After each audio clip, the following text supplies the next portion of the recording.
Mira and Harper Audio present Heart of a Devil by Sadie Kincaid, performed by C.J. Bloom and Grayson Owens.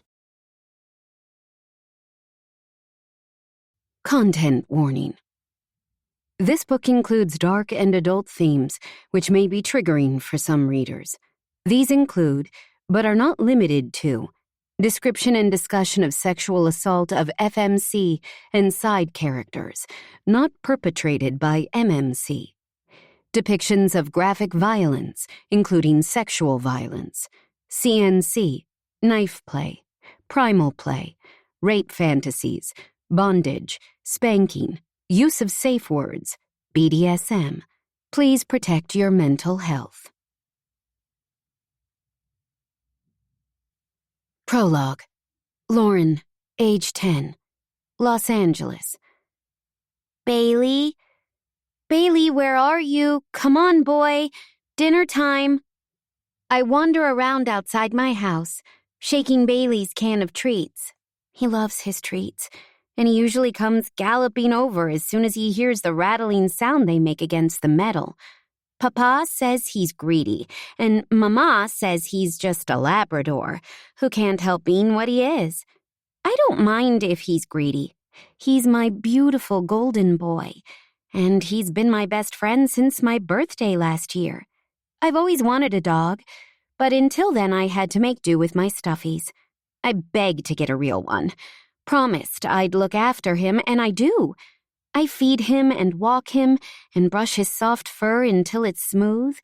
My sister helps, but she doesn't like him as much because he slobbers. That's another thing he can't help, and secretly I'm glad he prefers me anyway. I jump over the hula hoop I was playing with earlier and dodge the sprinkler that's watering the lawns. Bailey normally likes the sprinkler, but today he's nowhere in sight. I'm starting to worry because he usually stays close. We have a big yard, but I checked all his favorite spots and still can't find him. It makes my tummy feel weird. Mama would tell me I'm being a worrywart right now. She tells me that when I'm freaking out about my grades or stuff at school.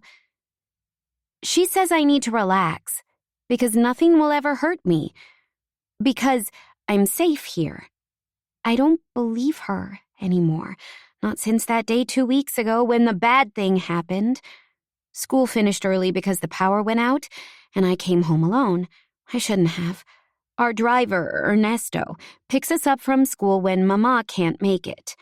But my friends were all doing it, and I wanted to be with them.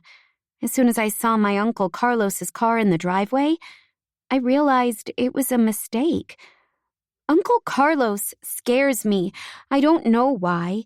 He's my papa's baby brother, and he's never been anything but nice to me. My sister adores him, and he's at our house a lot.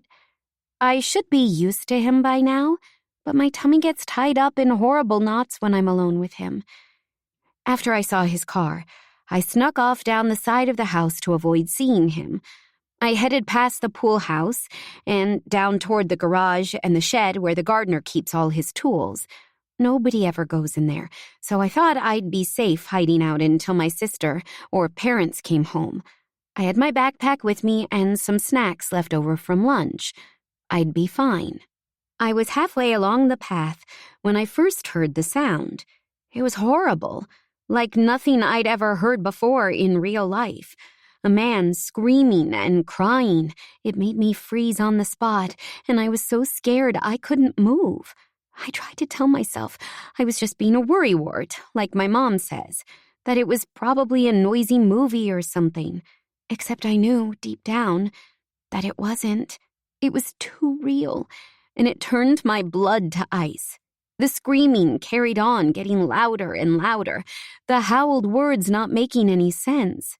It was terrifying, and I thought I was going to be sick, but it was worse when the screaming stopped. The door to the gardener's building flew open, and Uncle Carlos stepped out holding a pair of big scissors in his hands, the ones Emil uses to shape the rose bushes.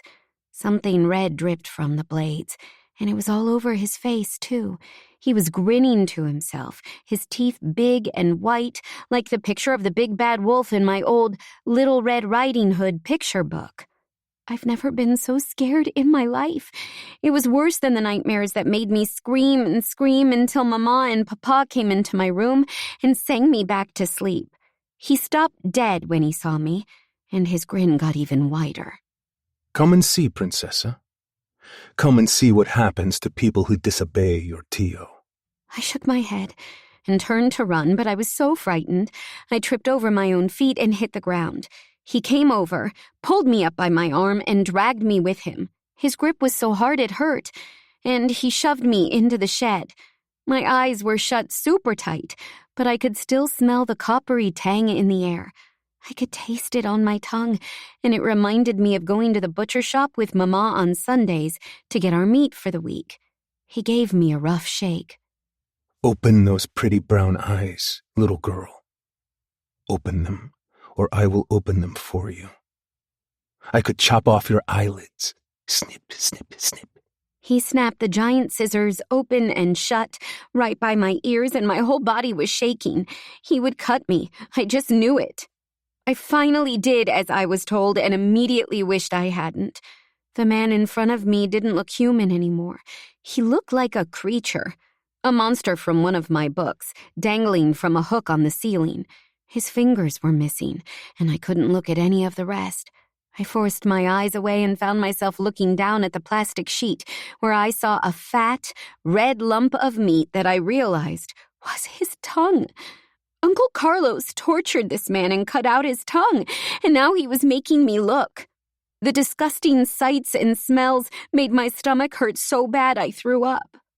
He's dead, sweetheart, my uncle said, sounding amused. Away with the angels.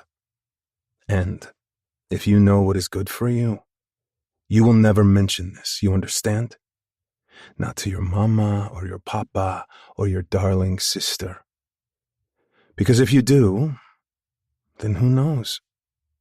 Maybe this will happen to you, or to one of them, or to your precious puppy. What do you say, Lauren? Can you keep a secret?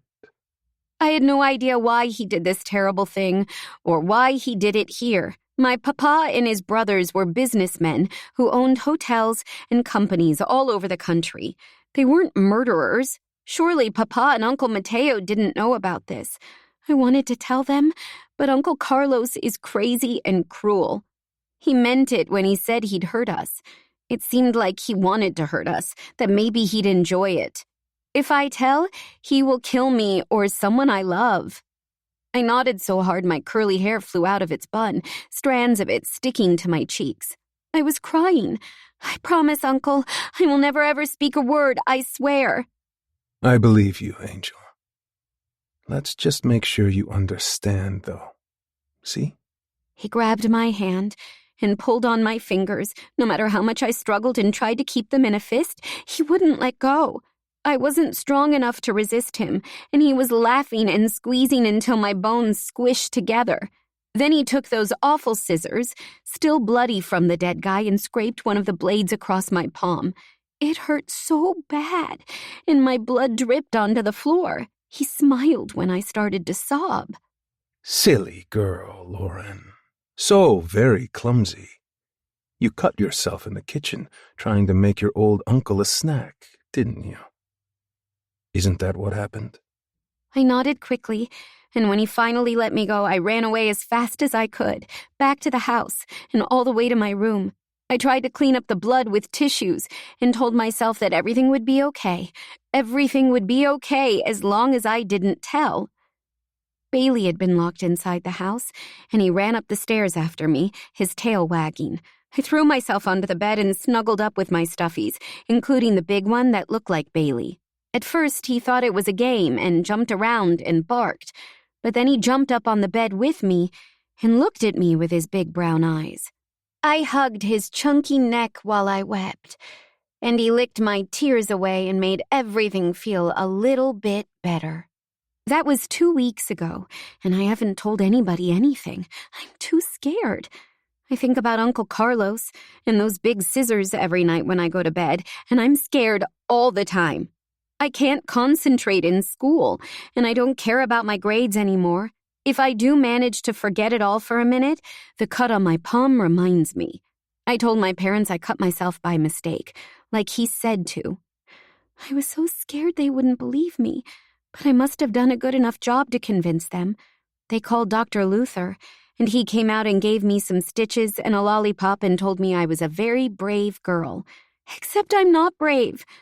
I'm a coward. Nothing feels safe anymore. I don't enjoy anything now. Not movie nights or our Friday family dinner or chatting with my friends. The only thing that makes me feel better is Bailey. And now I can't find him. A bad feeling grows in my belly as I wander around looking for him. Bailey! Bailey, where are you, boy? Mama and Papa are both home. It would only take me 2 minutes to run back to the house and get them. Mama is making dinner, and Papa is doing work in his office. But I don't want to bother them. I'm probably being silly. Bailey probably chased a bird and got a little lost. I'll find him any second now. I don't want to go back down to the gardening shed. I hate it there. Even seeing it makes me taste blood and fills my ears with the sounds of that man screaming. It's the only place I haven't checked, though, so I don't have a choice. Come on, Lauren, stop being a baby, I mutter to myself, standing in front of the door. I'm really scared. The man isn't there anymore. Emil has been using the shed like normal and everything has been cleaned up, but I still think it smells weird. Probably my imagination. Still, I am thinking about running back to the house and asking my parents for help when I hear him. A little woof, a little whine. Bailey! As soon as he hears my voice, he goes crazy, and I pull the door open. He runs out to greet me, jumping up and down, and whirling around in circles and leaping so high he can lick my nose. I end up rolling around on the grass, too, giggling, so happy to see him. How did you get in there, silly boy? He answers me with a big, sloppy kiss that makes me laugh, but I'm still confused. The door has to be pushed or pulled shut, and I frown as I realize Bailey wouldn't have been able to do that. He might have been hiding and someone accidentally closed him in there, except Bailey is a big dog and he's loud. He loves people. He never hides from them. I'm still trying to figure it out when I see my uncle walking across the grass. He wasn't here earlier. Has he been lurking around our house without us knowing? Does Papa know what a monster his brother is? He can't know. Can he? If he knew, he'd stop him. His big, scary shadow blocks the light, and I grab Bailey tight. Having my dog close makes me brave. Did you trap Bailey in there, Uncle Carlos? Are you angry with me? I didn't say a word to anyone. Silly girl. What do you mean? Why would I do that? It would be dangerous for him in there, wouldn't it? Rat poison, blades, chemicals, all kinds of things that could hurt a dog. If someone left any of those lying around, if someone opened those poison boxes and left them for this greedy boy to poke his fat nose into, then who knows what would have happened. But it looks like he had a lucky escape. This time. He winks at me and reaches out to pat Bailey. Bailey growls a little, but he's too sweet to do anything more. Still, I quickly pull him back and whisper soothing words. He's never bitten anyone, ever. He's a good boy.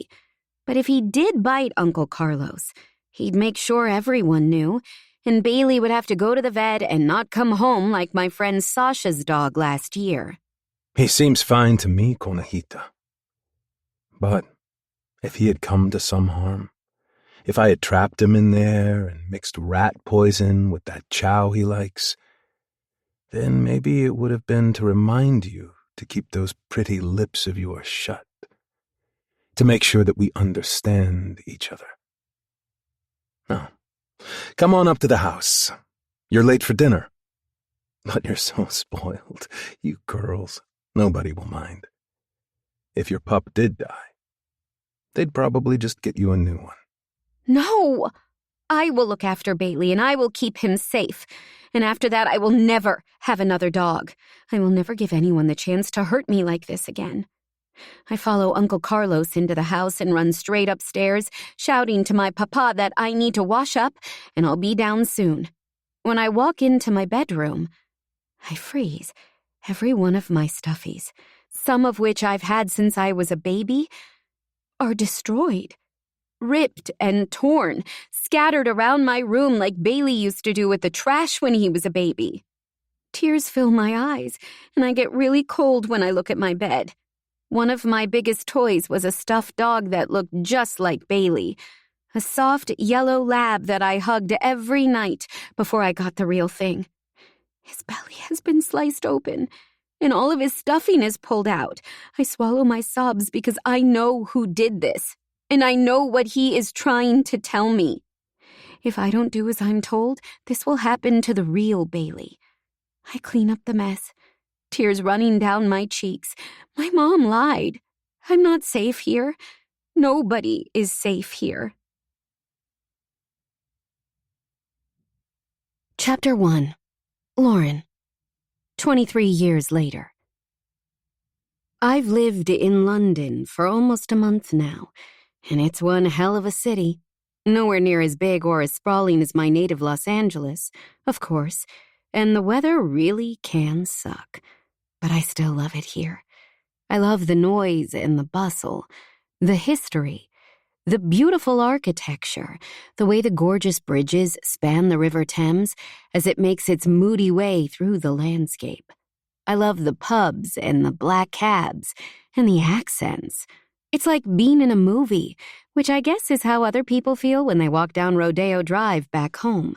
Sometimes I still can't believe I agreed to uproot my whole existence and fly thousands of miles to start all over again. I know my parents can't. They've made their feelings on the matter quite clear.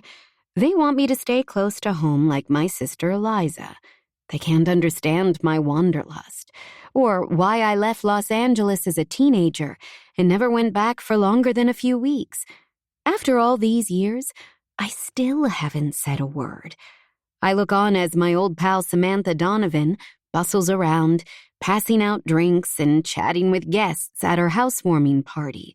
It's a gorgeous house to be warmed, in the lovely countryside outside London, but close enough to easily commute. She spots me standing alone and lifts an eyebrow. "You okay?" she mouths. I appreciate the check-in, but I'm fine, and I nod to reassure her. Samantha is the reason I'm in London in the first place, and it's been great to reconnect. We met when I was studying law in the UK, and I jumped at the chance when she contacted me to see if I'd be interested in joining her successful family law firm as a managing partner. Nick Cook, the other partner in the firm, was also one of our university pals. He's walking toward me and I head into the kitchen before it looks like I've noticed him. He's a little drunk and super chatty, and I don't much feel like discussing work or West Ham United right now, which are his two favorite topics of conversation. He follows me and grabs himself a beer from the big fridge.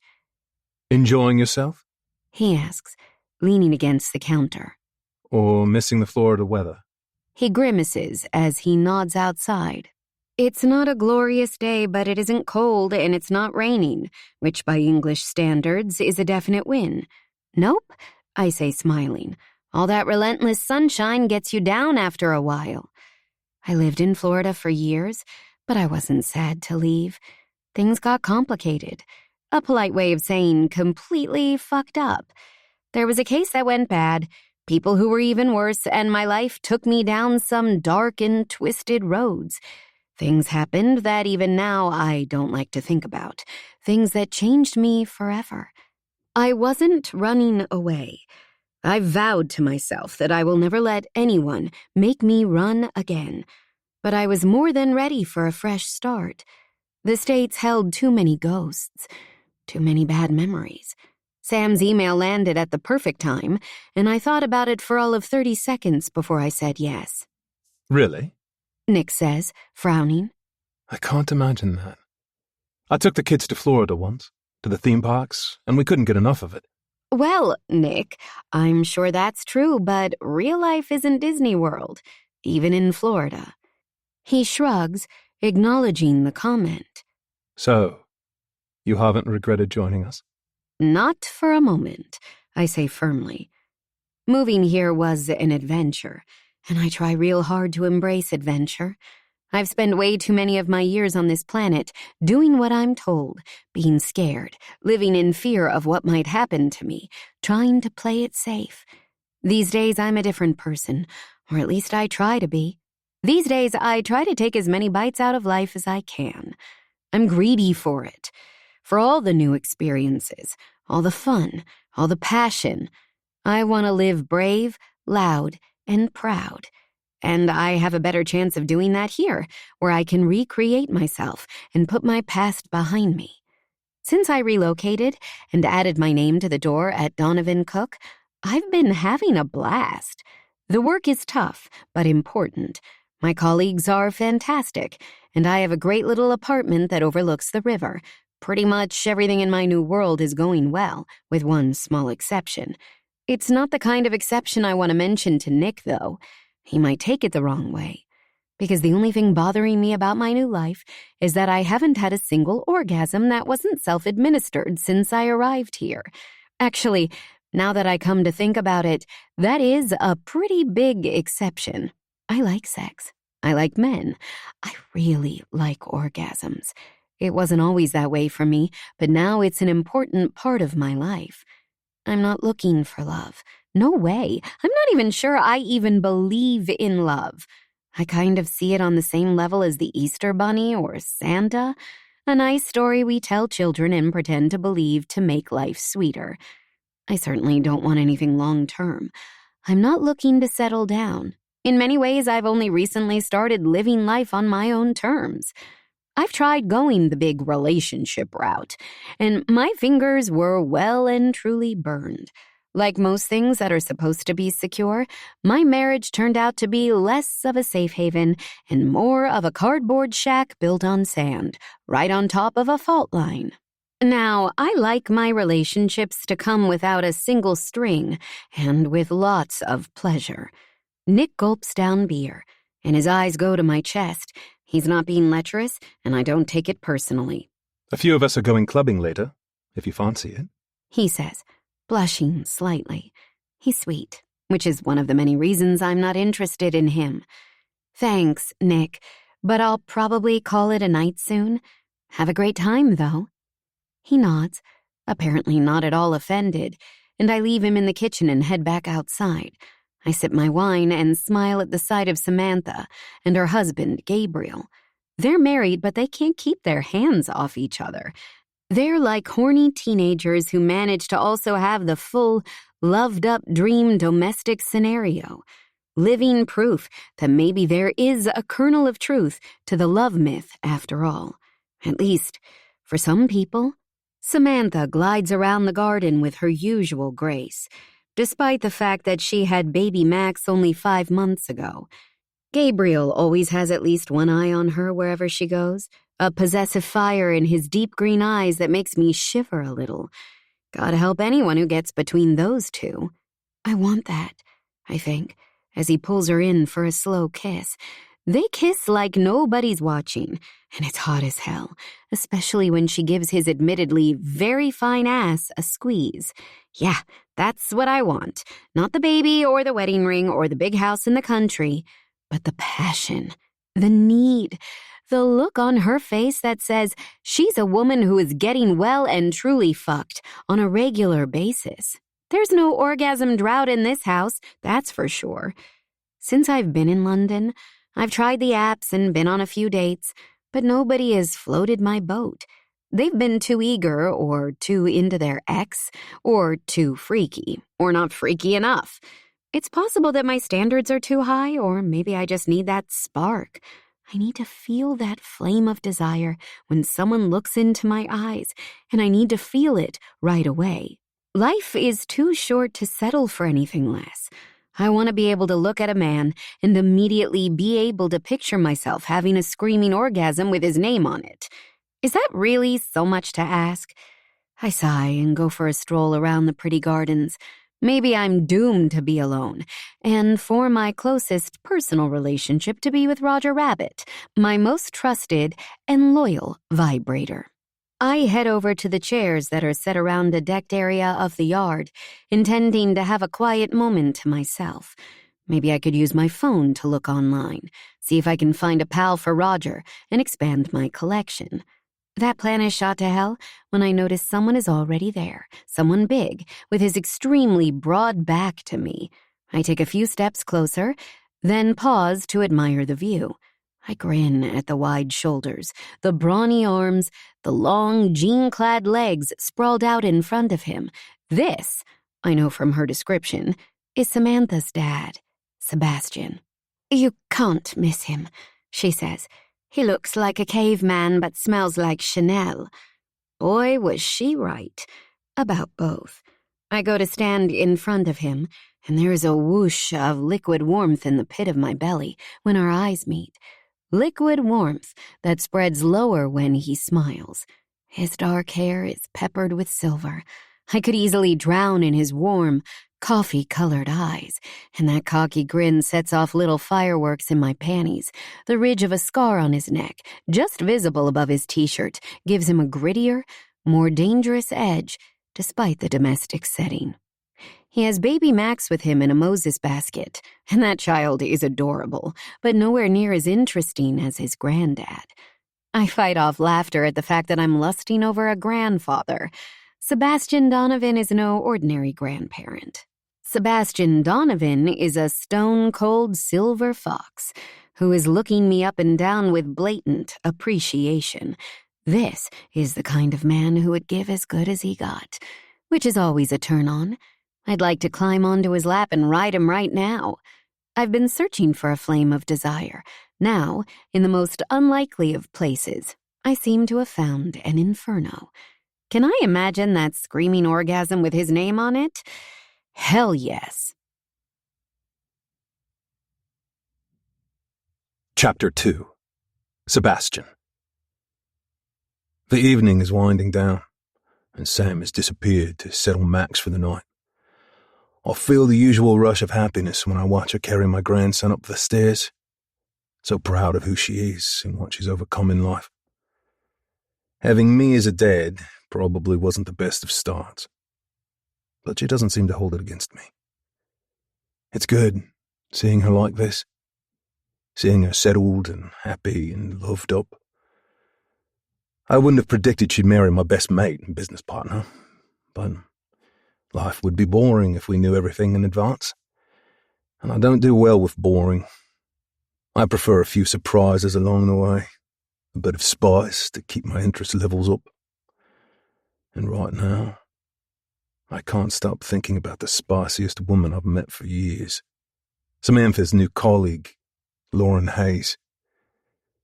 The minute I laid eyes on her, I wanted her. And the minute she spoke, I wanted her even more. She blew me away with her confidence, her humor, the way she flirted with me without any shame whatsoever. Being a leggy brunette with killer curves and soulful brown eyes didn't hurt either.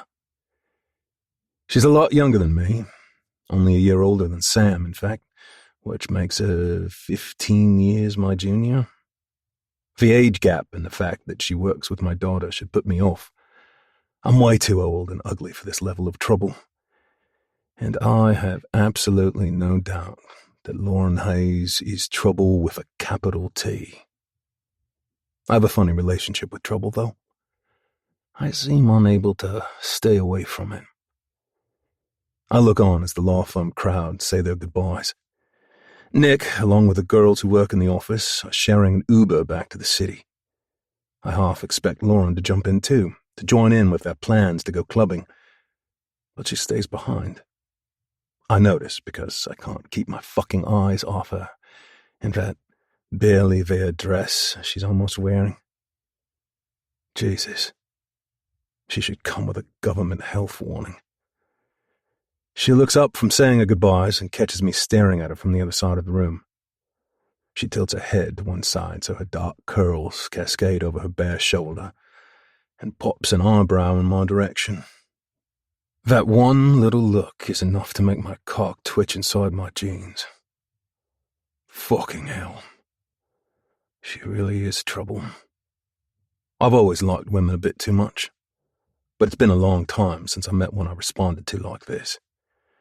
I thought I might be slowing down now that I'm a granddad, but it seems like nobody bothered telling my dick that.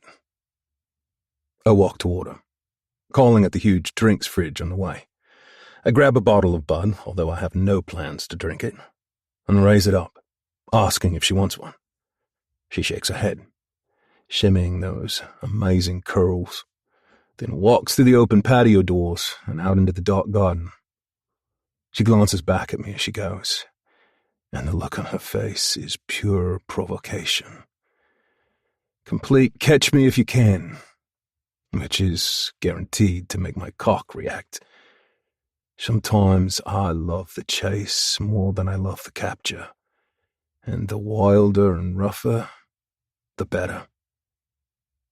Don't do it, Seb. Don't follow that goddess outside. Don't trail after that stick of dynamite in human form and not expect something to blow up in your face. I grip my beer and follow her. She's leaning on the wall at the back of the house, her face and stunning figure lit up by the golden light spilling from the kitchen. Her legs go on forever, ending in red high-heeled shoes that scream, "Fuck me." Then again, I suspect this woman could wear a pair of neon green Crocs and they'd still scream, "Fuck me." She's 100% siren, and I don't seem able to resist. I walk toward her and only stop when our bodies are an inch apart. She does that head tilt thing again, and her mouth lifts at one corner as she smiles at me. You took your time. Are you staying here tonight, Sebastian? I wasn't planning on it, no. I've only had one beer, so I can drive home soon. Time for bed? Maybe. Doesn't mean it's time for sleep, though, does it? What are your plans for this glorious evening? Nothing. At least not yet, anyway. I drove here, too. It's nice out here in the countryside. Fresh air, stars. Lots of quiet places where two people could get to know each other better. She isn't touching me, but I feel like she is. Every word from her kissable mouth is like a caress, and the gaze is crawling all over me. I don't think I've ever been so thoroughly eye-fucked in my entire life. That twitch in my cock is now a full-blown hard-on, and I can tell the second she spots it. She licks her lips, and her pupils dilate as she looks back up at me. Is that what gets you going, Lauren? Fucking strangers in a field? It's crude, and not the way I'd normally talk to a lady. But something about this woman brings out the animal in me. She might be the same age as my daughter, but the way I feel about her is a million miles from paternal, and there's no doubt she feels the same. The air is practically crackling with the electricity that sparks between us. If this was a back alley in the city, I'd have her bare-assed, her face against the wall, with my cock inside her by now. But while I might be an animal, I do have some standards, and screwing a woman against the exterior wall of my daughter's new house is out. That all depends on the fuck, Seb, as well as the stranger, don't you think? She says, amusement in her voice. If I thought I'd shock her, I was wrong. I rub my hand down my beard and pretend to think about it. You make a fair point, Lauren. Are you always this direct? I try to be. I don't see the point in playing games, and if I see something I want, I go for it. Is that an American thing or a you thing? Can't it be both? She puts a hand on the swooping curve of her hip and juts her magnificent arse to the side. Fuck's sake. All I can think about is bending her over, dragging that tiny skirt up to her waist, and seeing how wet she is. I know that look. You want me too. So why be coy? Surely you're too old for games as well. I'm old enough to know better, sweetheart. Old enough to know that this is a mistake. A brief flicker of disappointment crosses her face, and I enjoy seeing a little of her certainty slide away. I like a confident woman who knows what she wants, but I also like to be in charge, in every way possible. She might be making the first move, but it will be me who makes the rest of them. I'm also old enough to know that there's not a chance in hell I'm letting you go home unfucked tonight. I gesture to the door. Shall we? Chapter 3. Lauren. We go to say goodbye to Gabriel and Samantha before we leave, and I have to work hard to look cool, calm, and collected as we talk to our hosts. I don't feel cool or calm. I feel like someone has doused my insides with gasoline and tossed a lit match on top. I can barely tear my eyes away from his rear view as I follow him through the house, and the front view is even better. The man is as hard for me as I am wet for him, and an uncharacteristic flush creeps up my neck as I remember how forward I was. Like my usual honest self, but on a megadose of steroids. I meant what I said, though. I don't like to play games. What's the point of going through an elaborate mating ritual when both of us know what we want? It seems like a big, fat waste of time. I can't wait to feel those massive paws of his on my flesh, to taste his tongue on mine, to run my hands along those muscular forearms, and that little touch of dominance at the end of our chat, hot enough to melt the polar ice caps. I'm not usually into being bossed around. Usually I'm very much the one in charge, but this guy is different. This guy makes me want to try anything. "You off, Dad?" Samantha says as he pulls her in for a bear hug. "I thought you might stay over." No, love. Got a busy day tomorrow. Besides, I told Lauren here she could follow me back to the city. Gabriel tries to hide his smirk, and Sam arches an eyebrow at me. Really? She seemed to find her way here just fine.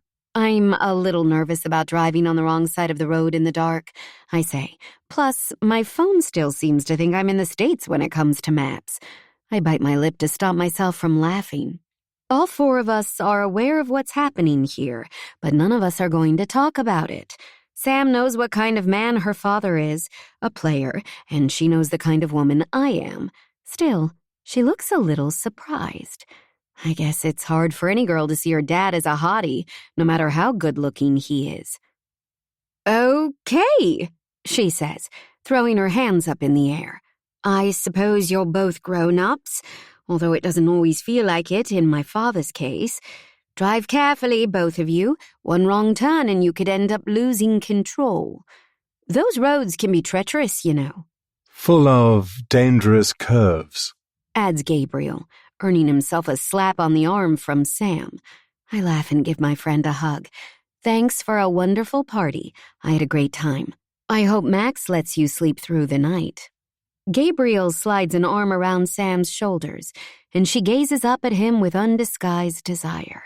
Yeah, I don't think these two will be getting much sleep, even if Max doesn't wake them up. I walk outside with Sebastian, and we make our way to the big driveway inside the 10-foot-tall electronic gates. Security is a big deal for this family, and from the stories I've heard, I totally get why. Seb stops in front of a black Audi SUV, stares at my bright red Porsche Cayman, known to her friends as Scarlett O'Hara, and whistles.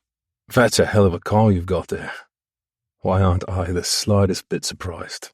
Are you saying I'm predictable, Sebastian? I place my hand on my chest and fake a hurt feelings look. I have a feeling you might be the least predictable woman I've ever met. My head's been spinning since I met you, and you know it. God, even his voice is sexy. Pure London gravel. I stand up on my tippy toes and drop a quick kiss on his cheek, loving the feel of his neatly trimmed beard bristling against my lips. I do know it, yeah. Now, are we leaving or not? His brown eyes flash at the demanding tone of my voice, and I can tell he isn't used to being spoken to like this. He is undoubtedly accustomed to being the alpha around women who fall at his feet. I might want to sleep with him, but I definitely won't be found anywhere near the vicinity of his feet anytime soon. Still, I find the darkening of his expression strangely exciting. It's full of promise and equally full of threat. Both of them make my pussy throb. He nods once, abruptly, and climbs into his car. He's there for a few minutes, and I see the light of his phone screen shining in the front seat. Maybe he's rearranging a hot date. I sure hope he's clearing his schedule, because I want him to myself for the next few hours. The gates open up for us, and I follow him down quiet country lanes lined with mini mansions behind their fences and trees. I wasn't entirely lying when I said I was nervous about driving on the wrong side of the road in the dark, and I have to suck in deep breaths as his car screeches off ahead of me. Luckily, we seem to be the only vehicles on the road, and I stick close to the glow of his rear lights as we wind through the starlit scenery. After about 20 minutes, his blinker flashes on, and he turns off to the right. He heads down a single-lane road that eventually opens up into the courtyard of a picture-perfect thatched cottage. I stop the car but leave my lights on, taking in the cute yellow stone building and the pretty rose garden outside it. This doesn't look like a field. It looks like the kind of place Kate Winslet might live in a rom-com. I climb out of the Porsche and find him leaning against the door of his own car. I prefer not to fucking fields. He grins and gestures at the beautiful cottage before us. This is ours for the night. But if you really insist on doing it outside, we have our very own field out back. How did you manage this? Do you have fuck pads scattered across the countryside just in case some crazy American chick comes on to you? His laugh is deep and sexy, and it does something to my insides that isn't at all unpleasant. I don't discriminate. They don't need to be American. And no, I don't have fuck pants. It's an Airbnb. I booked it while I was in the car. If you don't fancy it, no hard feelings. The cottage is perfect, with ivy-clad walls and a bright red front door. It must have cost a fortune, and I'm flattered he went to the effort. Something inside me, though, won't let it go that easily. This man challenges me, and I don't like to back off from a challenge. Sometimes clinging on to that has been the only thing that's kept me sane. It's nice, Seb. I suppose fucking al fresco is a young man's game. After all, his brown eyes crinkle deliciously around the sides, which I love. It's further proof that he laughs long and laughs easy. And let's face it, laughter is often the only appropriate response to life. You trying to get a rise out of me, Lauren? Or do you just want to stand out here and chat all night? I'm beginning to think you're all talk. I'll be inside if you want me. If not, I'm sure I'll see you around. He strides past me toward the cottage, and after pressing buttons on a lockbox, lets himself in. I stare after him, momentarily taken aback. If I want him, I don't think I've ever wanted a man more. My poor vagina would never forgive me if I drove away now, and I suspect he knows it. Damn, he's out silver foxed me. I let out a laugh and follow him inside. I find him in the kitchen, which is all country chic, low-level lighting, and homely charm. He looks totally out of place there, his dark head skimming the beamed ceiling and his hulking physique filling the room. It's like finding a grizzly bear in a doll's house. The cocky bastard assumed I'd be joining him all along and has already poured 2 glasses of wine. Sure enough, here I am, alone with a man I barely know, who is looking at me like I'm his prey. His eyes rake over every inch of my body, and my heart rate speeds up like I just sprinted a mile. He passes me the wine, and I take a quick gulp, suddenly needing it. I wanted this, but I feel out of my depth. Seb isn't the kind of guy who's going to let me take the lead, and I'm not sure how I feel about that. He stares at me intensely, and his silence undoes me. The flirting, The banter, the back and forth I could handle, but him studying me like this, so dark and brooding, it's unnerving, and I can't tell if the fluttering in my stomach is from nerves or anticipation. Come here. He says simply, the words a low growl. I put the glass down and step toward him, unable to ignore the command in his voice. I stand before him and he reaches out and puts one huge hand on the side of my neck. He keeps the pressure soft, barely there, the pad of his thumb running across the sensitive flesh between my ear and my jaw. You nervous, Lauren? No, I lie, leaning into his touch. Yes, you are. Your pulse is sky high. Your lips are trembling. Your cheeks are flushed. You're nervous. And you're turned on.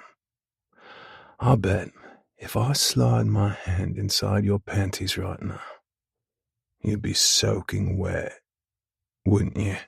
My thighs clench together in response to his question, and a wet heat explodes in my core. God, he's right.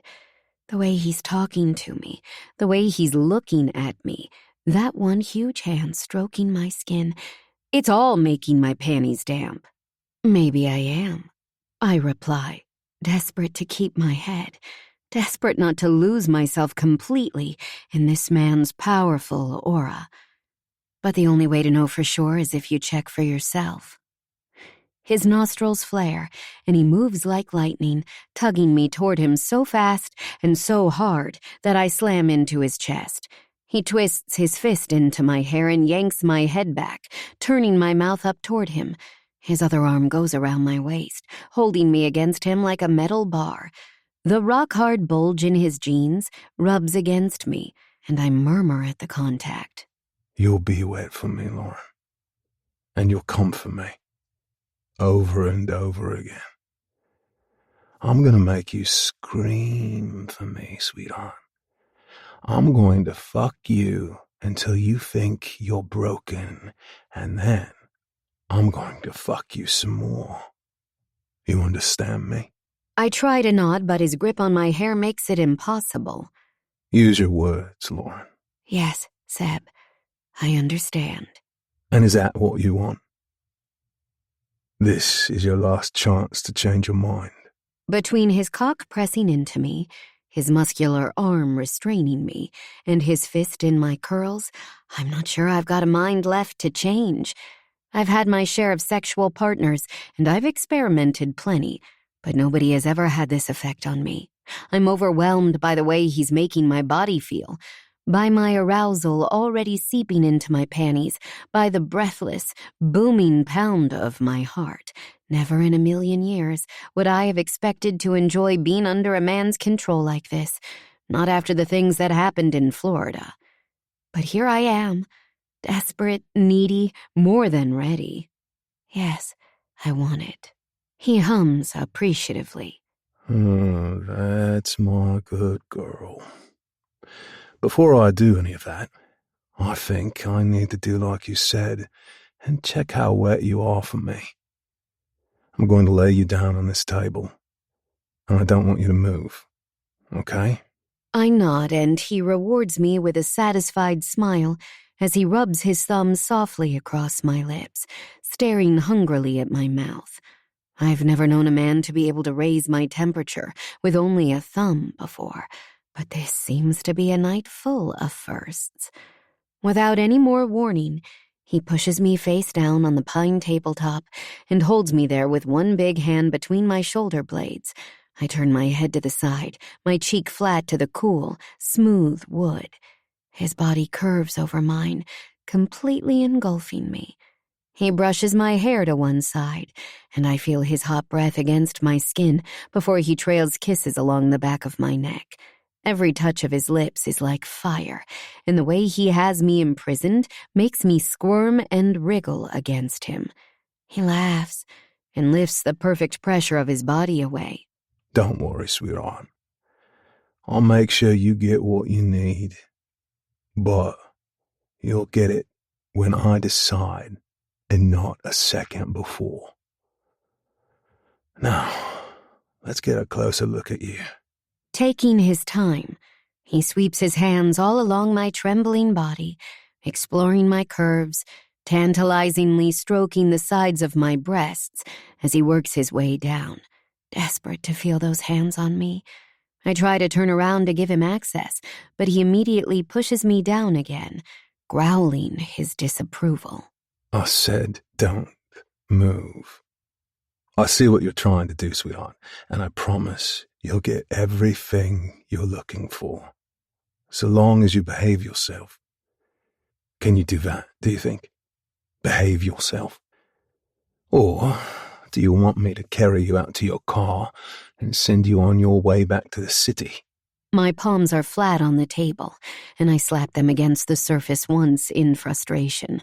I want to tell him to go screw himself, but I can't.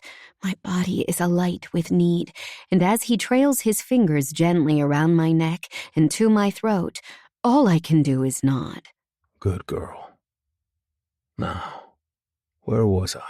He goes back to his delicious stroking, examining me like I'm a gift he's about to unwrap. Your waist is fucking tiny. He says, enclosing it with his giant hands. And this juicy ass is phenomenal. He rubs his hands across my ass cheeks, squeezing them and kneading them through the thin fabric of my dress, and while he does it, he slips his thick thigh between my legs. I'm desperate to make contact with something, anything, to ease the pressure that's building in my core, and I rub myself shamelessly against him. Sap, I gasp. I'm here, babe. You can ride my leg like the horny slut you are, but don't move off that table, you hear me? Yes, he grunts, and in one movement, he pushes my dress all the way up to my waist. My legs are shaking as he lets out an appreciative noise and gives my cheeks a slap. It's not hard enough to really hurt, but it makes my flesh vibrate and my breathing hitch. I've tried spanking before, and it did nothing for me. In fact, I laughed the whole time and ended up back on top as usual. I'm guessing now that it was with the wrong person, because this feels sensational. You like that, Lauren? Because you're fucking my leg like a bitch in heat right now. He's right, and the rough touch of his jeans and the solid bulk of his muscle rubbing against my clit is bringing me closer and closer to the edge. Just as I feel the heat inside me building to a boiling point, he pulls away. I moan his name and almost cry as the wave of pleasure subsides. He slaps me once more, then tugs my red lace panties off, exposing me completely. These shoes, Lauren, are a fucking disgrace. How can you expect to ever keep your panties on when you're wearing these slutty heels? Step up now, 1 foot at a time. I do as I'm told, and he removes my underwear. With the fabric held under his nose, he growls. Jesus, you smell fucking incredible. I'm keeping these, by the way. Something to remember you by. Now, let's see exactly how ready you are. He kicks my ankles apart, and I know I should feel humiliated, embarrassed. I'm spread out on the table, bare ass in the air, pussy dripping wet, too scared to move in case he stops doing whatever the hell it is he's planning on doing. I'm being held captive by needs I never knew I had, and by the way this man so skillfully exploits them. He runs his palms up my inner thighs, teasing me as he gets closer to the throbbing space between my legs. Every time I think he's going to touch me where I want him most, he pulls away. I'm practically in tears from the frustration of it, from knowing how close I am to the most incredible orgasm while being completely under his power. Even your thighs are wet, Lauren. You've made quite a mess. You're desperate for it, aren't you? Dirty girl. With no warning at all, he pushes 2 thick fingers inside me, making me yelp and shoving me farther up the table. He lays one hand on the small of my back and holds me still while he finger-fucks me, driving in and out with no mercy. It hurts, but in a filthy way that makes my pussy walls clench around him and my legs shake. Fuck, you're soaking wet, sweetheart. I can feel you squeezing me with that tight little cunt of yours. You want more? You want me to fill you up some more? Yes, Seb, please. He adds another finger, and my pussy stretches around him, slick and greedy, clawing at the table. I squeal at the delicious sensations flooding my body. He continues to pound into me, but he starts to stroke my clit with the pad of his thumb as he slides in and out. Each touch sends me further into a frenzy, but it's not quite enough. He brushes against the swollen nub, but never for long enough to push me over the edge. It's absolute torture, and I don't know how much longer I can take it. Beg for it, babe. Tell me what you want. Tell me what you need. You only have to ask for it. Even in my fevered state, I hate the thought of begging for anything. I clamp my lips together and wonder if I can hold out, or if I can sneakily rub myself against him and get the release I need. He seems to read my mind, because he suddenly goes still. His massive fingers stay inside me, sweeping and probing at my pussy, hitting all kinds of sensitive spots that I didn't know existed. But he's no longer finger-fucking me in that deliciously raw way. His thumb is no longer sending shockwaves through my eager clit, and my orgasm is slipping away. Please, Seb, please don't stop. Please don't leave me like this.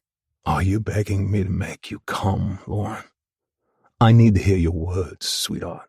Yes, I'm begging you. Please make me come. You only had to ask. He moves those fingers in and out of me again, once, twice, 3 times, harder than ever, making my whole body shake with the impact. Then he slows down, his movements becoming more controlled, more deliberate. His thumb going to my clit. The things this man can do with one thumb are unbelievable. He rubs and teases and takes me up and takes me down, over and over again. Every time I think I'm going to explode, he pulls me back. I lose all track of time, all sense of who I am or where we are. The only thing that exists in the entire world is this man, my clit, and the mind-melting orgasm that I know is a mere touch away. I don't know how long it goes on for, this sweet torture, and I have no idea how he manages it. Sebastian is the first man to control my body like this, taking me so close, but knowing exactly when to stop. It's like he's inside my mind, inside my body, experiencing everything I am and timing his every move to perfection. I barely feel human anymore. My bones have turned to liquid, and I'm dizzy with pure pleasure as he strokes and coaxes and commands me. How can my entire essence be controlled by one teeny tiny nub of swollen flesh? That's a goddamn design flaw right there. You're so fucking gorgeous, Lauren. I love watching this beautiful ass of yours bounce around while I do this. And you're so bloody wet my hand is dripping with your cum. Time for your reward, baby. He leans over me, his breath warm against the back of my neck. Look at me. I want to see your face when I make you come. I turn my head to the other side and have a moment where I wonder what the hell I must look like. There's no chance my makeup has survived this onslaught, and my eyes are practically rolling back in my head by this stage. Beautiful, he says, now concentrating all his efforts on my hypersensitive bud.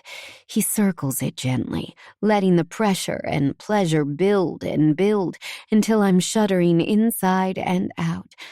The wave heads straight toward me, rising up, spreading like molten lava from my pussy to every other cell in my body. He senses my reaction and works me harder and faster. When the wave finally hits, I drown in it.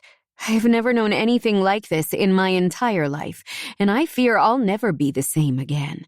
It goes on and on, rolling over me in a relentless tsunami of sensation. I cry his name as the pulse of pure ecstasy rips through my body, and a warm liquid gushes from my pussy and spills down my thighs. When my climax finally fades, I'm left damp and limp and confused, a trembling mess on the kitchen table. He watched me throughout, and his dark eyes are shining with satisfaction as he pulls his fingers out of me with an embarrassingly wet sucking sound. I gaze up at him as he licks his fingers one by one. My ass is still hanging out, but I'm incapable of moving. I may never move again. I will simply stay here, half naked on this kitchen table, ready to greet the next Airbnb guests with an unexpected house feature. Eventually, once he's finished licking my cum off his fingers, he grins at me. It's a grin that can only be described as cheeky, and it's a world away from the serious, masterful man he was only minutes ago. In fact, he looks like a naughty schoolboy. I smile back, finally feeling some return of normality after having my brain melted by his wicked fingers. You look like the cat that got the cream. That's exactly what I am, sweetheart. And your cream tasted delicious. You okay? No, I'm not sure I will ever recover. Where did you learn to do that? Did you take a course? Study pussy in college? Nah, all natural talent. That and a bit of practice. Can't say I've ever met a pussy I liked as much as yours, though. The way you came for me just then, unfucking believable. As he speaks, he smooths my dress back down over my ass and helps me to my feet. I'm still wearing my heels, and my whole body is shaking in the aftermath of what this man did to me. As soon as I'm upright, I get a head rush and stagger to the side like I'm drunk. I have been orgasmed to death, and now I will pay the price.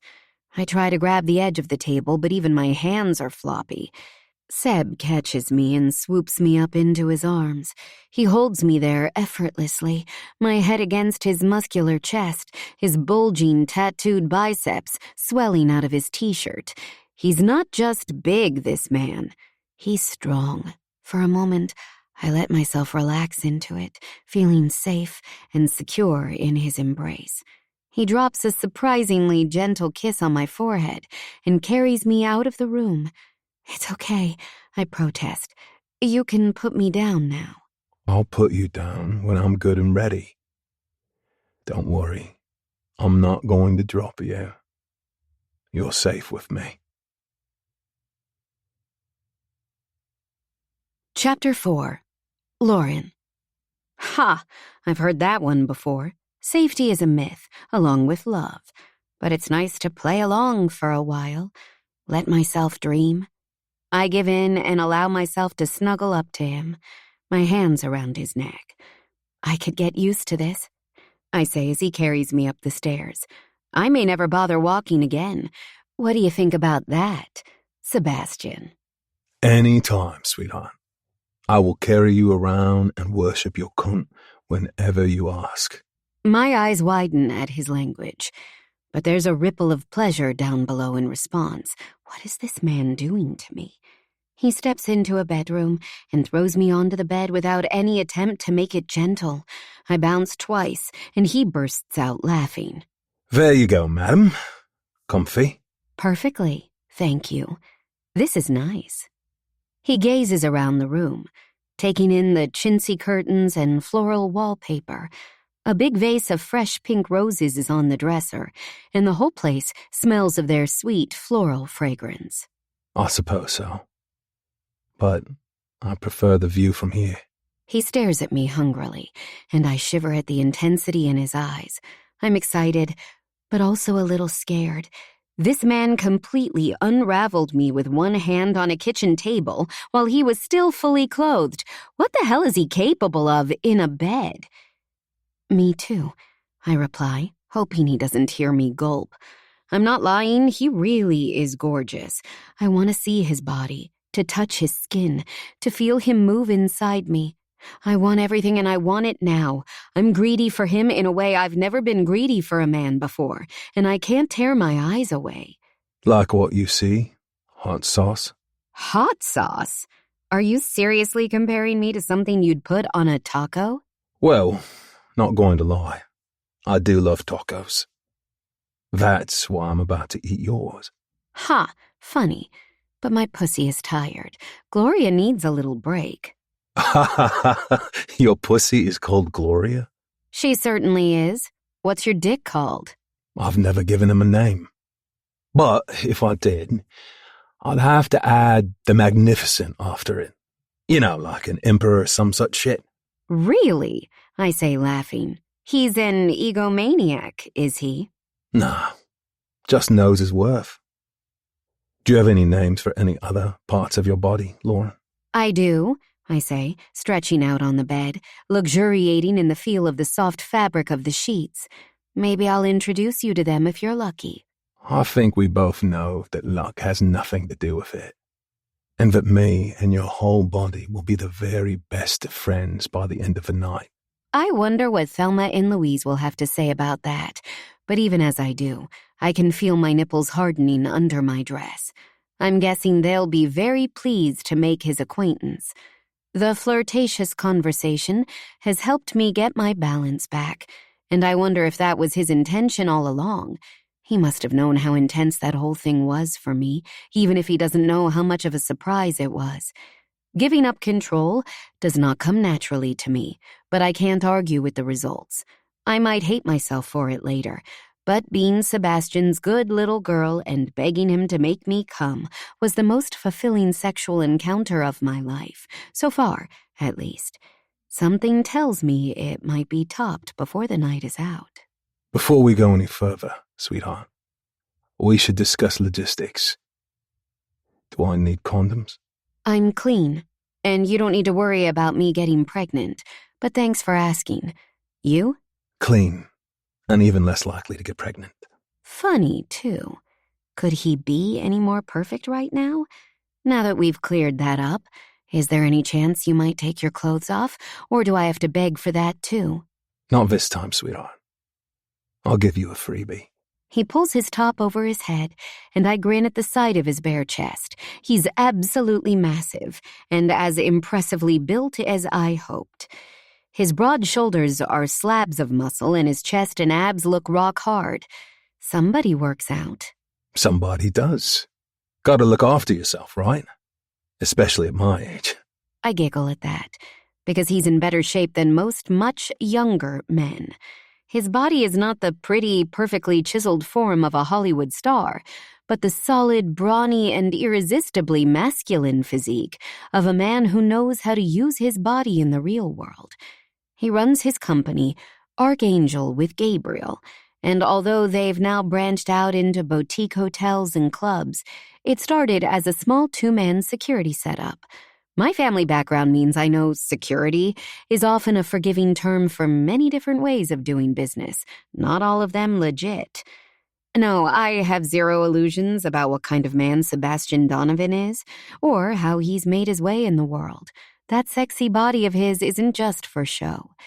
He's now standing at the bottom of the bed in a pair of black boxer briefs, his cock and balls struggling against the fabric as his eyes devour me. To answer your question, yes. I like what I see very much. I'm desperate to pull that fabric away and feel the solid heft of him in my hand, to run my tongue along his shaft and drive him as crazy as he drove me. But I also want to tease, to play for a while. Maybe it's because I need to take back a bit of control, perhaps just because it's fun. I slide to the edge of the bed, looking up at his face. His nostrils flare and his pupils are blown out with desire. There's a tremor in his thick thighs, and it's clear he's having to exert a lot of self-control to keep himself from pouncing. I very slowly pull my dress up my thighs to my waist, spreading my legs wide and putting on a show. He stole my panties earlier, so my bare pussy is on full display, making him suck in a deep breath. I let my hand wander down there, briefly brushing my folds, and run one finger along my wetness. It's all for him. I'm way too sensitive for anything more than a gentle touch, but I can tell from the sudden twitch in his boxers that it's having the desired effect. I love watching men jerk themselves off, and most men love watching women play with themselves too. I push my finger inside myself, letting him get a good view of it all, thrilled by the effect it's having on him.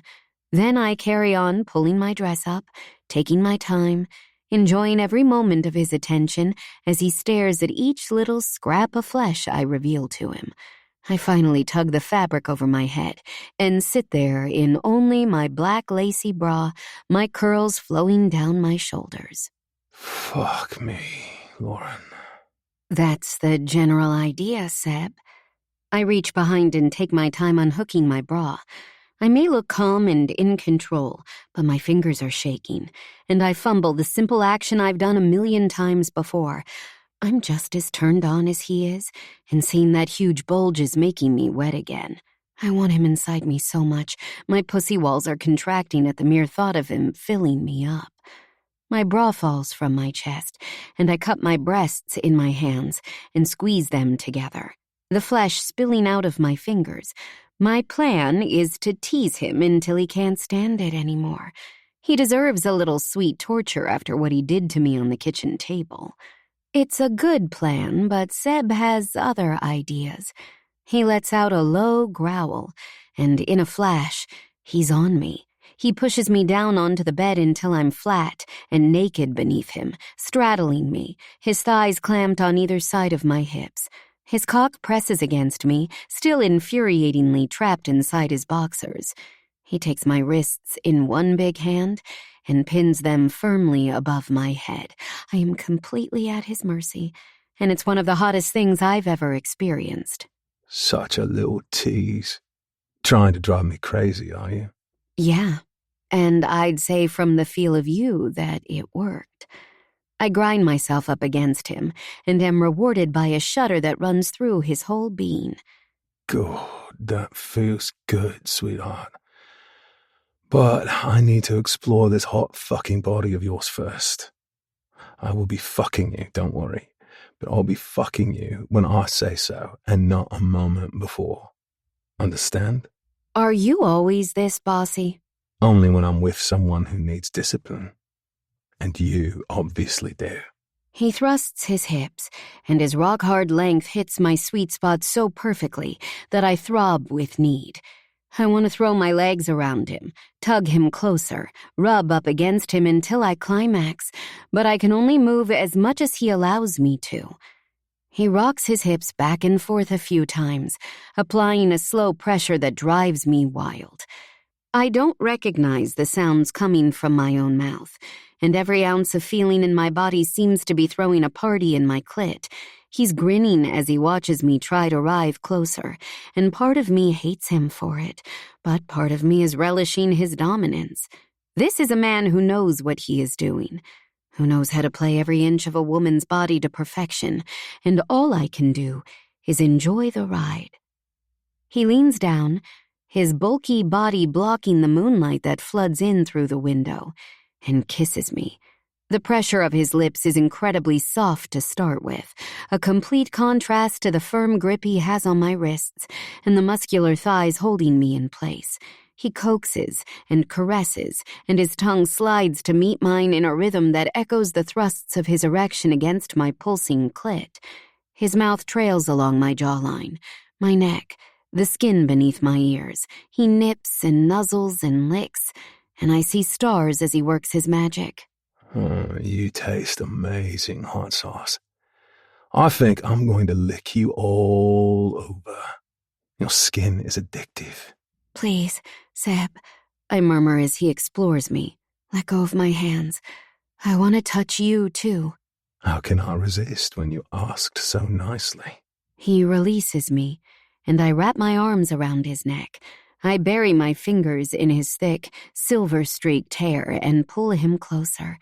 My enthusiasm ignites him, and he kisses me much harder, his tongue demanding, our lips battling.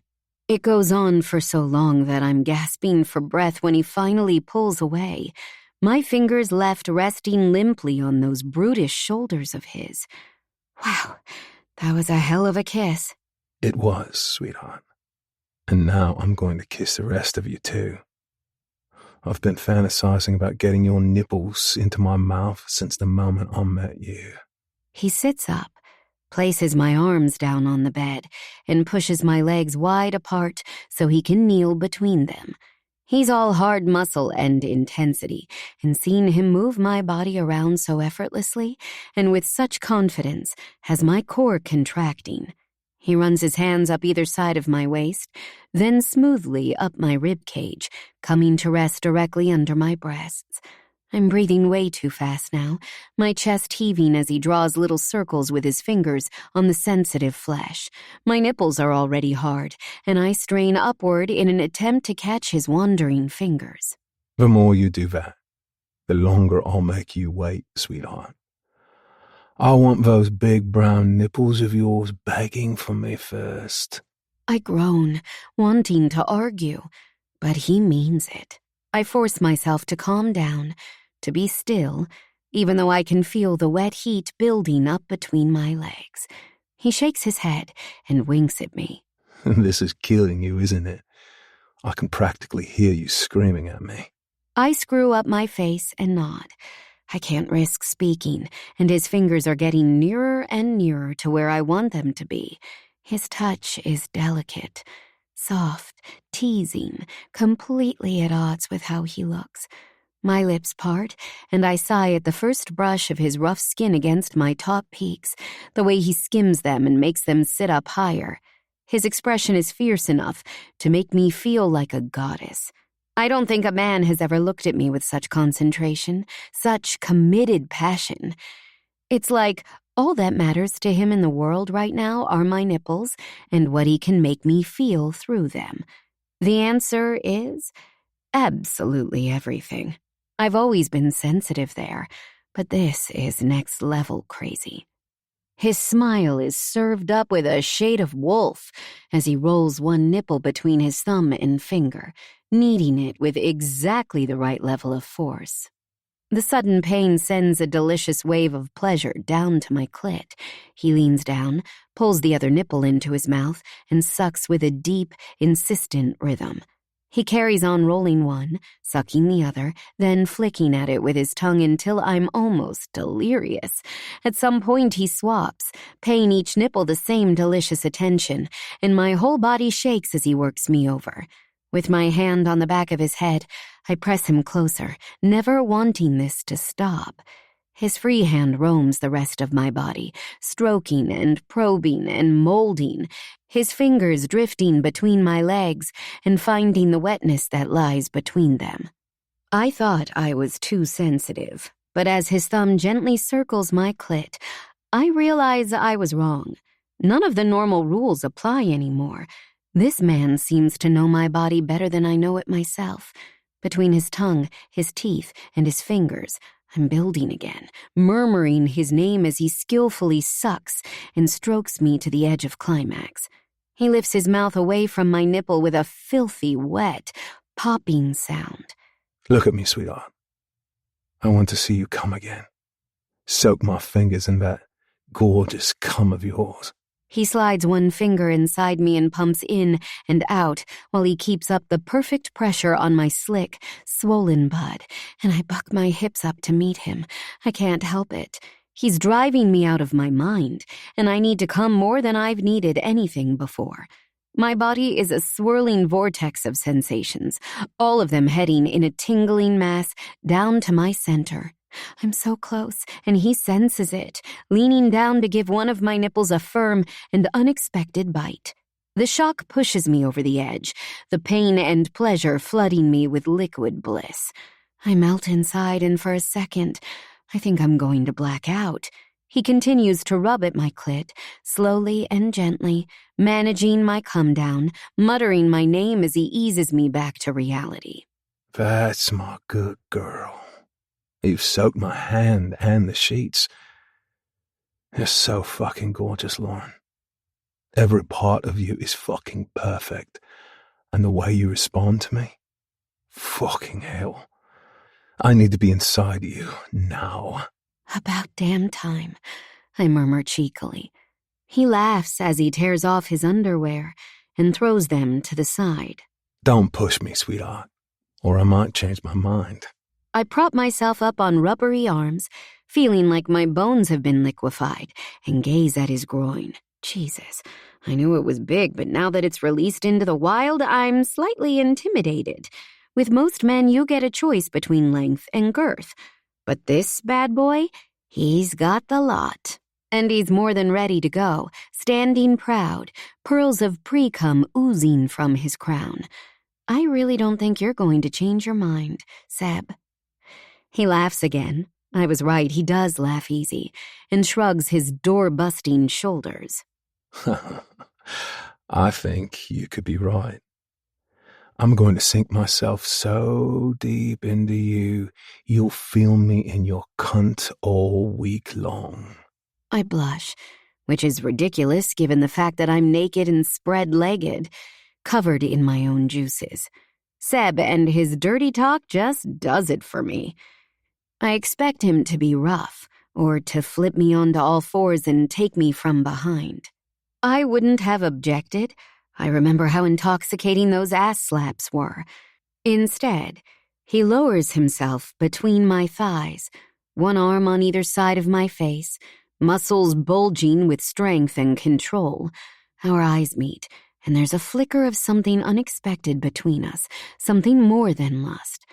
I'm not sure I'm ready for those kinds of flickers, so I wrap my legs around his ass and pull him down toward me. The head of his cock nudges against my opening, and I'm so wet, he slides inside easily. He takes it slow, edging in inch by meaty inch, his eyes on mine throughout. I'm guessing with a dick this big, he's learned to be careful. It's a chivalrous idea, but I really don't need or want chivalry right now. You okay? I'm more than okay. I'm not fragile, Seb. I want you inside me.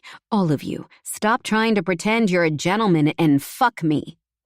Something seems to snap in him, and he drives into me so hard I'm shoved up the mattress, and my head collides with the padded headboard. I feel a delicious, stinging stretch as he fills me and let out a yelp when he rails into me a second time, and a third, and a fourth. He grunts and hoists my legs over his shoulders, tugging me closer and holding my hips firmly. His balls slap against me, and my pussy walls contract at the relentless friction. I don't usually come from straight fucking, not without any contact with my clit, but the tingling deep inside me says, that might all be about to change. Each thrust triggers another wave of pleasure, and my head is spinning with the unfamiliar sensations. He uses one hand to squeeze my breast, all the while keeping up that never-ending, brain-jarring pace. I am literally being fucked senseless. I feel you squeezing my cock, Lauren. I know you're close. Let go, sweetheart. Come for me. He increases the speed of his thrusts, his hips pistoning into me, his eyes full of need as he stares down at the place where we're joined. The sight of him is what pushes me over the edge yet again. This big, brawny man and his huge cock, the way he's looking at our bodies as though he's witnessing something sacred. My eyes roll back in my head as the pulsations in my pussy spread through my whole body, engulfing me in an ocean of ecstasy. Seb! Oh no, baby, oh no. He keeps hold of my legs, and my body shakes beneath him. With one final thrust, he finds his own release, throwing his head back and roaring as he empties himself inside me. He collapses, his head landing beside mine on the pillow, my legs still wrapped around his firm ass. I drop them onto the bed, spread on either side of him, as breathless as he is. Fuck me, sweetheart. That was intense. You think? I pant. I think.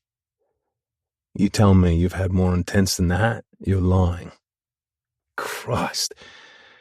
I think I might stay here forever. Stroking his hair, I drop a kiss on the side of his head. I can think of far worse ideas. He reluctantly pulls himself out of me, flips onto his back and tugs me close. I'm wrapped in strong arms, my face against his mammoth chest, his heart hammering. He strokes my shoulders and sighs contentedly. The mood grows intimate now that the sex is done, too intimate. His hand glides through my curls in a way that's overly familiar, and his breath is warm against me. When I glance up, I see those laughter-crinkled eyes half closed. I'm tired too, exhausted, in fact, and suddenly a little freaked out as well. This man has done things to me that nobody ever has before. He made me beg, and he controlled me, and I enjoyed every damn second of it. This is all so out of character that I don't know who I am anymore. I slide out of his arms and start to gather my clothes. He sits up, wiping his sleepy eyes. What are you doing? I told you we had the place for the night. Come back to bed. I hook up my bra and pull my dress on. I'm sure I look like a tramp, but my walk of shame will only be as far as my own car. Sorry, Seb, but I don't do sleepovers. You can keep the panties, though. I give him a wink. Like you said, something to remember me by. Before he can answer, before I can lose myself in the disappointment I see on his face, I rush downstairs. I'm too vulnerable, too exposed. I race toward the waiting arms of Scarlett O'Hara and concentrate solely on the dangers of navigating the dark and unfamiliar roads.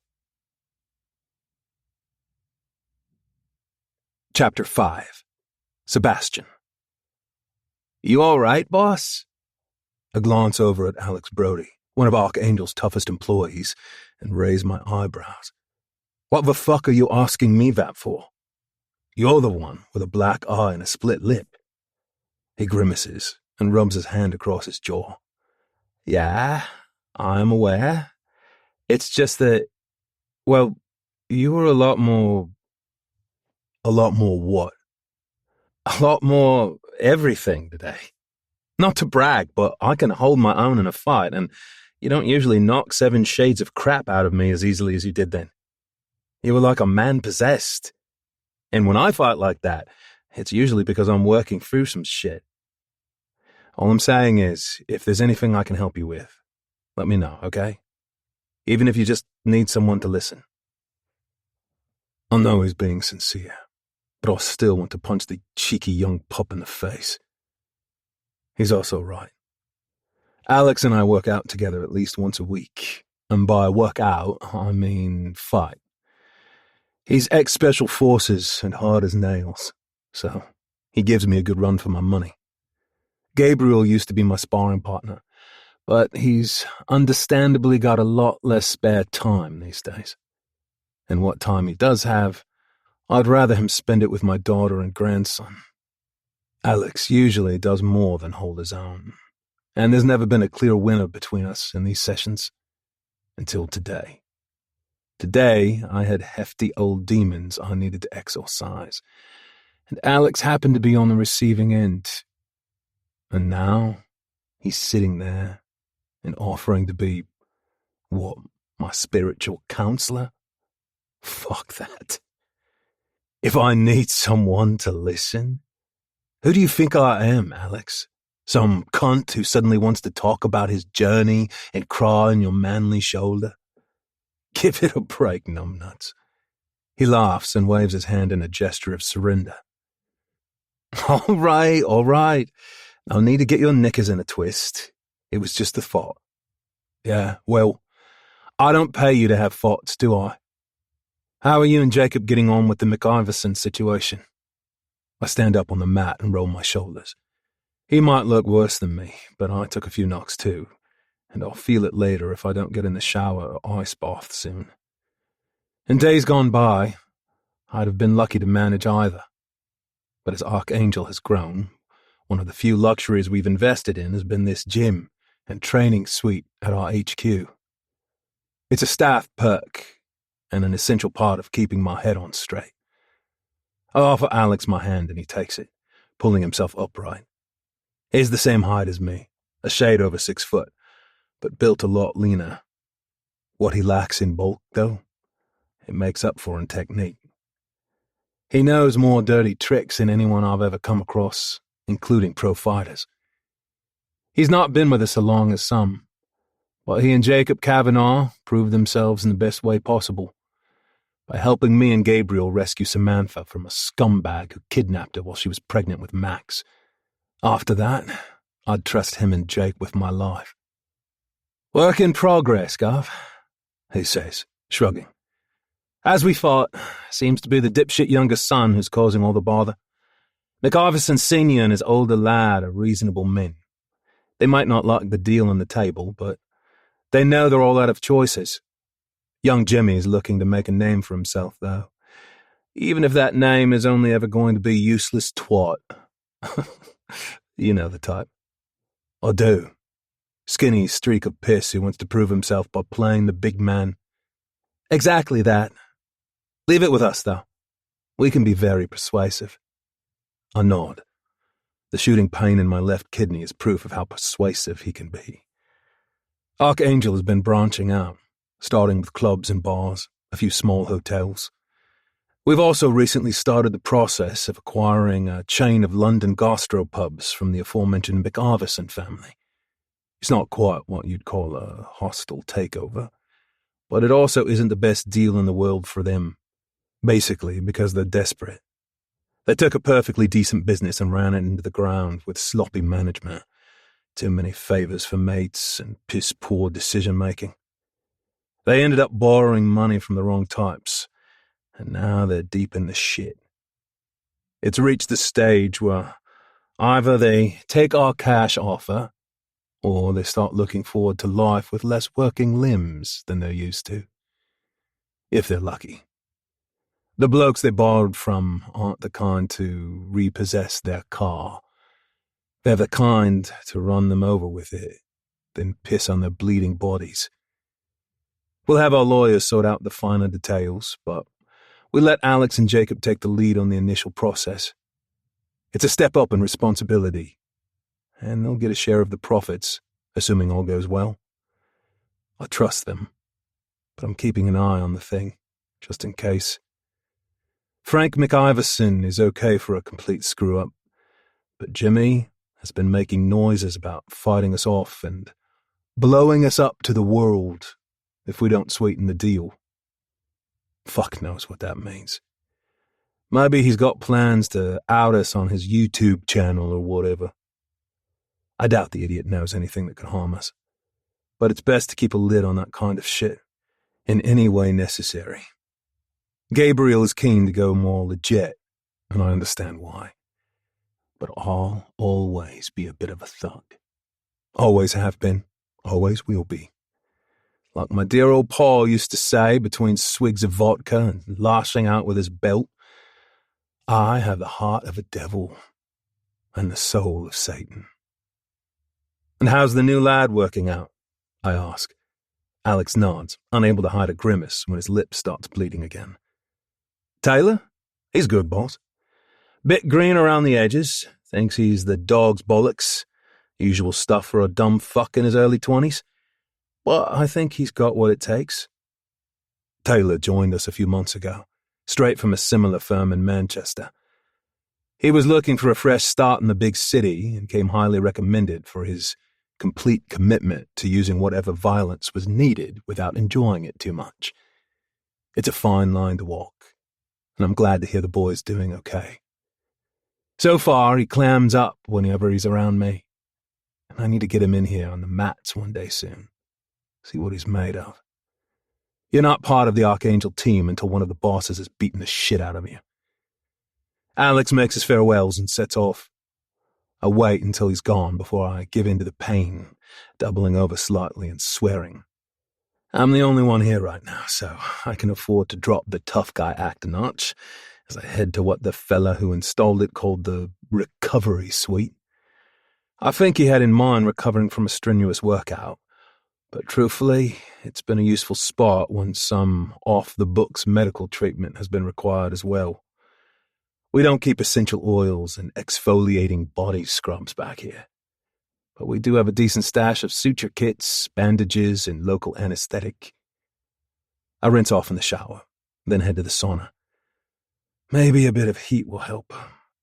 That, and possibly a giant mallet to the brain to stop it functioning for a few hours. The fighting was a good distraction, but now I'm back to having too much time to think.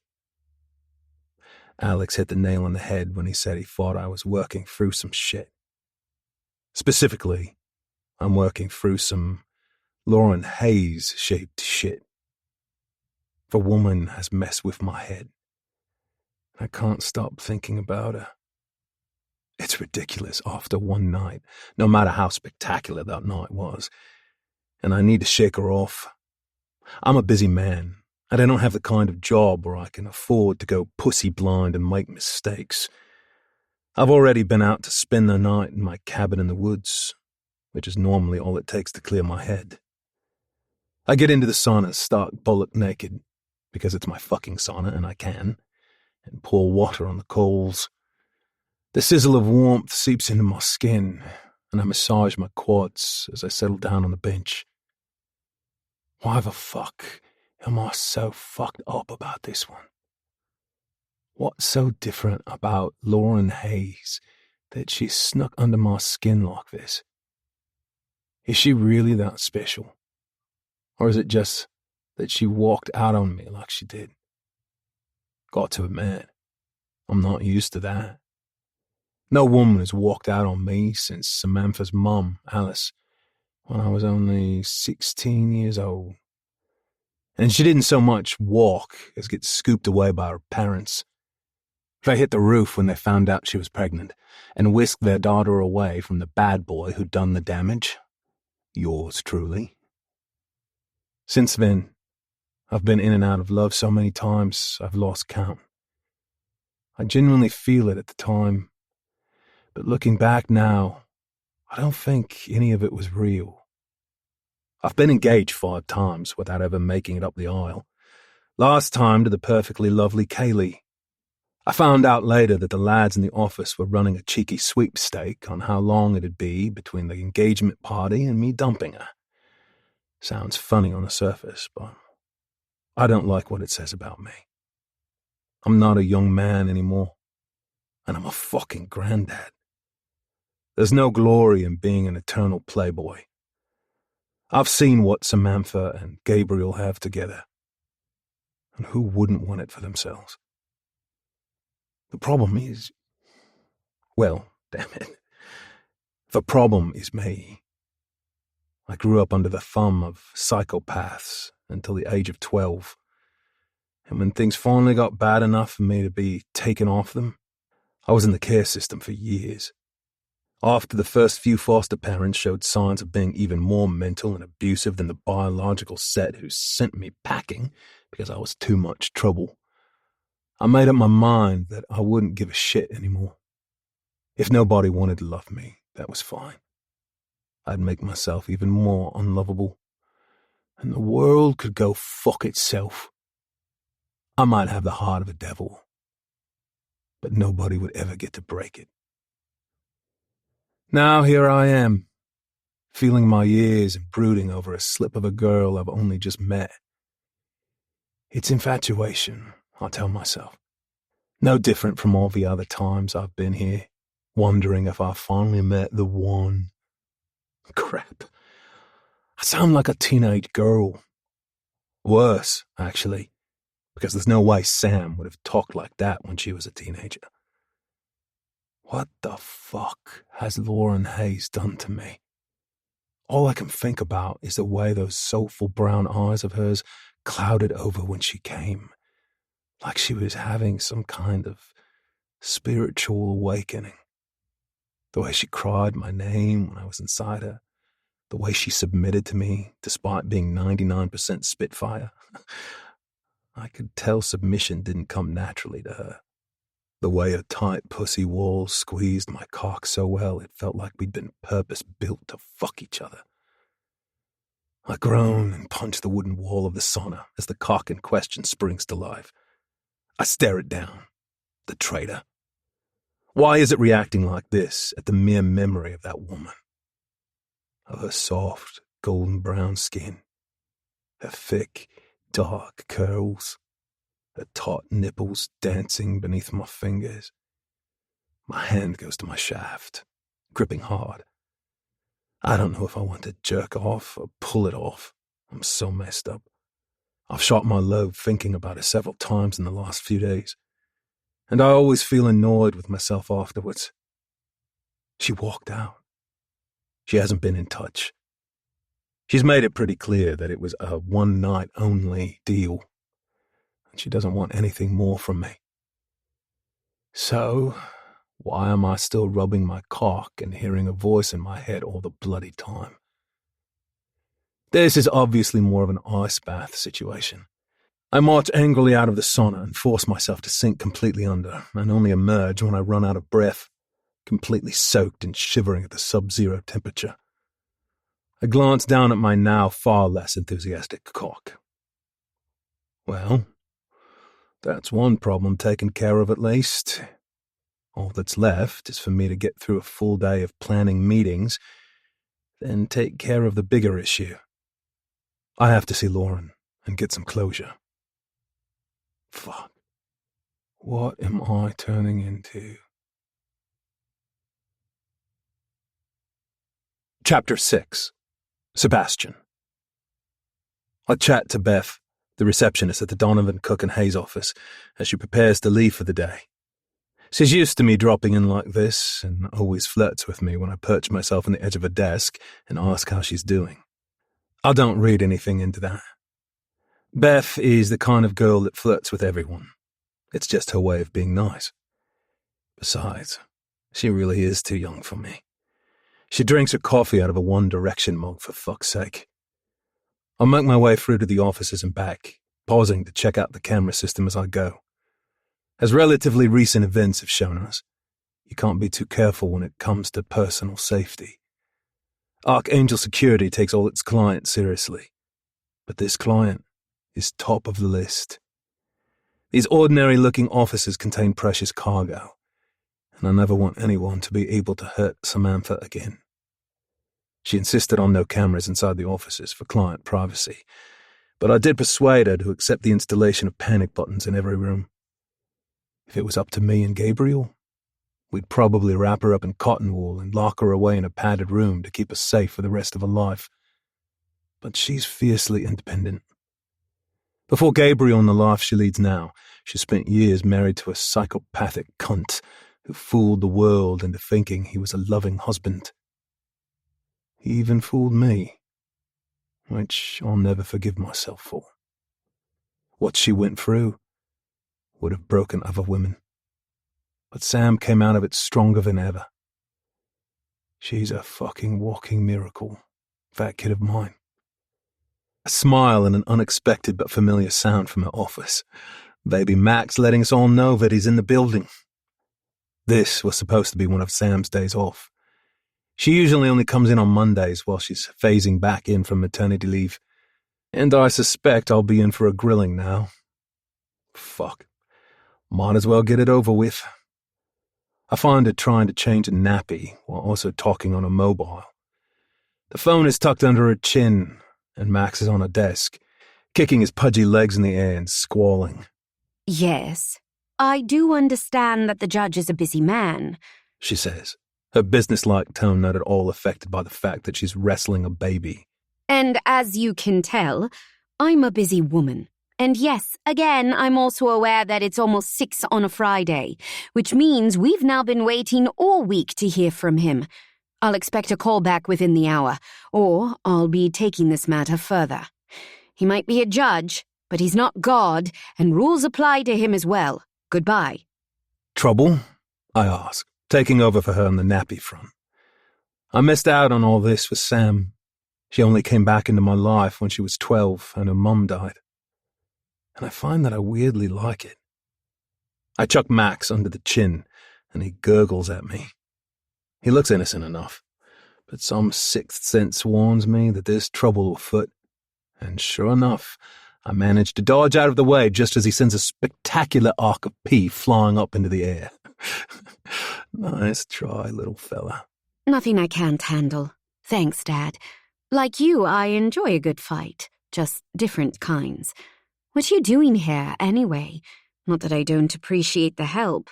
I finish the cleanup routine and fit Max snugly back into his little sleep suit, then strap him into his seat and rock him gently.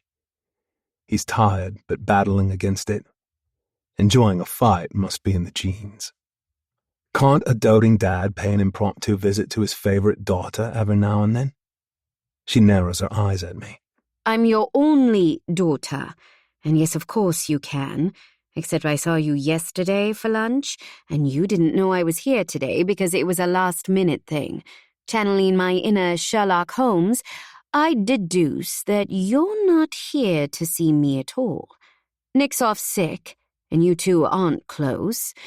So that leaves, let me think. Could it be Lauren? I shrug. I actually feel fucking embarrassed about it. When it comes to my love life, Samantha acts more like my disapproving mum than my kid. I can neither confirm nor deny that allegation, ma'am. But if I was here to see Lauren, is she in? Yes, but 2 things to mention. 1, you're out of luck because she has a hot date tonight with a cello player. And more importantly, she's with a client and it's a difficult case. So don't go barging around like a bull in a china shop.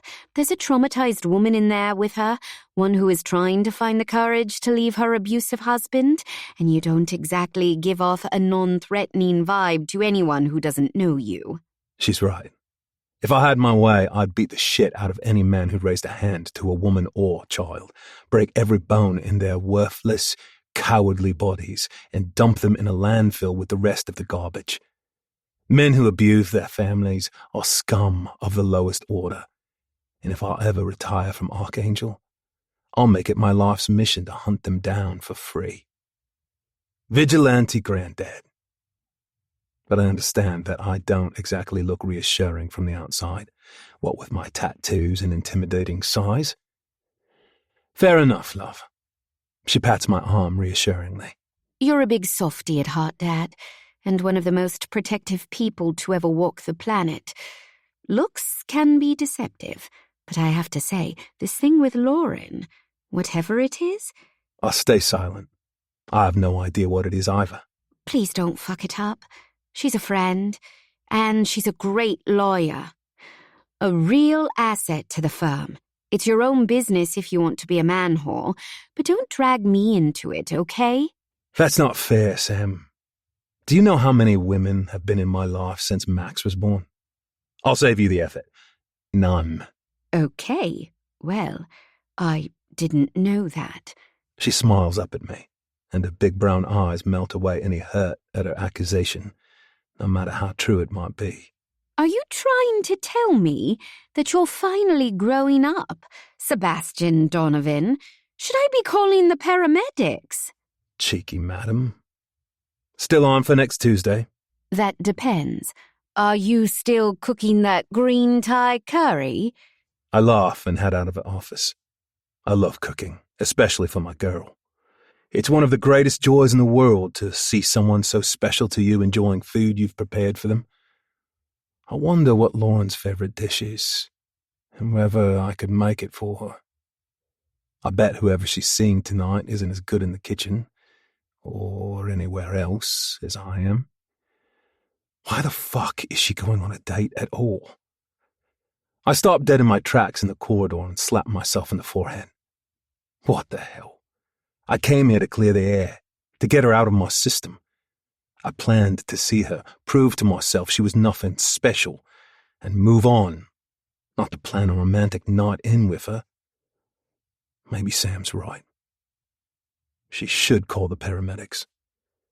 I don't have long to think about my impending mental decline, because a human whirlwind comes steaming down the hallway and crashes right into my legs. At least I'm assuming it's human from the fact that it has a mop of curly blonde hair, 2 arms and 2 legs. One of the arms is encased in a plaster cast, and I'm careful to avoid it as I squat down on the floor next to the kid. There's a playroom set up for children at the back of the building, where they can hang out while their mums and dads sort out the grown-up stuff. But he must have got bored. He looks the type, fizzing with energy and mischief. He's maybe 8 or 9. His big blue eyes looking up at me with a mix of concern and curiosity. Bloody hell, son. Where are you going in such a hurry? Nowhere. I was just seeing if my new trainers had superpowers. I glanced down at the box fresh white tennis shoes at the end of his skinny legs. Right, well, looks to me like they do. I've never seen anyone move so fast in my life. His face lights up with delight, those cautious eyes now bright. Honest? You're not bullshitting me? Nicky? A woman calls from down the corridor. You know what I've told you about that word. I'm so sorry. Is he bothering you? Nah, I reply. No problem. She nods but doesn't go back inside the office. She hovers in the doorway, keeping a careful eye on her lad. The kid pulls a face and whispers to me. That's my mum. She says she doesn't like swearing, but she does it all the time when she thinks I'm not listening, so I call bullshit on that one. I laugh and help him to his feet. He swipes blonde curls away from his face and looks me up and down without any shame. You're a big man. I think you're even bigger than my dad. Well, you'll be a big man one day too. It just takes time and a bit of effort. Maybe a few steaks. What happened to your arm, pal? His face shuts down in an instant, all that energy gone, and he stares intensely at the floor. I fell over. I'm really clumsy. I suck in a harsh breath as a ball of pressure slams into my chest, hitting me as hard as one of Alex's punches. Yeah, I was a really clumsy kid too. I was always accidentally falling on my dad's fists, boots, and lit cigarettes. One time I was so fucking clumsy, I tied myself to the radiator and beat my own back with a cane until it bled. Come on, let's get you back to your mum, eh? As we approach, her eyes fly over him as though she's checking for new injuries. She's a pretty woman, petite with fair hair and a cute button nose. Exactly the type those assholes often seem to go for. There are dark circles around her eyes, and she's wearing a cuffed long-sleeved blouse buttoned right up to her throat. Assuming she's not Amish, I can think of two reasons for that. The husband is a controlling bastard who's told her to keep herself covered. Or she's hiding bruises. Fuck. Looking at the nervous way she's chewing on her lip and wringing her hands together. Could be both. The idea of what these two are going through makes me so mad I want to punch something. But I make an extra effort to be quiet and respectful as we all walk back into Lauren's office. I knew it was hers, obviously, but it still takes my breath away when I see her again. She has her curls pinned up, and she's wearing a plain little black dress that should look perfectly businesslike, but on her looks like pure sin. I nod at her once, abruptly, and look away again. This really isn't the time for getting yet another unwanted hard-on. Seb, I see you've met Nicky, and this is his mom, Caroline. I consider offering her my hand to shake, but I suspect she'll bolt at the slightest movement. Being in a room with a man like me is probably difficult enough for her. Nice to meet you, Caroline. Sebastian Donovan. You've got a great lad there. Her face lights up, and she tugs him to her for a cuddle. He pretends to hate it, but it's obvious he's proud and pleased. That's what these two should always be doing, beaming away like this. It burns me that some bullying twat is reducing them to rubble, just because he can. Look, this is undoubtedly a complicated situation, Caroline, and we've only just met. But what can I do to help? Shock crosses her delicate, worried features, followed quickly by suspicion. Are you a lawyer too? I'm not. I leave that to the clever types like Lauren here. But there are other ways to be helpful. Maybe if you ever need protection or a secure place to stay. Even if Nicky here fancies a kickabout with a football in a safe space, a space where he won't be so clumsy, then you could call me. I don't expect payment, and I won't ever tell you what to do. Only you can decide what's right for you. But if you need me, I'll be there. No strings attached. I've avoided Lauren's intense gaze ever since I walked into this room, but I could feel her staring at me. I have no clue if I've overstepped here, or if she thinks I'm a prick for trying to be a white knight with one of her clients. I turn around, expecting to find a mocking smile or a cynical quirk of her eyebrows. I'm completely unprepared for what I actually find. A tortured look in her eyes, and tears oozing from their corners. She shakes her head and swipes the tears away, and before I can say anything, she waves me off. I hate seeing her distressed and fight the urge to leapfrog over that desk and take her in my arms. Caroline, don't dismiss what Seb is offering. I'm a lawyer, and I believe in the legal process. I know you haven't decided what to do yet, and Seb's right. Only you can decide that. But I hope you agree to move forward with us. I'm confident we can get you out of this situation using the courts. But from what you've told me so far, there's a chance that things might get more complicated. Her eyes are on Nicky as she speaks, and she's obviously being careful about what she says around him. Caroline pulls her boy closer. And you trust him, Lauren? You trust this man? I'm interested in the answer to that one, too. In this situation, with this woman and her kid, I am 100% trustworthy. With women in my life so far, definitely not. And I'm guessing Lauren might know that about me already. She and Sam will have talked. Can she separate that from everything else? Lauren looks intently at me, as though she's measuring up every scrap of my soul, counting every grain of decency. I do, yes. I trust him, and I think you should too. Do I have your permission to discuss your case with him? Caroline nods gently, a barely there gesture that reminds me of a sparrow pecking for food. Yes, if you think it could help, then yes. Now, we'd better go. He's busy in the city today, but if I'm away from home for too long, one of his men will tell him. Thank you. Both of you. Lauren asks her to look at some paperwork before she leaves, and I use the time to crouch down in front of Nicky. I take a pin off the desk and scroll down my number. Then I gently raise his arm and tuck the scrap of paper beneath his cast, where it fits flat and snug and hidden. That's our secret, Nicky. Nobody will see it there. But if they do, you tell them it's Dua Lipa's number, okay? I'm also going to give that to your mum. And maybe we could get you a phone of your own that nobody else knows about. Just for you, so you can call me whenever you like. Will it have games on it? Sure. Now, I'm going to give you some advice, all right, kid? He experiments with his cast, satisfied that the paper is concealed, and nods. Yeah. I sweep back his unruly curls and look at him full on. I want him to remember what I'm about to say and wish somebody had cared enough to say it to me when I was his age. Nicky, if ever you feel like you're in danger, like someone is going to hurt you, I want you to run, okay?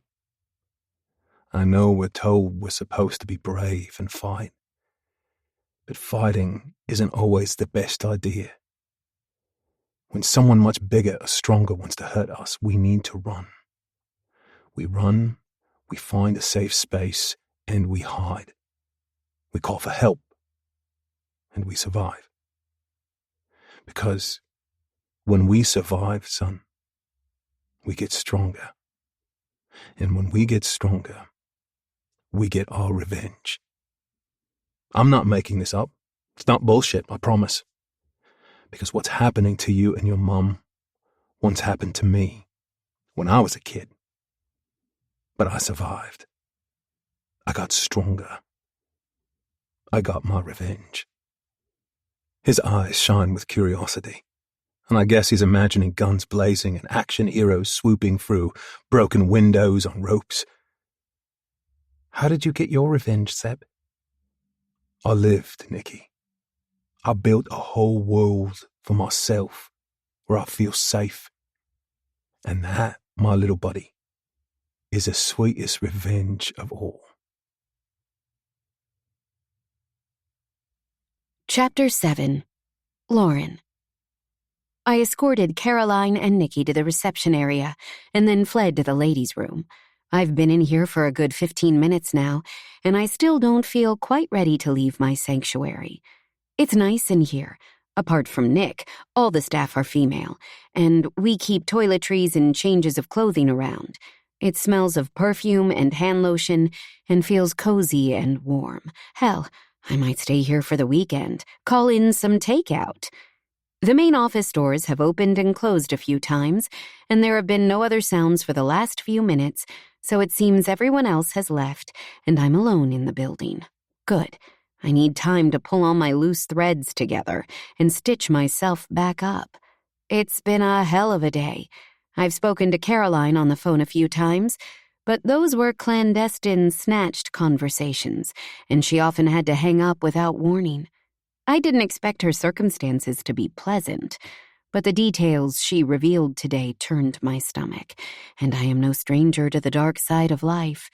Seeing her and that beautiful little boy so cowed, so broken, was enough to drag me down into a pit of despair. Her desperation and fear were infectious, and although I managed to keep up a professional facade, inside, I was drowning. I play a good game, but my own fear is always right below the surface, waiting to reclaim me. Seb, of course, had no idea what he was walking into, but he responded to it all with such kindness, such quiet ferocity, that it touched more than a few raw nerves. He didn't know what their situation was, but he saw the damage straight away and didn't hesitate before offering to help. That was enough to bring those irritating tears to the surface. Since I last saw Seb, I've persuaded myself our night together was a one-off, a harmless bit of fun and nothing more. He's a player, a shallow guy who cannot commit to anything other than the superficial. I don't have a problem with that, because being superficial is a logical response to a world that can hurt so deeply. But now, he's shown another side to himself, one that's much more unnerving and makes it harder to dismiss him. It's a side of him that scares me, because I've never met a man who affects me this much, who strips away my control so easily, who makes me wonder what it might be like to ask for more than a world-class fuck and multiple orgasms. What would it be like to have a man like Seb on my side, fighting in my corner, protecting me and keeping me safe? Screw it! This is all too much, and I won't solve anything by sitting on a toilet seat behind a locked door. I force myself to emerge and study myself in the mirror. It could be worse than a moderate case of panda eyes. I grab my makeup bag and repair the damage. I was supposed to have a date tonight, but there's zero chance of that happening now. I get out my phone and quickly send a message, hoping it gives the guy enough time to find someone else for a precious Friday night hookup. I swap my heels for comfortable sneakers and give myself permission to go home, drink a bottle of wine, and pass out watching something fluffy on Netflix. When I open the bathroom door, though, I realize it's not going to be so simple. Sebastian Donovan is standing right outside, leaning casually against the wall, his massive arms crossed over his chest as he looks me up and down. My lady parts tingle immediately, and I'm furious with them. Gloria has no sense of loyalty. Damn her. I was starting to wonder if I was going to have to kick the door in, he says, unsmiling. Seb, I was just... Well, that doesn't matter. Why are you still here? I'm taking you to dinner, obviously. There's no obvious about it. I don't remember you asking me, and I definitely don't remember saying yes. Besides, I have a hot date with my couch tonight.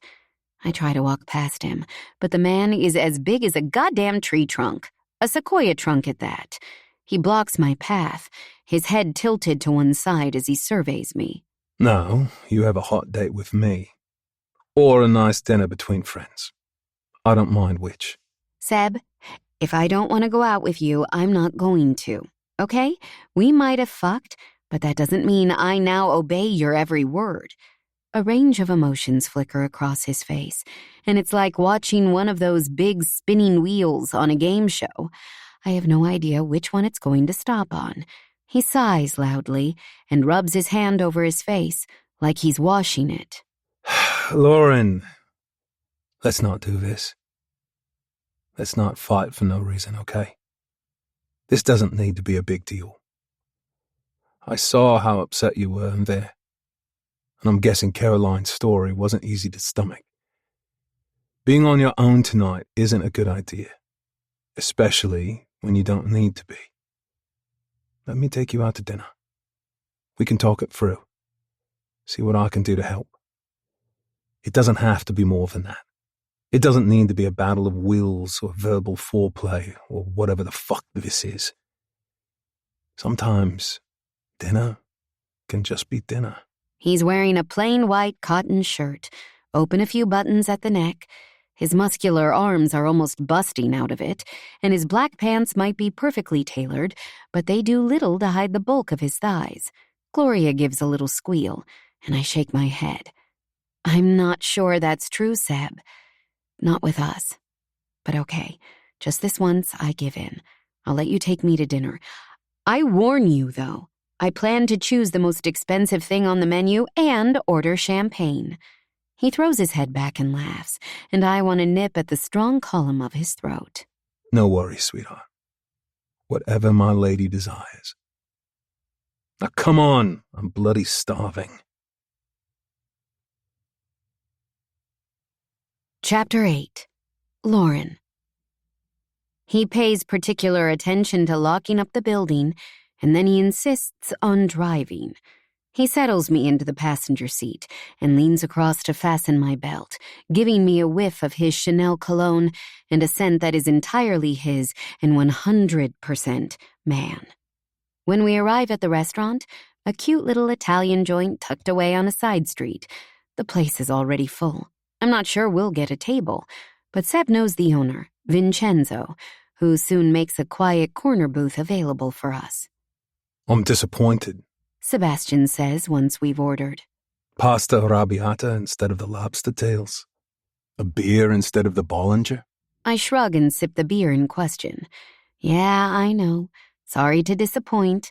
I'm a simple girl at heart. We both know that's not true. His eyes flash at me, and his sinful mouth quirks up at one corner. So, first things first.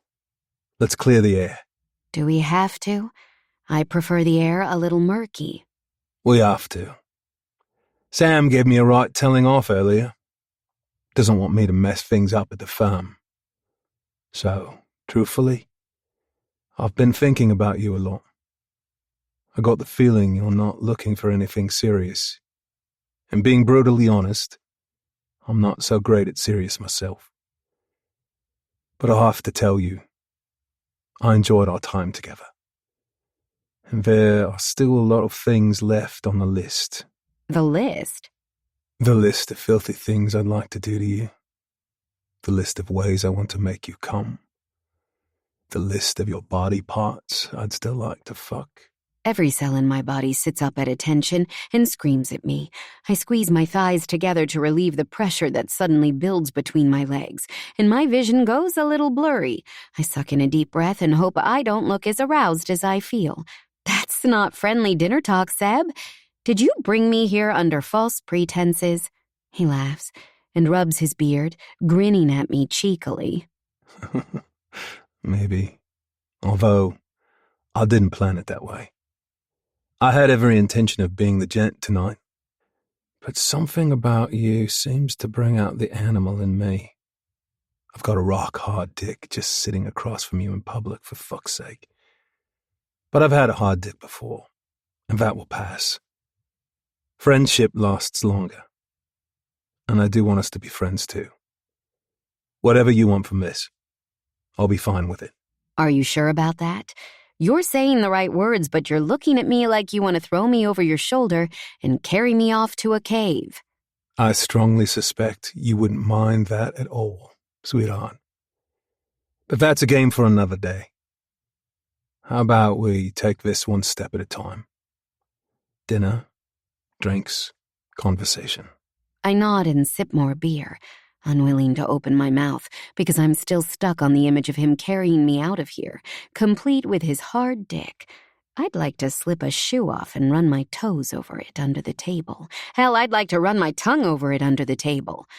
The waitress arrives with food, as I'm imagining licking those heavy balls of his and picturing him shooting his load on my breasts. That's a thing I don't typically enjoy much, but the idea of him finishing on me is enough to make my pussy contract. He gives me a smug look. You look distracted. Something on your mind? The damn man knows exactly what's on my mind. He knows exactly what he's doing to me, and I fight to regain control. Just how delicious this dish smells. Nothing on earth sexier than a plate of good pasta. If you say so, hot sauce. Now, do you want to tell me about Caroline? Or would that ruin your sexy pasta? His tone is more serious and businesslike. Like he's flipped from playful Seb to security firm owner Seb. And I wonder if that's his way of coping with difficult emotions. I'm not an idiot. I saw the way he was with Nikki and heard the things he said to him while he thought I wasn't listening. I can't imagine anybody being able to hurt this big man now. But he was a once vulnerable little boy, a boy somebody took advantage of, probably someone he should have been able to trust. I don't let myself go down that heartbreaking rabbit hole and instead follow his lead of being professional. No, let's talk about it. I'm worried about her, Seb. She's been with her husband for 11 years, married for 10. They met when she was working as a personal shopper in Harrods. He was a high-roller client. At first, he was charm personified, and it was all a fairy tale. I'm pretty sure you can guess the rest. Sadly, I can, yeah. He'll have cut her off from her family and friends, started with the odd slap, persuaded her it was all her fault for setting him off. Usual blood-boiling bullshit. I nod, saddened but unsurprised at the weariness in his words. Caroline's story isn't a unique one. Far too many women have similar stories to tell. Exactly that. But things have escalated beyond the usual. For the last few years, he's been sharing her out among his friends, forcing her to endure gang rape. His favorite game is to throw a party, tie her to the bed, and invite friends and business colleagues to take their turns. They're allowed to do whatever they want to her. I swallow down the bile that works its way up from my stomach and force myself to go on. The last time it was over 20 men, and she ended up in the hospital with horrific internal injuries. It was a private hospital, paid for by him, so everybody turned a blind eye. Reciting the awful details like this is actually helping me distance myself from the trauma of it all. I learned long ago to compartmentalize with my job, to separate my emotions from my words. There's a place for passion in the law, but it's mainly a world of logic and reason. I won't be helping Caroline or Nikki if I can't clearly describe what she's been subjected to without bursting into tears. Seb obviously isn't quite there yet and slams his massive fist down on the table so hard the plates shake. The evil piece of shit. How about I tie him up and do the same to him?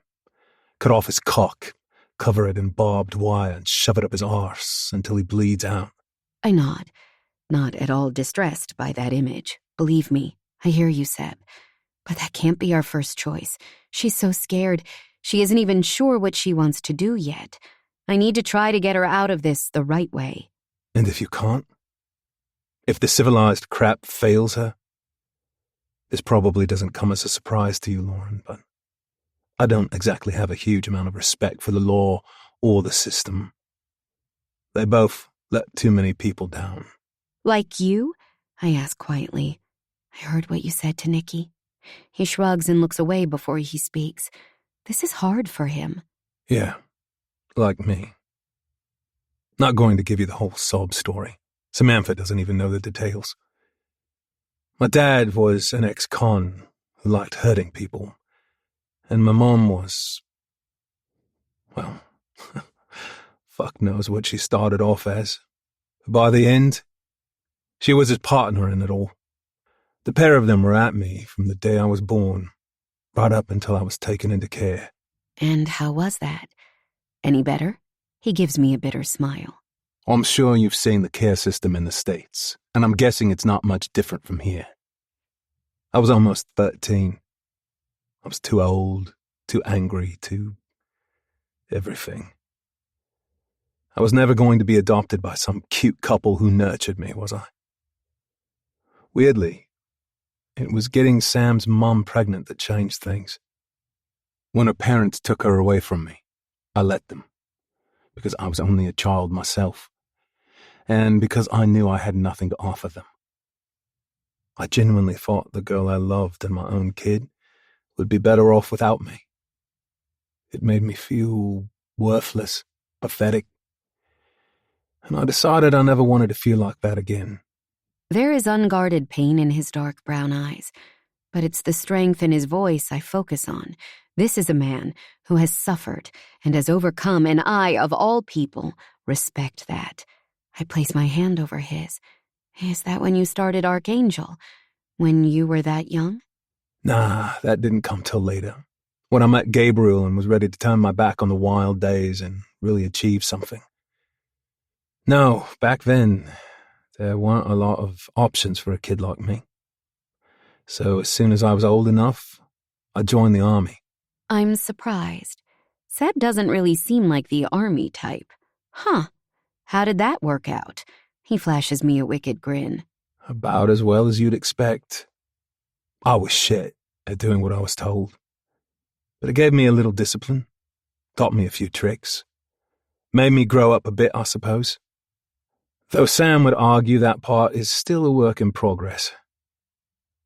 Anyway, enough about me. Nikki's broken arm. The dad? He's obviously had enough of digging into his own past, and I get that.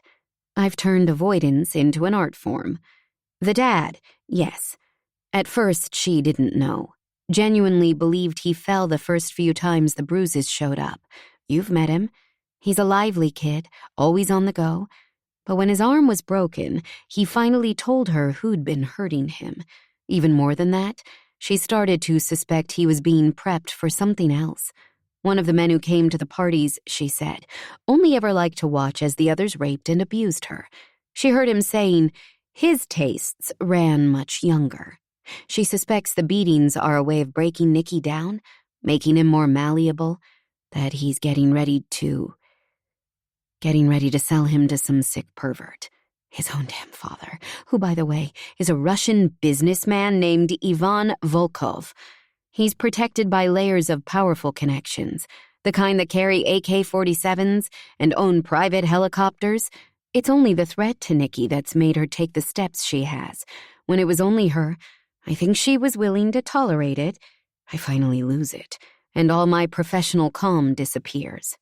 What the fuck is wrong with this world?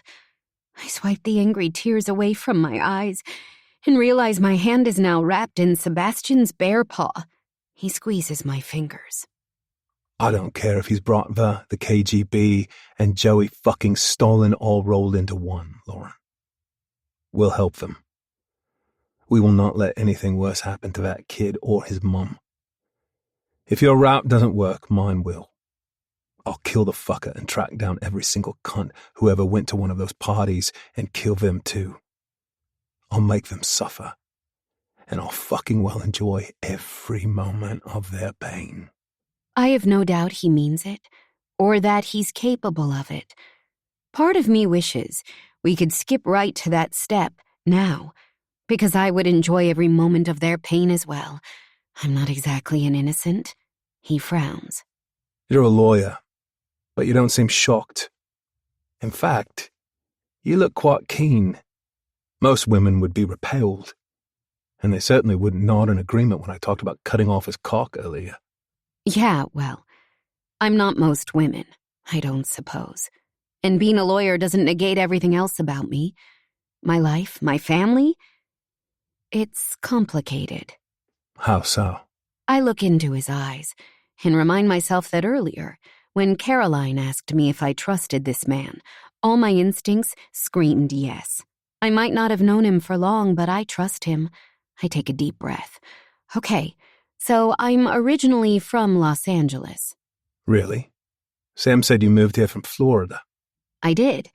And Florida is a whole different story. The brief version. I was born and raised in L.A., left there at 18, spent some time studying here, got married and moved to upstate New York, got divorced, traveled around, settled in Florida. Married? Yep, married. Not for long. I thought we were in love, which was a sweet delusion, but we were never compatible. That's an understatement. We were a total shit show. Not going to get into that now, though. He doesn't look happy with the shutdown, but nods at me to continue. Back to my family. I use the name Hayes. That's my mother's maiden name, which I legally changed mine to. I love my parents, my sister, my cousin, all of them. But I needed distance from them. I needed to build a life for myself that was removed from their world and its darkness. I feel disloyal even saying that. My family's business practices, both legitimate and not so legitimate, paid for the home I grew up in, my education, my privileged start in life. I'm not such a hypocrite that I ever condemned them, but I also knew I didn't want to stay there and live that life, especially not while Uncle Carlos was on the scene. What's so dark about your family, Lauren? Did they hurt you? The anger in his voice is barely suppressed, and I know he is imagining the worst. Who can blame him, given his background? One of them did. My Uncle Carlos. He was a sick fuck. He gave me this. I hold out my palm and show him the thin, crescent-shaped scar that is still visible on my flesh. He traces it with his fingertips, then soothes it with a gentle brush of his lips, like a father kissing away the pain. Tell me where he is. He'll be the first one I end. I shiver slightly, at both the touch and the words. He's already gone. He died last year, and he died like the pig he was. I felt so liberated when I found out. My cousin and his friend, who are not men you mess with, rid the world of that particular evil. I'd left L.A. at least partly to escape him, but it wasn't that simple. It wasn't only one bad man. It was the whole culture of my family, their past, their present, probably their future, the violence. This will probably mean nothing to you, but my birth name is Lauren Maria Montoya. I see immediately that the name does mean something to him. Of course it does. My family might be based in L.A., but it's known the world over, and depending on what side of the law you're on, the Montoyas are viewed with either fear or envy for the way they have combined ruthless origins and enforcement with a multi-billion-dollar business empire. Seb straddles both sides of that moral and legal line, I suspect, which might be why I'm so drawn to him. Despite my desire to escape, I'm obviously drawn to the familiar. Perhaps it's a part of my DNA. You're a Montoya? He asks, frowning. A fucking Montoya? Only half a fucking Montoya, to be fair. From what I've gathered, the Montoyas don't do anything but halves. Shit. Does Sam know? I shake my head. It's not something I talk about easily, even with close friends. I mean, it's a bit of a conversation killer. Hi, I'm Lauren, and my family is in charge of the West Coast Mafia. I like cozy nights in, long walks on the beach, and torturing my enemies to death with power tools. That must have been one crazy-ass childhood. I've heard stories. He says, looking at me intently. Always thought Alejandro sounded like a guy not to be messed with. Alejandro's my cousin, and we're close, and he's a total badass. Despite that, though, despite what circumstances sometimes force him to do, he's a good man at heart. He nods, accepting this for the truth. It makes sense that he would understand how a good man can also be capable of terrible acts. Well, I can see now why you have so much fight in you, sweetheart. I do now, yes, but I didn't always. Not for a long time. I ran away from Carlos and what he did to me.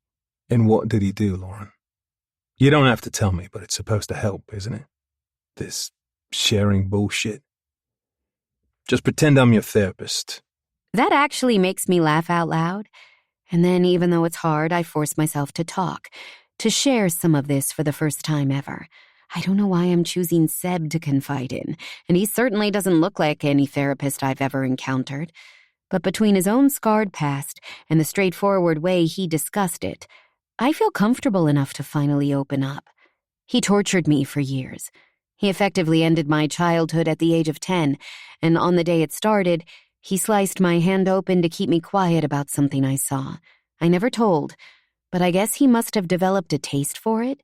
He got a real kick out of keeping me permanently scared.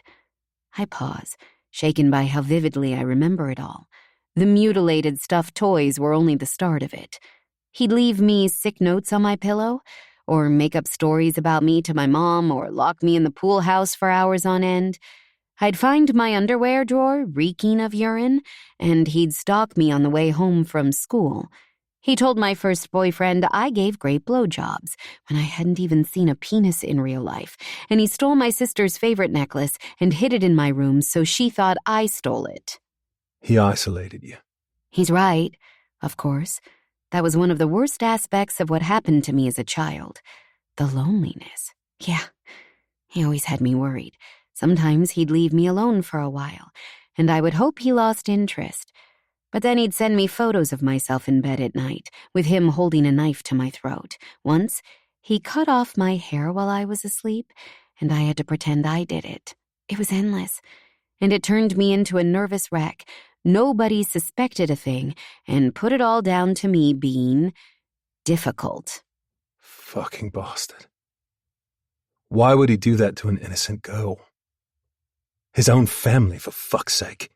There's no answer to that. Now I know there wasn't a reason. He was just a psycho. But back then, I blamed myself.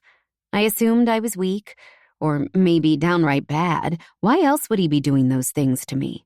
I never told a soul. He had me so wrapped up in terror.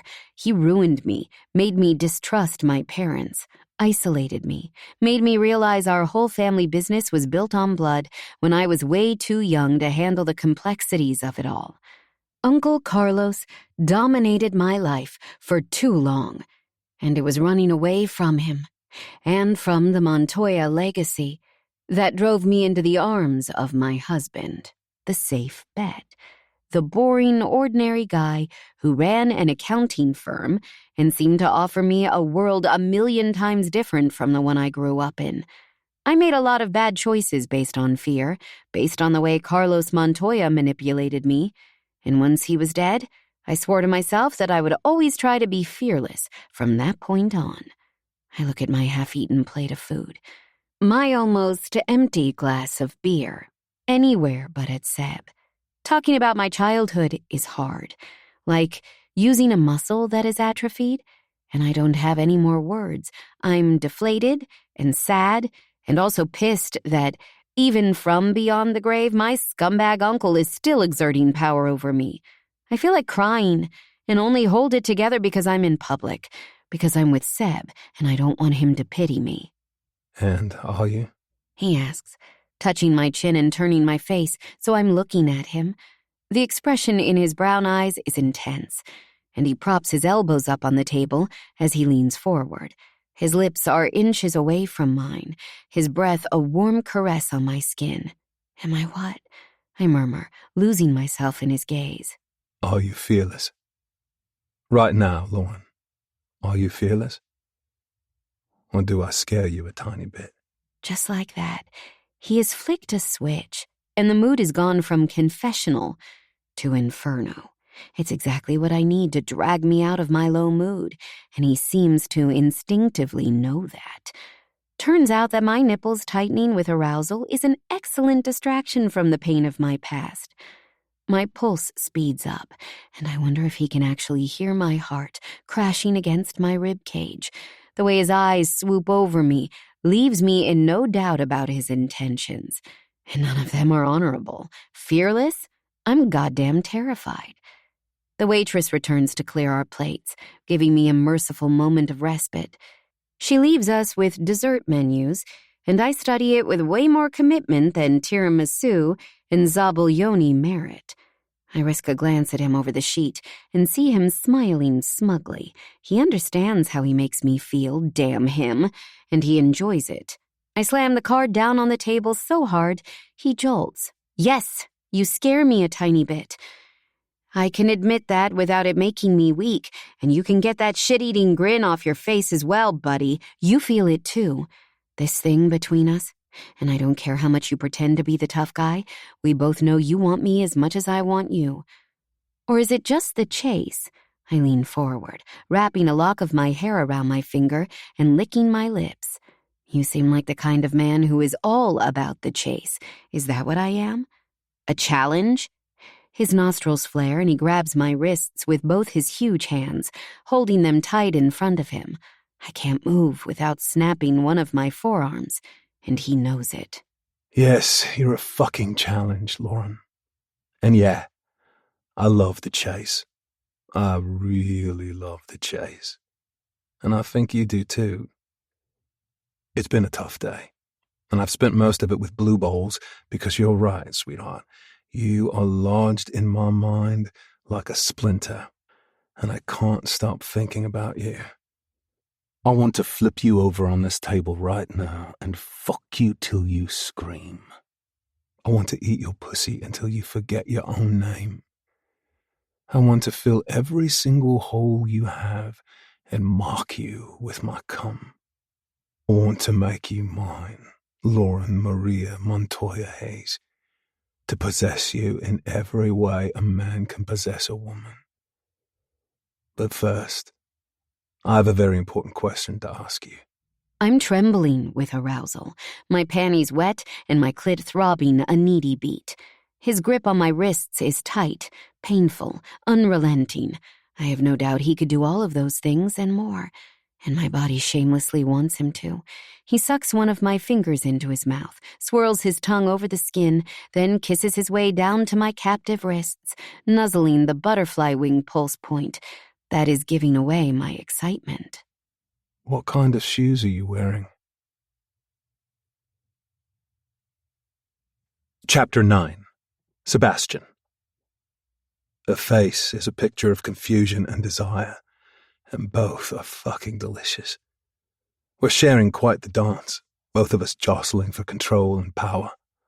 Physically, I win that game, but there are many other types of power.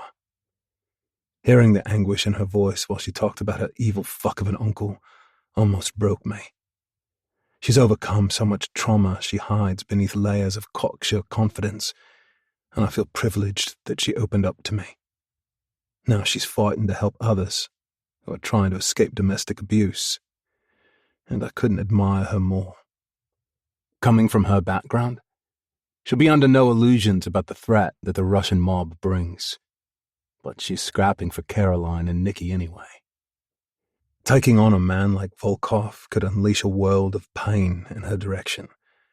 But if she's worried about that, she's doing a damn good job of hiding it. Now she has me on her side, though. And if anyone lays a hand on her, that hand will not remain attached to the owner's body for long. This has been a lot for both of us. Our friendly dinner turned into a soul-searching session, way more intense than anything either of us is used to. And I know how it's made me feel. Jagged, exposed, vulnerable. I rarely feel any of those things, and it sucks balls. I can tell it's the same for her, and I'm determined to change the tone of our night. In fact, my cock is already stirring at what I have in mind, and the bewildered look in her eyes is only adding to it. Shoes? You want to know what shoes I'm wearing? I nod as I scoop out my wallet to pay the bill. I do, yeah. Or shall I climb under the table and take a look for myself? Who knows what else I might get up to while I'm down there. I wink at her and am rewarded with a sweet blush creeping across her cheeks. No, don't do that. I'm wearing deeply unglamorous sneakers, Seb. Sorry to disappoint. What makes you think that's a disappointment? That's actually perfect. Much as I love seeing you in heels while I have my fingers in your soaking wet pussy, what I have in mind for tonight calls for something more practical. Like you said, we both enjoy the chase, and I think we both deserve a little fun. So how about we take the chase a step further? How about we make it real? She fights to keep her cool, capturing her plump lower lip between her teeth in a way that makes her look like a nervous schoolgirl. It makes me more feral for her, and I let go of her wrist before I'm tempted to drag her into my lap. How would that work? She finally says, her head tilted to one side. Pretty simple, sweetheart. You run, you hide, then I hunt you. You're my prey. If you want to try and fight me off, give it your best shot. Her pupils blow wide, and she sucks in her breath. What happens if you catch me? I think you already know the answer to that. You get fucked any way I choose. I do whatever I want to you. No holds barred. No holds barred? There's a flicker of something deeper there, but she clamps down on it. What if I want you to stop? Then you tell me to stop. You can trust me to listen. I might act like an animal sometimes, but I'm not one. If it makes you feel better, we could use a safe word. She turns it over in her mind, and I'm surprised that this all seems new to her. I would have expected a woman with her enthusiasm and experience to have experimented with the darker side of sex before now, but it all seems fresh to her, which, of course, makes it even more fucking exciting. There's a whole world of play I can introduce my little virgin to if she'll let me. My safe word can be chainsaw, then. She replies, arching an eyebrow at me. Okay, I'll bite. Why chainsaw? Because that's what my family will use to dismember your still-breathing body with if I ask them to. It's a decent attempt at a power play, but I've been threatened by bigger and nastier people than Lauren. Understood. So, what do you say? Feel like giving it a try, hot sauce? Or are you too scared? She stands up abruptly, hands on her curvaceous hips and a wicked smile on her lips. You're very sure of yourself, Seb. Maybe I'll be the one who wins the game and gets to fuck you any way I choose instead. Wouldn't that be fun? Now, I assume I get some kind of head start? Are there any rules I need to know about? And there she is again, all fire and fury. The way this woman goes from wide-eyed to warrior in seconds is intoxicating. Your head start lasts as long as it takes me to throw cash on this table. What are you standing there for, Lauren? Run. I slam my hands down flat on the surface with the last word, and she jumps in shock. Her curls tumble out of the loose bun on top of her head, and she laughs as she grabs her purse and saunters to the door of the restaurant. She doesn't run, oh no. She leaves in exaggerated slow motion, sashaying those hips, swaying that killer behind from side to side like a metronome. I stare at her juicy round ass, mesmerized by her, just like half the men in the room. She pauses in the doorway, looks over her shoulder, and gives me a little wave before she bolts across the street. The minx knows exactly what she's doing, and now I'm stuck here for a few minutes longer while I wait for my raging erection to die down. Well played, Ms. Montoya. I concentrate on unsexy thoughts, pay up, and leave a generous tip. I clocked exactly where she was heading, so I have time to go to my car, which I parked in a secluded spot behind the restaurant, and shove a few items into my pocket.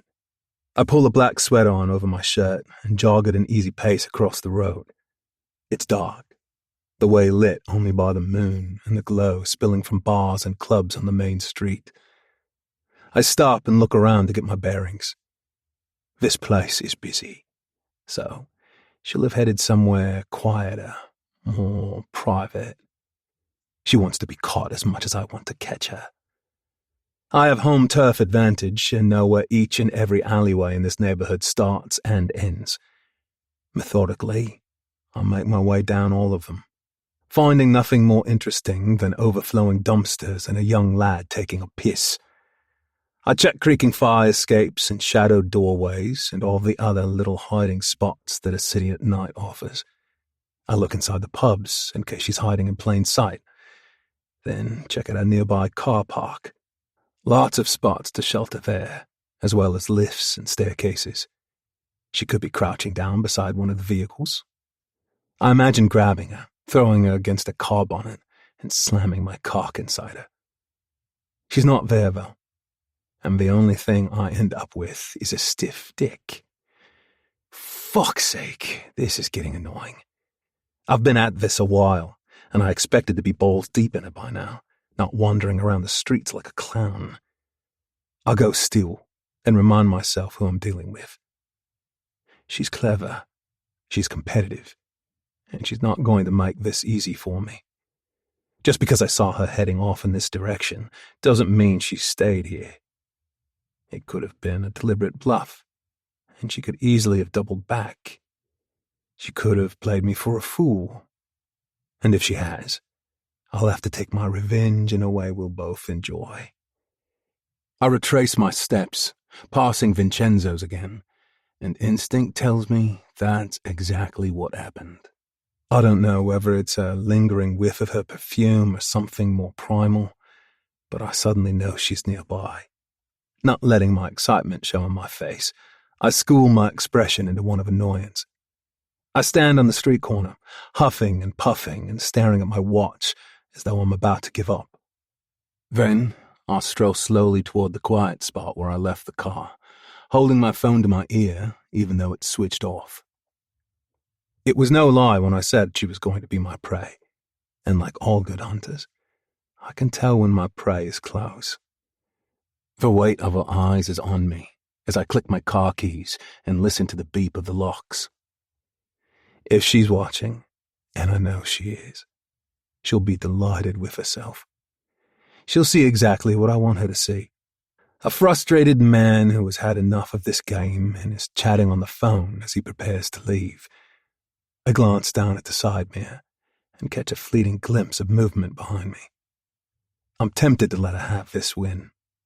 I'm curious as to what she'd do with her prize. The temptation isn't quite strong enough, though, and as I slide my phone back into my pocket, I allow myself a small smile of anticipation. I whirl around and catch her about to pounce, her hands stretched out before her as though she was going to tap me on the shoulder. The look of shock on her face when I confront her is perfection. She lets out a squeal, then quickly turns to run. Not quickly enough to avoid being grabbed and slammed into my body, though. I tear her purse from her shoulder and throw it into the car, keeping a tight grip on her. Her shocked look is now edged with panic, her eyes rolling wildly as I crush her against me. It goes straight to my cock, that panic, that squeal, that rapid-fire breathing, and the way she struggles against me. She flails around in my arms, trying to lash out, and discovering I have her pinned so tight she's trapped. She raises a knee, aimed at the traditional area, but expecting it, I block her. Next, she stamps down on my foot as hard as she can, which might have been more effective if I wasn't wearing tough boots. "Gotcha," I whisper, nuzzling her hair, completely inflamed by her efforts to escape. She bares her teeth and seems furious enough to try to take a chunk out of me. I spin her around, slam her against the car, and drag both arms behind her back. I hold her wrists with one hand, tugging them slightly upward to let her know who's in charge here. It has to hurt, but she's still fighting. So I slip my other hand around to the front of her neck. "You're mine," I mutter, gently squeezing the slender column of her throat. "And the more you struggle, the more this will hurt. Or is that what you want? Huh, sweetheart? You want a big, bad man to fuck you while you fight. You want a stranger to take you in the dark." I slam my groin into her as I speak, and she whimpers as she feels my cock press against her. "Yeah, that is what you want, my dirty little slut." I'm so distracted by the scent of her fear, by our bodies pressed together, that when she slams her head back and tries a reverse headbutt, I barely dodge it. She manages to catch my chin, and the flash of pain makes me angry. Another twist of her arms, not enough to hurt her, but enough to make her cry out, and I take a pair of zip ties from my pocket. Within seconds, she's trussed up, and I clamp my hand over her mouth to stop her yelling out any objections. We're in a sheltered spot here, but I don't want any good Samaritans getting in the way of our fun and games. I pull open the back door of my SUV and shove her roughly inside. She lands in the back seat face first, her ass in the air exactly how I want it. I climb in behind her, close the door, and lean down over her trembling body so my mouth is right by her ear. "Say that safe word. Tell me to stop. Or carry on fighting, and see what happens. Tears are flowing from the scrunched-up corners of her eyes, and her breath is coming in short, ragged gusts. Of course, I'll stop if she wants me to. But it will use up all of my self-control, and possibly be the biggest letdown of my entire fucking life. She shakes her head, still looking furious, her eyes darting everywhere like she's looking for a way to escape. My hand is on the seat beside her, and I pull it away before she manages to bite my finger. Growling, I wrap my fist in her hair and pull her head up sharply, making her yelp. You can't win. I'm bigger than you. I'm stronger than you. You are nothing more than my prey.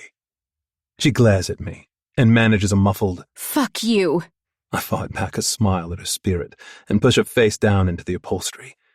Unless you want me to gag you, those better be the last words coming out of your filthy mouth. I climb behind her, and she kicks out, catching one of my thighs with a decent shot. Her arms are safely zip-tied behind her, but her legs are still a threat. Keep fighting, Lauren. Keep struggling. It only makes me want to fuck you harder when I see your ass bouncing around like that. I grab the hem of her little black dress and tug it up over her backside. The sight of that tanned arse in the air, her bound arms, the scrap of lace she calls panties. Fuck. I wanted to take my time, to torture her and make her beg. But this is too much. I slap her ass repeatedly, feeling the sting on the flat of my hand and loving the sound of her yells as I turn her skin red. God, what I'd give for a paddle or the space to use a belt properly. She's squealing and wriggling as I lay into her, and the scent coming from her pussy is fucking amazing. With her legs spread, arousal spills from her opening, her thighs growing slick already. I unzip my pants and pull out my cock, which is the hardest I've ever damn well been. Then slap her ass with it. Her breath catches in her throat. I'm so desperate, I don't bother to take her panties off. I shove the flimsy material of the thong to one side and drive myself straight into her. There's no gradual, there's no careful, no easing her in. I just slam my dick as far inside her as I can, my balls slapping against her wetness as I bang her. You're mine, Lauren. I can do this to you whenever I want. Wherever you are, whatever you're doing, I can find you. I can hunt you down, and I can take you. I grip her hip with one hand and put the other on the back of her neck, holding her down like the predator I am, nailing her as hard as I can. I'm usually more considerate with my women, but right now, I'm all animal. She lets out low moans and cries, her hair spilled over the seats, her flesh jiggling as I hammer her into oblivion. Her pussy walls clench around me, and her breathing hits a desperate rhythm. Come for me, sweetheart. I squeeze her ass cheeks so hard I'll leave fingerprints. That's what I want. I want to leave my mark. I want to claim her. Her pussy is tightening around my cock, and we're both so close now. I shove her dress higher, running my hands along her sweat-slicked skin, pushing her flatter down on the seats. I'm firmly on top of her, her wrists tied, her legs parted, her whole body at my fucking mercy. I sweep back her long hair, and without warning, sink my teeth into her shoulder. I bite down hard enough to taste the coppery tang of her blood on my tongue, and she screams at both the bite and the orgasm that now rips through her. My dick is milked, her whole body juddering beneath me, and it seems to go on forever. One big, long ripple of pleasure rolling through her. I finally shoot my load into her, letting out a yell of my own as I come. Holy fucking shit. I think that was the most powerful orgasm in the known world of orgasms. I stay where I am for a few moments, trying to drag myself back to reality. Eventually, I pull out of her and sit up behind her shaking form. Her quivering body is a disaster zone. Her ass bears my rough paw print in the middle of skin that is spanked cherry red, and her spread legs reveal a pink pussy that is drenched in our cum. Her hip is already bruising from where I grabbed her, and the dress is ripped showing the blood-tinged bite mark on her shoulder. I've never seen anything so fucking gorgeous in my life. Seb, please untie me. Her voice is low and pleading, and I cut the ties loose and help her upright. I rub her wrist gently, helping her get the circulation back in her veins, and smooth her wild hair away from clammy, tear-stained cheeks. Ouch, She says, as her backside hits the seat. what the fuck was that? That, sweetheart, was a whole lot of fun. Are you okay? Want me to kiss anything better? Gloria must be sore. She glares at me, and then bursts out laughing. I love this aspect of Lauren, the way she so nimbly moves from dark and light, like she's made of both.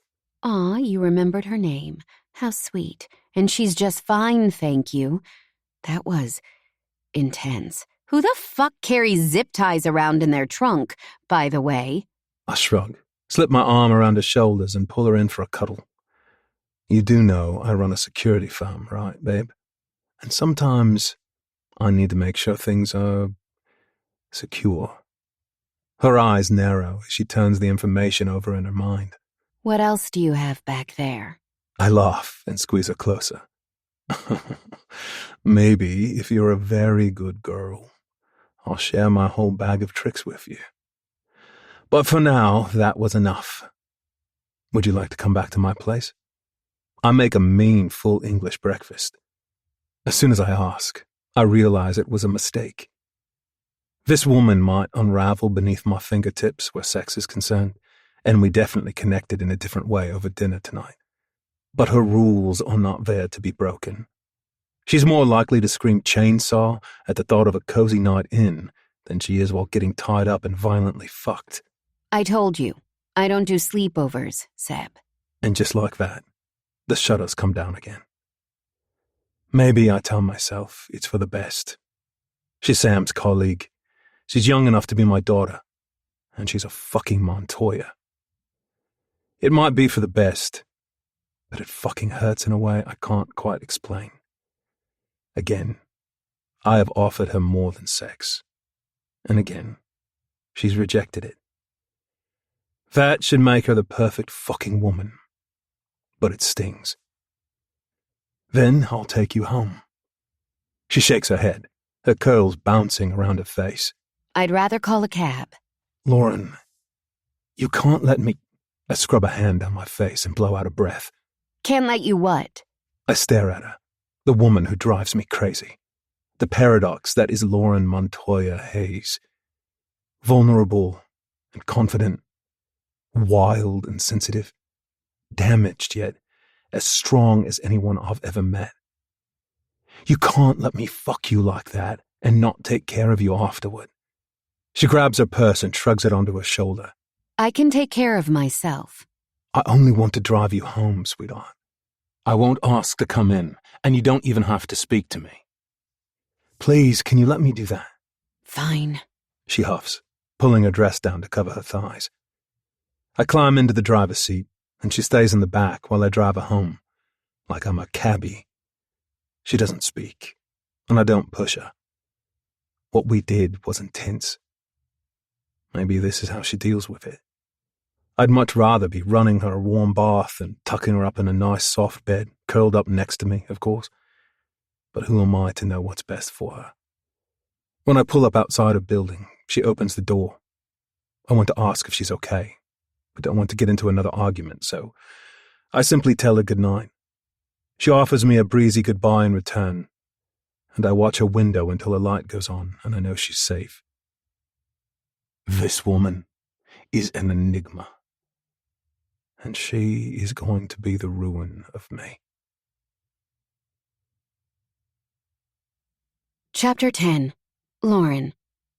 I spend a restless night in my cute little apartment by the river, unable to process exactly what's going on with me. I'm a confident woman who's not afraid to experiment when it comes to sex. But this feels like more than an experiment. This feels life-changing. I, of all people, should be repulsed by what happened tonight. I should be sickened at being hunted, being bound, and then being fake raped in the back of an SUV, So why did I agree to any of it? Why did I love it so much? Why is my clit throbbing at the memory of being thrown onto the back seat and screwed by a man who enjoyed hurting me? I've showered, slipped into my favorite PJs, and I'm sitting on my little balcony watching the water flow by in the moonlight. I have a glass of wine to help the thought process and a pile of work files to go through if I start to bore myself. I wonder if I should treat this mystery like a case and make notes on one of my big yellow legal pads. The thought of trying to describe Seb and the way he so effortlessly controls my body is hilarious. I concentrate on the wine instead. I'll probably never figure it out, and I probably shouldn't bother trying. Maybe I should just go along for the ride and enjoy it. If only it were that simple. I like Seb. Our conversation tonight was, in many ways, more intimate than the sex that followed. There's a danger that I could grow to feel more than like toward him, and I can't let that happen. I can't give my heart to another man, only to see him trample all over it like my ex-husband did. Marshall, the safe, boring accountant, was actually a gambling addict who was also screwing half the croupiers in Atlantic City. I escaped that one with a crack in my heart and a bigger dent in my savings. But with clarity of hindsight, I realized that he wasn't right for me anyway. He certainly never fulfilled me the way Seb does. Gloria's had more orgasms with Seb already than I did in 2 years with Marshall. No, I can't risk falling in love again. I am free of Carlos, free of marriage, free to be myself. I need to be careful because a man like Sebastian Donovan could jeopardize all of that. A man who's been engaged 5 times and is, according to Sam, incapable of committing to a faithful long-term relationship. Casual I can do. More than that? No way. He's a failed serial monogamist, and I've made it clear to him that I'm not interested in that. I'm confused as to why he doesn't seem to want to accept that, and the only answer I can come up with is, yet again, that I'm a challenge. It's all a bit of a head fuck, and I'm glad of the distraction when my phone rings.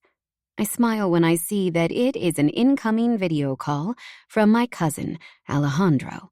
Alejandro might be the head of the Montoya Empire, but he will always be my surrogate big brother.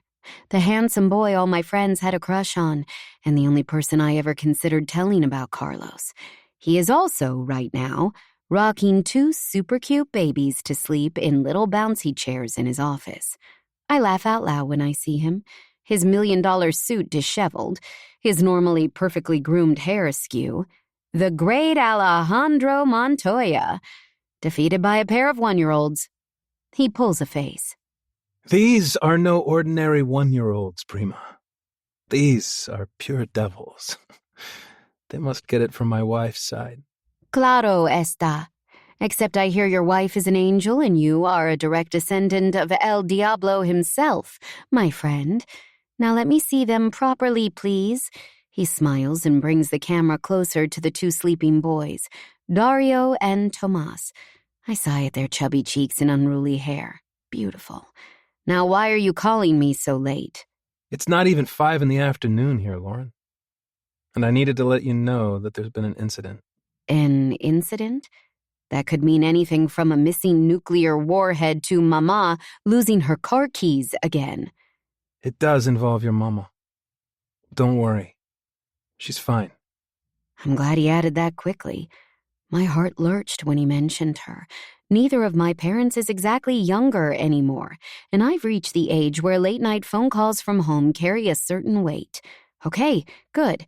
So what's the problem, and why does it involve me? There's been a cybersecurity breach. You know, Jax normally has us nailed down and safe, but your mama... Well, your mom decided to go rogue. Jax is Alejandro's right-hand man, best friend, and expert on all things tech-related. It's hard to imagine how Mama managed to sneak anything past him. She got all fired up by some Silver Surfers course she attended with your Tia Maria. And she went and bought herself a brand new laptop without telling anyone. She didn't even have a basic commercial security program on there. Never mind one good enough for us. I can hear the frustration in his voice, but I have to smile. My mama. The rebel. Words I never thought would go together. So what's the issue, cousin? Has she been approached by a playboy billionaire? Because I hear that can be a pretty wild ride. He pauses, looks at the babies, and smiles when he sees they are asleep. It's nice to see this master of the universe so content with his home life, and I vow that I will make the effort to meet his wife, Alana, very soon. He turns his attention back to me, and I notice he is more stubble than usual. Still disgustingly handsome, though. Damn him. He always had longer eyelashes than me, and my 15-year-old self still hasn't quite forgiven him. It's serious, Lauren. She had everything on there. Everything.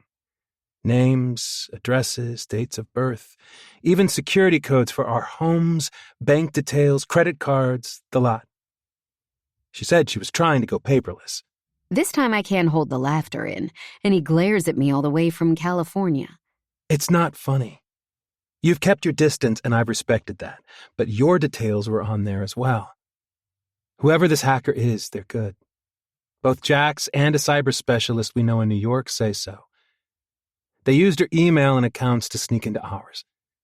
We barely noticed they were there to start with. They were so subtle. Chunks of money here and there, car rentals, credit cards being opened in my name, used to rack up huge charges on sex chat lines, for fuck's sake. Then it took a more sinister turn. My dad answered the door to a funeral director who came to collect his body. The address of the Center for Abused Women and Children that Alana runs was leaked to clients' former partners, and we had to send a small army to keep them safe from the asshole parade. And today, I received a notification from a fake news site, a damn convincing one, that said an American citizen named Lauren Hayes was killed in a terror attack in London. I knew logically it wasn't true because there's been no terror attack. But just for a moment, Lauren. Alejandro, all of that is awful. I'm especially sorry about the women's shelter. But I'm safe and well, I promise you. Have you found out who's behind it? Have you caught them? He leans forward and presses a few buttons on his keyboard. Almost. Do you remember Rafe Torres? I shiver slightly at the name, and the memory it dredges up. Big guy, tattoos, lived permanently up Uncle Carlos's butt crack. He nods. Yeah. Right up until we killed him. Anyway, turns out he has a kid, Diego. Not a muscle man like his dad. Actually has brains and was studying computer design at Columbia until he got caught falsifying test papers. He's 29 now, old enough to know better. But the brat lives in Rome as part of some kind of cyber collective. Sounds like an excuse to live in a squat and fuck people's lives up long distance to me. We sent a team, but he was already gone. Jax has been tracking him and thinks it's possible he's on his way to London. Which, in case you hadn't noticed, is where you live. Any chance at all I can persuade you to fly home to L.A. for a while? Nope. I know you have my best interests at heart, Alejandro, and I will be forever grateful to you for what you and Jax did for me in Florida. But I have a life here. I can't run home with my tail between my legs at the first hint of trouble. I see him struggle with my refusal and know that this is hard for him. Alejandro Montoya is not a man who hears the word no very often. Plus, he loves me very much. We were close growing up and have remained so over the years, as much as our lifestyles allow. Can I send someone to keep an eye on you then? Someone I trust? I know what you mean by keep an eye on me, and it involves 24-hour surveillance and some strange guy going into the ladies' room with me. It's a hard pass, I'm afraid. But I'm not stupid, and I'm not dismissing this, I promise you. If you're worried, then I should be too. I just want to handle it my own way. All right? If I struggle, you'll be the first to hear, but I think I'll be okay. I know some people. He raises his eyebrows. You know some people?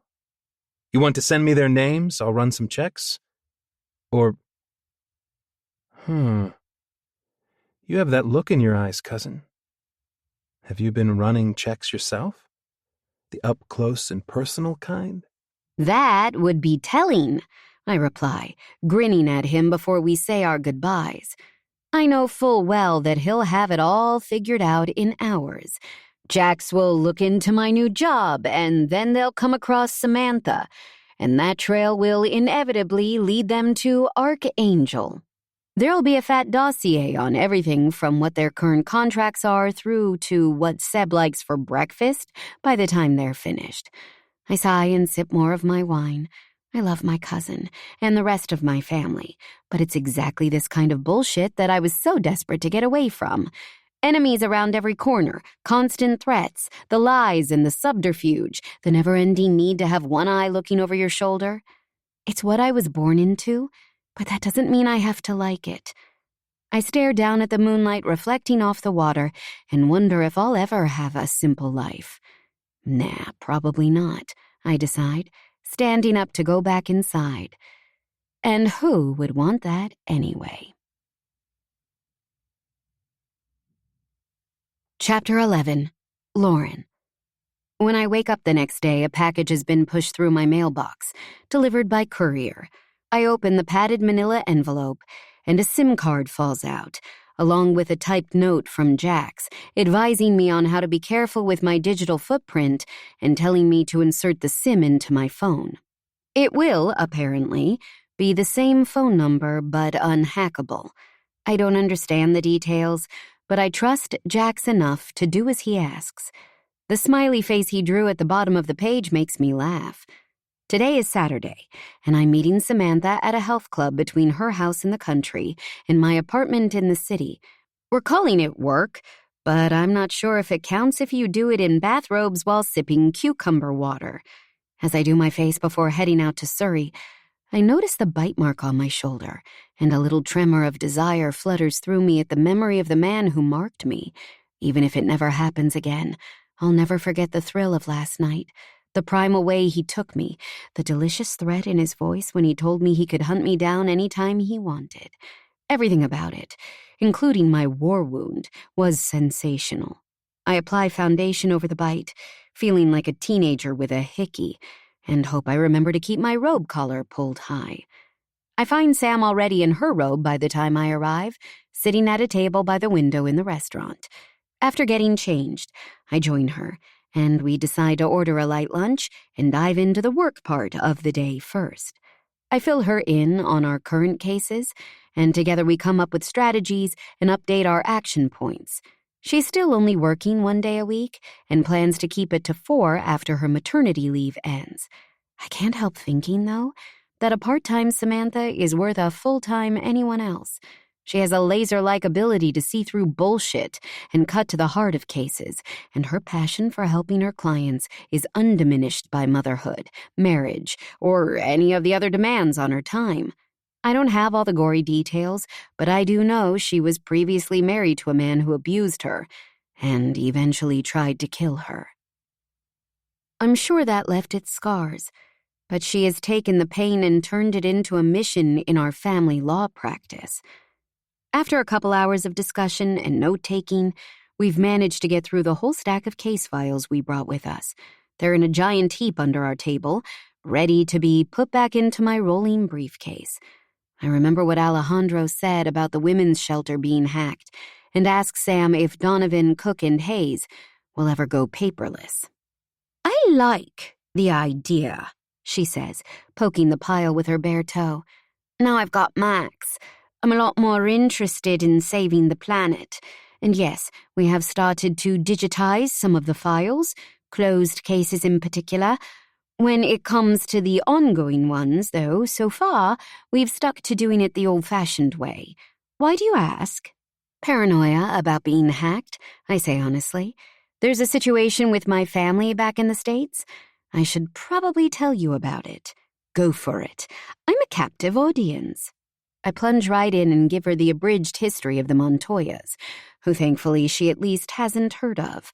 She looks surprised but unfazed when I share my family highlight reel and fill her in on the recent cyber attack.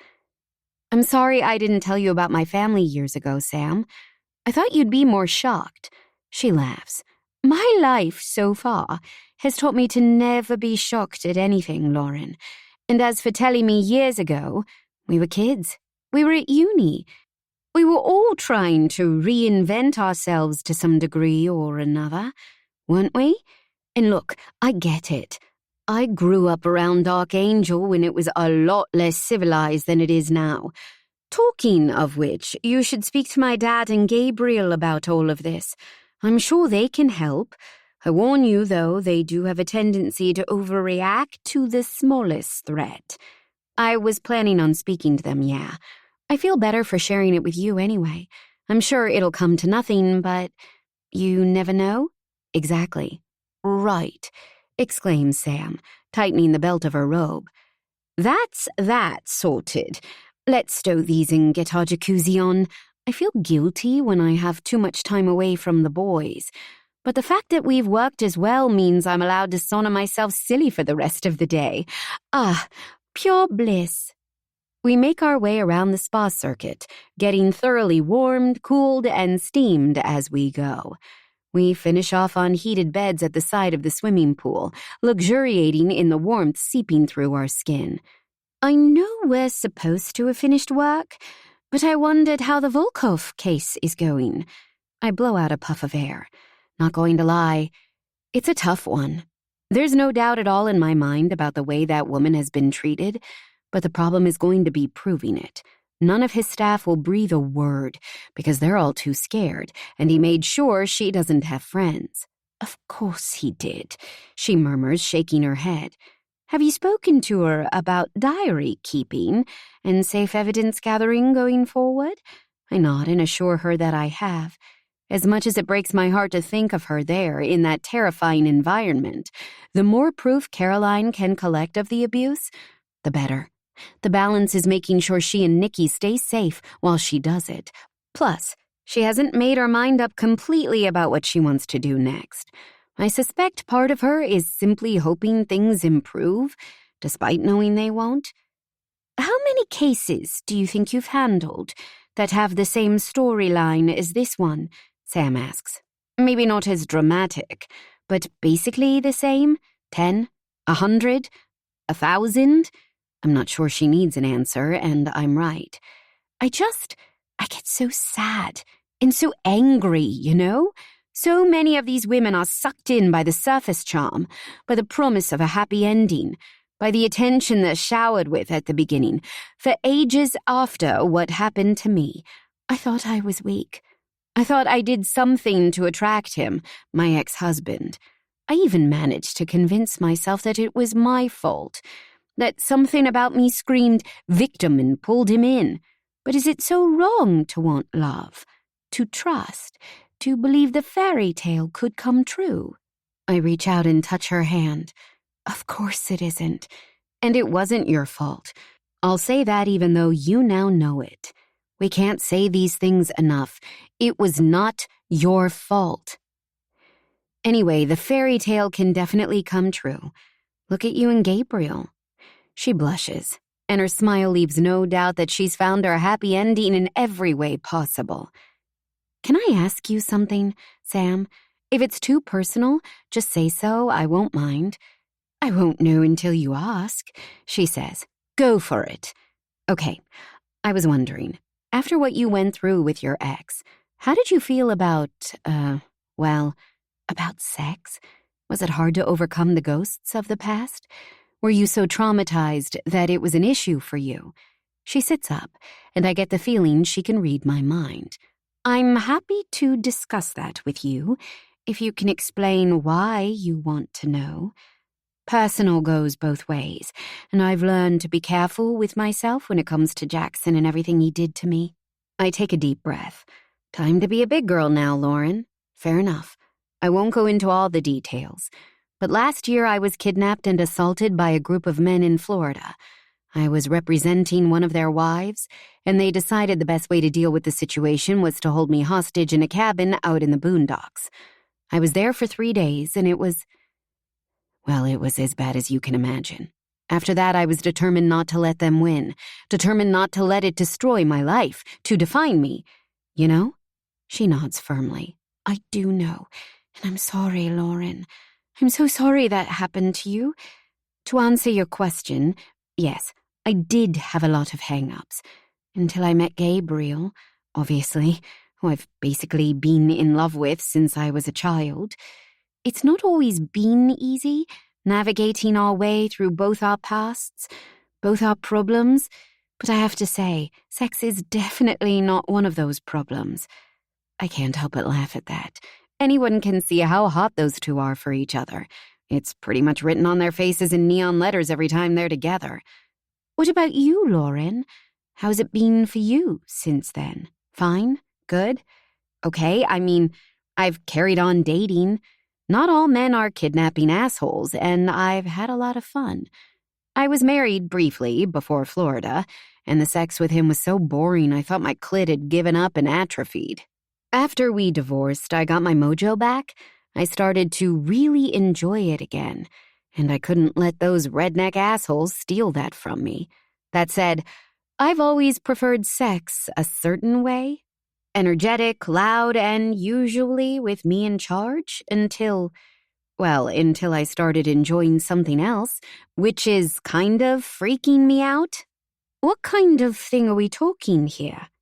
I suppose stuff that involves being controlled, tied up, restrained, dark shit.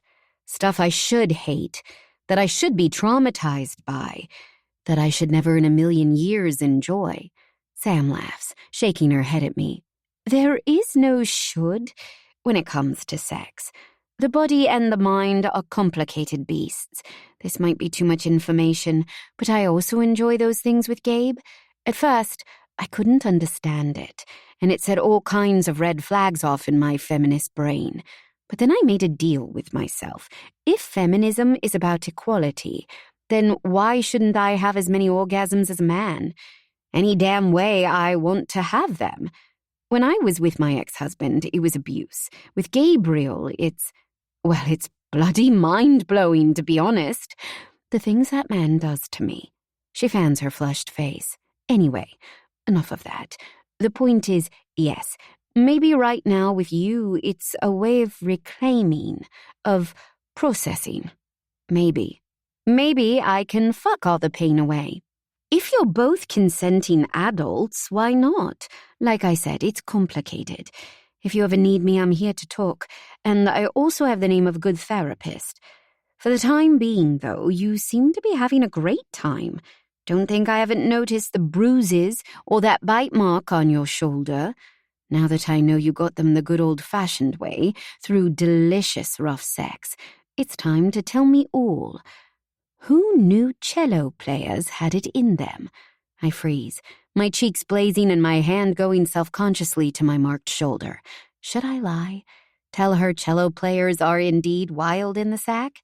I obviously pause too long, and a look of horror settles on her pretty face. Oh, God, no, she mutters. Please tell me I'm wrong. Please tell me you haven't been talking about my dad all this time. I think I might be sick. Part of me wants to laugh at her reaction, although I totally understand it. Sorry, Sam, what can I say? Your dad's hot. No, he's not. He's my dad, and he's so much older than you. Can't we pretend it was someone else? Like, I don't know, Daniel Craig, maybe? I think Daniel Craig is actually older than your dad. She looks frustrated. That doesn't matter. At least he's not my father. Look, I'm being silly. I know I am. I'm under no illusions about my dad being a saint. And if you two really like each other, then go for it. Just be careful, okay? I love him to bits, but the man collects women like they're butterflies. I don't want you to get hurt. Plus, yuck, double yuck, and triple yuck to the images you've put in my head. She shudders. Come on, let's go back to mine. I need to drink all the alcohol in the entire world right now. I might have to bathe my eyeballs in vodka. I smile, partly at her reaction and the image she just conjured in my mind's eye, but mostly because I'm thinking about her dad and how much I'd like to call him Daddy.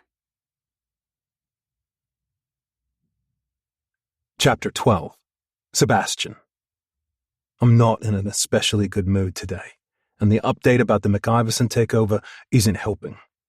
What the fuck do you mean he needs more time? Does he need more time as much as he needs a working brain stim? The dickhead. I'm sick of this shit. I'm starting to think this deal isn't worth it. Let's fuck them off and leave them to whatever fate has in store. I'll dance on their fucking graves. Gabriel gives me that look that says, chill out, you arsehole. He might be younger than me, but he's the calm one. And that look usually works. I trust his judgment. And if Gabriel thinks I'm losing the plot, then I probably am. Today, though? Today, I'm in the mood for a fight, and I don't really care where I find it. It's been days since I dropped Lauren off after our night at Vincenzo's, and she's been radio silent. Maybe I was being arrogant, but I was convinced I'd hear from her. Convinced that she'd be back for more. The fact that she's ghosting me is driving me crazy, and I have a strong urge to punch someone in the face. What are you looking at? I snap at Taylor, the new lad. He's a big blonde brute lurking at the back of a room, watching me so intensely I'm starting to feel like an exhibit at a freak show. He jumps to attention and does a double take. Nothing, boss. Just, learning. Learning. What is this? Fucking uni? Go and make yourself useful, kid. And make me some coffee. He actually gives me a salute before he leaves and looks thrilled at the chance to do something for me. Bloody hell. When did I start running a kindergarten? There's no point blowing the whole deal just because they pissed you off, Seb. Gabriel says, leaning on my desk with his arms crossed. Alex and Jacob reckon they're stalling in case they can find a better offer. We both know they can't, and they'll come crawling back to us in a week or so. I slam my fist down, still furious, with the McIversons, with Gabriel, with Lauren. Mainly with myself for giving so much of a shit. That's not the point, though, is it? This business is full of sharks. If we look weak, we are weak. And some wannabe fuckknuckle will come sniffing at the blood in the water. Is it that little weasel Jimmy again? Probably, boss, says Alex, looking to Jacob for confirmation. Is it or isn't it, lads? And how about you give me some facts rather than fucking each other? Both men bristle, and damn it, I'm pushing their buttons on purpose. Gabriel shakes his head wearily. What crawled up your arse this morning? Sort your shit out, will you? Because this isn't helping anybody. Gabriel is my best mate, my son-in-law, and the father of my precious baby grandson. Right now, though, his still looks like a face I want to punch. I stand up, knocking over my chair behind me, and the tension in the room ratchets up. I'm considering who to swing at first when Taylor hustles back into the room, carrying a tray of drinks. I'm so wound up I want to slap the damn thing in his face. He stares at me again, in that borderline creepy way of his. There's someone here to see you, boss. Well, then tell them to fuck off, son. Can't you see we're busy? Yeah, I can, but she said you'd want to see her. She was pretty insistent. She? Did you ask her what her name was? Taylor nods and says he did, looking proud as punch about it. And? What was it? Oh, sorry. He shakes his head. She said to tell you Gloria was looking for you. The name hits me like a fist to the gut, and I straighten my chair to buy time. I don't want the lads to see me swooning like a lovesick arsehole. Right. Okay. Let's pick this up later. And, well, I'm sorry for being a prick, all right? It's all right, Gov. Alex pipes up as they leave the room. We're used to it. Cheeky bastard. He does a double take as he encounters Lauren in the doorway. And fuck me, I can't blame the man. She's wearing a skin-tight black pencil skirt with a little slit on the side and a red silk blouse that clings to her breasts.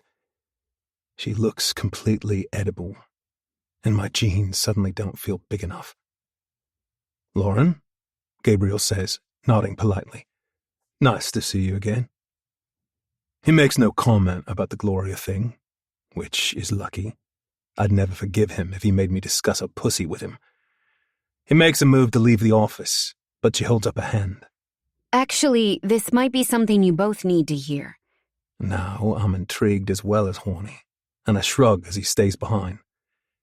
This has got to be business, and I need to stop imagining what it would be like to bend her over my desk and fill her with my now throbbing cock. She takes a seat and crosses one elegant leg over the other, in a way that doesn't help the throbbing. I might need a little light security. I thought I'd come to you guys first. Why? What the fuck is wrong? What's going on? It comes out as more of a snarl than I intended, and Gabriel looks surprised. I'm furious at the thought of her being in any kind of danger, and I'm unable to hide it. She looks at me with those dazzling amber eyes, and a knowing smile leaves me breathless. There's probably nothing wrong, and this is just a precaution. Seb, have you told Gabriel about my family? I shake my head. Of course not. That was private. She flashes me a smile that makes me feel like I passed a test. Okay, Gabriel, my father is Felipe Montoya. My cousin is Alejandro Montoya. She says, watching him for his reaction. I know him better than she does. So, I see the slight widening of his eyes, the way he stays completely unresponsive for a few moments. That's his I'm cool as a cucumber fake-out. I see, he replies calmly. That's interesting. What do you or the Montoyas need from Archangel? My blood rises to the temperature of hellfire as she explains what happened, detailing the cybersecurity breach in a matter-of-fact way that somehow makes it all worse. She sounds so steady, so unaffected, that I wonder if she realizes how much danger she could be in. Or maybe, I remind myself before I blunder in there as Mr. Shouty. She's been a Montoya her whole damn life, and none of this is new to her. Fuck. My childhood was no tea party, but hers wasn't either. I managed to keep my mouth shut until she's finished and don't bother asking why she's reaching out to us and not her own family. I already know how independent she is, and she'd hate running back to them. I look at Gabriel and he nods solemnly. Unfortunately, we've both got bitter experience of the women in our lives being threatened, and neither of us will allow it to happen again. You can count on us, he says. Are you open to us coming up with a protection plan? Of course she fucking is. Why else would she be here? And this is the plan. We don't take our eyes off her. Ideally, we move her out to a safe house, maybe that place in Chelsea. Once she's there, we'll set up guards 24/7, both outside and inside. She has a driver, someone to take her to and from work, and probably someone based at the law firm as well. I'll do most of it myself, and we'll bring in Scott or one of the others for the rest. Plus, we need to install cameras, panic buttons, the full works. I'll need access to a diary so we can decide which appointments she can keep and which need to be cancelled. No new clients at all. Until this guy's found, there won't be a minute that she's not watched and protected. Have you quite finished? Lauren asks, glaring up at me with fire in her eyes. Or did you forget I was here? Ha! Fat chance of that. I see the woman in my sleep. First of all, I will not be moving out of my apartment under any circumstances, barring cockroach infestation or an army of flesh-eating rats. I will accept the panic buttons and cameras, apart from in my bathroom and bedroom. I will accept extra security at the office, because I certainly don't want anyone else caught up in this. As for taking on new clients, we've already decided to put a pause on those while Sam is on leave. I will ask for a driver when I feel like I'm entering a high-risk situation, and before you interrupt, I will be the judge of what is high risk and what isn't. But I will not. And I cannot stress this enough, Seb. I will not be kept prisoner. Nobody will be in my apartment with me unless I invite them in. Nobody will be telling me where I can go and what I can do. Nobody will be running my life except for me. Understood? I've practically got steam coming out of my ears by this stage, and I'm not sure if I want to fuck her or shake some sense into her. Both. Definitely both. Gabriel stands and cracks his shoulders. Remind you of anyone? He means Sam, of course, who is just as infuriatingly stubborn. It does, and I remember how that turned out too. With her being grabbed while she was pregnant with Max and almost breaking all our hearts. He gives me a serious look. That won't be happening again, Seb. We'll make sure Lauren is safe and there's no threat to anyone else. I was thinking of beefing up security at the law firm anyway, after Sam told me about this Volkov case. Our townhouse is already like Fort Bloody Knox, but we could definitely tighten things up at the firm. I'm going to leave you two to sort out your differences, because something tells me I really don't want to get caught in the middle of this shitstorm. See you later, Seb. Nice to meet you, Gloria. She laughs at that one, and I hate how the sound of it melts the worst of my anger. I feel so damn unstable around this woman, I have no clue what to do about it. She looks at me from across the desk, a little less cocky now we're alone together. I know you're pissed at me, Seb, and that you'd like to lock me up and keep me safe, but I can't live like that. I meant what I said the other night. I won't live my life based on fear anymore. I've already had the lecture from my cousin, and I won't be reckless. But I refuse to let this control my life. If this is too hard for you, say the word, and I'll look into a different security firm. She sounds sincere, but the thought of her reaching out to anyone else for help breaks me in two. I shake my head and force myself to take deep breaths. No. We can do it your way if that's what you want. I'll need more information, Val. All the details you can find for me, plus a contact in your family's organization to liaise with. And before you object, I won't be sneaking around behind your back. It's just so we can stay up to date on developments with this mafia baby hacker bullshit. Plus, if I talk to someone who actually knows you, maybe they can give me tips on how not to strangle you before all this is over. She nods her agreement, but her eyes tell me she's elsewhere. You strangled me a little on Friday night. Boom. My cock goes hard. I'm surprised it doesn't hit the desk. Fuck, Lauren. Why would you say that? Just when I was trying to be professional. Now all I can think about is fucking you. Maybe that's what I had in mind.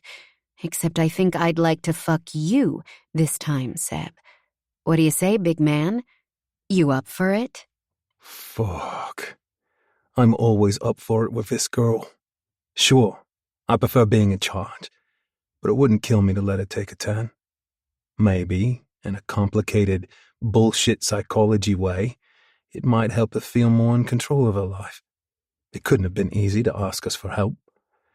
I'll be doing her a kindness and getting fucked as part of the bargain. Win-win. What did you have in mind? She grins wickedly at me. You'll see. Now, I'd like you to stay in that chair and not move unless I tell you. Okay? I'll do my best, sweetheart. But I make no promises. She rolls her eyes. I guess that'll have to do. Are we likely to be disturbed? And will anyone hear us? Not if you lock the door. And yeah, possibly, depending on how much noise we make. She gets out her phone, and the next thing I know, Donna Summer's sultry disco number, Love to Love You, Baby, blasts out at full volume. This is my music to fuck to playlist. What? Have you fucked other men listening to these songs? Because if so, I'd rather listen to fingernails being dragged down a chalkboard. I'm joking, Seb. It's just a playlist. Background. A little bit of rhythm. She locks the door, then struts around to my side of the desk, her body moving gracefully in time to the music. She pushes my chair back against the wall to make space and tells me to sit on my hands. There are plenty of other places I'd like to put my hands right now, but I go along, for the time being. She starts to dance in front of me, a slow and sensual flow that involves a lot of hip action, shimmying and hair tossing. She runs her hands up her body, slowly exploring every curve, then starts to unbutton her silk blouse. I suck in a tortured breath, desperate to tear the flimsy fabric away from her with my teeth. Button by button she goes, taking her time and revealing large, perfect tits spilling out of a red lace bra. Tanned, supple skin, perky nipples showing through the material. Fuck me. Definitely good enough to eat. You want a taste, Seb? You only have to ask. I nod, my nostrils flaring as she lowers the cup of a bra and hovers in front of me. You can look, you can taste, you cannot touch, not until I say so. Okay? Willing to agree to anything, I nod, and she dances between my spread legs, closing the distance between us. I suck that big, beautiful brown nipple into my mouth, consumed by the taste of her, the smell of her perfume, the dark curls swaying around her face. I suckle and nip and swirl my tongue, keeping up the steady rhythm she likes, enjoying her little moans, working her over, hands free. She clutches the back of my head, pulling me closer and giving me access to the other nipple. God, Seb, the way you do that, I swear you could make me come just by doing that. Sweet mother of fuck. I'm definitely willing to try. But she suddenly pulls away. Not quite yet, though, I'm afraid. First, we need to make sure you're nice and hot for me. Fuck, Lauren. My cock is about to explode. I don't think I could be any hotter for you. Are you trying to give me a fucking heart attack? What a way to go, though, huh? The music changes to something slow and sensual that I don't recognize, and she slinks out of her blouse. Her breasts are still exposed, nipples red from my mouth, and her pupils are huge. She reaches behind herself and undoes a zip, then starts to slowly smooth that skin-hugging skirt down her hips, inch by frustrating inch. Soon she's naked, apart from the red bra, a matching thong, and her black stiletto heels. Lauren, you're so fucking beautiful. She slides her butt back onto my desk, scattering the papers and sending an empty mug to the floor, and hoists her feet up in front of her, heels on the surface. She spreads her legs, her eyes on mine as she teases, revealing a little more with each second. My pulse jackhammers as she shows me her soaking wet thong, a flash of dark hair between her legs, a glimpse of the perfect pink pussy beneath it. Her scent floods my senses, and I want nothing more than to bury my nose in her folds and lick her creamy slit until she comes for me. Again, she times it to perfection.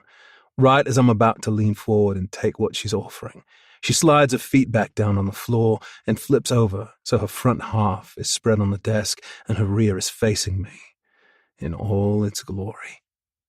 Her ass is enormous in the best possible way, her juicy round cheeks filling my vision and begging to be bitten. She sways her hips in time to the music, and the moisture from her pussy shines on her thighs. Her toned legs stretch on forever, and I genuinely don't think I can take much more of this lap dance without breaking my promise. She peeks at me over her shoulder, eyes twinkling. Want me to fuck you yet, Seb? I nod grimly, staring at the gyrations of her backside and imagining what I'd like to do to it. Then beg for it, baby. She lifts herself up from the desk, then turns around and takes off her bra. Continuing to move in time to the music, she slides a thong down those curvy hips, those luscious legs. She balls up the fabric and holds it under my nose. Beg for it, Seb. Beg for it, and I'll give you the ride of your life. I glare up at her, inhaling the scent of cum and woman from her panties like it's a Class A drug. We both know I could throw her on that desk and fuck her whenever I wanted to. We both know she couldn't fight me off, even if she tried. So what's stopping me? I was rough enough with her the other night, and she loved it. Except, that's clearly not what she needs right now. She needs to feel her power. I grip my teeth and growl. I'm begging you. Please, sweetheart. I need to be inside you. She strokes my cheek, and I turn my head to kiss the warm skin of her palm. Something seems to melt inside her, and she leans down to kiss me properly. Her tongue dances against mine, and her lips drive me crazy. With a woman like Lauren, kissing is more intimate than fucking. Thank you. Thank you for this. I'm about to tell her she's welcome, but her hands go to my jeans and she eases my cock free of its boxer short jail. I'm left speechless as she kneels down between my legs and takes it into her mouth, running her tongue along my shaft and licking pre-cum from its head. She holds my balls in her hand, gently squeezing them as she starts to suck. I glance down, see her lush red lips stretched around my engorged dick, and almost come there and then. Fuck, Lauren. Stop, or I'll be finishing in your mouth. With a final flick of her tongue, she moves her head away, looking up at me with a face as flushed with need as I imagine mine to be. Well, maybe we'll save that for another time. She climbs on top of me, her hands on the back of the chair at either side of my neck, her pussy hovering above me. Slowly, she lowers herself down, groaning as my rock-hard cock spears her. I slide into her smooth as silk, her opening slick with arousal, her gorgeous flesh stretching around me as she sinks all the way onto my lap. Seeing stars as she rocks against me, I moan her name. Her tempo increases, and before long she's riding me like a bucking bronco, her hair wild and her skin coated in sweat. She keeps a grip on the back of the chair, riding me faster and faster, and harder until, fuck, bullocks, wank! I come with such intensity, I think I might have blacked out for a second. My cum explodes inside her, coating her tight pussy walls, and I quake and quiver for what feels like hours in the aftermath. Her hair is draped around my shoulders, her bare breasts pressed against my face, and Gloria is still tightly gripping me. Fuck. I've only just come, but I feel like I could go again straight away. Not like this, though. This was most definitely a one-off. I pull my hands free, grab hold of her ass, and stand with her legs still wrapped around me. Seb, what are you doing? I'm doing something I've wanted to do since the moment I met you, Lauren. I'm eating that perfect pussy of yours. She squeals and slaps at my arms, but her heart's not in it. The hands clinging to my biceps and the little squeeze of her internal walls tells me she's not going to fight this. I lay her down on the desk and fasten up my jeans. This is going to be all about her. I nudge her legs open and run my hands up her inner thighs. She trembles beneath me, and I gaze at her gorgeous center. Her neatly trimmed bush of dark curls glistens with my cum and her juices, and when I run my pointer finger along her folds, she sighs my name. This, I say, is going to be the most delicious pussy I have ever tasted. Are you sure? My ex wouldn't come near me once he'd come. Said he didn't like the smell. I give her thigh a gentle slap. Well, your ex was obviously a prick, and I don't want to hear him mentioned while I'm anywhere near Gloria, okay? You smell fucking delicious. Your cum and mine together. It's fucking perfect.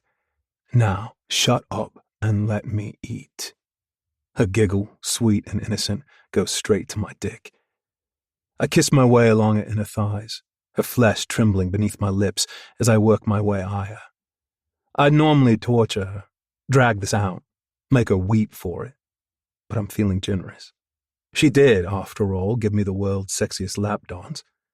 I use my fingers to open her up, pulling her pussy lips aside so I can see her properly. A gorgeous swollen clit right there, sitting up and begging for attention. I smile at the sight and blow on it before I run my tongue all the way up and down her slit. Seb, oh God, that feels so good. Her body squirms beneath me as I keep up the motion, her breathing building up to a pun. I slip my tongue inside her, exploring and tasting her salty sweetness before going back to her butt and sucking it gently into my mouth.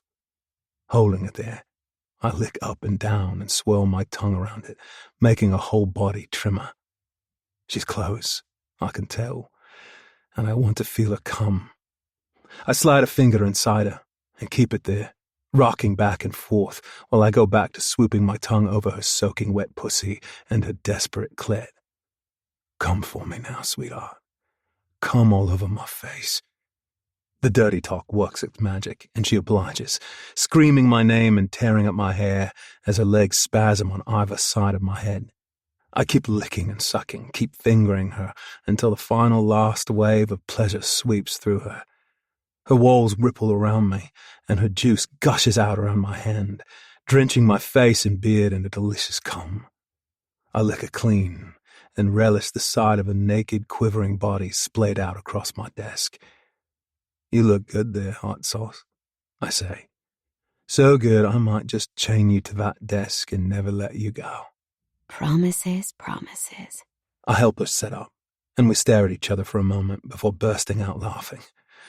20 minutes ago, we both looked like normal human beings going about our working days. Now, we look like a pair of sex addicts who've fallen off the wagon. She reaches out and touches my face. You've got a bit of something in your beard there. I know. Someone squirted on me. It was fucking unbelievable. There's a bathroom over there if you want to clean up. Personally, I'm happy to walk around smelling of your cunt for the rest of the fucking day. Did anyone ever tell you that you have a filthy mouth, Sebastian Donovan? She says, standing up and kissing me firmly on the lips. And I love it. She disappears off to my bathroom, giving me the chance to gather as many of my wits as I have left. I think I get less intelligent every time I fuck her. She emerges, looking almost as good as new, her hair up in a tidy ponytail and her makeup restored. Have you stolen my panties again? I shrug, knowing they're safely tucked away in my pocket. No clue what you're talking about. You must have lost them. You're very careless with your knickers. I've noticed that about you. Knickers? She exclaims with childish delight. One of my all-time favorite Britishisms words. She drops a quick kiss on my cheek. Thanks for that, Mr. Donovan. I really needed it. You're very welcome, Miss Hayes. But now I feel a bit used.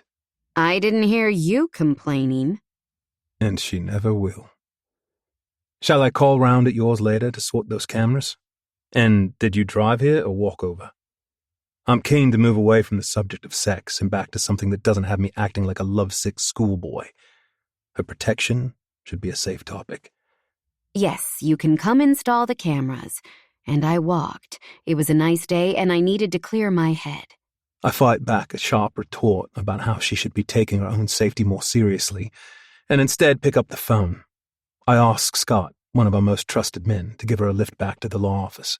Thanks. These heels were killing me anyway. See you later. When she's gone, I sink down on my chair and let myself breathe. Being around that woman is not good for my sanity when I have so much on my plate. Running Archangel is challenge enough without adding on the McIverson bullshit, the cyber threat against the Montoyas, and the potential upcoming conflict with the Russian mob. There are a lot of plates spinning right now, and I need to be able to think about something other than her delicious pussy. Right, I decide. First things first. The McIversons. If I get them sorted, I can pay more attention to the stuff that matters. They've had enough time, and no matter what Gabriel says, it's a situation that needs sorting. I'll take Taylor with me, see what he's made of. I give my beard a quick wipe down. I don't want any other man getting the slightest hint of her scent, and head out of my office. The other guys have desks out here, and there's a little kitchen and bar area where we hang out and talk about whatever shit happens to be on our minds. As I saunter toward it with an admittedly smug spring to my step, they all look up, glance at each other, and in unison, they start to sing. It begins with an extended sigh, and then they all serenade me with a rousing rendition of Love to Love You, Baby. The sight of all these big bruisers dancing around and singing the disco classic, complete with sounds lifted straight from porno movies, is enough to crack me up. I laugh until I'm fit to bust, shaking my head at their impudence. Once the hilarity has died down, I point at young Taylor, who played a pretty mean air guitar throughout. Get your coat, kid. We've got work to do. Chapter 13. Sebastian. The McIverson chain is 6 strong, all the gastro pubs located in smart areas of London. Even without the business itself, the properties alone are worth a fortune. So, once this deal goes through, Gabriel and I will be playing real-life Monopoly. And this deal will go through, no matter what they think to the contrary. I'm sick of hearing excuses from them. I explained to Alex and Jacob that I was going in person to let the McIversons know how serious we are. Deadly serious. I think the lads felt like I was stepping on their toes a bit, but that's tough. They don't work in the kind of game where the boss gives a shit about their feelings or offers them spa breaks to deal with their stress. Gabriel had already left, so I told him by text, then added, "Don't worry, got my calm head on. He'll be at the law office, checking on the security measures. What threatens Lauren could potentially threaten Sam. We both know that. Just as I know Sam is in safe hands with my partner. He'd tear the world down to protect her. And he knows I feel the same. Taylor has been weird on the drive, chatty one minute and tongue-tied the next. I can't get a beat on this kid, and I'm not 100% sold on the idea of keeping him around. In my line of work, I need to be able to trust the man watching my back with my life. And right now, I'm not sure I'd trust Taylor with watching the fucking car. "So, why'd you leave Manchester?" I ask, trying again to get some sense out of him. "I'm at the wheel because I bloody love driving. I lost my license a while back, and now it's been reinstated. I can't get enough of the streets of London. The more road rage, the better." Yeah, well, I wanted to try London." I nod. That much is fucking obvious. "Right. You still have family there? Mom, dad, siblings?" He stares out the window, his face suddenly made of stone. "My mom died 6 months ago.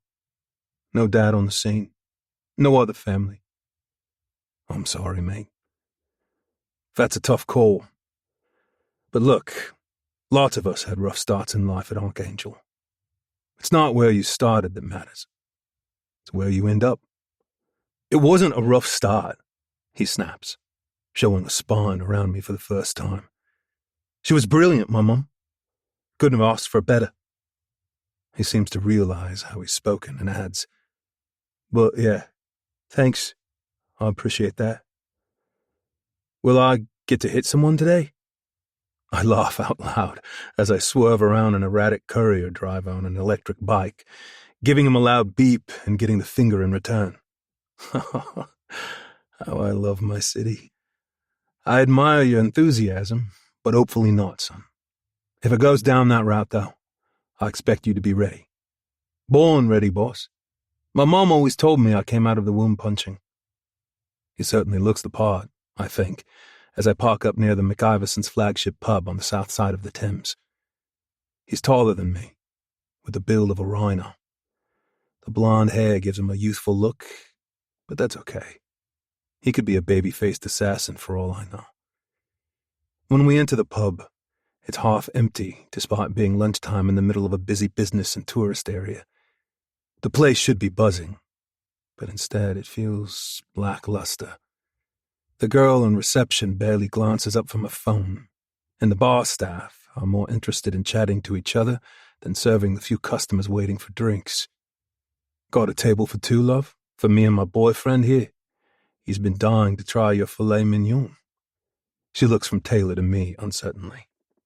I don't think that's on our menu, but if you still want a table, I can check if one's available." "Don't worry about it. I'm here to see Frank anyway. Is he in? And is Jimmy around?" Her face twists a little at the mention of Jimmy, nervousness flickering in her eyes. I know that look.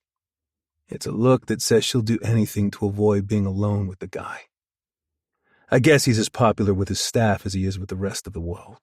"Yeah, they're in the office. Want me to ring through?" "Nah, that's okay, Chantal," I say, clocking her name tag. "Wouldn't want to spoil the surprise, would we?" Taylor almost falls over his own feet as we walk away, gawping back at her. Never seen a girl before, pal? Yeah, loads. She's just an especially hot one. Fair enough. Just don't let her pretty face distract you from business, all right? He nods, but looks amused. I suppose it is pretty hypocritical advice, after I spent the morning fucking Lauren in my office. I slam through the doors to the back offices, scaring the living daylights out of a woman carrying a tray of coffee mugs. Sorry, darling, I say. Just here to see Father Frank and his family of angels. On cue, the oldest son, Kenny, appears, popping his head out of the back room to see what the fuss is about. His face is a picture when he spots me striding toward him. I find Frank sitting with his feet up on his desk, and little Jimmy, the scrawny bastard, glued to his phone. He's the runt of the litter, and ugly with it. "What the fuck are you doing here?" Jimmy bleats. "This is trespassing. We could call the cops." The cops? What do you think this is? A fucking American TV show? Calm yourself, you piece of shit, or I'll shove that phone down your pissing throat. I came to see your old man, not you. So get fucked. He opens his mouth to argue, but his dad holds up one hand to silence him. Shut your mouth, Jimmy. Mr. Donovan is our guest. Mr. Donovan is a scum-sucking gangster, a cunt, and a thieving bastard. I've been called worse, but Taylor takes offense on my behalf. In a flash, he's across the room and has Jimmy pinned to the wall by his throat, the lad's body dangling from one meaty paw, feet kicking. You gonna behave, or do I have to crush your windpipe? Taylor says. And I have to admit it. I'm impressed. He sounds deadly serious, and Jimmy waves his arms in surrender.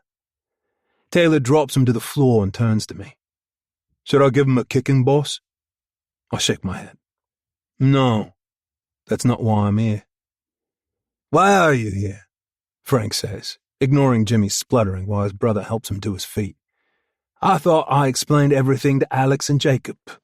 We need a few more days. Don't worry, Frank. They did tell me. I just wanted to call by and show you something, purely out of courtesy. It was the Carney brothers you borrowed the money from, wasn't it, Frankie? Now, as your delightful progeny here pointed out, some people see me as a gangster, a meathead, and a thieving bastard. But next to the Carneys, mate, I am a fucking angel. Here, take a look. You too, boys. I pull up a video on my phone and place it on the desk. An associate of mine sent the video my way. Leverage. It's not a pretty watch, showing as it does a gang of men beating a teenaged boy with lead pipes. The kid is curled up in a ball, trying to protect his head, and his mum is screaming off to the side, held back by two other heavies. By the time they finish, the boy's face is a mush of broken teeth, exposed bone and blood, and the empty look in his eyes leaves no doubt that he's either dead or near to it. The camera turns to the mum, a middle-aged blonde woman with tears pouring down her face. One of the men slaps her hard, and when she falls to the floor, he kicks her in the stomach with a steel-toed boot. While she's writhing in pain, he drags down her leggings and shoves one of the lead pipes he used to beat her son inside her. Her screams fill the room, and the man who did it to her holds up the blood-coated pipe to the camera, showing it off. He, like all of them, is wearing a balaclava. But I know it's Darren Carney. They do too. You have 2 kids left, and your wife's still alive, he says to the camera. Get us your money by the end of the week, or that all changes, you cunt. There's a stunned silence in the office, and Frank in particular looks shaken, his hand trembling as he reaches for a mug on his desk. That, I say, swallowing down the bitter acid that burns the back of my throat, is what happened to one of their clients when they were late paying up. That was Connie's version of a warning notice. Now, it's entirely up to you if you want to back out of our deal, Frankie. If you do, I will walk away. No hard feelings. Maybe the Carneys will have found God by this time next week. Who can say? Don't listen to him, Dad. We have no clue who that was, and it could all be fake anyway. Jimmy is really starting to irritate me now. He's like a buzzing little fly in the corner of your vision, essentially harmless, but needing a good swat. Frank is pale, and Kinney stares at him with awe in his eyes. From what I've heard, Kinney is the creative, the one who masterminded the menus and the decor and all that good stuff. He won't have the stomach for any of this. Okay, Frank finally says, blinking slowly as he makes his decision. You've got your deal. I'll have the papers to you by the end of the day. Wonderful, Frank. And I'm a man of my word. The cash will be with you as agreed. Right? Now, I'll leave you to your day. On our way out, I stopped by Chantel's desk. She's staring at us with open interest now, obviously wondering why we're really here. Why don't you like him? I ask. Jimmy. And don't worry, you can speak freely. He won't be in charge much longer. She pulls a disgusted face and says, He's a peeper. He's got cameras all over the place, including in the ladies' loo. We only found out when there was a leak and the plumber came across them. The sicko had been watching us pee for God knows how long. He's fucking disgusting, he is. I nod. I couldn't agree more. Thanks for telling me. Now, before we go, my lad Taylor is going to write down his number for you. He's new in town and is looking to make some friends, find some new hobbies. She looks him up and down in admiration. I guess his main hobby is going to the gym, but yeah, okay, why not? I let Taylor drive us back because I have a few calls to make. I don't like the sense of threat I feel circling us at the moment, and I need to take action. I'm not a subtle man, and I've always believed the best thing to do with threats is face them head on. Then, burn them with fire. Chapter 14. Lauren. At my kitchen table, I go through a few files, reply to some queries, and confirm a couple meetings. I inherited some of Samantha's clients and have familiarized myself with their cases. One of them, Patrick Galway, has emailed her asking for a face-to-face to discuss custody arrangements of his kids after a nasty divorce. She already successfully brokered an agreement, but apparently his ex isn't playing fair. Sam gave me her notes, along with her more personal assessment.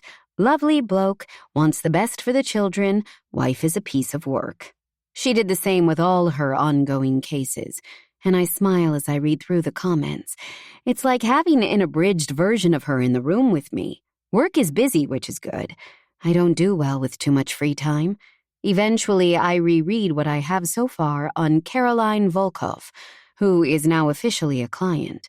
She wants to take it slow, be sure of every step, and that's difficult to navigate. I'd much rather act quickly and get her out, but it has to be her decision. I read the pages of notes, shaking my head at the abuse she's suffered. We got pictures of some lingering bruises the last time she was in the office, and of course, we have Nikki's broken arm. She's understandably reluctant to involve him, though, and doesn't want to put him through the trauma of testifying against his own father. That would also make him more of a threat and paint a target on his back. Caroline, like most good mothers, is happy to wear that target all by herself if it helps protect her child. Seb gave Caroline a burner phone and has prepared a safe house for them if they need to flee. But for the time being, the bastard causing all this trouble is still away traveling on business. Probably the kind of business that involves women and children being illegally moved around the globe in cramped shipping containers. For now, Caroline feels safe and wants to maintain some normality for her son while she decides what to do next. We all know that once we file the legal papers and Yvonne finds out, that safety will evaporate. and we'll have to carefully choreograph the timing to extract them before shit hits the fan. It's good knowing that Seb and Archangel will be there to help with that, much as I might rail against any restrictions on my own freedom. When it comes to my clients, safety comes first. I head to my personal email account, using the encrypted browser that Jax got me to install on my laptop, and work my way through the usual selection of shopping offers, spam, and ticket sales websites. Damn, I think these things work. I'm seconds away from buying tickets to see Wicked for like the 10th time. My sister sent me photos from our holiday in Cabo, and my dentist wants me to schedule an appointment for a checkup. So far, so normal. There are a few emails from Mama, which actually landed days ago, before Alejandro contacted me. I've spoken to her on the phone since, and she was full of contrition for her maverick ways and the trouble she caused. I suspect she was sneakily proud of herself until it became obvious that she unintentionally compromised the safety of her precious family. I click another email open and immediately realize that this is not from my mother. It might be her address, but she would never send me this, not in a million years. The screen is filled with a montage of photos of Bailey, the yellow lab I had as a kid. She knows that after he died at the ripe old age of 12, I never wanted to talk about him again. I got rid of all my keepsakes, took his photos down in my old bedroom, and locked his leash and collar away in a drawer. My parents didn't understand why. They probably put it down to grief, but they do know how much talking about him upsets me. Even after all this time, my eyes fill with tears at the sight of his big, goofy face. The way he always seemed to be smiling, I can still remember his velvety ears and the feel of his tongue on my skin. I loved that dog so much, but every day he was in my life, I was scared of losing him. I'm still swiping tears from my cheeks when my intercom buzzes. I go to the screen by the front door and see Seb lurking outside. He looks like the kind of man you should cross the street to avoid on a dark night, but his hulking presence makes me breathe more easily. I press the entrance button and leave the front door open before going back into the kitchen. I'm glad he's here, which is unsettling in itself. What the fuck are you doing leaving the front door unlocked? He demands a few minutes later as he walks in and drops a big black bag on the floor. He's angry with me, and maybe I deserve it. I knew it was you. I saw you on the camera. So what? Anyone could have been waiting outside or hiding in the building. Use your fucking head, will you? I stare down at my hands, unable to bring myself to look at him because he's so furious. He puts his hand under my chin, forces my head up, and frowns at what he sees. You're crying. Please tell me that's not because of me. I'm a shouty prick, but don't take it seriously. It's my way of showing I give a shit. I laugh and lean my cheek into his palm. No, it's not you. Although you are a shouty prick, it's these emails. I think they're from Diego Torres. He drags a chair over so he can sit right next to me and slips an arm around my shoulders. R.I.P. Bailey. He reads aloud. Is this the dog you had as a kid? The one Uncle Arsehole threatened? Yeah, do you like dogs? I bloody love them. Unless they're trained Doberman guard dogs, with their teeth sunk in my shins. So, I'm guessing your mum wouldn't have actually sent this? No way. She knows I never got over losing him. Over the years, my sister had a few pets, and they tried to persuade me I should have more. I think they were worried about me, because I was going through that difficult stage. They suggested another dog to keep Bailey company. A cat, hamster, pony. They would have gotten me anything, but I always said no. While I was living there, while Carlos was still around, nothing I allowed myself to care about would ever be safe. Jesus. That's fucked up, sweetheart. Feeling that terrified when you're a kid, especially when nobody else knew about it. The gentle kiss he places on my hair nearly takes me out completely, and I'm beyond relieved when he quickly moves on. So, there's more emails. You up to looking? Or should I do it? Then we'd better send them to this Jax fella and keep him up to date. The comforting weight of his arm around me gives me the strength to nod and click on the next email.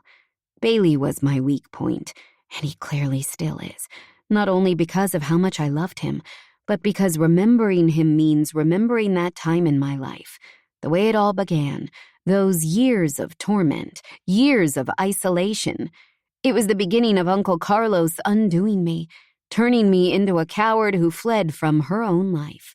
I will not be a coward now, I vow, and I certainly won't run from some overzealous little douchebag whose dad was a low-level enforcer with no heart and even less brains.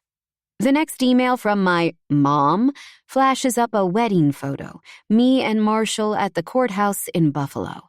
We don't look happy, not even on what was supposed to be the most joyous day of our lives. That's him? Your ex? Looks like a cunt. No, I take that back. It's an insult to cunts, and cunts are among my very favorite things. Especially yours. He's trying to lighten the mood, and I'm thankful because the next picture is a screenshot of a news piece from a local paper. Disgraced accountant jailed for defrauding clients, the headline reads. I blink, surprised. It's only from a year ago and I had no idea. He was a gambler, I explained to Seb. Despite seeming so dull and safe on the surface, I left him way before this happened. I can't imagine he's doing well in prison. Does it bother you? Because I'm guessing the whole point of these emails is to upset you. I consider it and shake my head. No, he made his choices. He's a grown man and he isn't my responsibility. Seb nods approvingly, and with a shaking hand, I move the cursor to the third and final email. I have skeletons in my closet, and I can hear the old bones rattling. Do I really want to do this with Seb here? I glance up and meet his deep brown eyes. I love the crinkled corners where his laugh lines live and the little squeeze he gives my shoulders. Yeah, I guess I do. I open the message, and my heart does a cartwheel. I half expected it, but it still takes my breath away. It's a mugshot, very obviously taken in custody, showing a skinhead in his 30s. His blue eyes are bulging and angry, his lips curled into a snarl that shows crooked, yellowing teeth.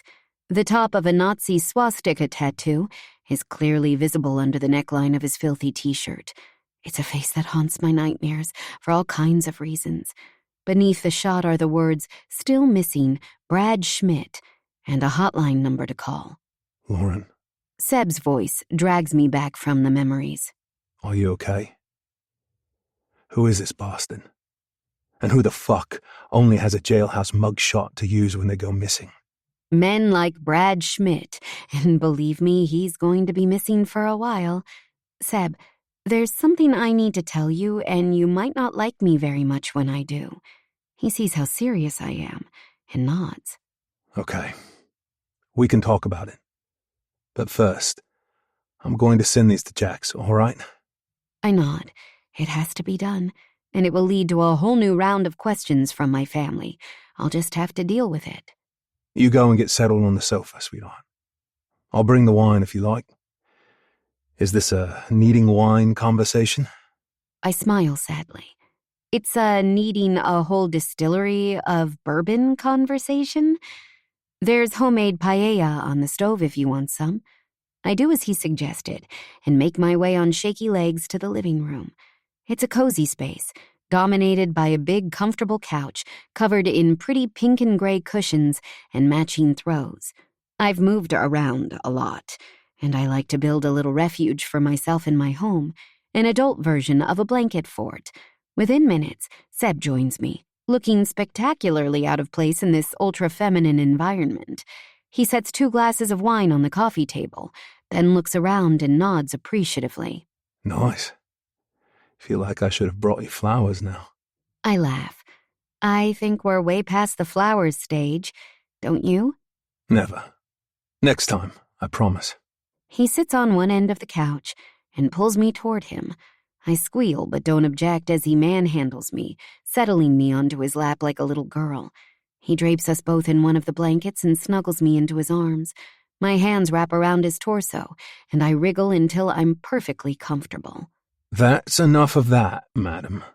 I don't want a boner right now. So keep your gorgeous arse still. Now, tell me everything. It won't be anything I haven't heard before, and nothing on earth could stop me liking you. I let my head fall against his firm chest, taking strength from the scent of him. Chanel, freshly washed cotton, Seb. His big hand goes to my hair, stroking and playing with my curls, soothing me like a nervous animal. I'm cocooned in him, and he's all around me, filling my senses. I'm not sure I've ever felt so completely protected. I know it can't last. It never does. But for now, I will take the comfort that this surprisingly kind man is offering me. So, when I was living in Florida, I began, gratefully accepting the wine. I took on a case in Jacksonville.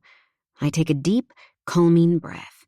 A woman who was trying to divorce her scumbag husband, a neo-Nazi prick by the name of Brad Schmidt. She'd gotten knocked up by him when she was 15. Didn't know any better at the time, but she hated the lifestyle. She wanted out, and I was trying to help her. I take a sip of my wine, and my hands shake as I lower the glass from my lips. The thing I recall most about Jenny was the desperate look in her eyes. It's a look I've seen far too many times. She was a lot like Caroline, but with trailer parks and moonshine. I suppose I underestimated him, and he grabbed me from outside my apartment building and took me to this creepy cabin in the woods. My heart rate spikes at the memory, and I remind myself I'm safe. I'm here with Seb, and nobody is going to hurt me now. It was miles away from anywhere, and he kept me there for 3 nights, chained up like a dog. He and his buddies took it in turns to rape me, to beat me, and to torture me. I recall the vitriol they spewed at me, calling me all kinds of horrible names. All they had inside them was hate and violence, and I was their punching bag. Seb stiffens behind me and sucks in a long breath. I don't need to see his face to imagine the fury. I feel it in every tense line of his body. His arms come around to the front of me, holding me even tighter to him. Sweetheart, I'm so sorry. How did you get away? They got sloppy. They thought I'd run out of fight and left me unchained one night. The memories try to pull me under, but they won't win. I was dehydrated, half-starved, and lying in my own filth and blood, so I must have looked like I was done. But I won then, and I'll keep on winning. I drag in a shaky breath. They used to take it in turns watching me, and the night I escaped, it was Brad himself. God, Seb, I can still smell him sometimes. When I'm asleep, I think I can still feel his foul breath on my face, his fingernails digging into my skin. I don't tell Seb that after he raped me, Brad liked to urinate on me. Even now the stench of urine makes me break out in a cold sweat. Instead, I simply say, he was evil. Pure evil. Fucking hell. I'll kill him. I'll kill all of them. I run my fingers over his huge hands, feel the angry tremble in them. He means every word. I have no doubt this man would murder for me without a second thought. You can't, Seb. He's dead. They all are. When I told Alejandro what happened, he and Jax came to Florida and made them all disappear.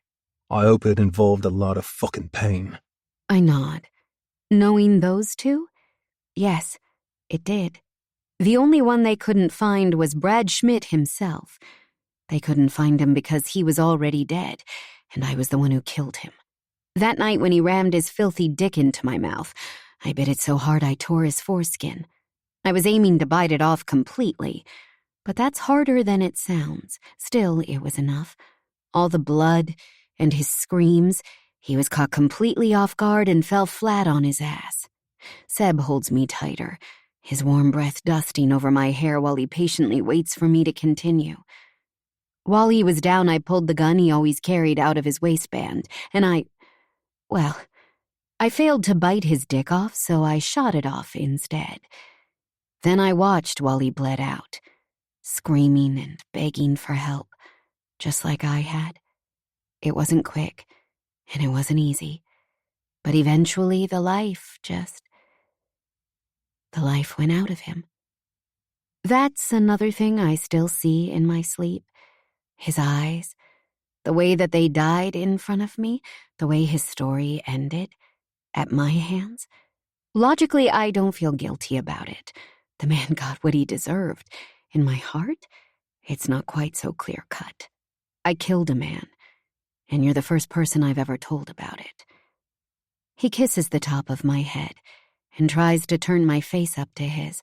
I struggle because I don't want to meet his eyes. I expected to feel better after telling someone. Thought it would be cathartic. But reliving it all only makes me feel dirtier. Look at me, Lauren. Now. I do as I am told. I seem incapable of disobeying when he uses that tone. He wipes tears from my cheeks, which is odd because I didn't notice I was crying.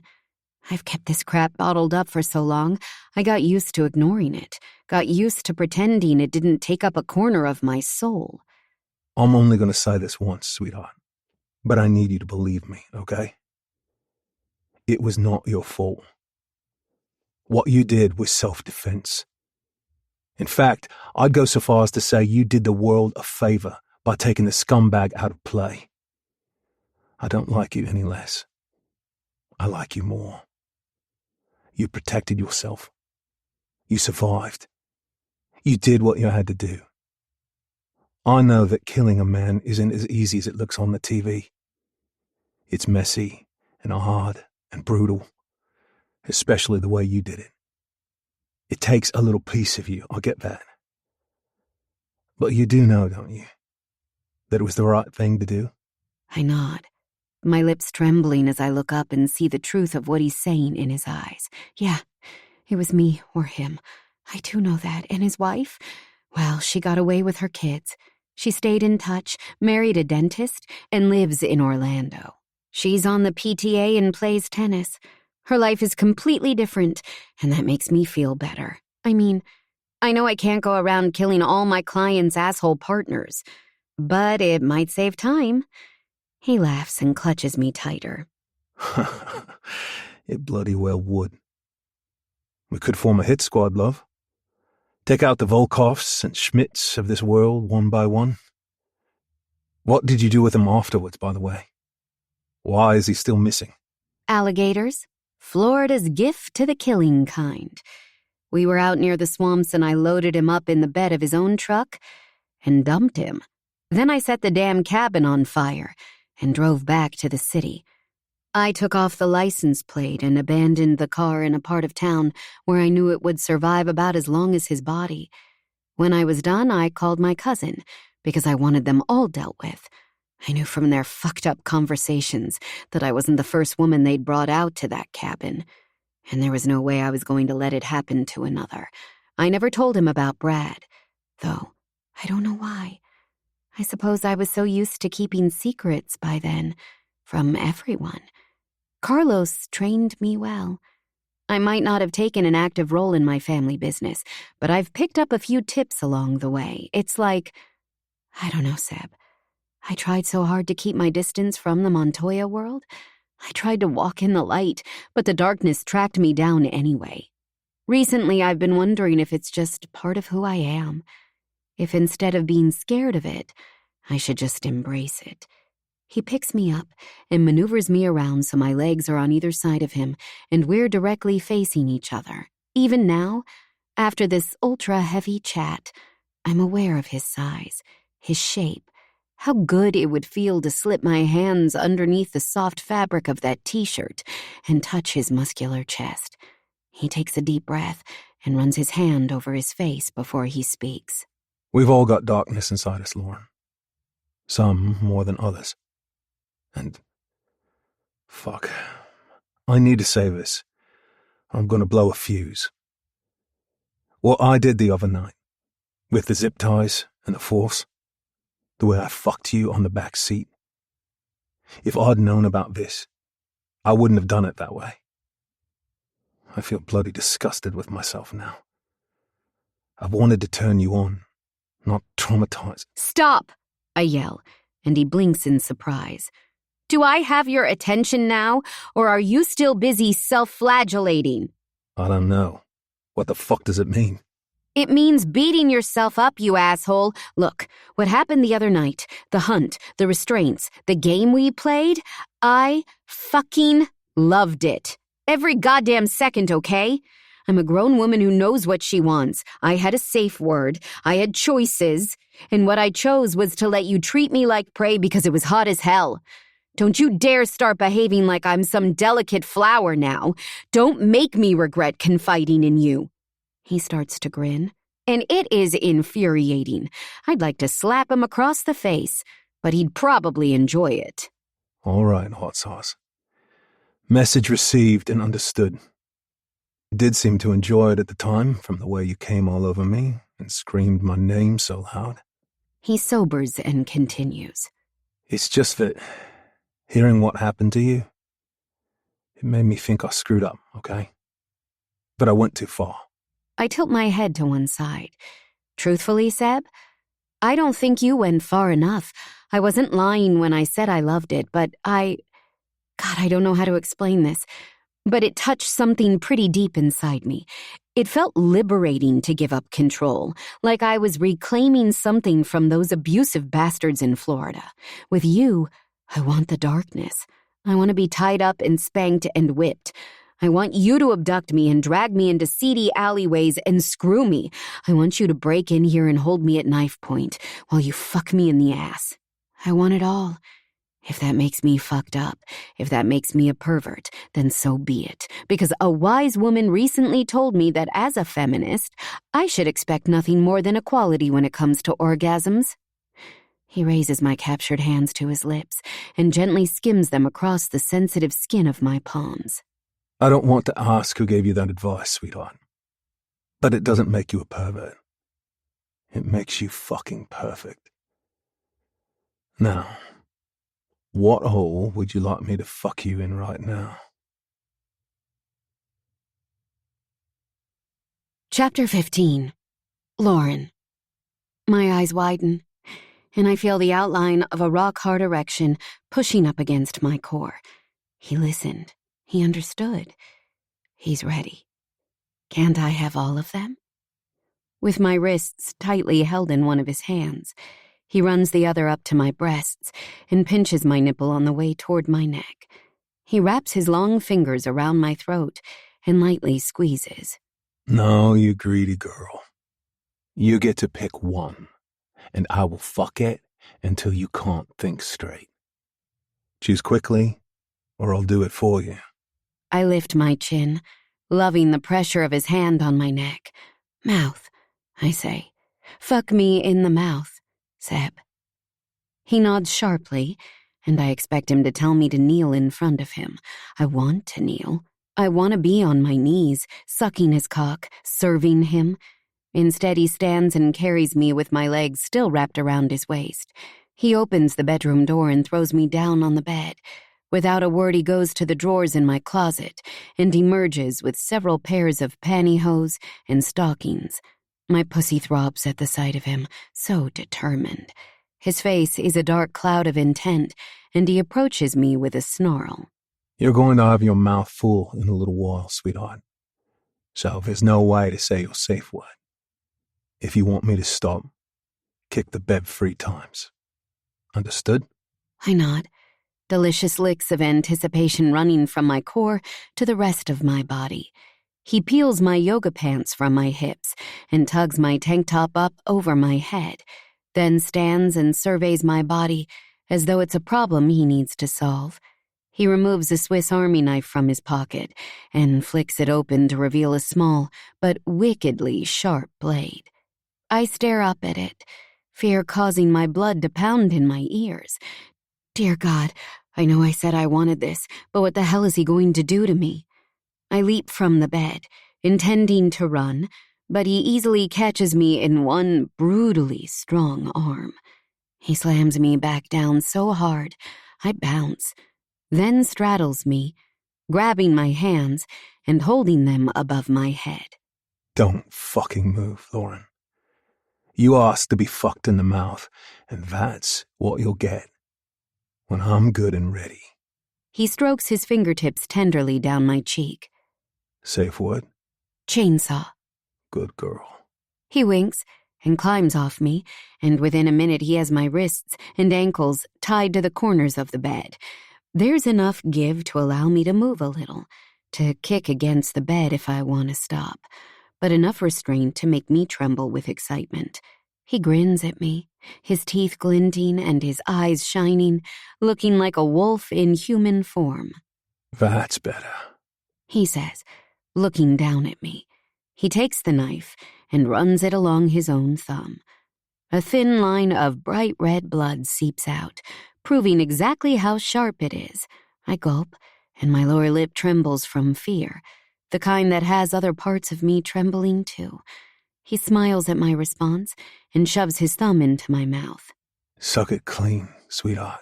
I do as I'm told, and the coppery taste turns me on more. Damn. This man is showing me things about myself I never suspected.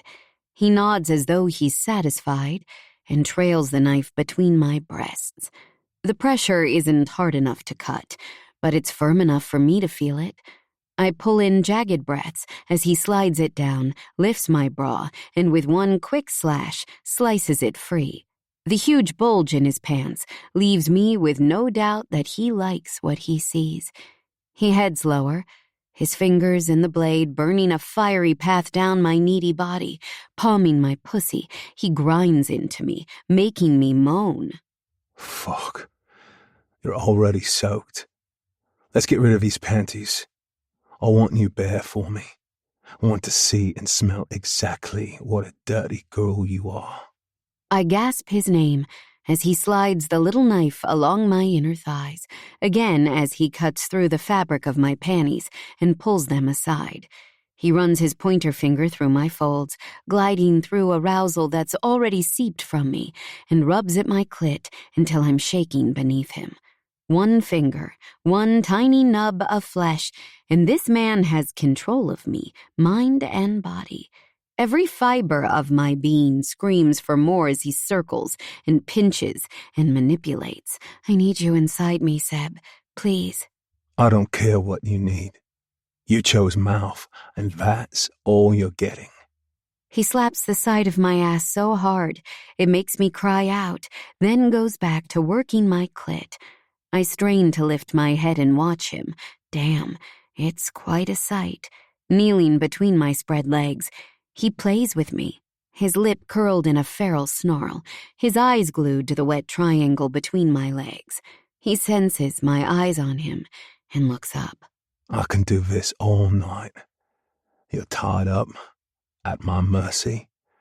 I can make you come, or I could decide not to. I could leave you here, wet and desperate.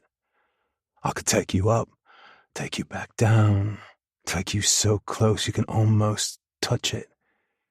I can keep you right on the edge of that orgasm for hours. Maybe I will. His fingers go still, and I want to cry at the loss of stimulation. I was so close, and the way he stared at me was almost as hot as his touch. Please, Seb, I'll be good. Please let me come. The smile on his face is pure predator. Maybe I'll just eat you all up, Lauren. How does that sound? Yes, please, eat me. He pushes my legs farther apart and picks up his small knife. The sharp blade skims the sensitive flesh of my trembling inner thigh, but this time he applies enough pressure to pierce the skin. I yell out, not from pain, but shock. Shock and something else. Pure pleasure. He smears the thin trickle of blood onto his thumb and licks it, giving me the world's most evil grin as he does. Every part of you tastes fucking delicious.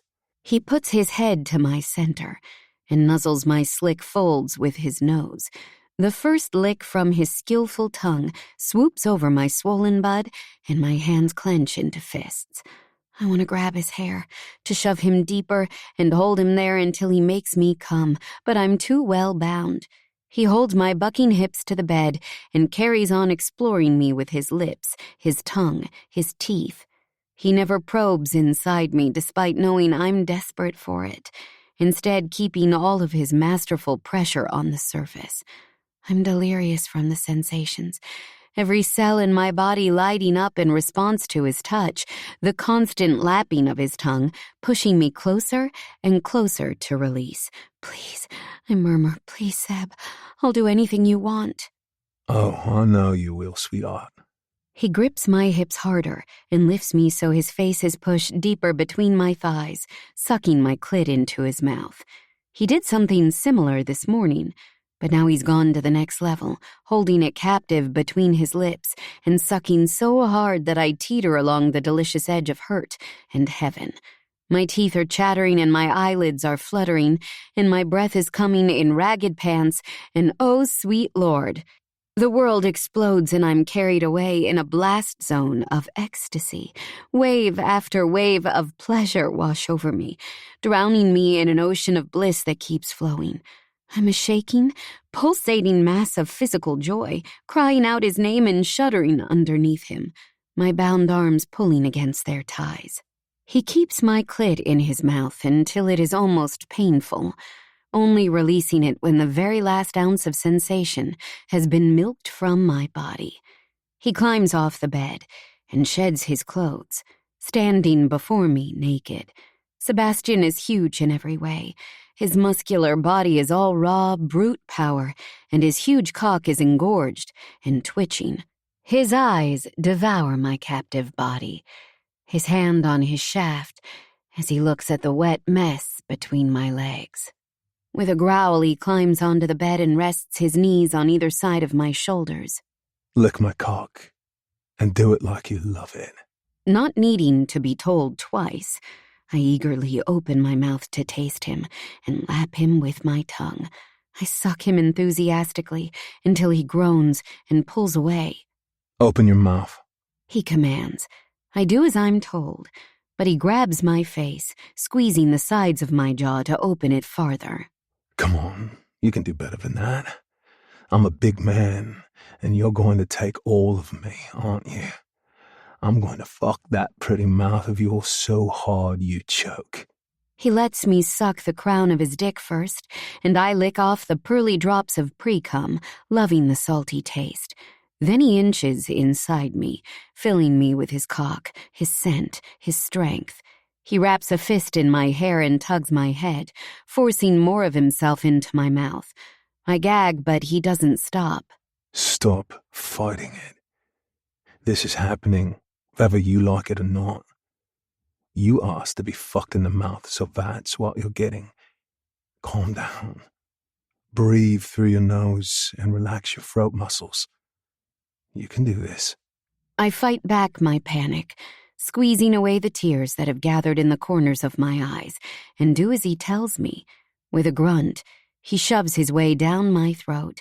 His balls slap my chin, and I feel a sense of triumph when I realize that I've actually swallowed that colossal cock of his. Such a good girl, he says encouragingly, starting to move in and out. I knew you could take all of me. You look so good with your lips stretched around my dick, baby. And those tears in your big, gorgeous eyes make me want to fuck you harder. He slams in and out of me, holding on to the top of the headboard as he thrusts. I concentrate on my breathing, on staying relaxed, on letting him do what I asked him to do. It gets easier once I know I can take him, and he drills into me with full strength and speed. This isn't like any blowjob I've ever given before. I can't lick him or suck him or tease him. I can't use my hands on him. All I can do is lie here, tied to a bed, while he uses my mouth. It's insanely dirty, insanely good, and my pussy throbs in time to his thrusts. He speeds up, and I can tell he's close. Right as I think he's going to come, he pulls out of my mouth and takes his hard, glistening dick in his hands. He pulls it once, twice, and shoots his load all over my breasts. With his head thrown back, he roars his pleasure, more and more of his cum spraying across me as he jerks to completion. Fuck me. That was something else. You really are a good girl, aren't you? And now I get to rub my cum all over those gorgeous tits of yours. He does exactly that, massaging my tender flesh, spreading his seat around my skin like it's lotion. He captures my nipples between his thumbs and forefingers and rolls them around until I moan. You like me coming on you, Lauren? I sigh and nod. Yeah, I love it. You want more? You sound like you want more. The noises you're making. I nod, barely able to speak. Right. Well, let's see what we can do with these nipples, shall we? God, they're so responsive. It's like you feel the whole fucking world through them. I'm going to get clamps for these soon. See how far we can push you. He sucks both of my nipples in turn, hard, all the while squeezing and twisting the other. I cry out, which only seems to encourage him. Seb, you're hurting me.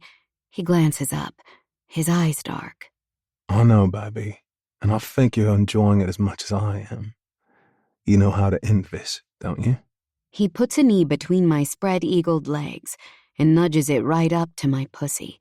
I rub against it greedily, like he knew I would. I want him inside me, fingers, cock, anything, but it looks like he's sticking to the deal. One hole only. He carries on biting and sucking my nipples, so rough it takes my breath away, all while I slide my wet opening against his knee.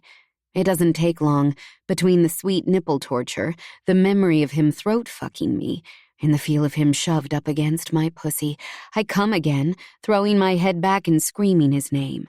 Afterward, I melt into the mattress, exhausted, and he gets off the bed and grins down at me with genuine amusement. Dominant Seb is always there, lurking below the surface. But this is the other side of him, the silver fox with the kind eyes and laugh lines. I don't know why you're so bloody tired, baby. All you did was lie there. I did all the hard work. I smile up at him.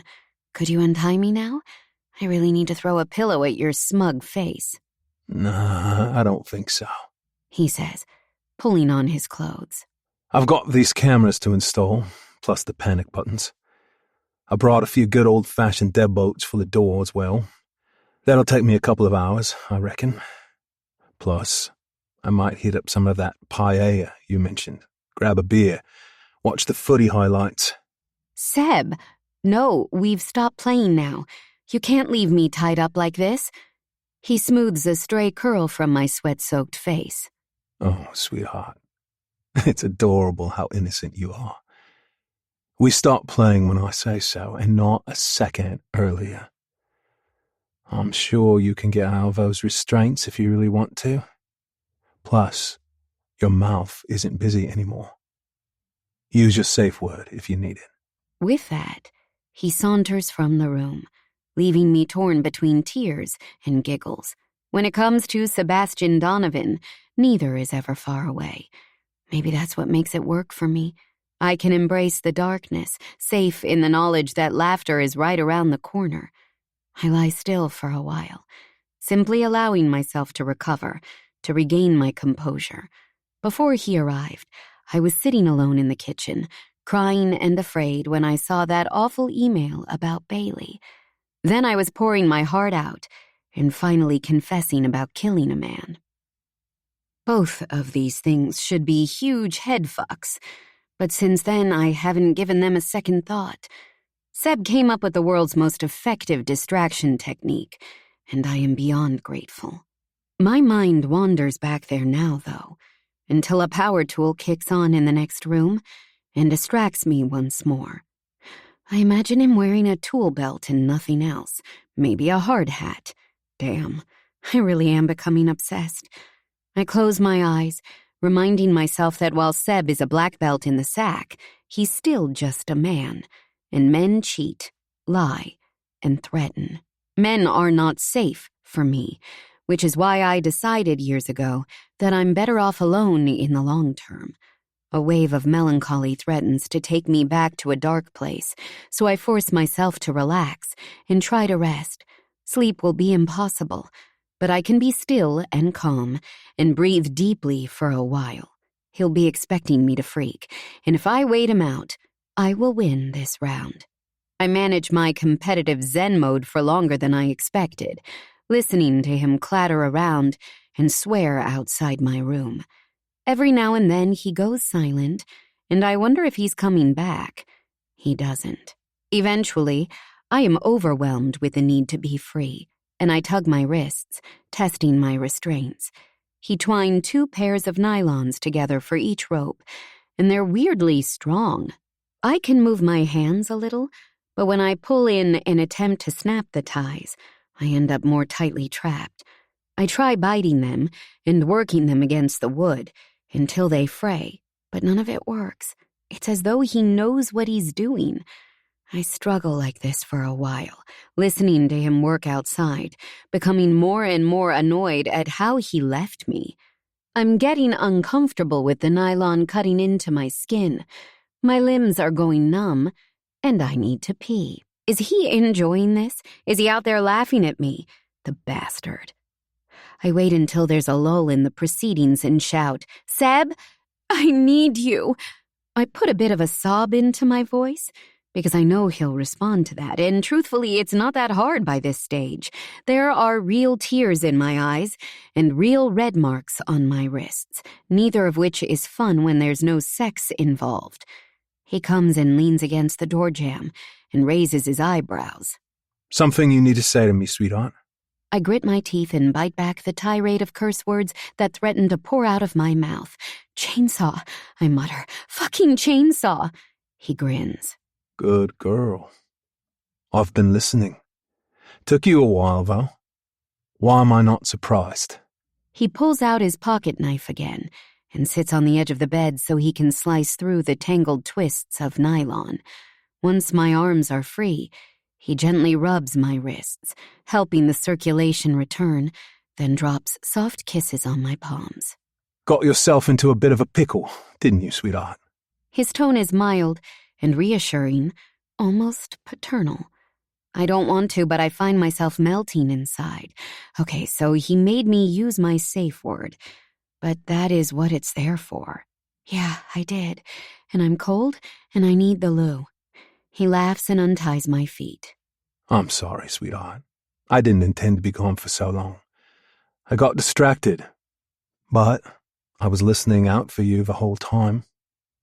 Here, let me help you. He wraps me up in a blanket and cradles me against his chest. I inhale, enjoying all his usual scents with the addition of some well-earned sweat and wood shavings. Your legs might be a bit wobbly, he says, explaining as he carries me to the ensuite bathroom. He places me down on the toilet and tucks the blanket around my shoulders to keep me warm.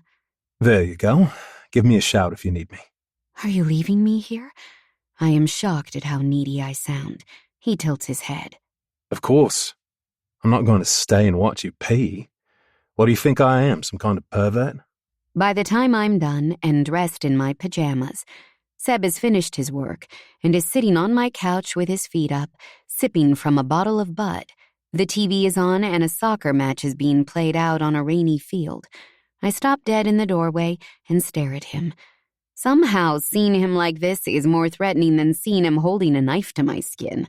I haven't let a man this close to me since my ex-husband. I haven't had any serious relationships or shared my space with another person or made any connections deeper than fun and friendly hookups. Now this big man is sitting here, taking up my whole living room, looking like he thinks he belongs here. I glance around and see the new cameras subtly placed on my walls, the small red push buttons by the doorway and in the kitchen, and I feel my privacy and freedom and safety being drained away from me. You okay? He asks, seeing my expression. I nod and pick my way around him. I don't want to sit next to him. I don't want him to touch me at all, because if he does, I'll lose myself. After filling up a glass of water, I sip it at the kitchen sink. I don't want to feel like this. I hate feeling like this. I want to be able to cuddle up with Seb on my couch, to ask him to stay the night, to see where this whole thing leads, to be goddamn normal for once. He joins me in the kitchen, which now feels dominated by him. I back up against the sink, and of course he notices. His eyes flash with first anger, then sadness, and he shakes his head. That time again, is it, Lauren? The time when you shut down and kicked me out? I close my eyes, wishing he were wrong. I think it probably is. Don't be mad. I never promised you anything more. He slams his bottle down on the counter. No, you never promised me anything at all, did you? And like a fool, each time I hope it will be different. But no matter how much you trust me physically, the shutters come down as soon as the fucking is over, don't they? I didn't hear you complaining when your dick was in my mouth, I retort, my anger surging to the surface to match his. Let's not pretend that this is anything other than sex for either of us. How many times do I have to tell you that I don't do sleepovers before you get it through your thick skull? I'm not in the market for a boyfriend, and I never will be. I hate myself for lashing out, but I can't seem to stop myself. He takes in a deep breath, nostrils flared, obviously trying to keep himself in check. His rage is directly under the surface, shining in his eyes. The smile he gives me is a bitter and twisted thing. You know what's really fucked up about all this? We talk about the deep shit we talked about at dinner, and then again tonight. We share secrets. We do all the crazy stuff we do in the bedroom, which, by the way, is the best sex I've ever had. We both come from worlds full of danger, and we both have our scars. But me sleeping over? That's what scares you? That's the most fucked up thing I've heard all night, which is saying something. You say you want to reclaim what's been taken from you. What those cunts in Florida took from you. What your uncle took from you. Even whatever your twat of an ex took from you. What you don't seem to understand is that now, there's only one person taking anything from you. And that's Lauren Hayes. I gape at him as he storms out of the kitchen. I want to hit him with a snappy comeback, but I can't find one. Shit. He might be right. He shoves his tools back into his tool bag and turns to leave. Cameras are working. I'll get the feed diverted to Gabriel's phone, my phone, and Archangel HQ. Don't do anything in these rooms you don't want a bunch of horny bruisers to see. Bear in mind, the system is digital, which means it's not foolproof.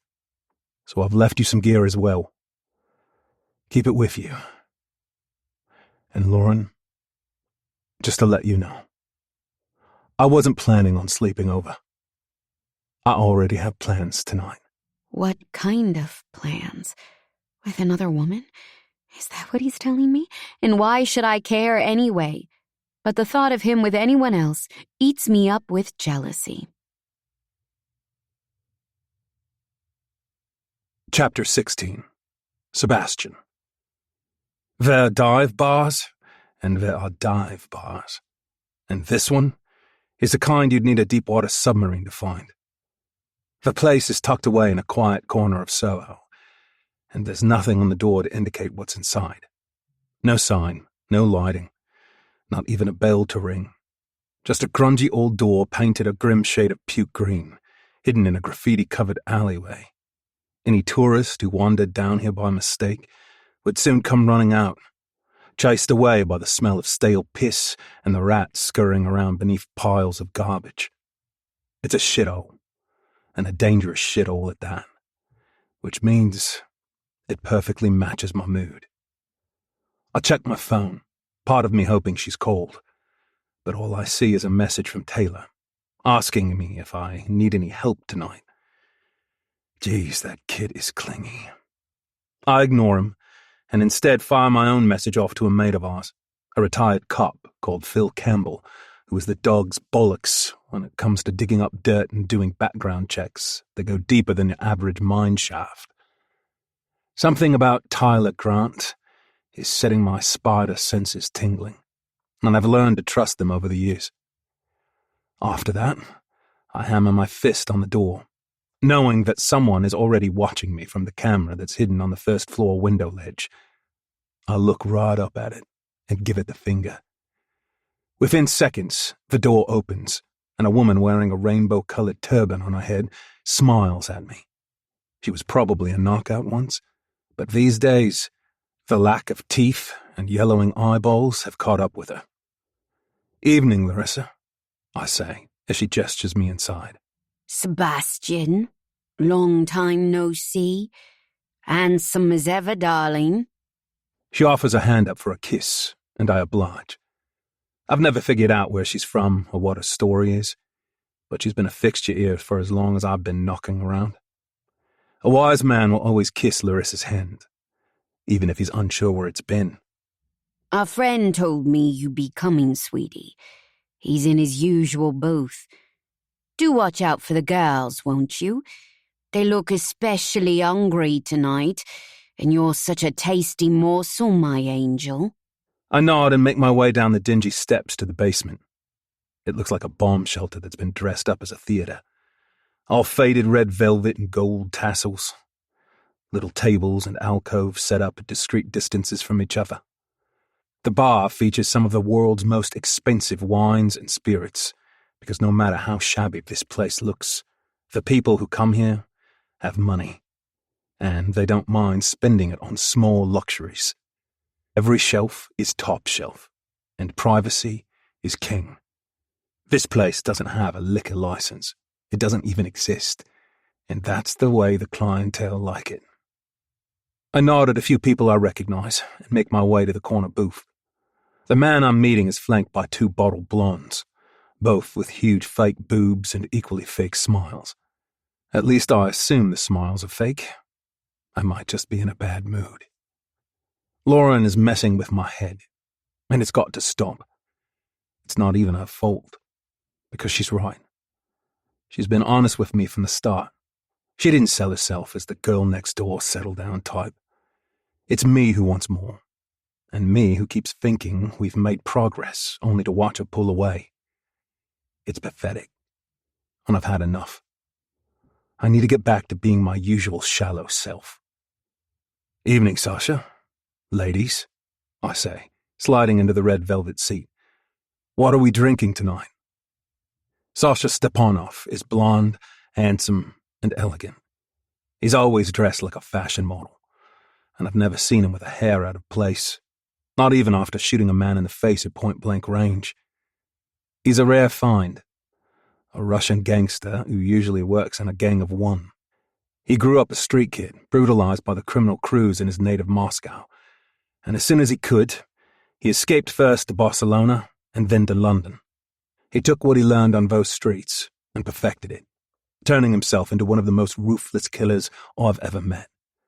Although he looks like a pampered society brat, he's one of the hardest men I know, and one of the best connected. We've worked together a few times when it suited us both, and while I wouldn't call us buddies exactly, there's a bond of mutual trust. "We are drinking vodka, of course, my old friend," he says, gesturing expansively to the two women. "Come and join us. Elizabeth, pour Sebastian a drink, would you, my darling? He looks like he needs a drink. Trouble, Seb?" The girl fills up a shot glass for me, and I hold it up and clink glasses with Sasha as we both say cheers. I say cheers, anyway. He says something long in Russian that probably translates to, "May your children have plentiful rabbits and live forever in the light of the space station." I glance at the ladies and raise an eyebrow, which he interprets correctly and shoos them away. "They're not here against their will, are they, mate?" I ask. He clutches his hand to his heart. "My friend, you wound me. Elizabeth is from somewhere grim and rainy up north, looking to find a way into the adult film industry. And her friend Carla is an off-duty lap dancer. Both lovely ladies, I assure you, and both here willingly to make connections, and yes, possibly earn the gratitude of a few generous gentlemen along the way." I shrug and nod. I'm not one to judge on either count. As long as this is what they've chosen, not what some sick fuck has chosen for them, then fair enough. "Sasha, I'm looking for information. Anything you can give me about a man called Ivan Volkov." A flicker of distaste crosses Sasha's refined features, and he pours more vodka. Ivan Volkov is two things, Seb. He is dangerous, and he is scum, even by my standards. He trades in flesh and the drugs that control the flesh. Men, women, boys, girls, any combination, any age. Nothing is too nasty, nothing is too low. If your thing is masturbating over the freshly killed body of a beautiful young woman, he's your man. If you enjoy watching children get raped, call Volkov. If you are into inserting red-hot pokers up the anuses of rent boys, I hold my hands up to stop him. I've heard enough sick and twisted shit already tonight. Okay, I get the picture. He's a sick puppy who caters to other sick puppies. What are his weaknesses? What makes you think I would know, Seb? And even if I did, what makes you think I would want a man like that as my enemy? His eyes have narrowed, and some of the surface bonhomie has dropped away. He's intrigued, at least. You know everything, Sasha, about everyone. As to why you'd help me? Just to cause chaos, I suspect. He laughs long and hard and waves a finger at me. You know me too well, my friend. I do love chaos. It's good for business. On a more personal level, it was sick puppies like Volkov who made my childhood a living hell, and helping you deal with him would be a pleasure. What did you have in mind? I outline the situation to him, and a dark cloud passes over his handsome face when I tell him about young Nicky. He drinks vodka steadily throughout, and I match him, which I will regret tomorrow. He asks a few pertinent questions about my interest, and seems satisfied when I tell him Volkov represents a threat against my daughter and her colleagues. Ah, the lovely Samantha. I would walk on hot coals and swallow poisonous asps to keep her from harm. He says, You've only met her once, Sasha. Give it a rest. Again, he feigns hurt feelings and replies, Once was enough. She slapped me in the face for being inappropriate and said she would let me off with a warning that time, but next time she would tell your large friend Gabriel. Oh, delightful. Anyway, I can help you with this, Sebastian. I know people inside his organization. I know where he lives and the tricks he is likely to play. I even know some of the people he is blackmailing. If the legal options fail, and we both know they will, then that is when men like you and I come out of the shadows. No? We shall drink to it. He calls the girls back over, and they bring another bottle of vodka. The glass is encrusted with diamonds and seems to be made from crystal, so I'm guessing we're out of bargain booze territory. The four of us drink and chat and dance to the live band that takes to the tiny stage later in the night. Carla swaying against my hips and wrapping her arms around my neck. We drink some more. We play cards. And we drink again. I've no clue how many bottles we get through, but I'm so drunk I eat caviar, and I fucking hate caviar. Give me a doner kebab from a street corner van any day. I'm probably only there for about 3 hours, but it'll feel like a week to my liver. I don't give a shit, I decide, as we spill out onto the wet London streets right after midnight. This is exactly what I needed. I needed to forget about Lauren fucking Hayes and her magic pussy for a night. I needed to forget about that gorgeous big arse and those big brown nipples that crinkle up like walnuts whenever I look at them. I needed to forget about the way she looked with my cock in her mouth and tears in her eyes, and the flush of protective warmth I felt when I carried her out of the bed. Shit. I haven't forgotten any of it, even after drinking a bathtub full of premium Russian vodka. Sasha and Elizabeth announced that they're going to a club for some kind of showbiz after-show party, but I call end of time on this adventure. Carla, though, has other ideas, and she looks up at me with a promising gaze as I flag down a cab. Give a girl a lift on a rainy night, eh, Seb? She says, clinging to my arm. All right. Where do you want to go? She eyes my dick and licks her lips. I want to go wherever you're going, big fella. It's a mistake. She seems to be looking for something, and I might be drunk enough to give it to her. But I bundle her into the cab with me. As I suspected, she dives at me, wrapping her arms around my neck and smashing her lips against mine. But no amount of vodka can make me want to kiss anyone but Lauren. She has well and truly fucked me. I push Carla off, and she pouts. And then she turns an unusual shade of green and promptly vomits all over the back of the cab. The cabbie swears up a storm, and I tell him to calm the fuck down, promising him an extra couple of £100 to get his cab cleaned. From the smell of a thing, she's not the first person to have thrown up in it. He refuses to take her any farther than my house, though. And truth be told, she's no longer in any state to go anywhere alone. The fresh air seems to knock her for 6. Come on, then, princess, I tell her, scooping her into my arms and carrying her up the steps to my front door. You can sleep it off in the spare room. She mumbles sleepily, her head lolling against my chest. This was definitely not how I was hoping my night would end. Chapter 17. Lauren. After he leaves, I try to stay busy with a bit more work and washing the dishes. When I'm done, I amuse myself by dancing the Macarena in front of one of the cameras, complete with all the actions.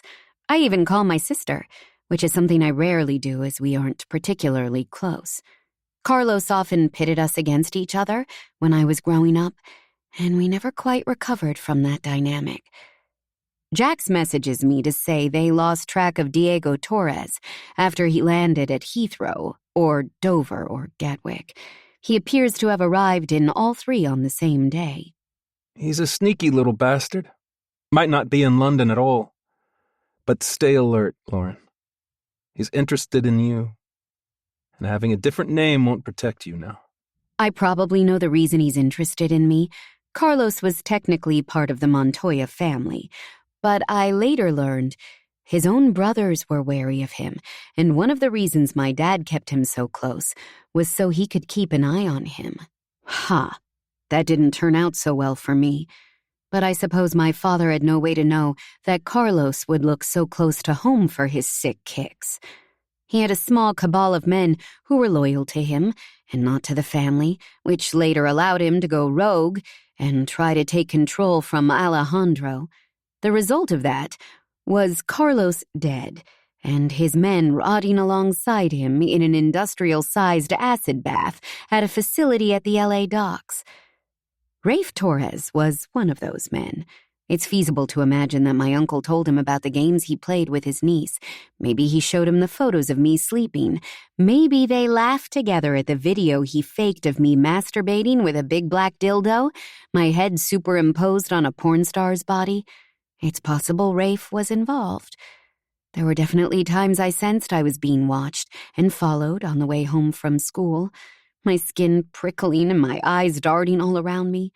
But when I got back to the house, Carlos would be there, sitting at the kitchen table and smiling at me knowingly, making me wonder if I was going mad. And if Rafe was in on it, is it possible to assume that he went one step further and let his only son in on the game? Diego is 4 years younger than me, but Carlos tortured me for years. What if he wasn't only in on it, but part of it? I puff out a frustrated breath and head to the shower. I'm going round in circles and coming up with more questions than answers. All I can do is put my faith in my family, remain vigilant, and remind myself that I am nobody's victim. If Torres wants to come after me, I'll be ready. I also, of course, have Seb, Gabriel, and Archangel watching my back, quite literally now that the cameras are in. I shampoo my hair and lean against the tiles as the water sluices over me. My wrists still have faint red marks, and there's a visible red line of now-dried blood on my thigh from where Seb cut me. Thinking about it has heat building inside me, and my hand drifts between my legs without me telling it to. No, I tell myself firmly, snatching my fingers away. I can't afford to be like this right now. I have clients to take care of and Torres to deal with. I have 1,000,001 more important things to think about than this bullshit with Seb. I quickly dry off and dress in fresh clothes before heading back into the living room. It's not only the sex that's distracting me.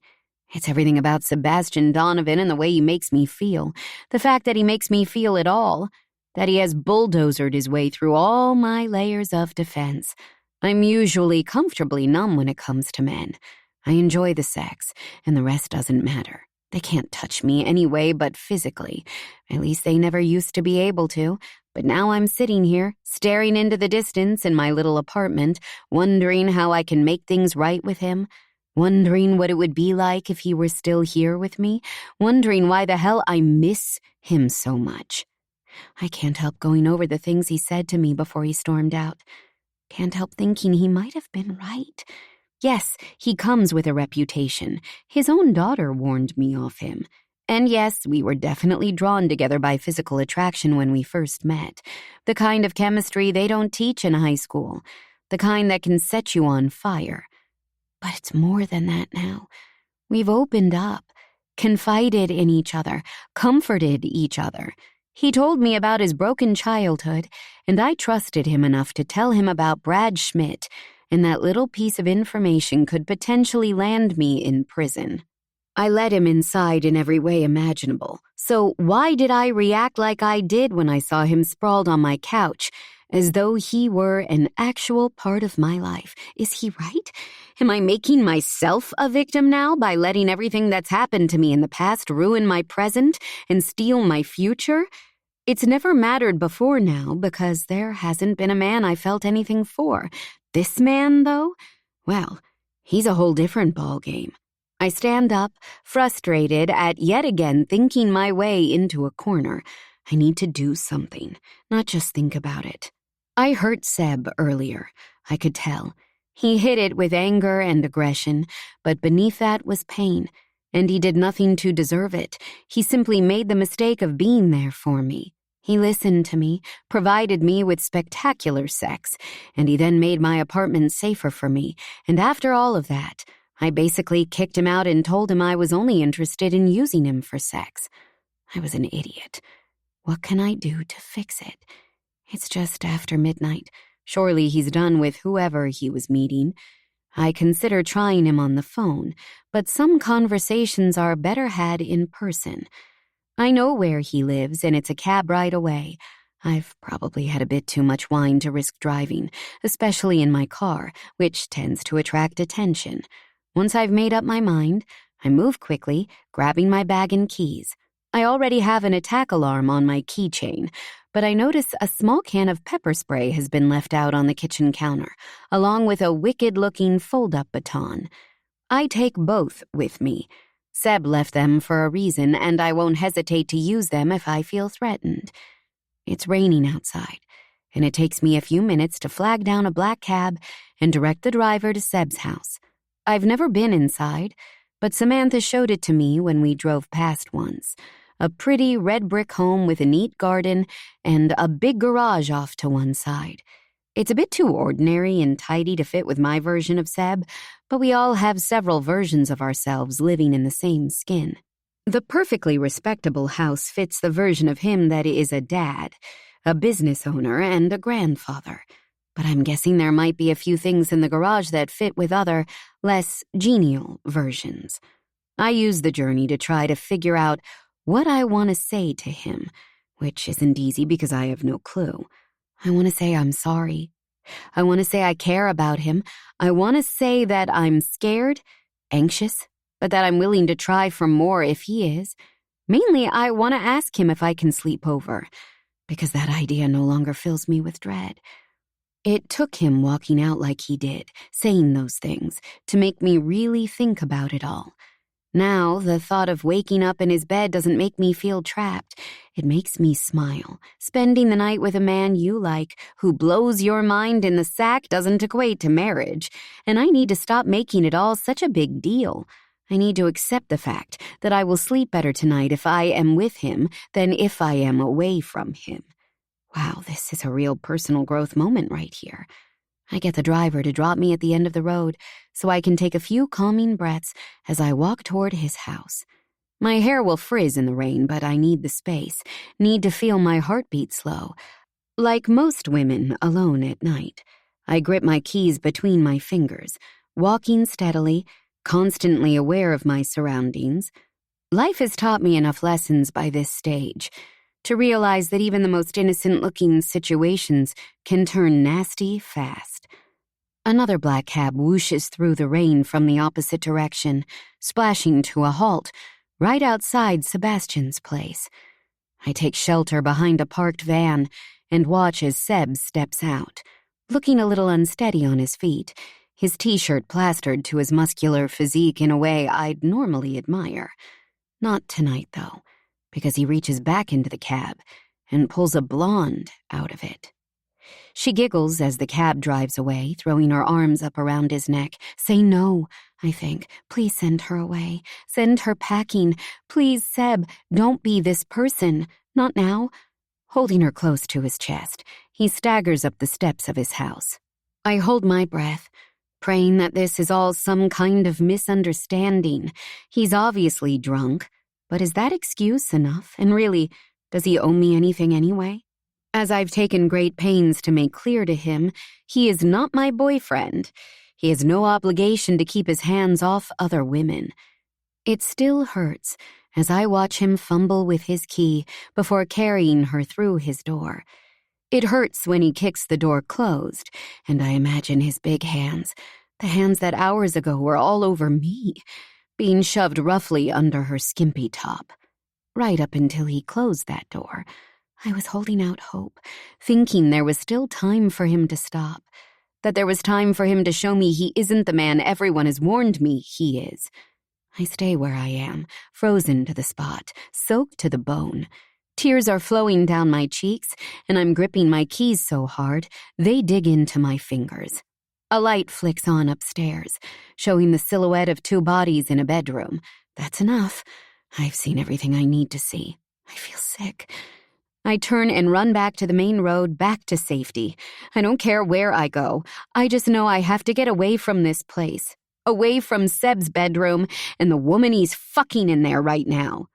I find a late-night diner and sit at a booth, nursing a black coffee that scalds my lips.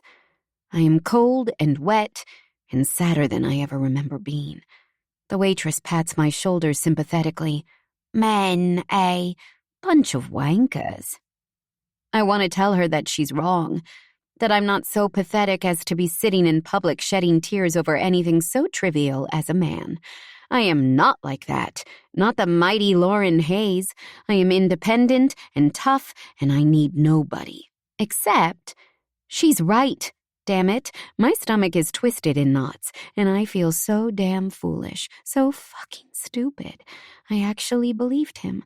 I actually came all the way here to make some kind of grand romantic gesture, thinking it could be the beginning of something different for me. I trusted him.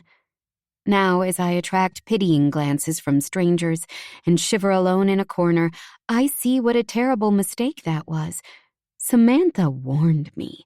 She told me what he was like. I knew all along that he was a commitment phobe, that he's been engaged 5 times without once getting married. I knew deep down that he was all about the chase, the challenge, the pursuit. He tricked me with warm, big brown eyes and those unexpected moments of kindness. He made me believe that what we had could be different, if only I could let go of all my defense mechanisms. I lay my keys on the table, the attack alarm dangling next to them, and add the pepper spray and steel baton. If someone tries to physically grab me, I have the tools to take them down. Emotionally, I feel vulnerable, exposed, and most of all, stupid. Sebastian Donovan is a player. I saw the evidence with my own eyes. Now I need to let this new pain wash over me, give myself one night for a pity party, then remind myself that I'm a player too, and I play to win. I don't even know why I'm crying. In reality, I have lost nothing. How can I miss what was never really mine to begin with? Chapter 18. Lauren. Nicky Volkov is a live wire of a kid, even with his arm in plaster. Big Nick, the one who co-owns the law firm, has volunteered to keep him occupied while we talk with his mom. Nick has 2 kids of his own and has plenty of experience with 9-year-old wrangling. He lurks in the doorway of our meeting room and casually says, Anyone here fancy a trip to the skate park, followed by a Big Mac? Before anyone can answer, he shakes his head. No? What a shame. Guess I'll have to go on my own. The boy glances desperately at his mum, and she smiles and nods. Me? I want to come. Me! He jumps to his feet and flies across the room, knocking chairs out of his way as he goes. Oh, okay. You're Nicky, right? The boy nods, blonde curls bobbing. Well, I'm also Nick, so I think we're going to have to change your name. I was thinking we could call you Major Fartface. What do you think? No way! Not unless you're Captain Poohead. Their argument provides us all with a brief moment of levity. Samantha is here, along with Gabriel and Seb. Seb and I haven't had any personal contact for over a week now, and I'm trying my hardest to ignore him. Obviously, he makes that difficult dressed as he is in a muscle-skimming designer suit that perfectly offsets his gentleman thug physique. It's difficult not to notice the strain his thighs put on the fabric, or the way the jacket clings to his wide shoulders. I make myself a deal. It's okay to notice, but it's not okay for him to notice me noticing. Apart from anything else, we are all here for one thing, and that's to help Caroline and Nicky. How are you, love? Seb asks, crouching down so he's at her feet, deliberately making himself smaller and less threatening. Gabriel has no such luck, but at least he keeps his distance. He's been home, has he? He gazes up at her pretty face, holding her shaking hands in his. He hasn't missed the scab on her ear, and neither have I. Yes, briefly, she murmurs, her voice croaky and hoarse. He wasn't happy. Something went wrong. I don't know what. I didn't want to know. The less I hear about his business, the better. He was mad, though, and he was screaming at Nicky for making too much noise. He wasn't, honest. He was just watching videos on his tablet like a normal kid. He's not a naughty boy. Don't care if he was making more noise than a fucking jet plane landing in the middle of a Foo Fighters gig. It's no excuse to scream at him or lay a finger on him. You got in the way, did you? Her hand flutters up to the roll-necked sweater she's wearing, and she hesitantly pulls it down to reveal livid finger marks all across her throat. That explains the voice. I sent Nicky off to his room and told Yvonne I lost one of the diamond earrings he bought me. It wasn't true. I'd taken it off and put it in my pocket. I knew it would distract him. After he did this to me, he tore the other one out of my earlobe and rammed it down my throat. I hear Gabriel gasp from the back of the room, and Samantha shoots him a soothing look. We all know exactly how he feels, but we need to keep Caroline as calm as we can. Seb nods and stands up, meeting my eyes for the first time. What would they do to him in Florida? He asks. I know what he's referring to, but nobody else does. They probably think he's talking about different legal systems. They'd do what they had to do, but only when there was no other option. Sam follows our conversation with a mild frown on her face, but wisely keeps her concentration on the matter at hand. So, are you sure now, Caroline? You want us to move forward? Sometimes I am. I need to protect my son, and that's getting harder every day.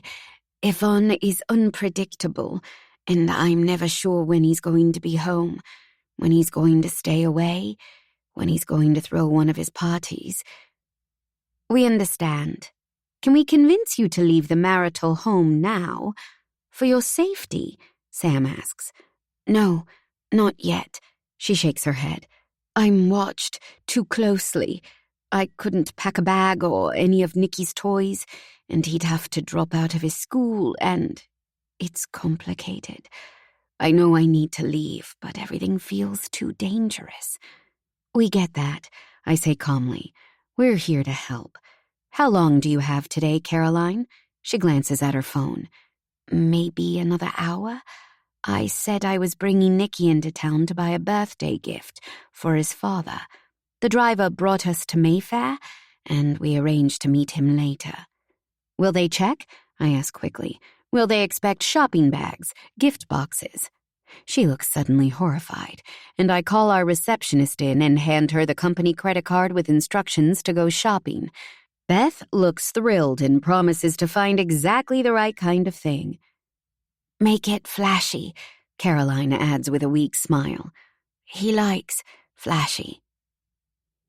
Talking of which, she says, reaching into her Prada bag, I have these for you. She places a handful of necklaces and rings on the table, gaudy diamonds and rich gold chains glinting under the overhead lights. I don't have any cash of my own to pay you with. That's not something you need to worry about right now, I assure her. Let's get this done and think about payment later. In the meantime, though, we'll keep these safe for you. It might be a nice nest egg for you and Nicky in the future. Her face lights up at the idea of building a future with Nicky, and my heart constricts in my chest. She doesn't want much, this woman. She told me that she hopes for a small house in a place where nobody knows her, near a good school, away from unlawful wealth and the abuse that underpins it all. She wants to feel safe and to be able to raise her son in peace. Her dreams are small, and everyone in this room wants to make them come true for her. We discuss timing and our legal options. All she wants is a divorce. She has no interest in taking half of her husband's properties or capital, but we're here to protect her, and we insist she should at least seek enough of a settlement to secure her short-term future. Samantha and I have discussed this in advance, and we both recommend applying for a restraining order at the same time she files for divorce. He won't take any notice, Caroline argues. He says the law doesn't apply to him. I know that's what he thinks, I reply, but we'll prove him wrong. Before you leave today, Caroline, we'll need pictures of what he's done to you since you were last here. She laughs bitterly. Pictures of my neck, my ear? That's easy. I can't help you with pictures of him raping me with the barrel of his Makarov pistol, though. Didn't have time to whip my phone out and capture the magical moment. She immediately apologizes for her outburst and starts to cry, huge sobs racking her slender body. I go to one side of her, Samantha to the other, both of us murmuring words of comfort and stroking her arms. Oh, God, what have I done? She wails. Why did I let that man poison my life, my son's life? We'll never be free of him. You don't know what he's like. Caroline, love, look at me, says Seb, his tone sharp. It's like a slap across the face, and she obeys straight away. It hurts me to see how broken she is, but Seb has no intention of doing more damage. I know a lot about your husband, actually, Caroline. I know a lot of his dirty little secrets, and I know you're not the only person who hates him. Not by a long score. There's a queue of people who'd like to see him go down, and a few of those people are equally powerful. He might have friends in high places, but he has enemies there too. In the police, in the legal system, even in his own household. I share a look with Samantha, and she shrugs in a clueless way. Gabriel doesn't look surprised, so I'm guessing this has been a boys-only deal. Caroline has at least stopped weeping. In his own household, she echoes as I pass her a box of tissues. Yeah. Do you know Irina and her husband, Vladimir? Looking confused, she nods. Of course. Vladimir does the gardens, and Irina is his wife. She cooks and cleans, that kind of thing. They're not my friends. They don't speak English. That's one of the ways he controls me, you see. He surrounds me with people I can't communicate with. I know. But just because people can't speak English doesn't mean they don't have eyes. They've seen what's going on. And yes, they're scared. But they're also angry. Irina has suffered at his hands too. She was working one of his dinner parties, and one of the bastard guests took a shine to her. Next thing she knew, she was forced into his car, driven away, and raped in the woods. They told her they'd kill Vladimir if she went to the police. Caroline sucks in a shocked breath and holds her hands to her mouth. Oh, no. Oh, no, no, no. I think I remember that night. She was just doing her job, and the guy was clearly making her uncomfortable. I was so worried about what might happen to me that I didn't give it a second thought. And when I was allowed to go to bed earlier than usual, I remember feeling relieved. It didn't occur to me that some other poor woman was suffering instead. Oh, poor Irina. I feel terrible. No, Sam says firmly. Don't do that. Don't take responsibility for that. I know that's how he's made you feel, but it's not your fault. Will she help, Dad? This Irina? Apparently she will. She and her husband. We'll need to plan the timings, but I have a guy who is liaising with them. Samantha thinks about this for a moment. Then a dazzling smile breaks out on her face. Let me guess. Your guy is Sasha Stepanov? I have no clue who that is, but Seb winks at her, a twinkle in his eye. Yep. One of your biggest fans, Sam. He better not be too big a fan. Gabriel grumbles. Or he might not live to liaise another day. The news that she's not quite as isolated as she thought seems to bolster Caroline's spirits, and she agrees that the next time he's away for a significant amount of time, she will allow us to proceed. The timing will be key, but with Irina and Vladimir's help, we can make sure she isn't stuck at home with him ever again once he finds out she's filing for divorce. We warn her that she must be careful, that she mustn't give any indication she knows she has an ally, and then we call Nick to tell him we're done. I'm locking the jewels in the office safe when the Nicks saunter back in, still sucking milkshakes through straws. Thank you, Caroline says from the doorway. I know I've said it before, but every single one of you is so kind and so brave. You give me hope. Nick looks embarrassed and offers to drive them back to Mayfair, where they'll meet up with Beth and whatever expensive crap she's bought.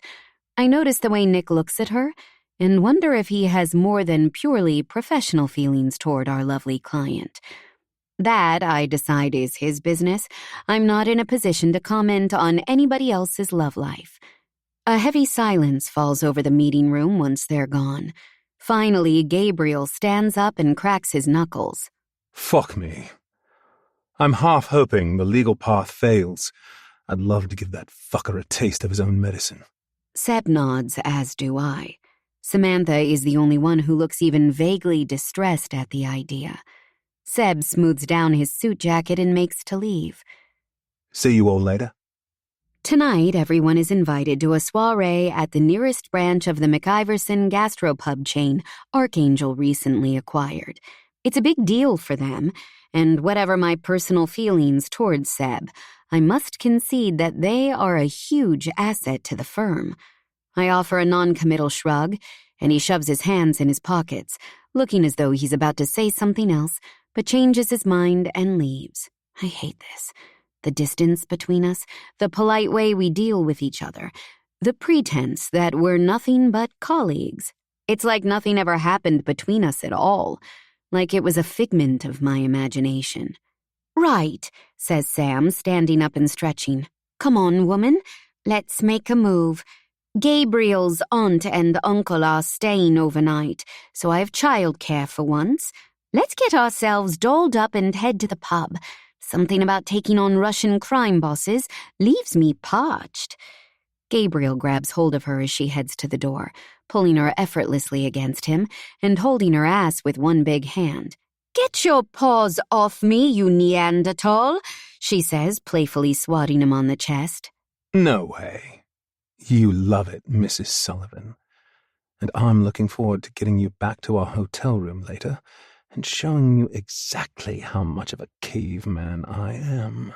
She slips out of his grip and squeals when he slaps her backside as she skips past him. I have to laugh. These two still act like horny teenagers. They didn't get much of a honeymoon when they got married because Sam was heavily pregnant. But before her maternity leave is up, they're planning a proper trip to Italy. I wouldn't be surprised if they don't leave the hotel room once. "You're so lucky," I tell her on our way to the ladies' room. "Oh, believe me, I know." She gives me a sly grin that quickly fades. "Are you okay, Lauren?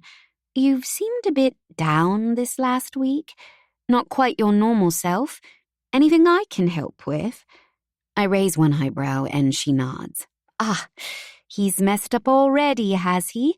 I'm sorry. Please don't take it personally. The old cliché really is true. It's not you, it's him. I'll set aside the fact that I'm biologically related to him and say the same thing I would to any woman. Screw him. Move on." That's exactly the plan. In fact, I've got a date tonight. Not the cellist again, is it? I shake my head. No, that one felt doomed after I blew him off and went out with your dad. This guy's a math teacher who runs ultra-marathons and breeds prize-winning guinea pigs in his spare time. The look she gives me is completely deadpan. "Seriously, it's a wild world out there, Sam."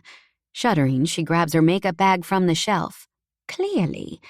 You're welcome to it. Is he safe? I mean, with everything that's been happening with your family. Are you sure a random guy you met online is a good bet?" "He is who he says he is. I found him on a few running websites, and I actually called the school where he works too, just to make sure. I'm not being reckless, I promise." "Okay, good. Anything else going on?" I shake my head firmly, but I am hiding a few things from her, mainly because they might be nothing. I got an email confirming my subscription for a magazine called Labrador Lover, which might of course be spam, and I got a delivery of dead flowers at my apartment yesterday morning. The courier who dropped them off seemed normal enough and was probably innocent, but when I opened the box, all I found were rotting lilies. Funeral flowers. I told Jackson Alejandro about it, but I'm trying not to freak out. If Torres is behind these pranks, then that's exactly what he wants, and I refuse to give him the satisfaction. I should probably tell Seb, but I'm not going to run to Daddy every time some asshole tries to mess with my head, especially when Daddy is such a man whore. "Look," Samantha says as she brushes her long dark hair. "This isn't my business, but I have to say it. Bringing a date to this thing tonight might not be such a good idea.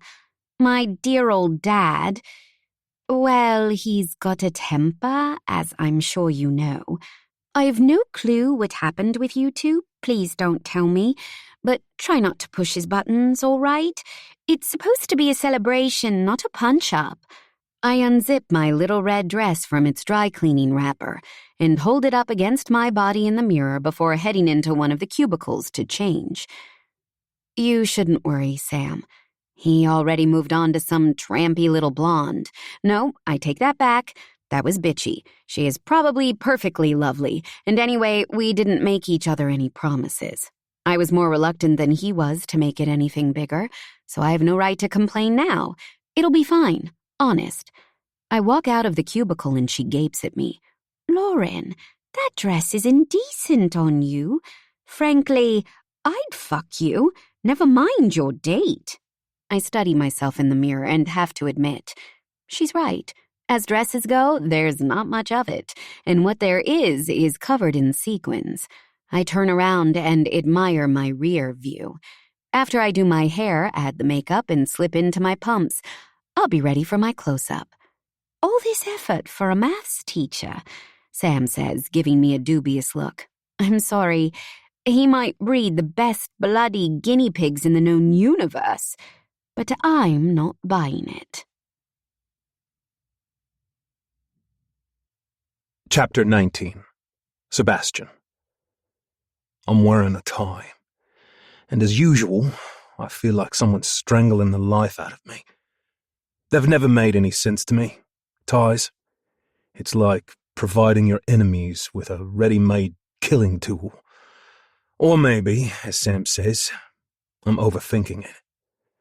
The tie, the new suit, the freshly trimmed beard, it should all be making me feel better. It all fits in with my developing image as a legitimate businessman, club owner, hotelier, and now restaurateur. I've never bought into that shit about the clothes making the man, though. And beneath the designer duds and fancy shoes, I'm the same old Seb. The body of a thug and the heart of a devil. I'm not really in the mood for this shit, but it needs to be done. People need to know that the deal has gone through, that we got what we went after. It's important in our world to look as tough as you are. We're holding the shindig in the location nearest to Archangel, which is on a busy high street, packed with bougie little bars and places that sell you Spanish chorizo for the same price as a whole pig in the old-school meat market. Like ourselves, the area has gone upscale in the last few years.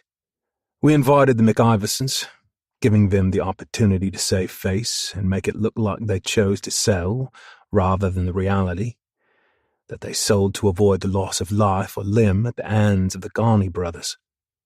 Only Kenny has turned up, and I can't say I'm upset at his fuckwit little brother giving the proceedings a miss. Kenny can be useful, and I get the feeling he's still invested in the business and wants it to succeed. Gabriel and I have discussed it, and we might give him a job as a manager. His name is still on the front door, after all. The place is packed, mostly with locals, along with all the Archangel staff and their other halves, if they have them. Not many do. I guess it's not exactly the most stable of industries, and Gabriel is the exception, not the rule. Taylor Grant is here, as ever his eyes glued to me from the other side of the room. I'm waiting for our former detective buddy to see what he can find on the kid. It makes me uncomfortable. Maybe I wasn't far off the mark when I called him my boyfriend that time I went to see Frankie. The boy could have a crush on me. In which case I'm flattered, but not interested. It's possible that something deeper is warning me about him. A gut instinct that I've learned not to ignore. He's hiding something for sure, which isn't necessarily a problem. We all are. But secrets make me nervous, and I hate feeling nervous. Sasha has turned up, accompanied by Elizabeth and Carla again. The latter looks a little sheepish when she walks in, so I go over for a chat to put her at ease. After our reckless vodka session, she ended up spending the night in my spare room. She tried it on in the morning, though, crawling naked under my covers, looking for action. She's a nice enough girl, and I told her not to take it personally when I explained I wasn't interested. I'll chat to them for a while, make sure the drinks are flowing, and then start to circulate. Samantha is here with the gang from the office, and from the looks of them, they got an early start at O'Malley's, the pub nearest to the firm. I had one of the lads in there, keeping an eye on things, making sure nobody got into any trouble. The meeting with Caroline today was fucking upsetting for everyone, and it made me and Gabriel edgy. Abused women and kids are a sore spot for both of us, and although I couldn't be prouder of Sam for the work she does, I sometimes wish she had a boring job, like working in a library or writing fucking instructions for vacuum cleaners or some shit. But what she does is part of who she is, and I love who she is. So I suppose I'll have to deal with it. She's safe enough with Gabriel, I know. Unlike Lauren. As soon as her name pops into my mind, I frown. What the hell am I going to do about her? Since that night in her apartment, I've tried to shut down all thoughts of her.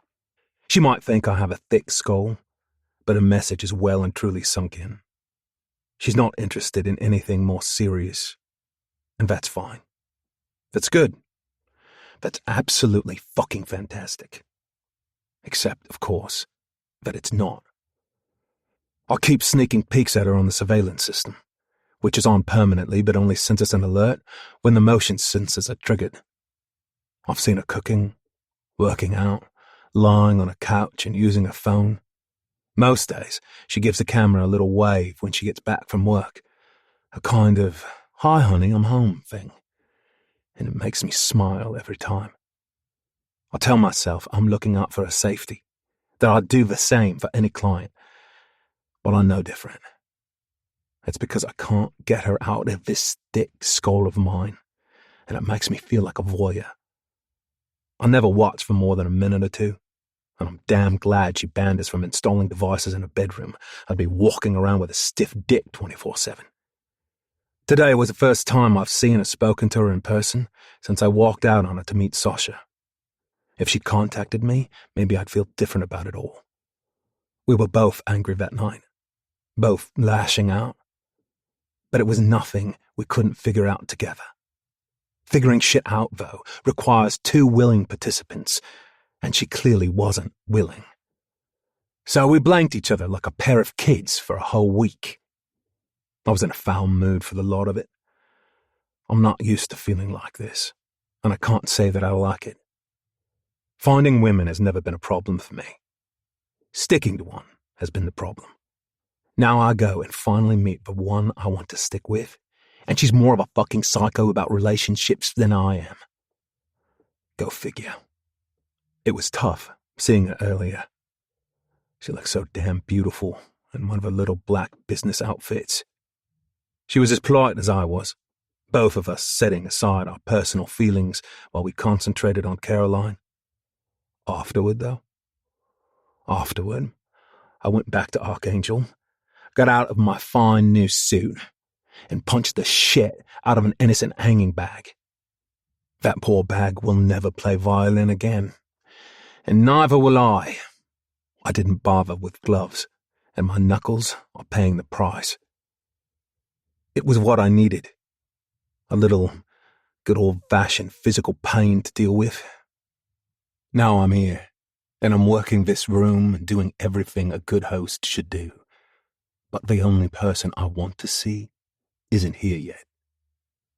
She said she was coming, but it's possible she changed her mind. Maybe she went home or went out for the night. I hate the thought of her wandering around the city without protection, and I hope she's at least carrying the pepper spray I left for her. I pick up a bottle of Bud from the bar and approvingly note that the staff are all being attentive and polite. Gabriel grins at me from the other side of the room, and I raise the bottle in acknowledgement. It might have taken a bit of a push, but we got here in the end, and I know he's thrilled about it. It seems like a very long time ago, when it was just the two of us against the world, scrapping our way to the top with our little security firm. Things seem to be entering a new phase, and it's one we both feel is better for Samantha, Max, and any future kids they might have. Still, I can't help wondering what might be next for me. Truth be told, I find the business stuff boring. I like the rough and tumble. I like the conflict, the push, getting my hands dirty. Could be I branch out, start something new, something a bit less civilized. I've been watching the door since I arrived, which is partly habit and partly because of Lauren. When she finally deigns to make an appearance, I clock her immediately. My first reaction is fucking hell. She looks stunning. Red is most definitely her color, and the tiny scrap of a dress she's wearing emphasizes her tan skin and breathtaking curves. Her hair cascades over one bare shoulder, and her legs end in the same high-heeled red shoes she was wearing the first night we met, the one she was still wearing when I fucked her. All of this registers in a split second, and my dick goes hard right away. The next thing I notice is the man who walks through the door behind her. He's staring right at her ass, and why the fuck wouldn't he? It's the best ass on the planet. He trails behind her, and she waves at her friends before settling on a table for two. My blood starts to boil as I realize that she has in fact brought a date. She brought a date to my fucking restaurant lunch. Not only is that enough to make me want to rip this guy's bollocks off and shove them down his throat, it's just plain rude. I stay where I am, trying to calm my breathing, telling myself that I can handle this, that we're not a couple. She's a free agent and can do whatever the hell she likes with whoever the hell she likes. Even a prick like this with his little glasses and his floppy Hugh Grant hair and his stupid athletic-looking build. What a cunt. She looks up unexpectedly, instinct telling her I'm watching. I want to do more than watch. I want to chase her, capture her, pin her down, and screw her. Show her she belongs to me and nobody else. She nods once, her face showing signs of anger I don't understand, and goes back to her date. I fully intend to walk away, to get her out of my line of sight and out of my head. I might need to leave the building to do it, but so what? I've showed my face. I've played nice. Now I feel like fighting, and I know plenty of places where that isn't hard to come by. I'm sick of pretending to be a man I'm not. Sick of swallowing down my instincts. If I stay, I'll say or do something that we will all regret. And I don't want to spoil the night for Gabriel. I glug down the rest of my beer and fasten my jacket, ready to slip away.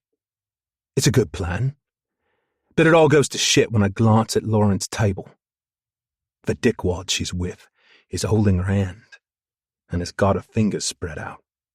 It looks like he's reading a poem or some such crap.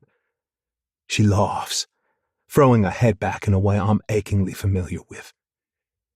The sight of her laughing with him stabs as deep as him touching her, and the fucker doesn't let go of her hand. He keeps it in his, and I know exactly what he's thinking. He's thinking he's on a promise. He's thinking he's in. He's thinking about getting his mouth on her tits, his hands on the arse, about spreading those luscious legs of hers. I slam the bottle down and try to count to 10. I get as far as 2 before my phone is in my hand. I type, stabbing the screen like it's the enemy. End the date right now. I hit send and lean back to see her reaction. Her eyes widen when she sees the message, but she stays calm and doesn't look back at me. Her fingers fly, and her reply lands. The fuck I will. She puts her phone down again and carries on chatting to the guy as though nothing happened. As though I don't bloody exist. He leans forward, whispers something to her, and wraps a strand of her curly hair around one of his fingers. Fuck me. It takes every scrap of control I have in me not to march over there and break his damn wrist. I glance at Samantha and Gabriel, reminding myself why I can't do that. Why I need to resist the urge to grab the cheeky cunt and slam his head down on the table until every bone in his stupid face is smashed to pieces. I take a deep breath and go back to my phone. End the date now, or I end him. I'm not joking here, Lauren. Get rid of him, or I'll do it for you. She looks shocked when she reads it, and looks over at me. I guess whatever she sees convinces her that I'm not playing. She looks back at the arsehole who is ogling her like she's dessert. I'm too far away to hear anything, but she stands up suddenly and gestures to her phone. She's probably making up a story about an emergency or whatever. I don't actually care, as long as she does what she's told. She looks furious. There will be hell to pay for this little stunt, but I don't give a fuck. Better she gets mad and yells at me than I get mad and kill someone just because he dared touch her. He argues a bit, but eventually shrugs and gets the message. I consider following him out the door and still beating the crap out of him simply for looking at her ass. But I don't get the chance, because Hurricane Lauren is striding toward me, air flying and eyes sparking. Fuck. She's hot when she's angry. Don't cause a scene, I say quietly as soon as she's by my side. Gabriel and Sam don't get out together often. Let's not spoil it. I had no intention of spoiling anything until you started acting like a possessive asshole. What gives you the right to say who I can see? I thought we agreed we were both free agents. I didn't agree to anything. And I certainly didn't agree to you acting like a bitch and flaunting your latest fuck buddy in front of me and everyone I care about. Her eyes flash and her nostrils flare. And for a moment, I genuinely think she might be about to take a swing at me.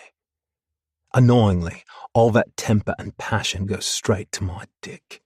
Don't you dare call me a bitch, you hypocritical jackass. One rule for you and another for me, is it? I glare back at her, feeding off her energy. I don't know what the hell you're talking about. She turns to look at the corner booth where Sasha is sitting with his lady friends, a predictably empty bottle of vodka in front of him. Her! She announces, pointing in Carla's direction. She's your new squeeze, isn't she? And before you bother to deny it, Seb, I saw you together. I saw you outside your house. Couldn't wait to carry her to bed, could you? I blink in confusion, then feel like someone has punched me in the gut. What? You were at my house that night? Why? What does it matter why? I was there, you were busy. I left, end of story. And now here she is again, presumably waiting until you finished up being a dick to me so you can get back to manhandling her again. Well, feel free. I don't give a shit anymore. Angry tears shining in her eyes, she spins around and tries to storm off, but I grab her arm. She slaps at my hand, swearing and struggling, and I remember how much fight she had in her the night we played our hunting game. Behave yourself, sweetheart. Sam's watching, and you're coming with me. She calms slightly at the mention of Samantha, fakes a smile, and replies, I'm going nowhere with you. Go screw yourself, douchebag. I've had enough of talking. I grip her hand in mine and tug her toward me. You'll do as you're fucking told. If I have to pick you up and carry you over my shoulder, I will. Might be tough for your colleagues to take you seriously once they've seen your arse dancing in the wind, though.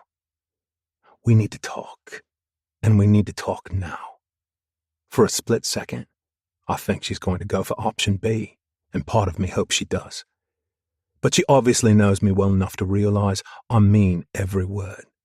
She nods once, a sharp staccato jolt of her head. I keep a firm grip on her arm in case she tries to bolt, and drag her behind me through the crowd, toward the corridor at the back of the room. We're doing up the rooms at the back, renovating the staff rooms and what used to be the ladies' toilets. For now, the door has a no entry sign on it. I shove her roughly through it, and she staggers on her high heels, almost falling. God, she's gorgeous. I'll spit and fire, sky-high heels and sparkling dress, fury in her eyes that seems to dare me to touch her. I growl and close the distance between us, loving the flash of fear that crosses her face as she backs away. She lands hard against the tiled wall, her eyelids fluttering and her breath coming in panicked little gusts. She's trapped, and she's mine, and she knows it. Seb, you said we needed to talk. Yeah, well, I changed my mind. I lock the door behind us and walk very deliberately toward her. She tries to shimmy past me, but I catch her and spin her around so she's facing the mirror above the sink. I yank her head back with a rope made of her own hair and run my other hand down her throat, squeezing it in that way she loves. Our eyes meet in the glass, and I don't think I've ever been so turned on.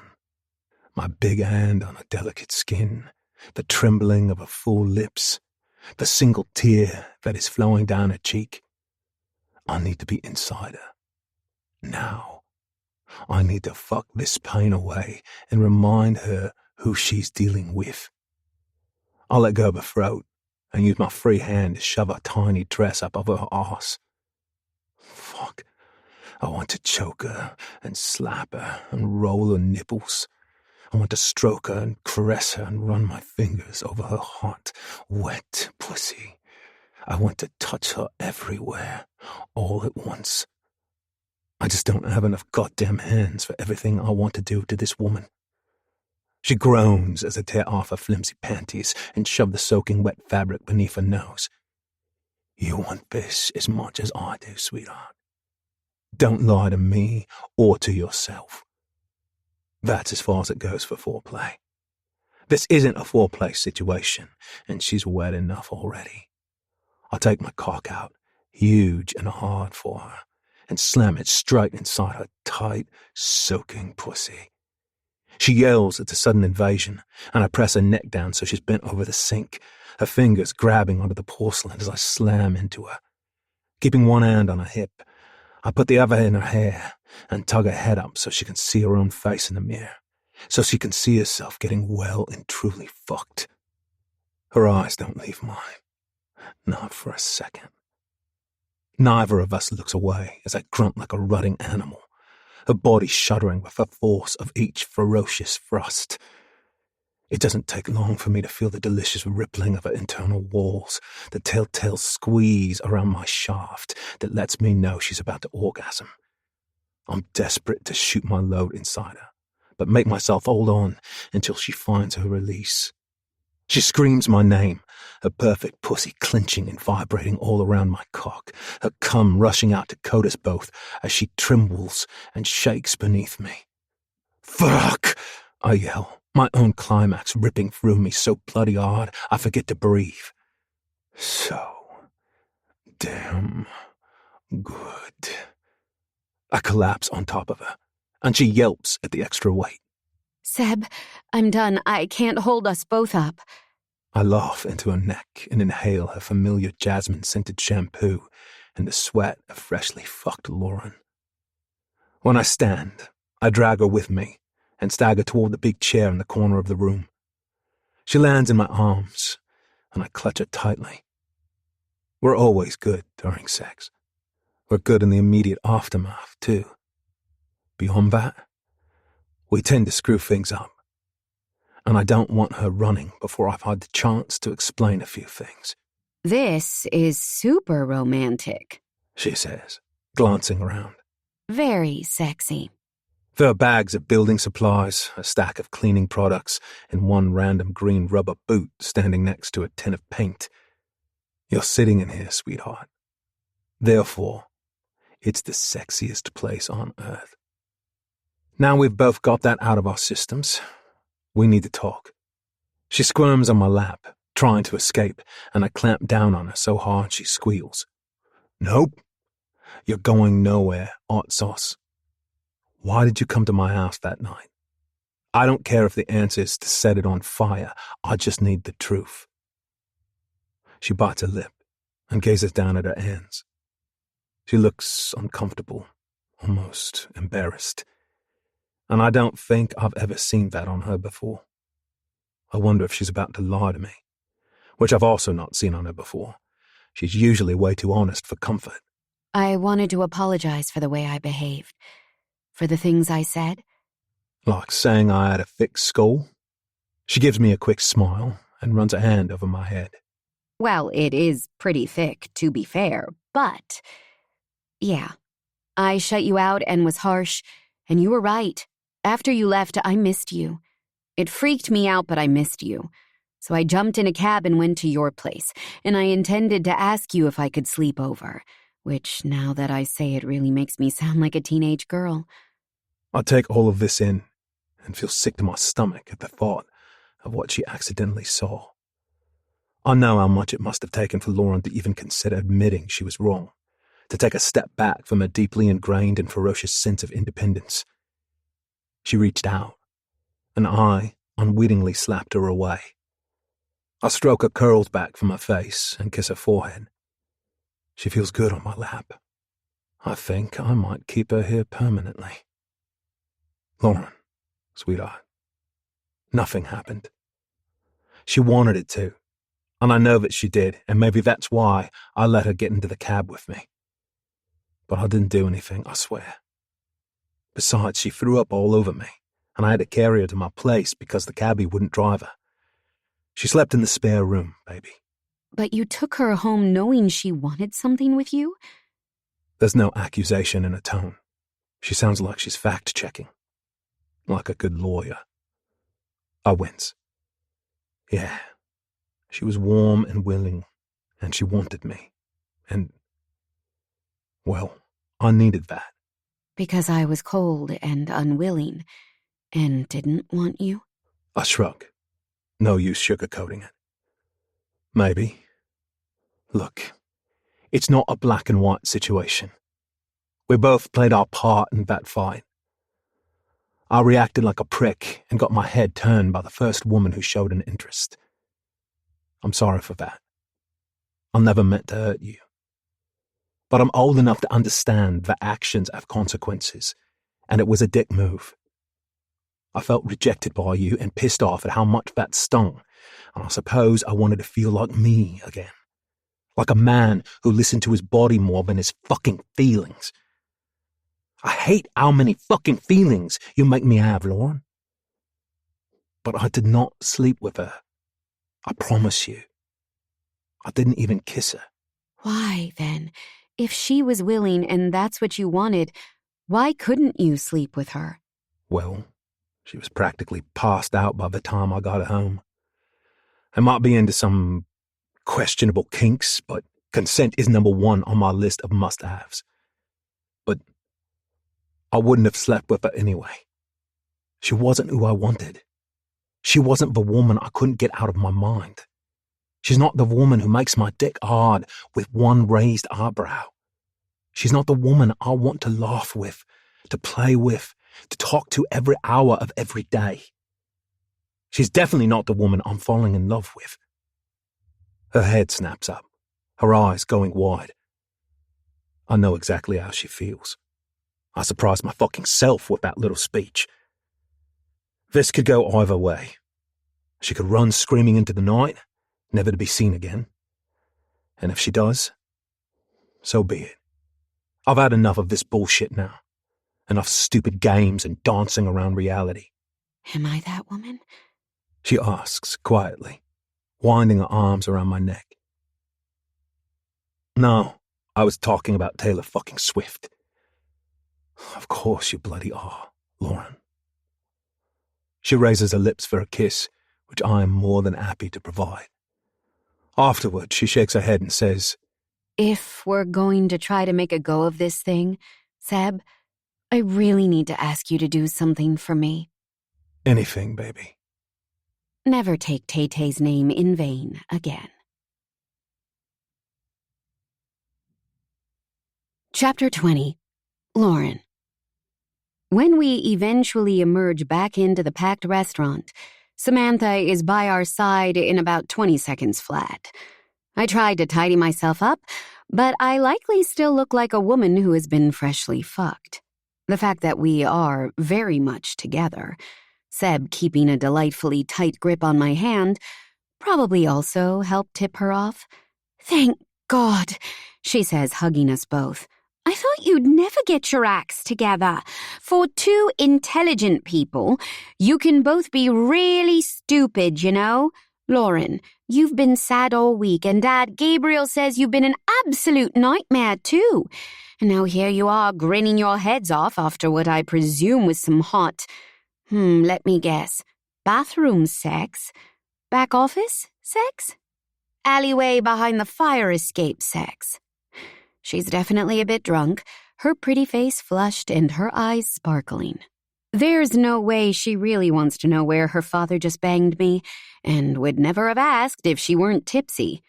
Gabriel joins her, grinning knowingly at the two of us. Lauren, He says, looking respectfully away. Your dress has a tear down the side. And Seb, you have red sequins stuck to your beard. Congratulations. He leaves us with a wink, dragging Samantha off to dance, and before long, Seb and I decide it's time to sneak away from the party. Before we make our escape, he introduces me to his Russian friend, Sasha, who turns out to be a slickly good-looking blonde guy in a Tom Ford suit. He comes across as charm itself, but I can sense the steel underneath, and I'm glad we have him on our side. His female companions for the evening are on the dance floor, which is a relief. I believed Seb when he said he hadn't slept with Carla, but it's an uncomfortable situation. I catch a glimpse of her as we walk to the door, watching us as she does some kind of burlesque bump and grind to a Christina Aguilera track. I stare straight back at her, hug Seb's arm tighter around my shoulder, and let my hand drift to his ass. He laughs as we walk outside. Ha ha.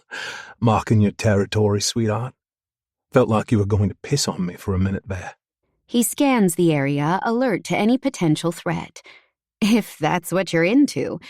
We laugh and flirt all the way back to his place, deciding against my apartment because of all the damn cameras. As soon as we arrive, he makes us each a mug of hot chocolate, and we settle down on the couch and talk for hours on end. It is a revelation, the way I enjoy such a simple act.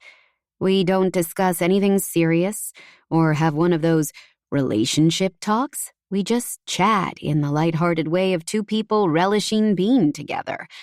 I yawn as he finishes telling me a story about Samantha sneaking out to a nightclub when she was only 15, and laugh as I say, "Sorry, Seb, you're not boring me, honest. It's just been, well, it's been a day, hasn't it?" It has. A lot of ups and downs. But I've got to say, I'm fucking thrilled with the way it's ended. I raise my eyebrows at him. And has it ended? You tell me, sweetheart. You're the one yawning. He stands and holds out his hands. After he helps me up, I lean into him, exhausted but as thrilled as he is. He kisses me lightly on the forehead and, without a word, scoops me up into his arms. He cradles me against his chest, exactly the way he did that first night we met, back at the cottage. This time, though, everything feels so different.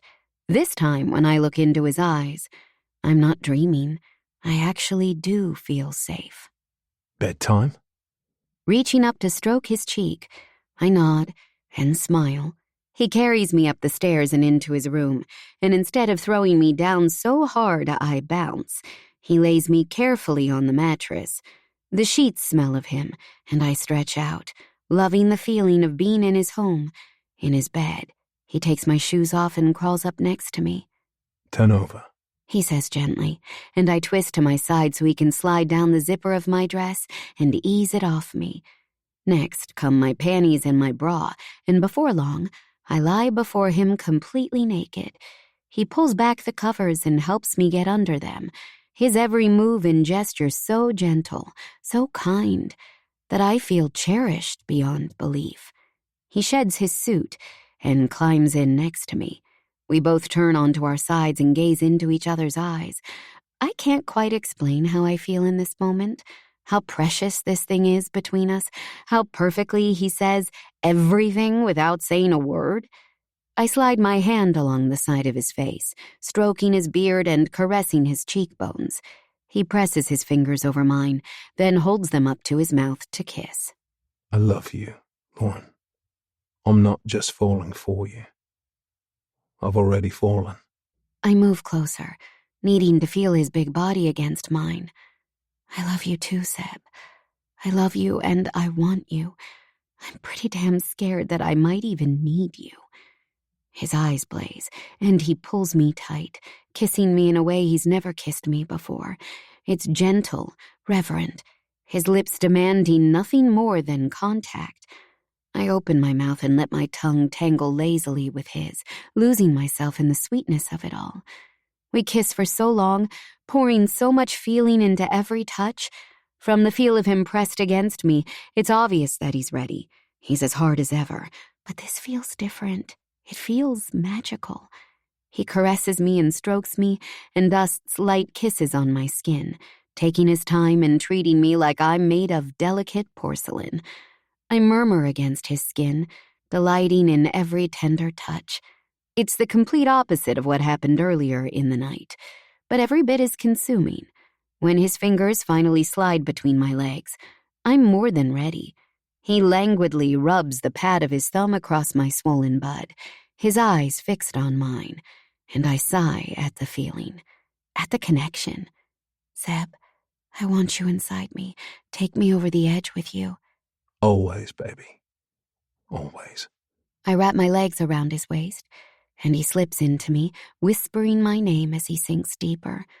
Our rhythm builds, slow and soft and sensual, bodies entwined, breath mingled, eyes locked. When I come, it takes my breath away, sends me tumbling into an unknown land of pleasure that isn't merely physical. He quickly follows, mumbling words of love as he finds his own release. He falls down against me, his head on my chest, and I hold him close, tears of happiness stinging the backs of my eyes. Seb and I have fucked, and we have fought, but that felt like the first time we made love. I can't get enough of the wild sex he's introduced me to, and I'm always going to be up for a chase, a capture, a dark and disturbing trip into the taboo side of my desires. But this was something else. It was, in its own way, even more spectacular. I stroke his hair, feeling the emotion run through him, too. We've allowed ourselves to be vulnerable, physically and emotionally, and the orgasm I just had was slower, deeper than anything I've encountered before. A whole-body experience that reached all the way to my heart and soul. I'm going soft, I realize. One night with Seb and I'm turning to mush for the man. Maybe this is why I've been so scared of sleepovers. I knew deep down that Seb was different. I never felt this way about my ex-husband, and I've certainly never felt this way about any other man. For all my surface confidence, I never had enough belief in anyone or anything to fully trust or commit. Carlos started that process early on, and my experiences with men later in life only served to confirm that I was safer alone. Safe is, I'm starting to suspect, overrated, especially when compared to how I feel right now. At peace, lying here with my man, enjoying the simple miracle of loving and being loved in return. Chapter 21. Lauren. I wake up in Sebastian's arms and it's glorious. Sunlight streams through his bedroom window, birds are singing in the trees, and all is well in our world. I stretch a little, not wanting to wake him, enjoying the luxury of gazing at his sleeping face.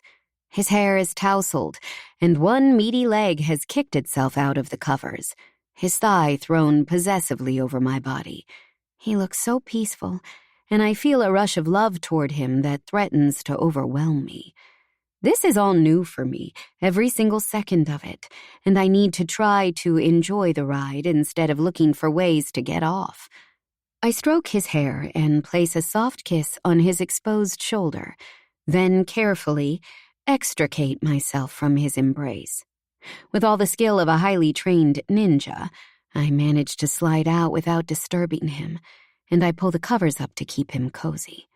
Pulling on his shirt from last night, I make my way to the bathroom, loving the feel of the soft fabric on my bare skin, the scent of his cologne, the smell of the man who wore it. It's like wearing Seb himself, and I can't get the stupid grin off my face as I tiptoe downstairs. Once I'm in his kitchen, I make a coffee, looking around his well-stocked kitchen and smiling at what a man of contrasts he is. Tough, protective, violent, but also someone who has fresh avocados in his fruit bowl, shiitake mushrooms in his fridge, and a chef-level spice rack. I settle down at the table and sip my drink, unable to get the goofy smile off my face. My fingers toy with the collar of his shirt, and now I'm wondering if I should go upstairs and wake him up in a very special way. Nothing says good morning quite like a blowjob. There you are. I thought you'd done a runner already. Seb walks into the room in nothing but his boxers, and I take a moment to appreciate the view. I think he has the best thighs I've ever seen, and my eyes drift from them to his already thickening cock. Why would I do that? I ask innocently. That doesn't sound like me at all. I was actually about to come back upstairs and serve you coffee and a blowjob. His eyes pop open wide, and he grins. Don't let me stop you, babe. I pull a face. Nah, I've lost the element of surprise now. I'll sneak up on you sometime when you least expect it. Sleep well? Like a baby? He says, rooting around in the freezer and coming up with waffles. I look on as he works, admiring the broad shoulders, the powerful arms, the firm round ass underneath his boxers. I can feel you staring at me, you deviant. I move behind him and slide my arms around his waist. Fuck. That feels good. And I like you in my shirt. I lean my face against his back and drop little kisses across the faint lines on his skin. How did you get your scars? I ask. These and the one on your neck. Would you believe shark attack in the Thames? No, I wouldn't. He turns around to face me, his arms crushing me against him, his hand running up my side. Well, the next scar was earned the old-fashioned way, from a bloke who brought a knife to a fistfight. The others, well, they're older. They're little reminders of who I used to be. A scared little boy who couldn't defend himself when his old man had too much to drink. I touch his back, caressing his flesh as though I can rub the marks and the memories away. I'm sorry that happened to you. It breaks my heart to think of you so vulnerable. It's okay, sweetheart. It all helped make me who I am today. And you and I both know it's the scars you can't see that hurt the most. They take a lot longer to heal. How are you this morning? I press myself against him. He's right. We both carry scars, but we also have the ability to heal each other and ourselves. And sex is one of the ways Seb and I seem to do that. It seems like we both need some of that sexual healing right now. Oh, you know, horny as hell. Laughing, he guides me toward a chair and gestures for me to sit at the table. As usual. Me too. But I want to talk first. Are you sure? I ask, spreading my thighs wide enough for him to see everything between them. I desperately want him to touch me there, with his tongue, his fingers, his cock, anything at all.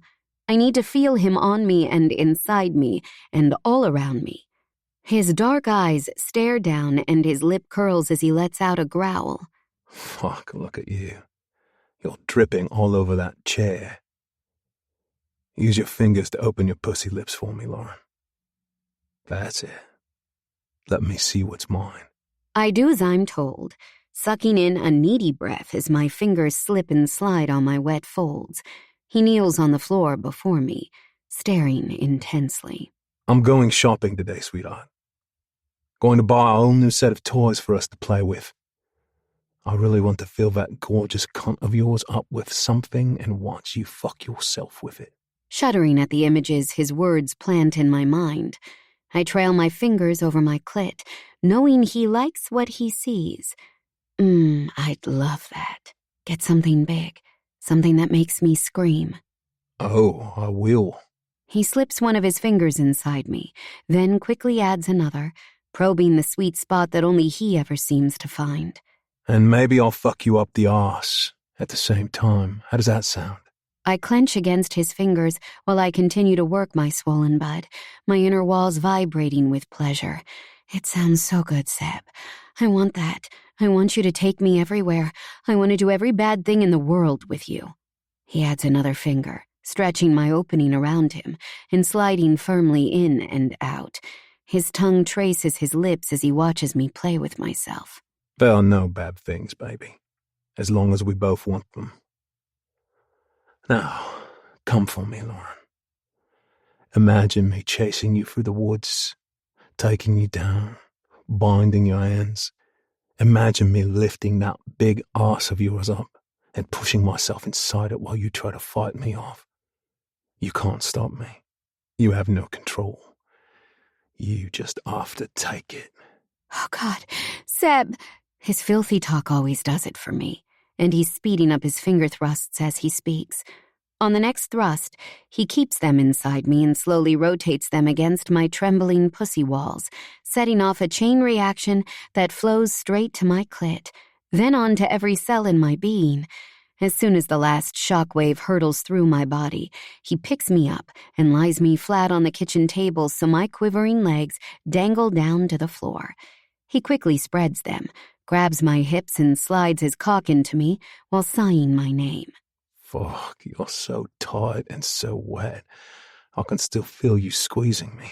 He fucks me like a demon, and when he gets close to the edge, I watch his face, enjoying every micro-expression as he comes, his eyes rolling and his mouth twisting in ecstasy. The way we make each other feel seems impossible. He hoists me up into his arms, still inside me, and my head flops down onto his bare shoulder. Both of us start laughing. Well, that was better than a blowjob, he says, finally setting me down. Now, all we need is more coffee, these waffles, and 5 minutes where we're not going blind with orgasms. Tell you what, you go back to bed, and I'll be up in a few. Okay, I'll do as I'm told, but only because I want to. He slaps me on the backside as I skip past him, and before long, he joins me in the bedroom, carrying a tray. I grin at him. Now, this is what us ladies like. Breakfast in bed served by an almost naked hunk. Yep, you're one lucky girl. He passes me a waffle covered in Nutella, which makes me even luckier, and climbs into bed next to me. So, about last night, he says, laughing as I lick chocolate off my fingers. Did you bring that asshole to the party to annoy me? Not consciously. It's not like I sat down and decided, right, I'm going to do this to rub Seb's nose in it. But I definitely saw that as an appealing byproduct. I guess I wanted to hurt you. I wanted you to feel the same way I did when I saw you with your hands on Carla. I get that. Again, I shouldn't have done it. I knew it was a mistake, but in my defense, you'd pretty much told me to fuck off. I had. I know. I'm not saying you did anything terrible, Seb. I'm just saying it hurt. That might not make sense, but none of this does. At least not to me. I've never felt like this before about anyone. I have threats from Diego Torres, a family that's knee-deep in violence, and I'm about to take on a psycho Russian criminal so I can save his wife and child. None of that scares me anywhere near as much as how I feel about you. He takes my plate and moves it to one side, then pulls me into his arms. My head rests on his bare chest, and his huge hands run soothingly down my back. I hear you. I feel the same, Lauren. I might have been engaged a few times. 5. Okay, 5. He huffs, making me laugh before he continues in a serious tone. But I don't think I've known what loving a woman is until now. When I met Alice, Sam's mum, I felt that same spark for her. But I was only 16, and I let her go. You sound like you still feel bad about that. I do, in a way. I let them go because I was a kid myself. What the fuck did I know about being a parent with my background? I was still working out how to be a human being. Anyway, water under the bridge. Since then, there have been women I thought were special at the time. I genuinely always wanted it to work. But then my cock would get bored and go rogue. I smile at the image, but also feel unnerved by what he is saying. Is your cock some kind of separate entity, then? Mind of its own? He shrugs. It's felt like that in the past, yeah. And I didn't say any of that to freak you out. I said it to reassure you. My cock is very much at one with my mind where you're concerned. And both of them are only into you, Lauren Hayes. I'm in 1,000%. No hesitation, no doubt, no part of me wondering if I'm wrong. I'm yours, Lauren. Completely and utterly yours. I might have the heart of a devil, but it belongs to you.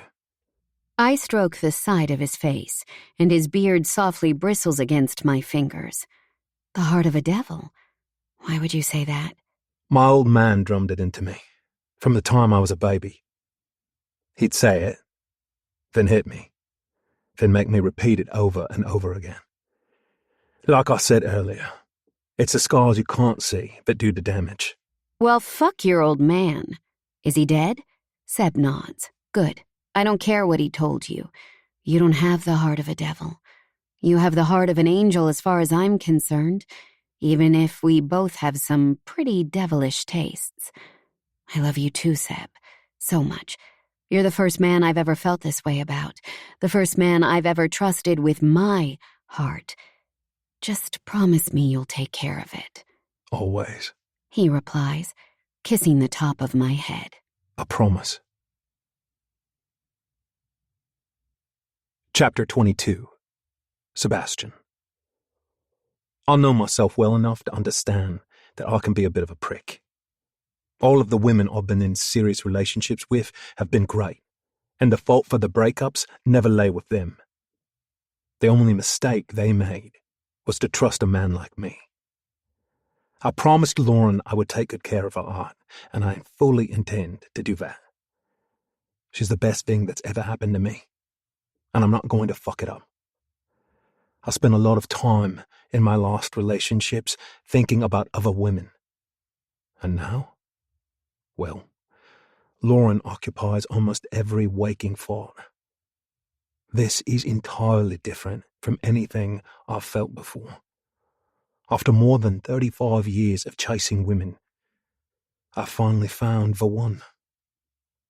Of course, it helps that the two of us are fucking each other's brains out every chance we get. My house, her apartment, carefully, because I don't want the lads getting an eyeful. The car, both offices, out in the sand dunes on the coast. I'm thinking it's about time to take her to my special place. A bit of secluded land I bought a few years back in case I needed a safe space. I think she'd love it there, and it's the perfect place to hunt. She'll definitely be up for that. The woman is insatiable, into trying every twisted little game I suggest. She's in court all day today, and I've sent Scott to keep an eye on her. She won't like it, but it's a public building, so she can't stop him. We'll both get an earful, but I'm all out of fucks on that front.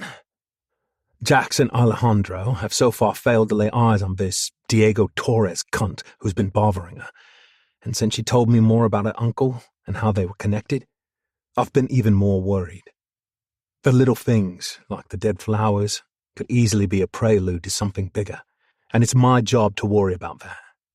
If some psycho has been obsessing over my woman since he was a kid himself, then I'm going to take care of her any way I can.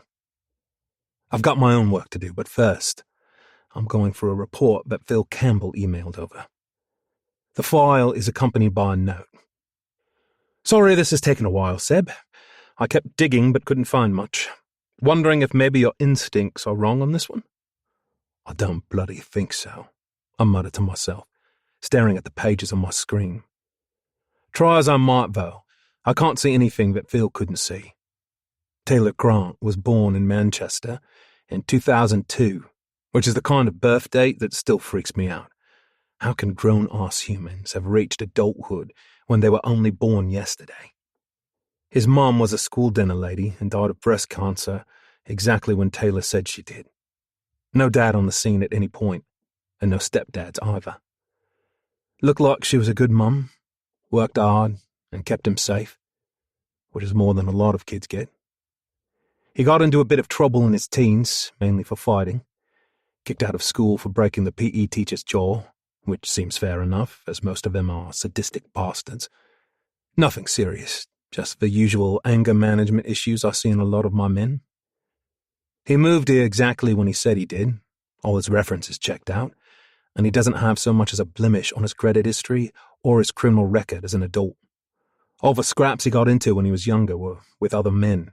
No sign of him being an arsehole to women, kids, or puppies, and basically fuck all to go on.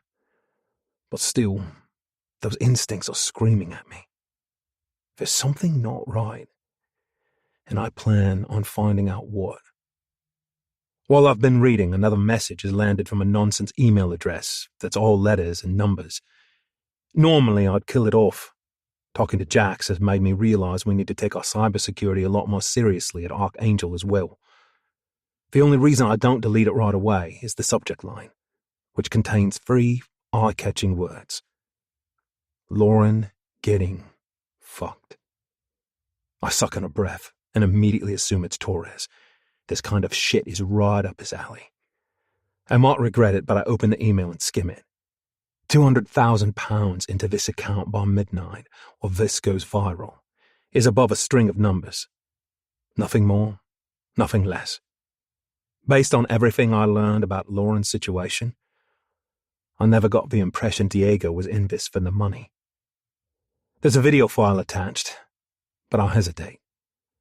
I should probably forward the whole damn thing to the experts, but I can't bear the thought of invading her privacy that way. If this really is an intimate video of Lauren, she wouldn't want Jax and Alejandro seeing it. She ran from her family, and she never told them about all the shit that's happened to her over the years. She has boundaries, and I need to respect them. I press play, my nostrils flaring and my fist clenching on the desk as I watch. Bollocks.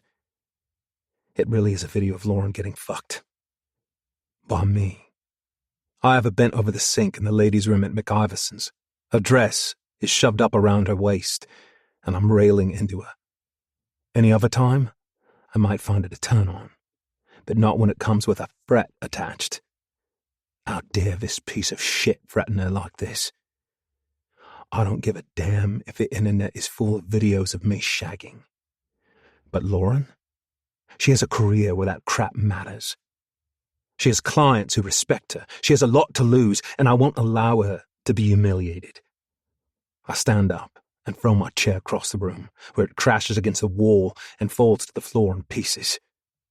Fuck! Trying to calm myself, I rub the bridge of my nose between my fingers. I'm not going to help by wrecking the place, but I'm so angry I could kill. How did Torres get this? Will he actually go away if we pay? It's a lot of money, but I can afford it, and I'd pay anything to protect her. Except, I already know the answer to that. Blackmailers never go away. They just slink off under a rock for a while. Then, as soon as the cash is gone, they crawl back out for another bite of the cherry. The door to my office opens slightly, and Taylor pops his head in. Of course he does. You okay, boss? I point at the chair. Do I fucking look okay? Is Gabriel in? No. He said he's working from home until after lunch. Anything I can help you with? I've no bloody intention of letting anybody else see this video, but the kid could come in useful. You're young. You know anything about email addresses? How to trace them? That kind of shit? Not a lot, sorry. From what I do know, it's tricky because you can set up webmail accounts anonymously, then use an IP address that's bounced off different servers, or just go to a library or a cafe and use their Wi-Fi. Right, well, now you're speaking a foreign language, mate. Some prick has a video of Lauren. And me. I'll leave the rest to your imagination. I don't know how the fuck they got it, but it was taken at the McIverson restaurant launch. His blue eyes widen, and he literally looks like a light bulb went off above his head. Well, go on. I wave my hand at him. Spit it out. You know Chantal? The girl we met that time? Well, we've been talking. Gone on a few dates, like. He actually blushes. And if I wasn't so mad, I might think it was sweet. Okay. Well, that's very nice and all, Taylor. But I don't see how your love life is relevant. It's not, but you remember she said she aided that little Jimmy wanker because he was secretly filming the female staff in the ladies' loos? Now, I don't know where this video of Lauren was taken. None of my business, Gov. But if it was at one of the McIverson pubs, could it be possible he had the same scam set up in all the branches? Not only the one where Chantal worked? He goes to pick up the wreckage of my chair as he speaks, as though he's embarrassed at daring to have an original thought. I stare at him as I turn the idea over in my mind. Fuck me. The kid might be onto something. The cameras in Lauren's place are motion activated. What if the ones in the restroom were as well? There was definitely a lot of motion that night. Plus, there's the matter of the cash, which really doesn't fit with Torres's M.O. He stole from the Montoyas, but he could have taken a lot more. They reckoned it wasn't about the money, that it was more about messing with them, exerting control. This isn't his style. I know exactly whose style it is, though. Jimmy's. He's still spitting about the deal and the ways we'd wronged his family, and according to Kenny, he was still making noise about getting his revenge. I dismissed the bastard out of hand, convinced he couldn't possibly be a threat. That was arrogant, and I should have known better. Everyone can be a threat if they try hard enough. Hell, a mosquito can give you fucking malaria. I'll bet that twat couldn't believe his bloody luck when that footage landed in his lap. The more I think about it, the more I see that Taylor is right. This is down to Jimmy, and his luck is about to take a change for the worse. Chapter 23. Sebastian. I'll ring Lauren before I set off, but it goes straight to voicemail. I try Scott next and tell him to find her and tell her to call me. No, I add before he hangs up. Ask her to call. She's picky about that kind of shit. Sure thing, boss, Scott says, unable to keep the amusement from his voice. Shall I tell her you said pretty please with sprinkles on top? Fuck off, you knob, I reply, even though he made me smile. Taylor is hovering outside in the drizzle, waiting for me to emerge. He looks pumped up and ready to go, and I recognize that feeling, the tingling excitement you get when violence is on the cards. I've seen him in action, and although it's unlikely I'll need backup to deal with Jimmy, you never know.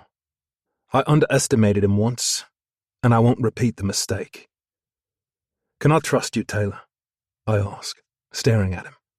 He meets my eyes, no hesitation. You can, boss. 100%. He's still hiding something, but I believe him on this.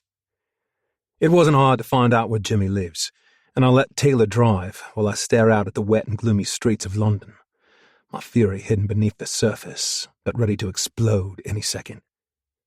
This vermin has seen my girl at her most vulnerable. He's seen her gorgeous flesh exposed, and he watched her come.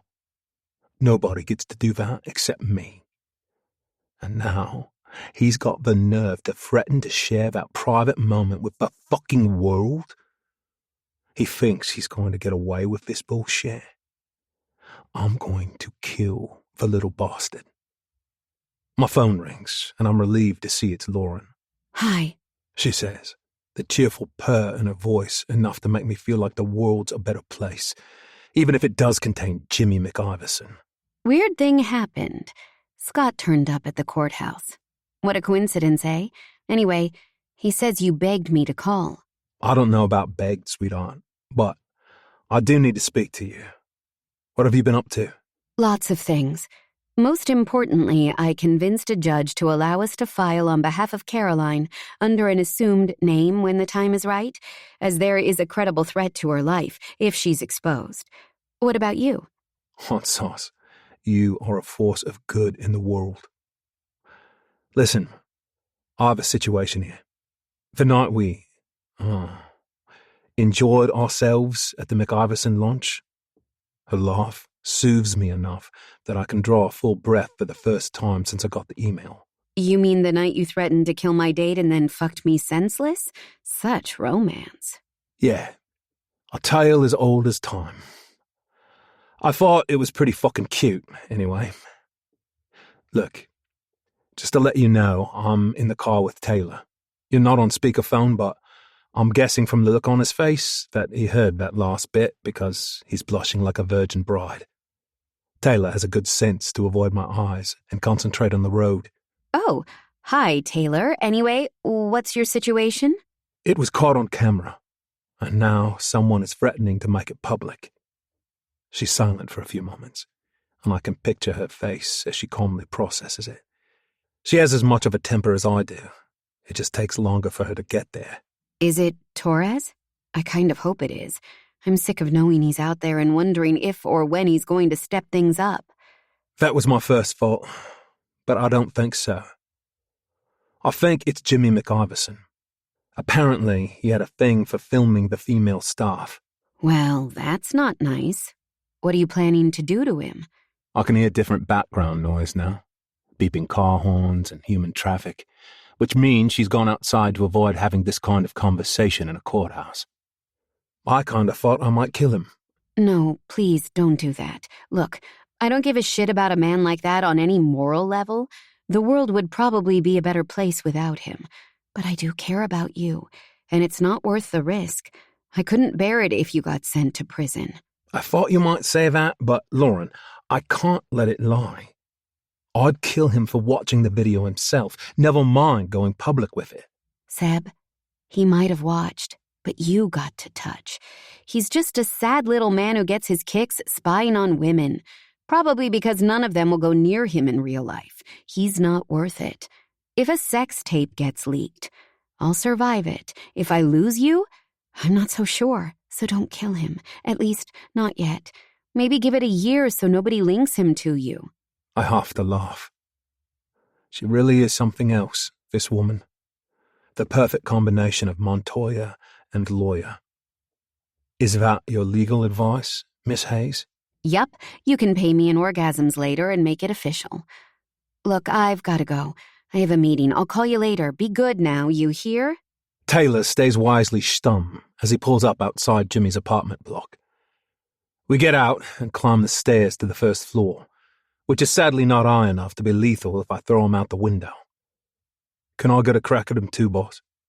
Don't like the thought of him watching Chantel with her knickers down either. You can be my fucking guest, Taylor. But as my lady friend said, we shouldn't actually kill him. It'll be messy, and there are too many ties between us. He's not exactly kept his trap shut about the way he feels, and I'm pretty sure some forensic IT boffin could find out he tried to blackmail me. I'm mad as shit. But she's right. He's not worth doing time over. Doesn't mean we can't hurt him, does it? Make him wish we had killed him? There is absolute conviction in his eyes, making it clear that he was born for this kind of work. We reach Jimmy's door, and I can hear sounds of porn in the background. It better be professional and not another one of his homemade efforts, or Lauren's advice will evaporate from my brain. I nod at Taylor and silently count to 3, then kick out the door, aiming my heel below the lock. The wood splinters. There's a shriek from inside, and I finish the job and bust it wide open. Taylor follows me and closes the door behind us, while I advance on Jimmy, who is sitting in front of the TV with his dick out. I glance down at his rapidly diminishing hard-on. Oh, dear. Don't worry, Jimmy. I'm told that happens to a lot of men. He shoves his shriveled member back inside his pants and tries to stand up. Gotta give him his due. He manages a good bluster, even though he must be shitting himself. Taylor turns the volume up, which creates a pretty fucking weird soundtrack, but it will drown out any screams. Jimmy yells at me to get out, and I shove him hard in the chest. He falls back into the chair, all the wind knocked out of him.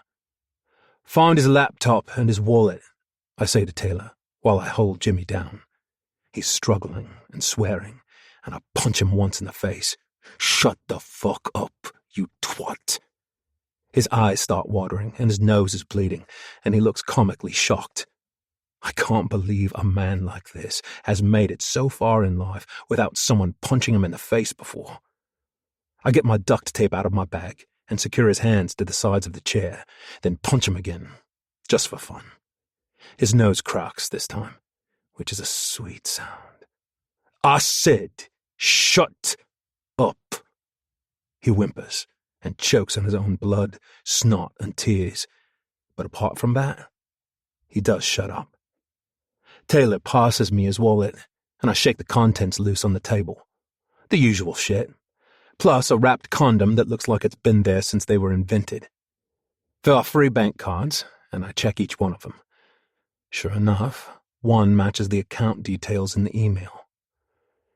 Jimmy. You're not exactly a criminal mastermind, are you? Didn't you think we'd figure it out? Now, what's a passcode to this laptop? He snarls and shakes his head, displaying an admirable level of stupidity. His eyes widen as Taylor stalks toward him.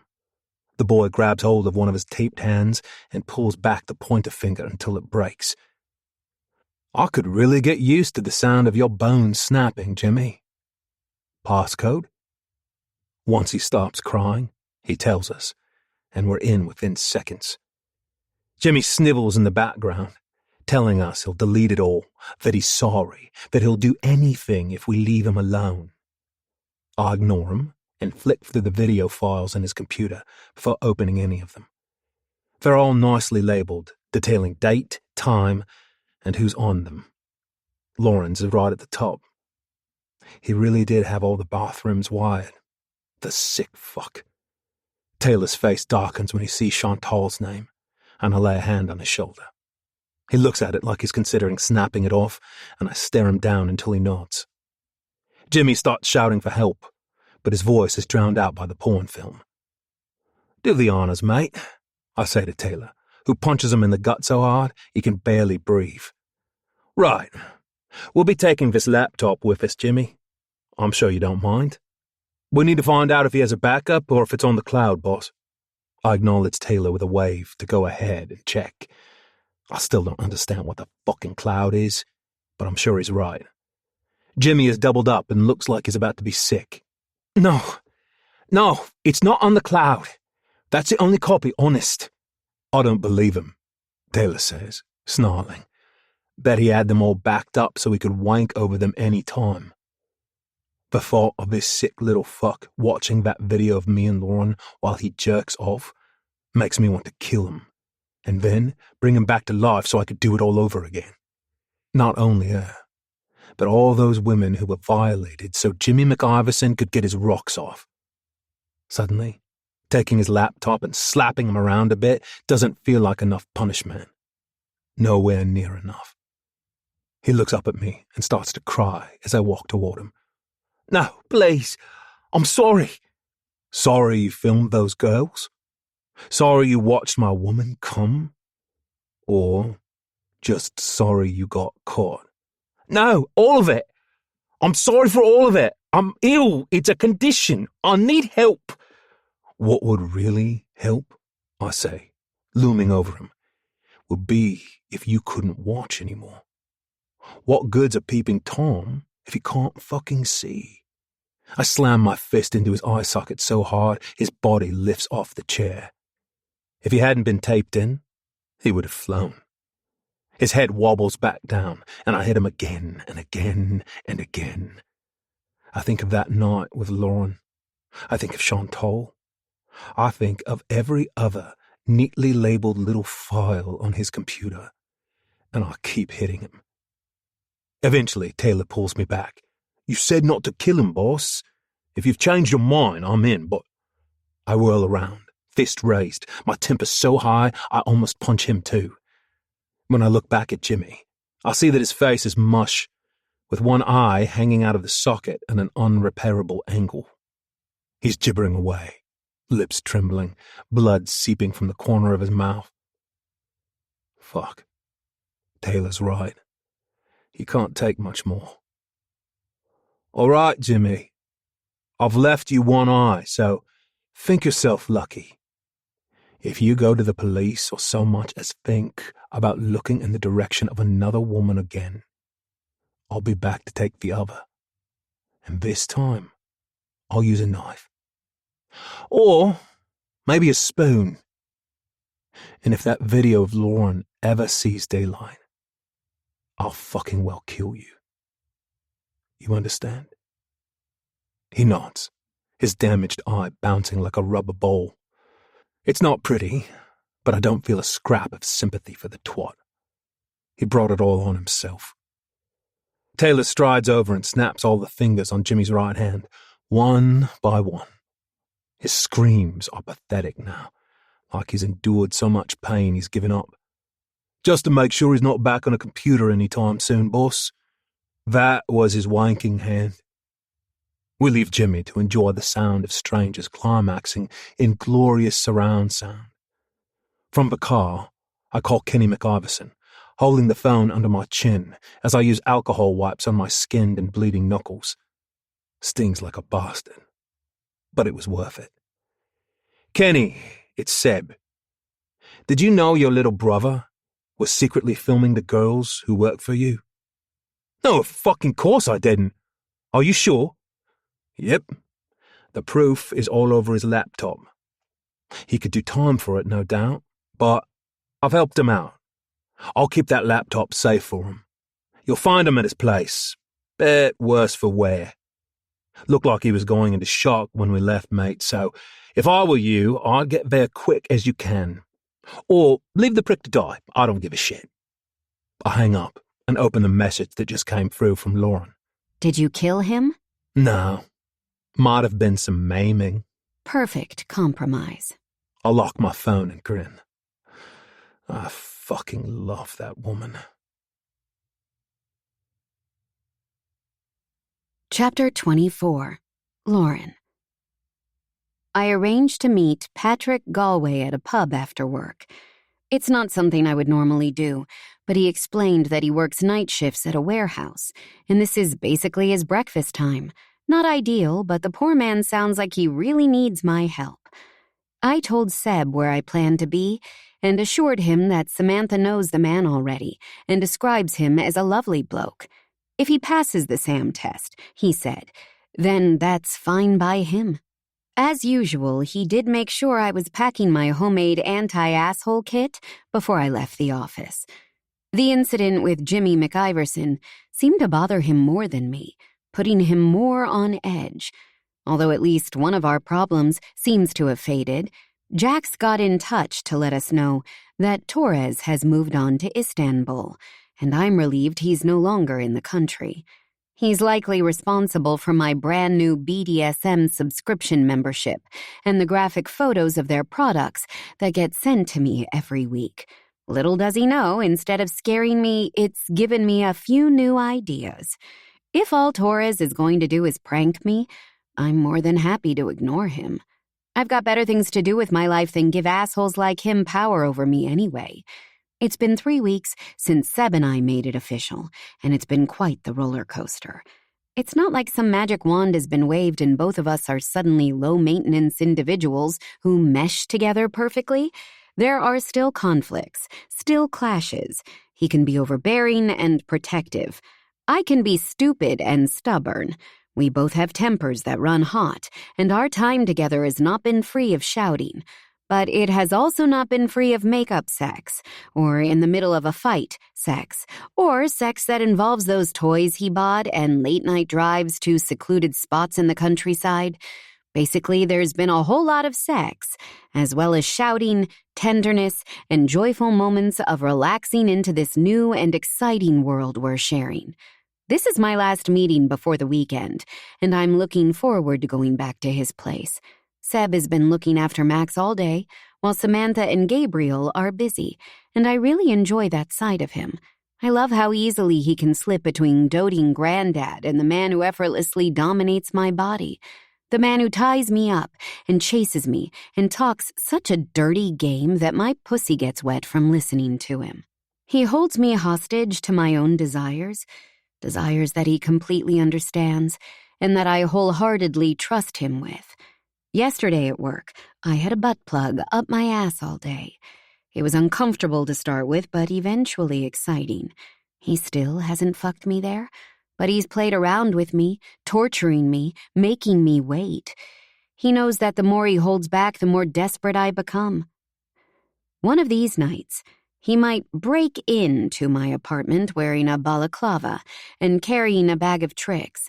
I'll wake up to his gloved hand over my mouth, his knife to my throat, his knee between my legs.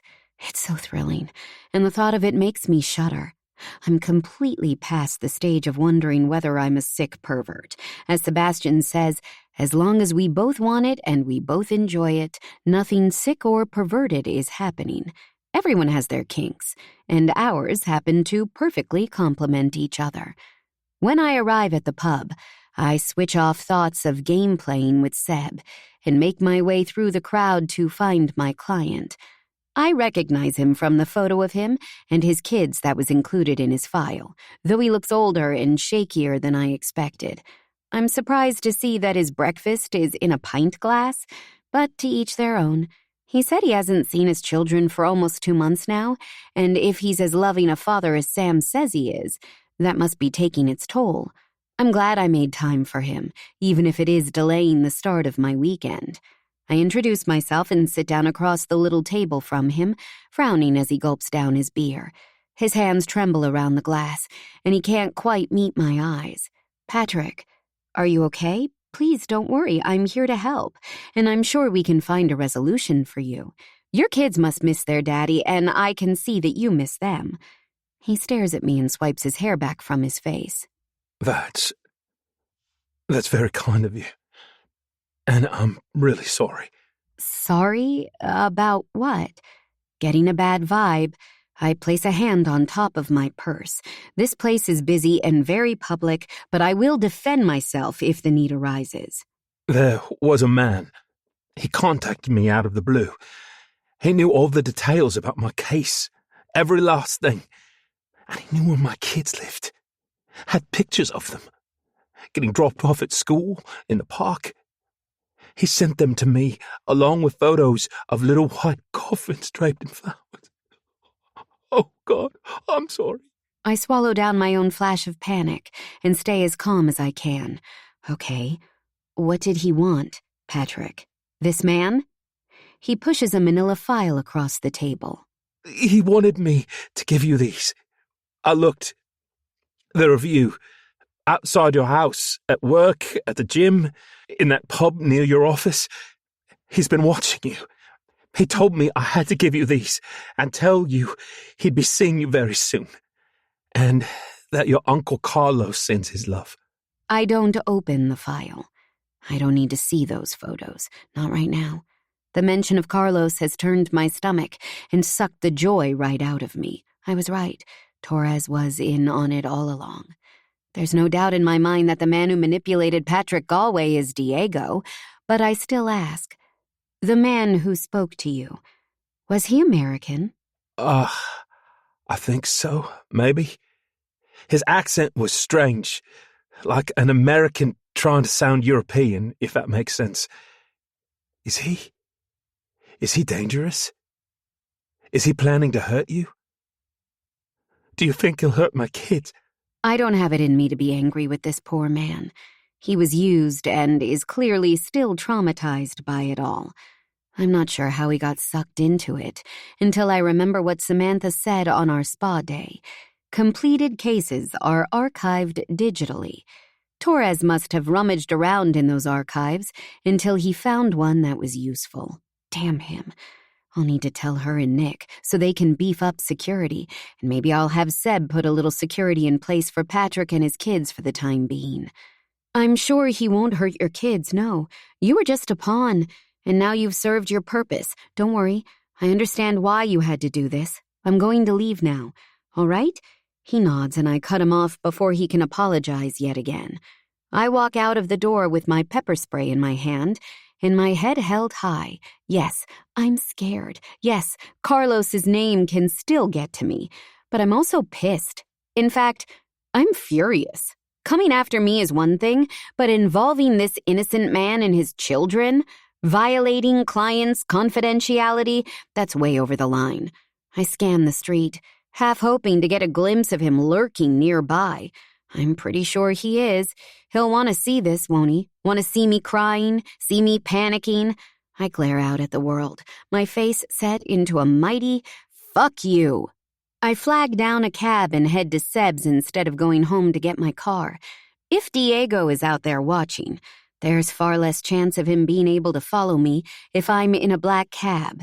It's a basic precaution, But I wonder if there's any use when it's obvious he's had me in his sights all this time. Flicking through the photos only proves me right. He knows my routines, knows my places.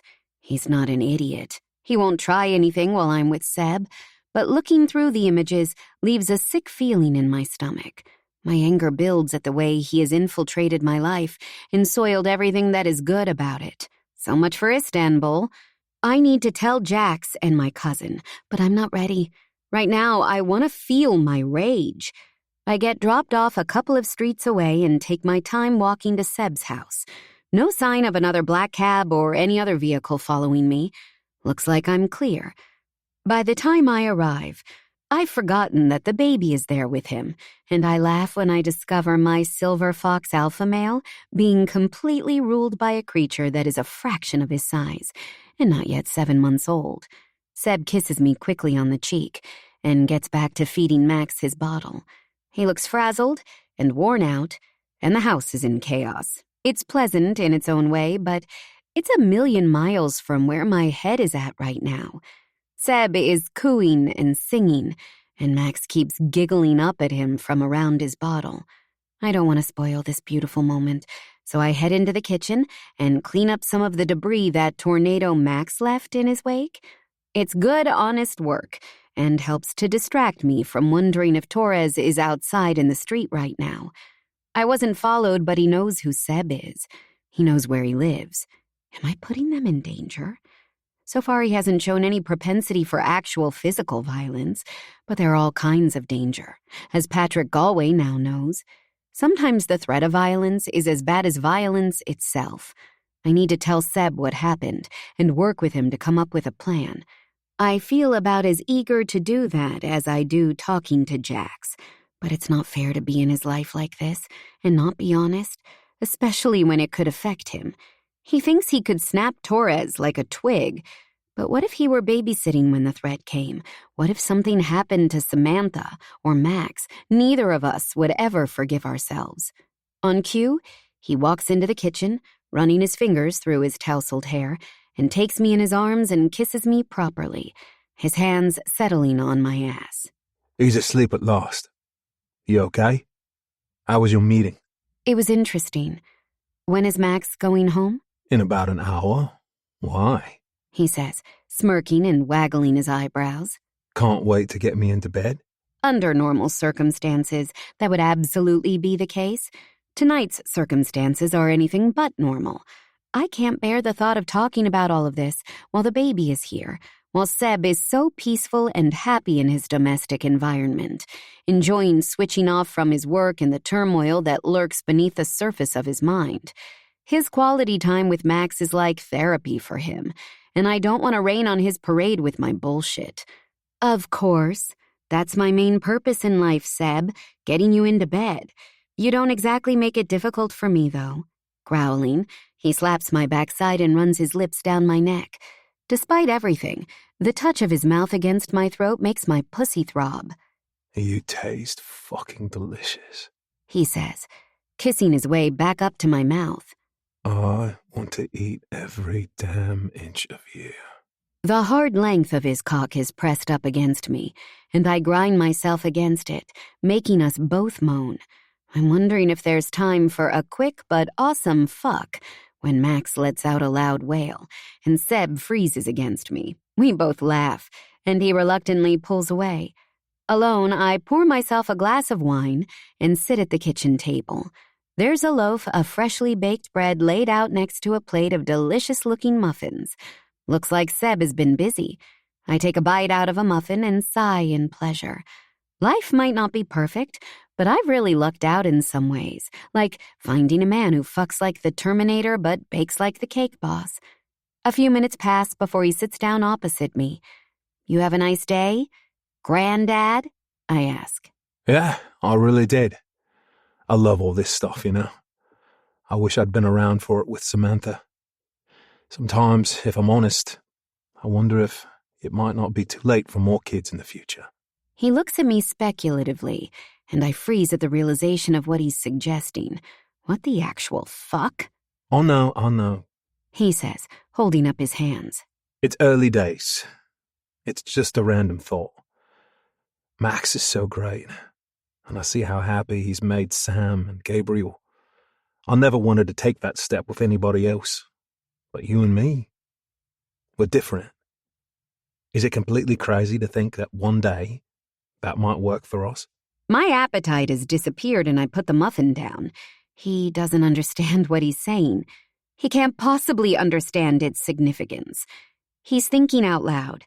Maybe he thinks it's something I want to hear because all women want to be moms, right? Yes, completely crazy, I say quietly but firmly. And I don't ever want to hear you talk about it again. In fact, don't even think about it. He stares at me, obviously shocked by my cold tone, and a fire blazes to life in his eyes. What? Why? And since when do you get to tell me what to think? Since you started making plans for my body, you chauvinistic asshole. I stand up and slam my hands on the kitchen table, and he follows suit. Within seconds, we're glaring at each other like mortal enemies. This really was not what I needed tonight, and telling him about my meeting with Patrick Galway and showing him the photos is becoming less and less appealing. That's not fair, and you bloody know it. I wasn't making plans for your body. I was trying to have a conversation with you. Is it so fucking bad that I want to discuss the possibility of starting a family with you? Well, that shows how little you actually know me, doesn't it, Sebastian? Just because a woman is young enough to have kids doesn't mean she wants them or needs them. Not every woman thinks her life is incomplete if some big, strong man doesn't fill her with his seed.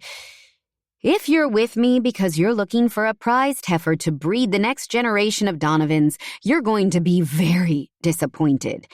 I grab my coat and pull it on. I'm angry and sad, and I'm not going to stop being either of those things if I stay here with him. I'm a mess, and I need to leave. Where the fuck are you going? He shouts, trying to block my way. Anywhere away from you. Now get out of my way before I pepper spray you. This isn't a game. I mean it, Seb. Let me past right now, and lock the door when I'm gone. He steps to one side, his face contorted with fury.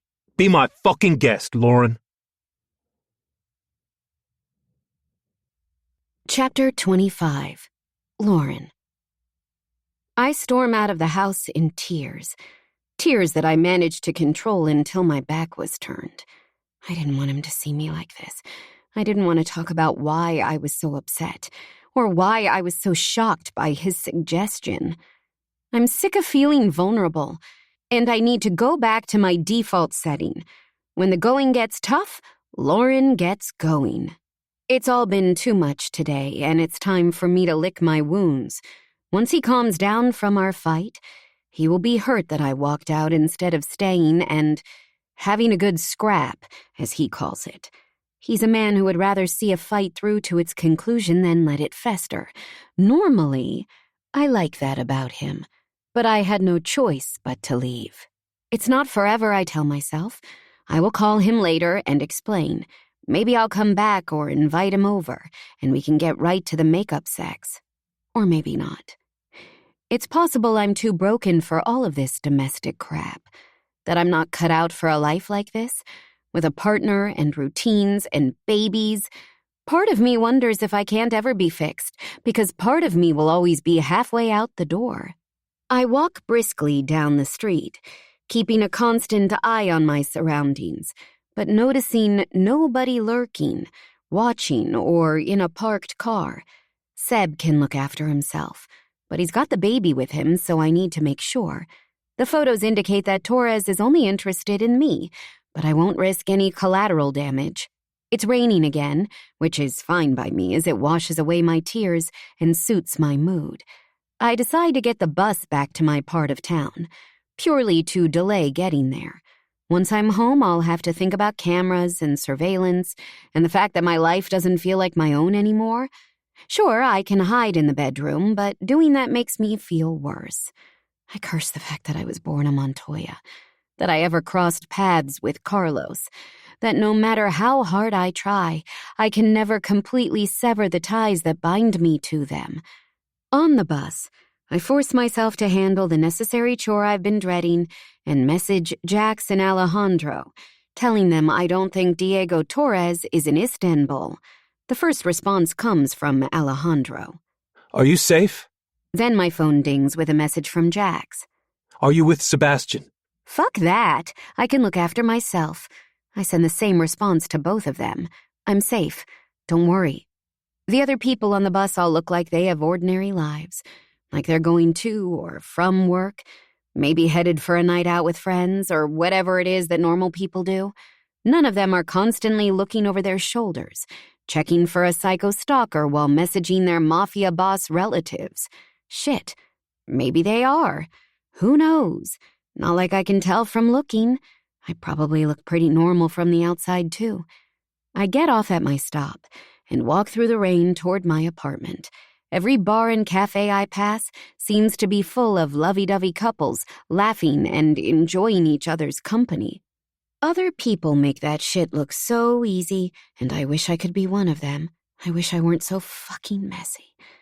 This whole love thing is still so new to me, and I'm discovering that the amazing highs come with their share of remarkable lows. Loving someone means being at least a little bit scared of losing them. Seb didn't deserve my outburst tonight. Yes, I was stressed because of what happened with Patrick Galway. Sure, I was deeply unnerved by seeing photos taken of me by a stalker. And yeah, Sebastian was a presumptuous ass when he talked about us starting a family. But he didn't know about the first two things. And as for the third, well, was he being unreasonable? Was he being malicious? Was he actually being a chauvinistic asshole? No, he wasn't. But the cumulative effect was too much. I reach my apartment building and glance around cautiously, paying particular attention to the small cafe across the street. Some of the pictures of me were taken from that angle. The place is closed, windows dark, and there's no sign of anybody loitering nearby. I head inside to the elevator, already looking forward to a hot shower and blessed solitude. I'll call Seb after I get my head on straight and try to put things right between us. He knows my temper is almost as bad as his, and hopefully we can work our way through it. I'm still thinking about that, planning what I need to say when the elevator pings on my level. The doors slide apart and I am immediately confronted with the unexpected sight of a tall, heavily built man wearing a baseball cap and a mud-brown delivery uniform.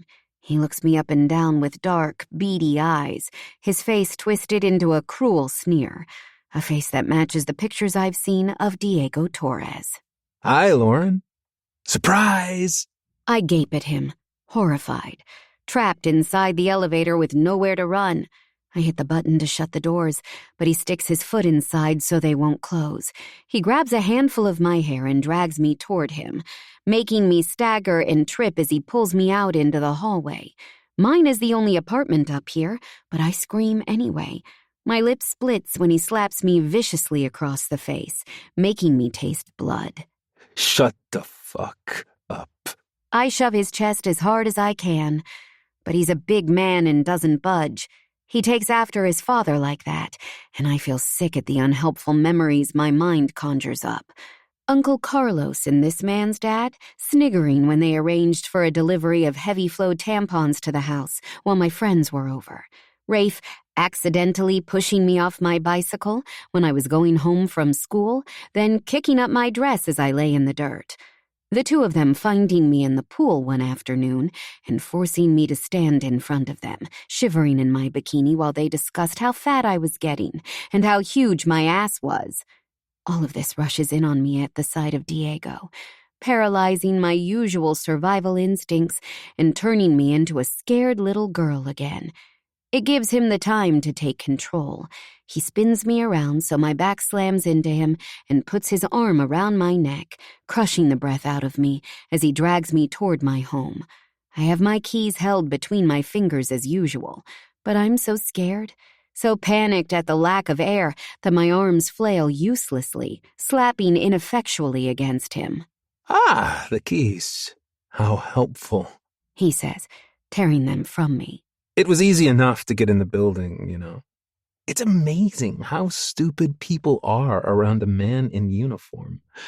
And now you're practically inviting me in, too. He unlocks my door and tugs me inside, towering over me as he forces me to walk toward my living room. Please let someone be watching. Please let someone see what's happening here. Don't worry, beautiful. I already got into the camera system. Nothing that happened outside or in the hallway has been captured. Now we'll make it look like everything's nice and normal, eh? Wouldn't want that rhino of a boyfriend to come roaring in and interrupting us now, would we? My heart sinks, and he smiles. That's exactly what he hoped for me to have hope, so he could crush it. He releases the awful pressure around my neck and pushes me forward, deliberately sticking out one of his feet to trip me. I fall to the floor and slam my head against the wall. That's exactly the kind of thing Carlos used to do. And my nausea threatens to cripple me as I lie curled in a ball on the ground. He nudges me in the stomach with his shoe. I expected more fight from you, Lauren. You always seem so sassy on the surface, but I guess that's all fake. No surprise, though. I mean, you were weak as a kid, too. Pathetic, really. My dad used to come home and show me the photos of you sleeping that he and Carlos took. Did you know they used to drug you? Didn't you ever wonder why you slept through it all, despite being so paranoid? Staying in my protective ball, I suck in air and try to calm myself down. I can't be that kid again. I can't go back to being some sick fuck's emotional and physical punching bag. Diego is bigger than me, yes, but that doesn't mean he has all the power. I need to breathe, to think, to play this game to win. As much as I hate hearing all of this, he clearly loves the sound of his own voice. If I want to buy myself time, I need to engage with him. I shake my head. No, I didn't know that. Why did they do it? Why did they do that to me? He hoists me up with his hands under my armpits, and I let myself become a dead weight. Oof, you need to go on a diet, Chica. They did it because it was fun, didn't they? One night you were sleeping, they unbuttoned your pajama top, the one with the pink rabbits on it, remember? I was only 11, but boy, I still remember that. My dad snapped a picture and showed it to me. Your gorgeous teenage tits, your big brown nipples, so perfect and perky. I asked him for more. I asked him if I could come along too, but he said no. Said that Carlos only allowed him to look, not touch. The next week, though, they pulled down your pants and spread your legs for me. Showed me your pubes, your pretty pussy. It was the first thing I ever masturbated to, that photo. Don't you feel honored? He's pulled off my coat and bag and placed them on the floor next to me. After he takes out his phone, he frowns at the screen, his fingers flying over the keyboard. I still feel nauseated. I still feel like a scared little girl, but I no longer feel paralyzed. There! Now, let's get this looking all nice and cozy. He puts the coat and bag on the couch, goes back to his phone, and smiles. All done. Now, anybody who checks in on you will see that and think you're in your bedroom, safely tucked up. And who knows, maybe that's where you'll end up, but definitely not safe. I've waited a long time to see you again, Lauren. You disappeared off the radar so well, didn't you? Moving around, changing your name, even leaving the country. It was real nice of your mama to let me in on the details of all the Montoya's lives like she did. I'd almost given up. You know, when your bastard cousin and his redneck friend Jax killed my father, I decided I wanted nothing more to do with any of you. We couldn't bury him. Were you aware of that? Didn't even have a body to honor. My father. The only man who ever loved me. He kicks me in the side, and pain radiates from my kidney. I cough and choke, wiping tears from my eyes, then hold my hands up in supplication. Please don't hurt me. I'm sorry about your dad. You must know that had nothing to do with me. They're all monsters. I ran away from them myself. I moved to the other side of the world to get away from the Montoyas. There's a flicker of doubt on his face, as though he's considering my words. I wonder briefly if there is any humanity left in there for me to appeal to. Maybe, he says, his eyes running over me hungrily. I did always like you. I used to follow you home from school. I was younger than you, so I was invisible. But I'd walk behind you, watching, knowing exactly what your breasts looked like under your uniform. I suppress a shudder. You don't need to hurt me, Diego. You have all the power here. Oh, I know that, he says, laughing. He grabs my hair again, bunching it up and pulling me upright. The pain is excruciating, but I can't let it distract me. I can't let it blind me. Lie down on the couch here. Show me those titties again. Then we'll see. He spreads my legs and kneels between them. Come on, Lauren. Do as you're told. Don't make me go after Samantha or her beautiful baby. No, please. They have nothing to do with your father or the Montoyas. They're innocent. The risk to people I care about is more painful than my throbbing scalp and the shooting pains in my back from his kick. He's a coward, but he's a dangerous coward, threatening to go after a woman and her child like that. Nobody is innocent. Unbutton that top. Now. I screw my eyes shut, but still hear his heavy, excited gasps and feel his intrusive weight between my knees. His fingers squeeze my thighs painfully, and his foul, fetid breath gusts across my face. I force myself to look up at him. He morphs into Carlos, into Rafe, into Brad Schmidt, into Jimmy McIverson and Ivan Volkov, into every man who has ever hurt me, every man who has ever hurt a woman, every man who has looked at a female and assumed that he has the right to take whatever he wanted, no matter the cost to her. He punches me in the stomach so hard I cry out, and with trembling hands, I begin to unbutton my blouse. Chapter 26. Sebastian. I can't believe I let her leave like that. Or how quickly we went from normal to nuclear. And I can't believe I'm stuck in fucking traffic. That she's not answering a phone and that she ran from me. I'm worried, pissed off, and sad. And those emotions are taking turns at the wheel of my brain. Samantha and Gabriel got stuck in the same traffic as me. Bloody London is forever being dug up and messed around. And didn't end up collecting Max until after 8. I stayed as normal as I could during the handoff. The last thing I wanted was to drag them into my drama. It's not a good look, moaning to your daughter about your girlfriend, especially when your girlfriend is basically the same age as her. They stayed for a quick coffee, chatted about their day, and then it took an everlasting age to pack away all of Max's gear and wave them off. As soon as they were gone, I tried a phone again, and predictably enough, I got the same results I had the last 50 bloody times. Checking her cameras felt like a violation of her privacy, but I did it anyway. Not that it helped. Her coat and bag were there, but she must have been in the bedroom.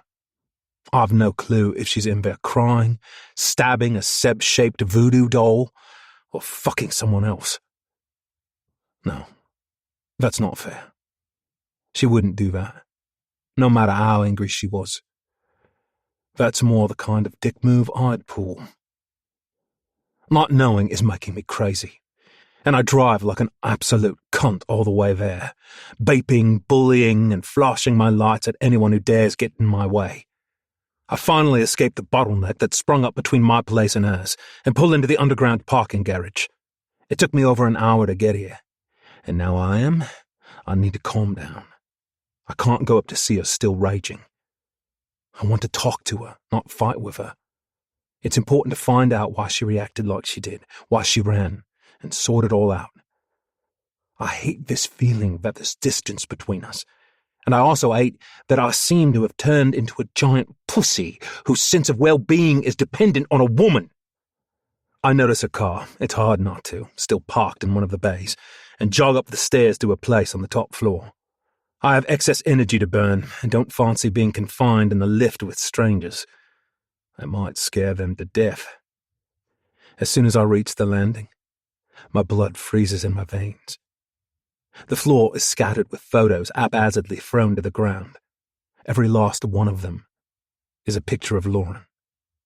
Lauren at work, at the gym, in a cafe, at my place. None of them look like they were taken with her knowledge or permission. Something is very fucking wrong. I fight down my panic and stride toward her apartment. I should probably listen against the door, find out what is going on before I rush in like a fool. Except, I am a fool when it comes to Lauren. The woman I love is in there, and she's in trouble. Every instinct I have is screaming at me to help her, so I kick the door in. My heart is racing, and I'm terrified of what I'm going to find inside. Did McIverson find a way to strike back? Has Volkov discovered that she's helping his wife escape? Is Diego Torres even in Istanbul? They're all threats to her. Any one of them could take her away from me, and if they do, I will lose my art, my joy, everything that makes my life worth living. The door slammed back hard in its frame, rattling on its hinges, and I'm ready to fight, to kill if I need to. I race inside and call her name. Maybe I should have gone for stealth, but I'm too pumped up for that, too desperate. "Lauren!" I yell again, as I thunder past the bedroom and the bathroom, kicking doors open as I go. Both rooms are empty. I'm in here, she shouts back from the lounge. I fly toward her, my heavy boots slamming onto the wooden floors, art in my mouth. She's talking. She's here, and she's alive. All of that is good. I burst into the living room and stop dead in my tracks. She's standing in the middle of the room, her face white and drawn. Her blouse is open, revealing her lacy bra, her breath coming in agitated gusts that make her chest heave. A chunk of her scalp shows red where a patch of her hair has been ripped out at the roots, and she has a busted lip. She stares at me, her eyes wide and fixed, shock setting in. The skin of her chest and her pale cheeks are splashed with blood, and her hands tremble uncontrollably. Disturbing as all of that is, she doesn't look as bad as the other person in the room. The man is tied to one of the dining chairs and has a gag in his mouth. There are cuts and bruises on his face, and he's out for the count. Or dead. I can't tell which, and I don't care right now. All that matters is he's no longer a danger. I run over to Lauren and pull her into my arms. With trembling hands, I stroke her hair carefully back from her face and examine every inch of her for damage. "You're okay, sweetheart. I've got you. Are you injured? Do you need a doctor?" Her hands flutter on my back like butterflies, as though she doesn't have the ability to keep them still or to grab hold. I don't know. I don't think so. I run my hands gently over her shoulders and fasten up her blouse. I have no idea how far he went before she defeated him, my warrior woman. But there will be time to talk about that later. Using my t-shirt, I wipe her hands clear of blood and hold her shaking fingers in mine. "I think you're okay, Lauren. Shall we go and get you cleaned up, and you can tell me what happened?" She nods and stares at the guy tied to the chair. What about him? Have I killed him? Oh God, please say I haven't killed him.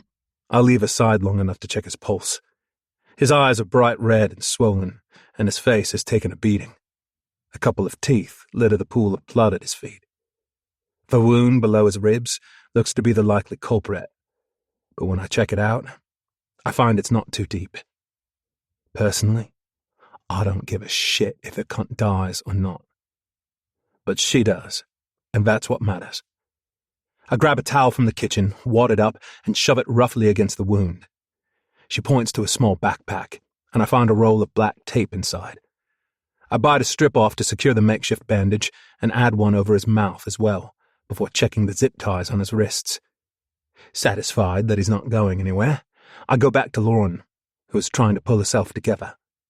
But the shock is still wreaking havoc. She takes a step toward me on wobbling legs and collapses into my arms. I scoop her up, kiss her forehead, and carry her through to the bathroom. It's all going to be okay, sweetheart. He's not dead, don't worry. We can sort all of this out together. Do you trust me? She clings to my shoulders and manages a shaky nod. I trust you. I shouldn't have left you. I'm so sorry. I should have been more vigilant. No, enough of that. No self-blame allowed here tonight. Is that Diego Torres in there? I've seen photos of the guy, but his face is no longer recognizable. She nods weakly, and I keep hold of her as I turn the shower on, getting the temperature right for her. I thought so. Well, whatever you did to the fucker, he deserved it, and probably more. He takes the blame, not you. Hell, Jackson Alejandro can have some too, for believing he was in Istanbul. And me? I'll take my share as well. I should never have let you leave like that. But you don't get any of it. You understand? After getting her settled on the tiles, I position the spray so the warm water sluices away the blood, keeping her face held up and her eyes locked on mine. I don't want her looking down. I don't want her seeing the bright red evidence of violence swirling down the drain. My boots get kicked to the side, and I get in with her and help her out of her clothes. I'm going to run you a bath, sweetheart. Nice and hot, lots of bubbles, just how you like it. She nods and closes her eyes, letting me undress her. I don't think I've ever seen her so weak, so subdued, and I hate it. I'd rather she try to slap me in the face or knee me in the balls. From the state Torres is in, it seems she used all the fight she had on him. When she's naked, I see more damage. Scratches on her arms and bruises where it looks like she's been kicked in the side and the back. Biting back a growl, I run the bath, adding her favorite jasmine-scented bath soak and whipping up the bubbles with my hand. I'm soaking wet myself, but I don't give a shit. Once the bath is perfect, I go back to the shower. She holds her arms up to me, waiting to be picked up, and whatever calluses were left on my bitter old heart melt into oblivion. She is my woman, my perfect, crazy girl. She is battered and bruised and brilliant, and I will never leave her side again. I lift her up, trying not to notice the way her perfect breasts brush against me. The last thing she needs is another guy manhandling her. I place her down gently in the water, and she sighs as the warm liquid soothes her body. Her curls cascade down, floating around her shoulders, and my gut clenches in fury when I see a bare patch where he pulled her hair out. That alone is enough to make me want to go back in there and finish the job she started. Her hand reaches for mine, and I perch on the edge of the tub and take it. She smiles up at me, starting to look human again. I know what you're thinking. Oh, do you now? Mind reader, are you? I don't need to be telepathic. I only need to know you. You're worried about looking at my tits in case you get an inappropriate hard-on, and you're so angry with Torres, you're considering ripping his arm off and beating him to death with it. I glance at her bubble-coated nipples. Guilty as charged, ma'am. Though I hadn't considered the arm thing. That's a nice touch. Do you think you might be up for telling me what happened? She passes me a cloth and the bottle of soap. Wash me, please, Zep. Fuck. Between her nakedness and the pleading look in those big brown eyes, I'm really not doing well in the inappropriate hard-on front. But I lather up the cloth and tenderly begin with her face. Her cut lip starts bleeding again when I clean it, and she winces slightly when I dab at the sore spot on her scalp. The bastard. He dragged me by my hair.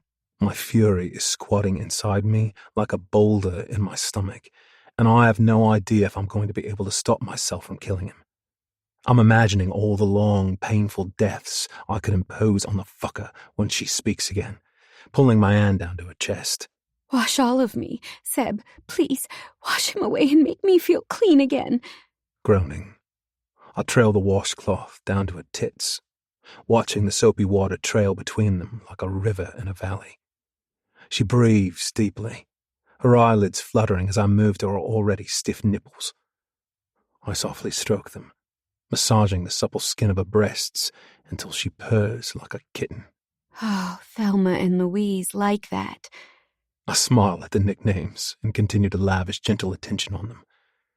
She moans, and the water splashes over the side of the tub as she parts her legs. Complete trust and absolute yearning shine in her eyes as she gazes up at me. It's all right, sweetheart. I know what you need. I move my hand beneath the water and stroke the flesh between her thighs, finding her swollen butt. There's no torture this time, no making her beg, no sweet and sexy dance. It's just me, giving her the release she needs, washing him away and making her feel clean again.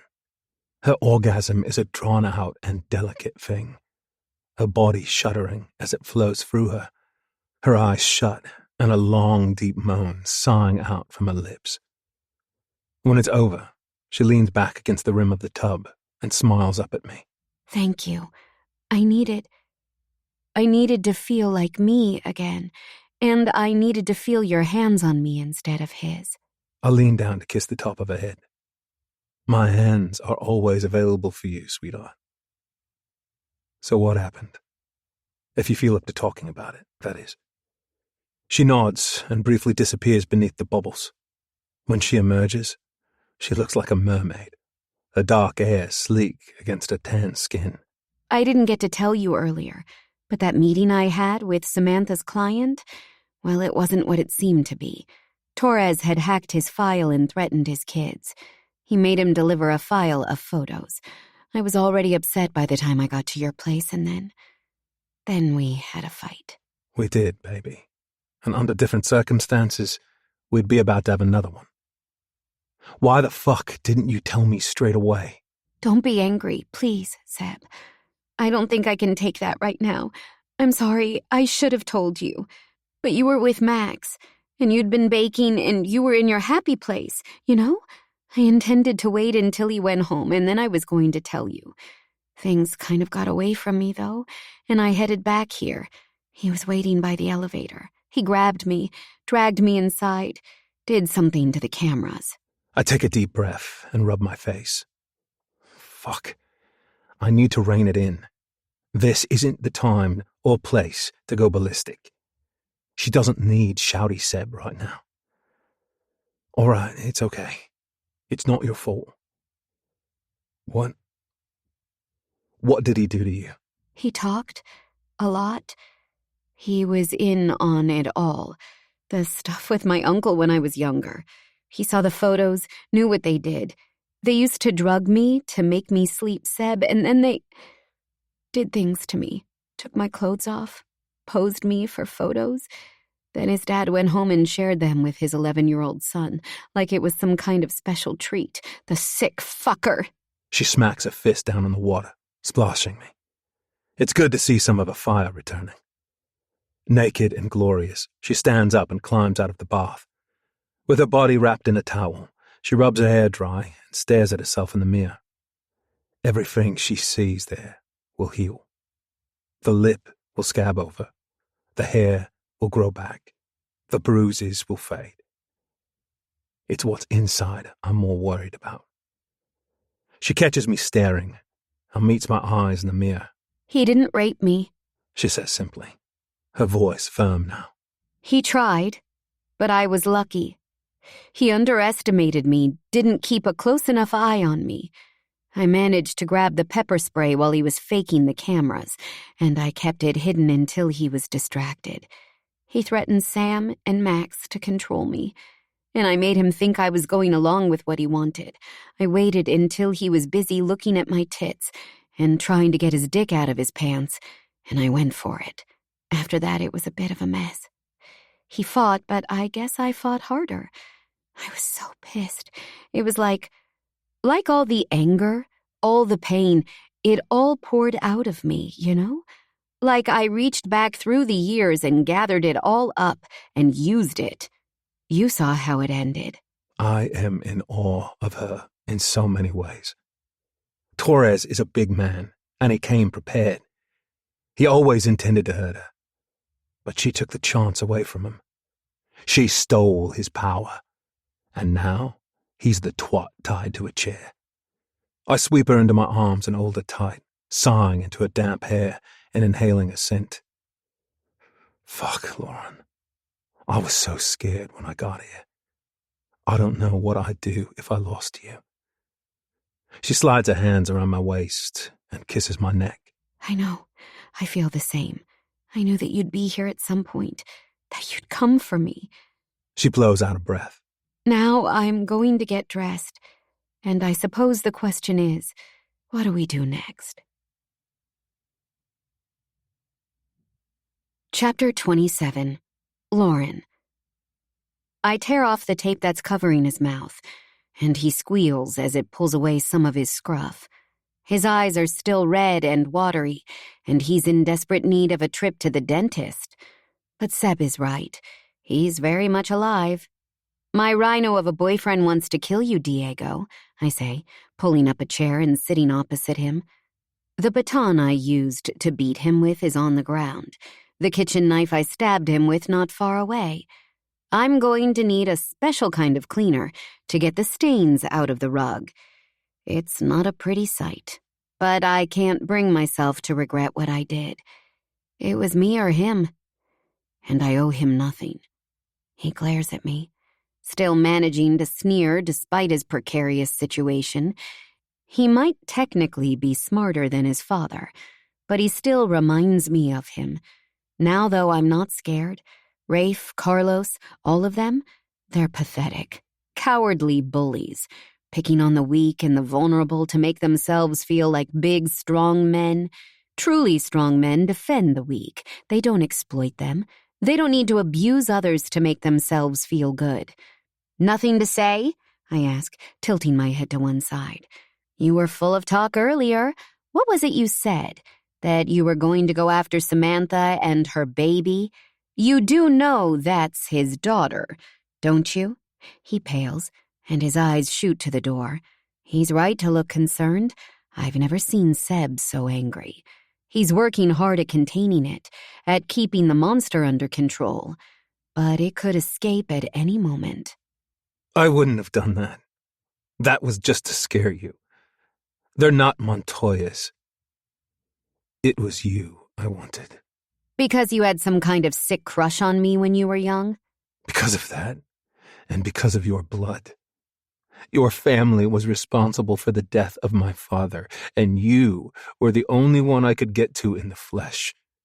You're not surrounded by an army like the rest of them. Well, that's where you were wrong, isn't it, Diego? I am my own army of one, and that was all I needed to kick your pathetic ass. You know, I actually feel sorry for you. Your piece of shit dad made you think the things he did were normal. You grew up seeing the world, seeing women through his sick lens. But then again, a lot of people had crappy childhoods, and they didn't all grow up to be scumbags. I guess it must be genetic. Apples, trees, that kind of thing. Out of curiosity, what do you think we should do with you? He blinks his sore eyes and spits blood from his mouth. Kill me. Let me go. I don't care. He's aiming for bravado, but the tremor in his voice makes him fall short. His eyes dart behind me. Just got a hold of Alejandro on video. Sebastian says as he comes into the room. He ignores the bleeding man on the chair and focuses all his attention on me. Fuck. He's a good-looking bastard, isn't he? Made me feel a bit like one of those trolls that lives under a bridge. Aw, but you're my troll, honey. What did my cousin say? He said he'd understand if I wanted to finish things myself, as long as I kept you out of it. But his preferred option would be for this sack of shit to be sent back to LA.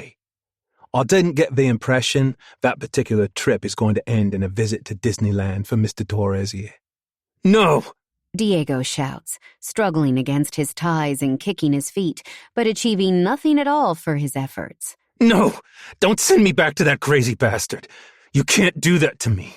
Seb strides over to him, grabs him around the throat, and lifts him up, chair and all. You laid hands on the love of my life. You threatened my daughter and grandchild. You manipulated fuck knows how many innocent people as part of your twisted game. You have no clue what a crazy bastard is, you shitbag. He shakes him by the throat, and Diego's eyes start to bulge, his lips turning blue. He's not worth it, I say, placing a calming hand on Seb's bulging bicep. Plus, if you kill him now, Alejandro won't get to play his game. And knowing my cousin like I do, his game will involve a lot more pain for our friend here. Seb's eyes are locked on Diego's modeling face, and for a second, I don't think he'll come back to me. Without a word, he throws him, and Diego crashes to the floor, the chair leg breaking underneath him and sending him sprawling. You're right. Alejandro promised me as much. I said we could get him to a private airfield outside the city. And by we, I mean me and Gabriel, or me and one of the other lads. I want you to get some rest and to stay as far removed from this shady bullshit as possible. Why? I frown. Because I'm such a delicate woman? He snorts out laughter as he drags Diego up by his hair, which is extremely satisfying to watch. He screams more than I did. I think we have living proof right here that there is nothing delicate about you, Lauren Hayes. And I fucking love you for it. But you're a lawyer, and you've been trying to escape this family legacy for the whole of your life. Well, maybe I can't escape it, Seb. Maybe it's part of who I am, and I'm sick of running. Is it wrong that part of me wants to get on the plane with him and give my cousin a hand? Nothing wrong with that at all, babe. But if you go, I go. He directs his attention back to Torres. Now, arsehole, I'm going to cut those zip ties off. If you struggle, or shout, or you so much as breathe in a way that offends me, I might accidentally slip with the knife and cut your balls off instead. You understand? I promised Mr. Montoya I'd send you back to L.A. I didn't promise I'd send you back whole. Torres nods, but I keep a careful eye on him as Seb walks behind him with his knife. A wet patch spreads across his uniform pants as he pisses himself. Must have been the thought of having his balls sliced. I hate that he's here in my cute and cozy haven, stinking the place up with his blood and his pee and the stench of his dirty, rotten soul. But I will not let him corrupt it for me. He'll be gone soon, and it will be mine again. If there's one thing I've learned over the years, it's that whatever is taken must be reclaimed. Torres rubs his wrists, looking up at me through his red, pepper-sprayed eyes. Did you do anything else with the information from the law firm? I ask. Share with any of your buddies? No. He mutters, shaking his head. This was all personal. You know you're sending me to die, don't you? You know Alejandro will kill me? Oh, I wouldn't be so sure about that, Diego. My cousin is supremely skilled at keeping people alive and in pain for an amazing amount of time. It's incredible, really. He probably could have been a doctor. He seems to know exactly how far he can push someone without their heart exploding. Relishing the psychological torment, Seb grins at me over Torres's head and punches him with a massive fist, so hard that the lights go out. He'll be easier to get out of here if he's unconscious. Plus, that was a lot of fun. Are you sure you want to come with me? I'm sure. I need to see him gone. Chapter 28. Sebastian. I filled Gabriel in on the night's events, and he immediately headed around to help. No questions asked. That's pretty much my definition of a good mate. Someone who will drop everything and come help ship a low-life scumbag bastard off to get tortured by the LA Mafia. Lauren is determined to see this through. But I explained to her that I needed the manpower. We need to carry the arsehole out of the building, get him in the boot of my car, and out again at the airfield. She is mighty, but she's not that mighty. Gabriel took in the scene with a quick nod, arriving right as Torres came back to consciousness. "Did you say he threatened Sam and Max?" he asked, glaring at him. When Lauren confirmed, he punched him even harder than I had. Lights out again. It was easier that way anyhow. Meant he couldn't struggle or shout for help as we carried him down to the garage. He's too bloody big to wrap up in a rug, and sadly, we've agreed to leave all his limbs attached, so we can't chop him up and chuck him into trash bags. Lauren left me and Gabriel to do the heavy lifting and buzzed ahead of us, ready to deflect any passing interest. Fuck knows how she was going to explain it, but I was confident she could. In the end, we lobbed him into the back of my car without anybody crossing our path. Now, after driving for the best part of an hour, we've arrived at this tiny airstrip, which turns out to be a few miles from Samantha and Gabriel's new home. It's deathly quiet at this time of night, with a reception area manned by a security guard who looks as though his nose has been broken multiple times. This isn't the kind of place where Hollywood A-listers board their private jets. We're expected, and the guard waves us through right onto the tarmac, where a jet is waiting, all lit up against the night sky. The steps come down, and two extremely hard-looking men emerge, both dressed in black, both dark-haired with intelligent brown eyes, both from the same Hispanic crime lord supermodel agency as Alejandro. "Ms. Montoya?" one of them says to Lauren, nodding respectfully. Yes, that's me. I presume my cousin sent you? He did. We're, colleagues of his, based in Barcelona. Colleagues, huh? She gives him a dazzling smile. Jealousy stirs unpleasantly as I watch her flirt with the guy, and I remind myself he's only doing his job and that she needs to feel normal again. Well, obviously not the kind who hang around the water cooler and gossip about Kevin from accounts, but we've worked together on projects for many years now. I'm Antonio Rivera, and this is my twin brother, Javier. It's a pleasure to meet you. He shakes a hand and lingers a bit too long for my taste. A low growl emerges from my throat without me telling it to, and Javier laughs. "Baby brother, behave yourself," he chides. "We're here to work." "I'm only your baby brother by 5 minutes. But you're right." He turns to me and Lauren again. I apologize for my sheer charm and handsome good looks. I use them far too often. Lauren grins at him, but places a hand on my arm. This is my boyfriend, Sebastian Donovan, and his business partner, Gabriel Sullivan. If you ever need friends in London, they're good men to know. I see that. Antonio nods at each of us. Now, shall we get to the matter at hand? I believe you have some cargo for us.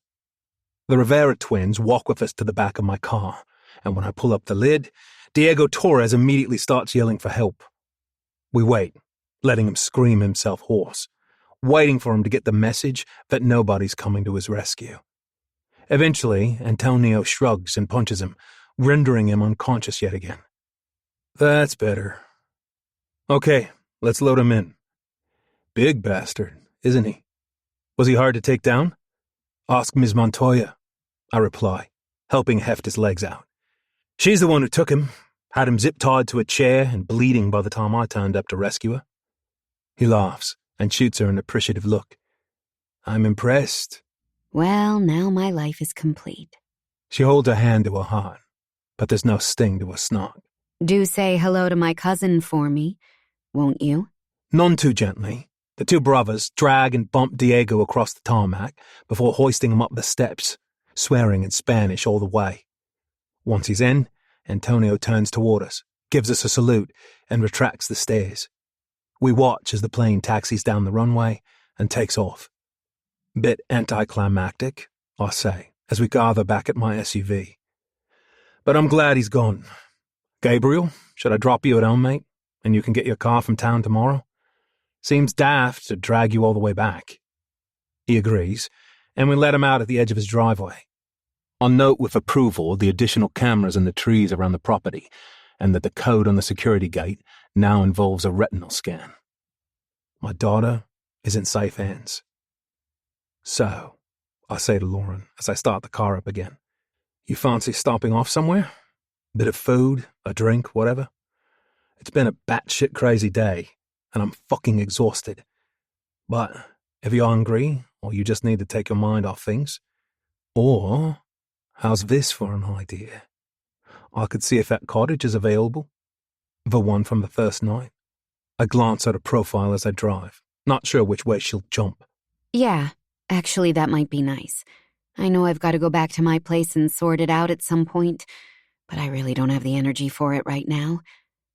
I hate that his blood and guts and piss are all over my living room. Not to mention a couple of his teeth. You did quite a number on him. You want me to send someone around? Start the cleaning? She shudders a little, and I turn the heating on in case she's cold. Maybe. Let me think about it. Part of me feels like I should do it myself, like I need to face up to what I did. I'm going to take that as a yes and sort it. I don't want you having to go back in there to deal with that shit. It's your home, and he invaded it. You have nothing to feel bad about, nothing to face up to. You know he deserved it, don't you? And whatever else is coming to him? My brain knows it logically, but my emotions haven't quite caught up. I'm sure some of it's the adrenaline and stress, but I keep remembering how close I came to killing another man, how easy I would have found it. Is there something wrong with me? No. Not one damn thing. You're perfect. Or at least you're perfect for me. I pull over onto the side of the road and log on to Airbnb. Shit, I say after a few moments. It's booked. Some other cunts are probably fucking each other on our kitchen table. The sound of a laugh fills me with happiness. All is well in the world as long as she can still laugh. Don't worry, Seb. Let's just go home. I do have another option, if you're up for it. She arches an eyebrow, obviously intrigued. I'm usually up for most things, but I warn you, I am bone tired. I don't think I could deal with a chase and capture right now. Of course not. But I have this place, out in the woods, miles from anywhere. Some land, a little cabin. It's pretty simple, but it has all the basics. You know, running water, electricity. Sex dungeon? Not yet, but it's a work in progress. Basically, it's my secret refuge. Nobody knows about it, not even Gabriel and Sam. Well, why not? I shrug. I've asked myself that before and don't have a satisfying answer. I'm not sure. I think I like the idea of having a safe space I can hide away in. A place that's only for me. Or maybe I'm just a twat, who knows. Do you go there often? Do you take women there? She narrows her eyes at me, and I enjoy the flare of jealousy. She deserves it, after all that flirting with the Spanish bruiser. I used to go there a lot more, every other weekend or so. But the last time was right after we first met. The day after we met, specifically. Ah, I have that effect on men. Send them running for the hills. I start the car up again. To answer your other question, no. I've never taken another woman there. You're the only one I ever want to take there. The only one I want, full stop. I love you. You know that, right? She puts a hand on my thigh and runs her fingers up and down my jeans. I do know. And although I don't say it enough, I love you too. I'm honored that you want to show me your secret hideaway, and I'm excited to be there with you, away from the rest of the world and its bullshit. Is there any phone signal or Wi-Fi? It's slow but reliable. There's enough food and drink there to last a year, though, if the zombie apocalypse kicks in. Good. Maybe we'll stay a couple of days then. I think I need a bit of R&R. Maybe a little nap? It's so nice and warm in here now, and I finally feel safe again. My heart contracts at those words, and I'm glad she's not looking right at me. If she was, she would have seen the sheen of tears in my eyes. And then, where would my reputation be? Chapter 29. Sebastian. The cabin is back the way we came, on the far side of London. It's only about 40 minutes from Archangel, but it feels like a different world. I drive through the night, letting her drift in and out of sleep, only waking her up when we're finally there. It's down a dirt track, and the entrance is barred with a massive wooden cattle gate. I have a surveillance array set up around the perimeter, but other than that, it's low tech. Lauren yawns and stretches when I gently nudge her awake, smiling at me and reaching up to stroke my face. I lean into her touch, kissing her palm. I climb out of the car and grab a torch from the back so I can light our way down the path.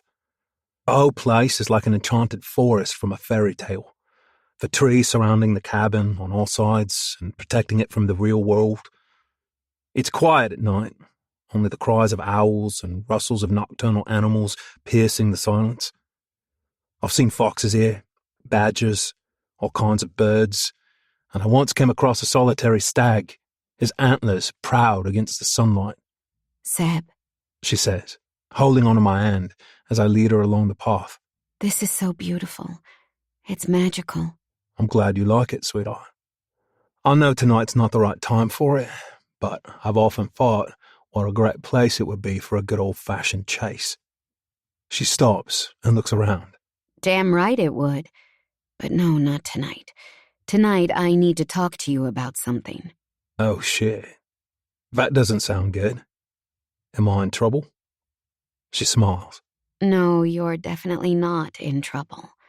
The cabin is chilly and has a musty smell places get when they've sat empty for too long. I'll switch on the lights and bring in some chopped logs so I can get the fire going. Before long, it's casting a flickering orange glow around the cabin and warming the whole place up nicely. The main room doubles as both a living space and a bedroom, and Lauren wanders around it, inspecting my books and belongings, smiling at a framed photo of Max and Sam that I keep by the bed. You know, She says, closing the curtains against the moonlight. I could get used to this, especially if I got to watch you chop logs with an actual axe. That's kind of hot.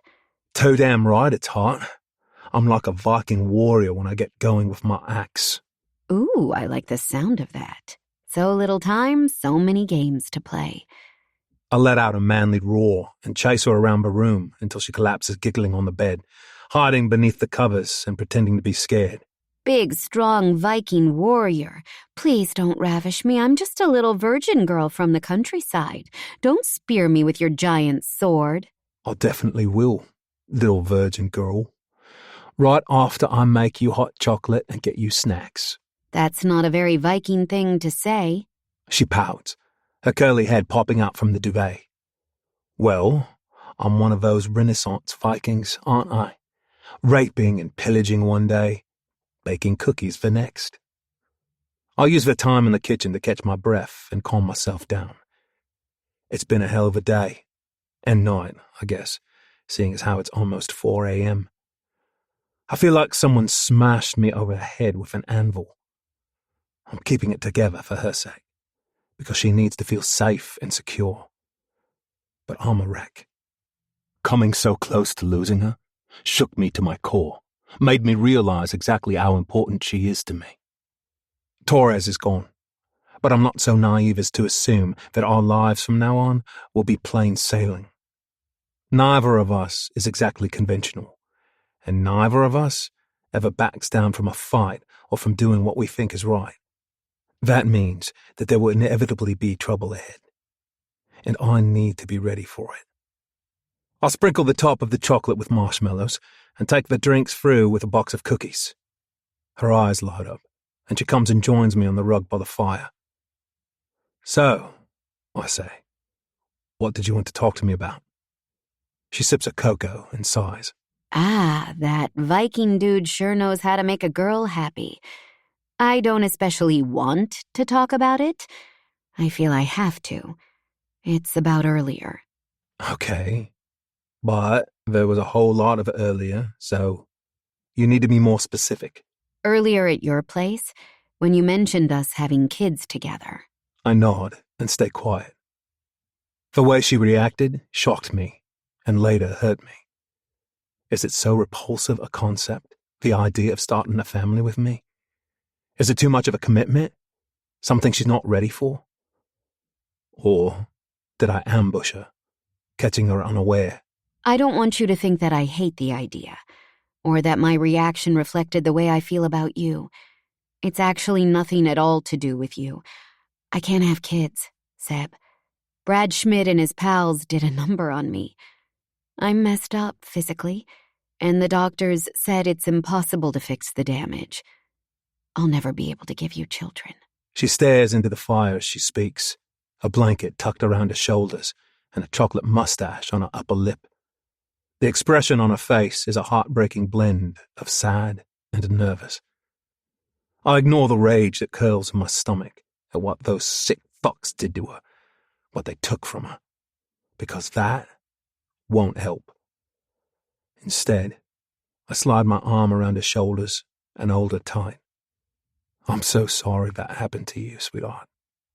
And I'm sorry I blundered in and said what I said. That was insensitive of me. She smiles up at me, but her eyes are still tearful. It was, yes, but it's not like you're the only one guilty of that. People assume they have every right to talk to a woman about this stuff. If you have kids, if you want them, when you might have them. Like it's totally acceptable to ask about a deeply personal issue to do with their wishes and their reproductive health.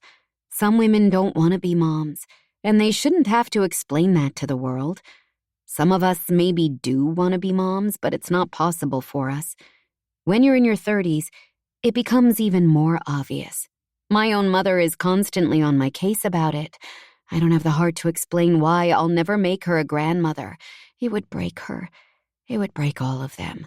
Not even Alejandro knows what they did. I'm sorry, babe. I can only imagine how hard it must be to be constantly asked those questions. I wish I hadn't been one of the idiots who made assumptions. I remember asking you that first night in the cottage whether I needed to use a condom. You did. And my answer was that you didn't need to worry about me getting pregnant. I never said I was on birth control. It's a subtle difference, and I'm not surprised that I didn't pick up on it at the time. I had other things on my mind that night for sure. Now, though, I'm living in a different world. I don't only want to fuck this woman. I want to treasure her, cherish her, make her happy for the rest of our lives together. I hate the fact that I played a part in upsetting her. I kiss her curls and stare into the fire alongside her. You do know, don't you, sweetheart, that you are enough for me? What I said, I was being an idiot. It was a stupid fucking idea, and it only popped into my head because I had Max all day. I don't need more children. Hell, I'm not sure I want more children. What I am sure about is the way I feel when I'm with you. I feel alive, loved. I'm excited about all the possibilities the world holds for us, and I feel lucky to have ever met a woman as incredible as you. You, Lauren Maria Montoya Hayes, are enough for me in every single way. The vulnerability in her eyes takes my breath away. Is that true, Seb? Or are you saying all that to make me feel better? I place my palms on either side of her face and kiss her tenderly on the lips. It's true, babe. I promise. All I need is you. Chapter 30. Lauren. We end up staying in the cabin through the weekend until Monday. It means missing a day of work, but I decide I deserve it, and I have holiday time to use up anyway. A lot has happened, and I needed to process. The first night we spent here was tender, gentle, and loving. Seb held me in his arms for hours, helping me fall asleep to the sound of the birds and the crackling logs on the fire. It was incredibly peaceful and did a lot to heal my soul, as did telling him about my situation. Until I shared it, I don't think I had any idea how much of a burden it was, how heavy it was after carrying it around with me alone for so long. Now I feel its weight lifted, and although I'll always be sad about it, I at least don't feel as isolated. Every secret we carry has the power to isolate us, I've found, and I've carried more than most. I let Carlos separate me from my own family. I let the pain and disappointment of my marriage separate me from pursuing relationships beyond sex. And I let Brad Schmidt and his cronies separate me from myself. I've been so busy pretending that I'm okay that I forgot to ask myself if I actually am. Now I'm with Seb. I'm genuinely happy, and the time before him seems like a different world. Everything feels so much more meaningful now. I find myself looking at him all the time, when he's cooking or reading, when he's chopping logs or doing something simple like trimming his beard, getting dressed, checking his phone. Whenever he catches me, he winks like he knows exactly what I'm doing. It's almost embarrassing how much I enjoy looking at him, or at least it would be, if not for the fact that it's mutual. Yesterday, we went on a hike around the land, and Seb showed me a few quirks of the place. He doesn't know much about the previous owner, but they were obviously into survivalist stuff. The cabin has an underground cellar that Seb filled with supplies, and the woods around it are dotted with small wooden structures called hides that can be used to watch wildlife from, or, as Seb pointed out, are the perfect place to launch a sniper attack. I'm down with both. Seb being the kind of man he is, he also fortified parts of it, just for fun, pits dug around the bases of trees, a carefully placed tripwire here and there. When I asked him why, he shrugged and said, Dunno. Maybe I'm paranoid. Maybe I watched too many movies. Or maybe one day I'll turn it into a corporate retreat for paintball wankers. The tour took a fun turn when Seb disappeared off into one of the hides and started counting. I didn't need to be told what that meant, and I ran for my life. He gave me a decent head start, and I'd been paying attention during the tour, so it took him over an hour to track me.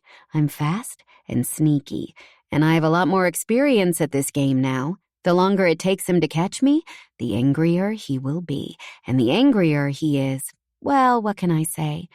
I like it when he's angry. The more authentic the game feels, the more the blood thunders through my ears as he chases me, and the more my heart races as his strong hands tear away my clothes and take control of me. He fucked me up against a massive oak tree, my arms tied against the bark as he nailed me from behind, and I screamed for help I knew wouldn't come, help I didn't want. It was absolutely glorious and worth every single scrape and scratch. If there's a better way of cleansing myself of the memory of Diego Torres's fingers on my flesh, I can't picture it. We came back to the cabin laughing and giggling, the hands that only moments before were manhandling me, now showing me nothing but affection and respect. This is why it works so perfectly for me. Seb is a man who fulfills all my sexual fantasies, but also treats me like a princess. Damn, I got lucky. This is our last night here, and Seb is catching up on work in his office. It's really more of a bunker, a basic room dominated by a bank of screens, all connected to cameras around the property, along with a computer he's currently using. For once, I cooked, managing a basic pasta dish spiced up with chili flakes and dried porcini mushrooms, and we ate together in front of the fire. Since then, though, he's been locked away in his den, doing who knows what. I peek my head around the corner a couple times, but he seems determined not to be diverted. I'm really sorry, sweetheart. He says, barely glancing up from his screen. I have to crack on. Can you entertain yourself without me for a bit tonight? I try to hide my disappointment, not to mention my surprise. This is the first time he's chosen work over me, and it sucks. I tell myself off for being a brat. Seb has a business to run, and he has responsibilities to the people he works with.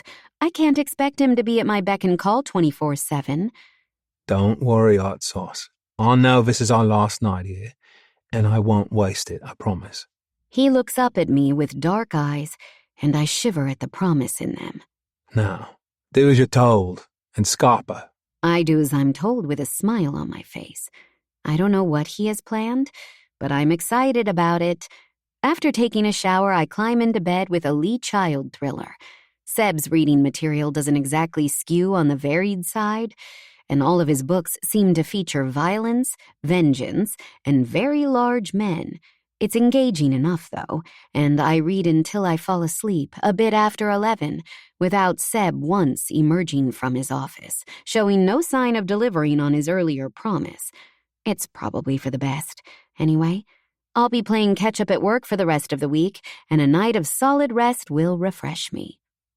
I don't know what wakes me up later, or what time it is. My eyes open, and I'm confused in that way you get when you've been disturbed from a deep sleep. I feel around on the other side of the bed, instinctively reaching for Seb and finding the sheets cold. A creak comes from the hallway, and I'm instantly more alert. Sitting upright and rubbing my eyes, I listen carefully and hear the sound of a door banging. Seb, is that you? Silence. Huh. I switch on my phone and see that it's almost 1 a.m. He should have finished work by now, surely. I climb out of bed and tiptoe across the room. Maybe he went outside and left the door open, or is moving around in the bathroom. Maybe...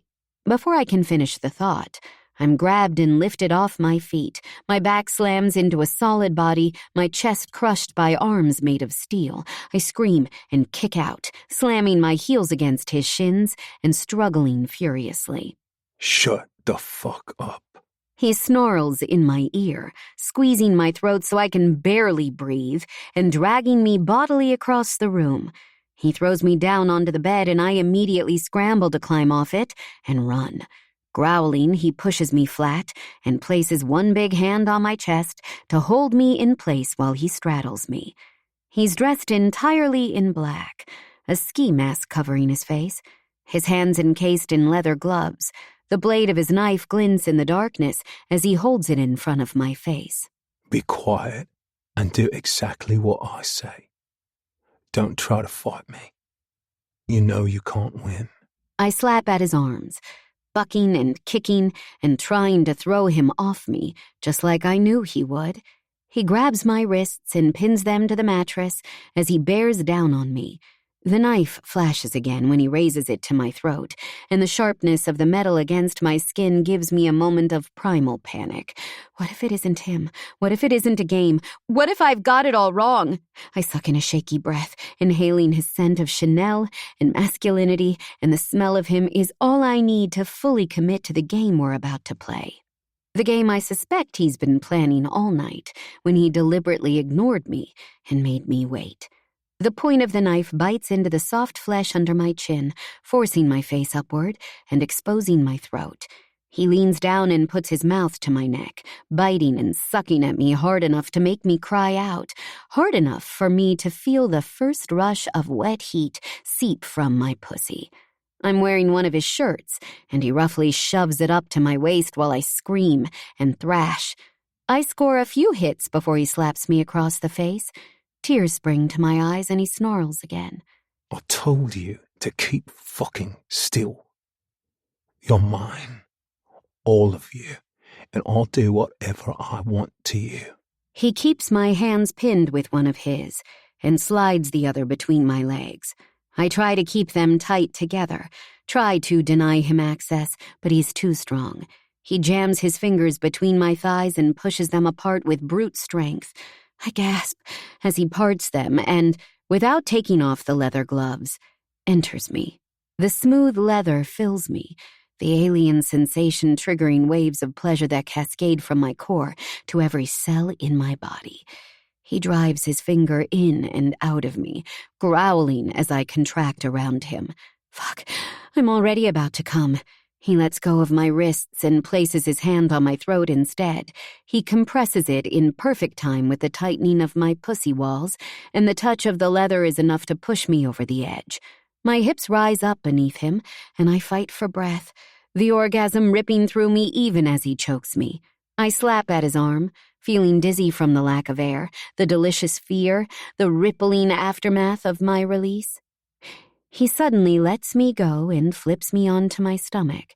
I'm still breathless, still trembling, still unbalanced as he grabs my wrists and tugs them behind my back. My face is crushed against the duvet, and I struggle against him, writhing and lashing out with my feet. He puts his hand to the back of my neck and holds me down. Stop fighting or I'll cut you. I'll cut my name into your skin and fuck you while you bleed. Oh, Lord. Part of me so wants him to do that. I want him to carve his name on me, mark me, take me any way he likes. I want it all. He ties my hands together behind me and climbs off my legs. As soon as I'm free of his weight, I try to roll over, intending to try to run for the door while I can. He predicts it, of course, and slams me back down on my belly as I curse and yell. Then I can't scream anymore because he has pulled off his leather glove and rammed it into my mouth to shut me up. He twists my head around and glares down at me through the eye holes of the ski mask. Can you taste yourself, you filthy slut? Can you taste the cream you squirted all over me? Oh my God, I absolutely can. He uses his knife to slice the shirt off me, leaving me naked and vulnerable, my skin shivering in the night air. He tears it away and throws it to the floor. Look at that arse. He growls, running one leather-clad hand over my cheeks. That's an arse I'm going to fuck right now. My eyes go wide, and I try to scream, but it comes out as a muted squeak as he grabs my hips and raises them up so I'm face down and on my knees in front of him. The knife skims my inner thighs, the sting telling me he's cutting into the skin. It's so damn good, so damn scary, and I'm growing wetter by the second. I've wanted this for so long, and now that the moment is here, I'm terrified in a way that makes me vibrate with need. He rubs his hand down my butt again, then pulls my cheeks apart. There's a rush of shame when I imagine how I must look, how vulnerable I am, how this part of me that should be private has been so embarrassingly exposed. Fuck. Look at your hole, you dirty little slut.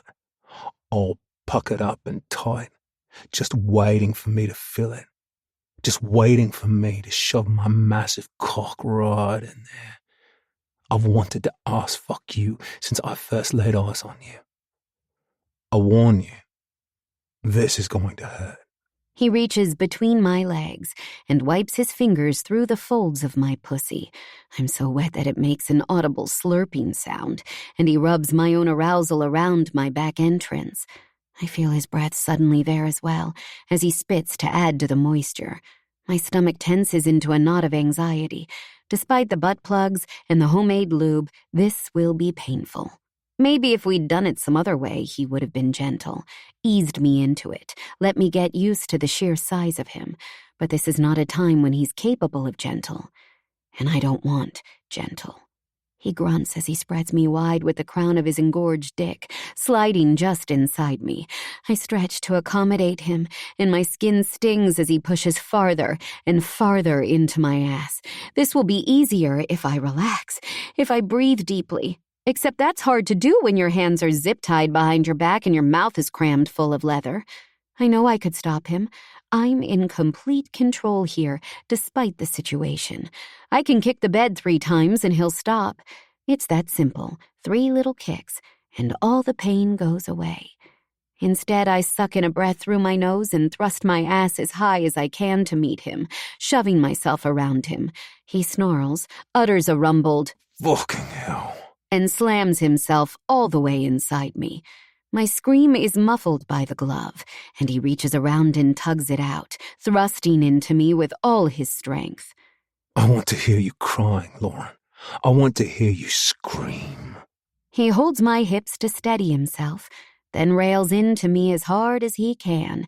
His cock is huge, driving in and out of me, the pain and the pleasure and the tears and the joy all merging inside me.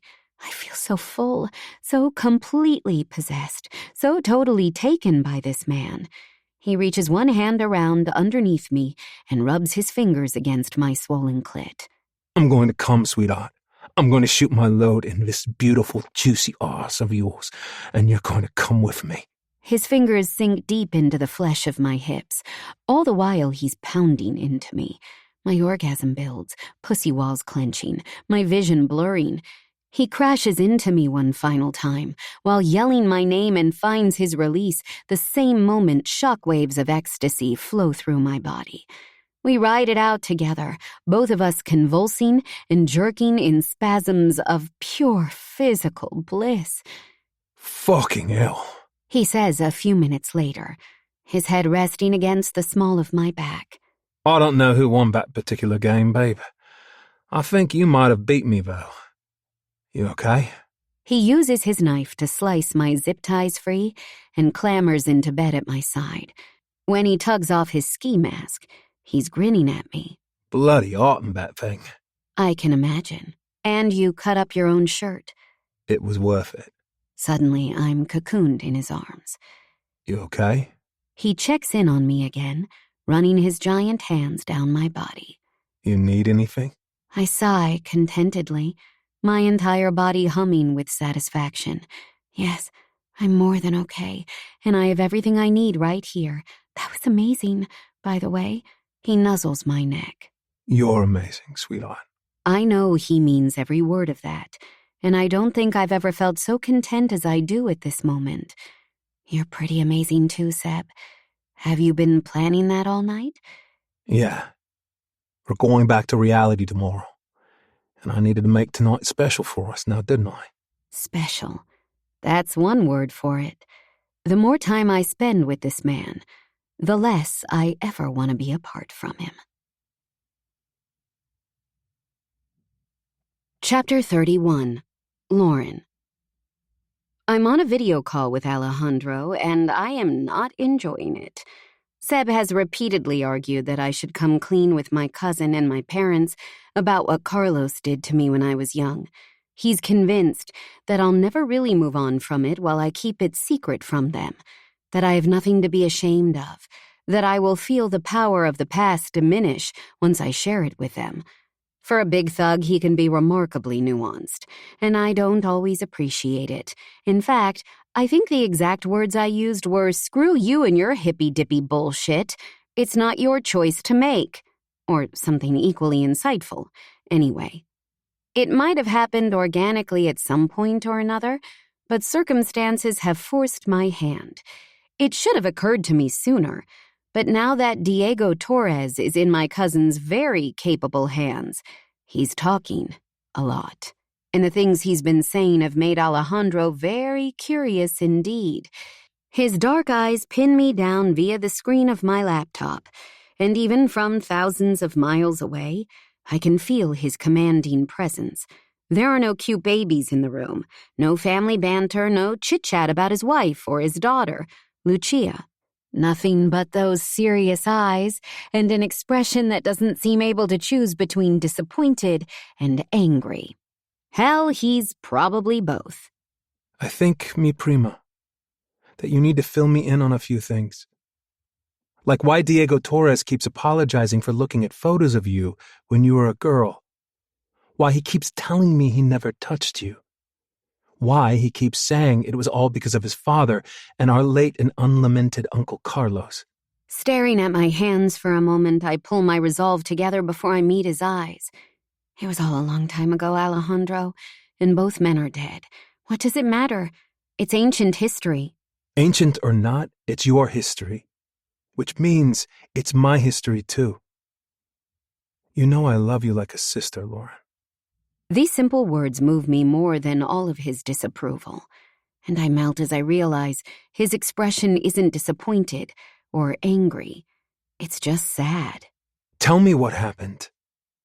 What did the sick bastard do to you? I tell him everything, starting with that very first day when I found Uncle Carlos torturing someone at our home, how he threatened to hurt my sister and my parents, how he cut me. You told everyone you got that scar cooking. He says, shaking his head. I know. That's what he told me to say. He was always making me lie, making me cover for him, making me culpable, you know? It's why I seemed so difficult to the rest of the family. You remember that, don't you? He nods and has the good grace not to argue. Yeah, I remember that. My mama and yours, chatting away over coffee, talking about how you were going through an awkward stage. A stage that lasted for years. He tortured me for so long, Alejandro, and I hid it from you all. I look back now, older and wiser, and wonder why I didn't just tell.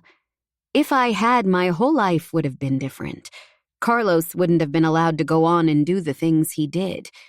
He bangs his hand down on his desk, and I jump in surprise. No, that is not on you. Carlos was a grown man psychologically abusing a young girl. He was always wrong in the head, you must know that. Our fathers did. And it was their job to protect you, not the other way around. What Carlos chose to do, kidnapping my wife, that was his call and his alone. Now, hearing all of this from you, I only wish I could go back and kill him all over again. I laugh, swiping tears from my eyes. No idea where they came from, the sneaky bastards. That's what Sebastian says, too. Ah, the famous Sebastian. My friends from Barcelona were impressed. With both of you. Although I'm not surprised that you took out Diego single-handedly. I've seen that temper of yours too many times. But I'm glad that Sebastian was with you afterward, and that you found someone who cares for you the way you deserve to be cared for. It's not easy, coming from our family, to open yourself up to love. No, it's not. And Sebastian really does care about me. He wanted me to tell you about all of this. He thought it would, I don't know, cleanse my soul or some such bullshit. He raises his eyebrow, not fooled by my bravado. And has it? I consider the question. To some extent, it has. He must see my uncertainty. Is there anything else you need to tell me, Lauren? I'd ask Diego, but as of tomorrow, he won't have a tongue. I shudder a little at the image, but then I remember his stinking breath in my face as he forced me to bare my breasts to him. There is something, actually. I reply quietly. No sense holding back now that I've started.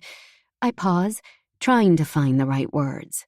Am I supposed to know what it is without you telling me, cousin? No, you asshole, just give me a second, will you? Did you just call me an asshole? Yeah, I did. You don't scare me, Alejandro Montoya. I've seen you naked. Not since I was 7. What is it? Do I need to be worried? No, it's nothing to worry about. But do you remember when that thing happened to me in Florida and you and Jax came down to help me out? His eyes flash with fury, his lips pressed together in a thin line of contempt.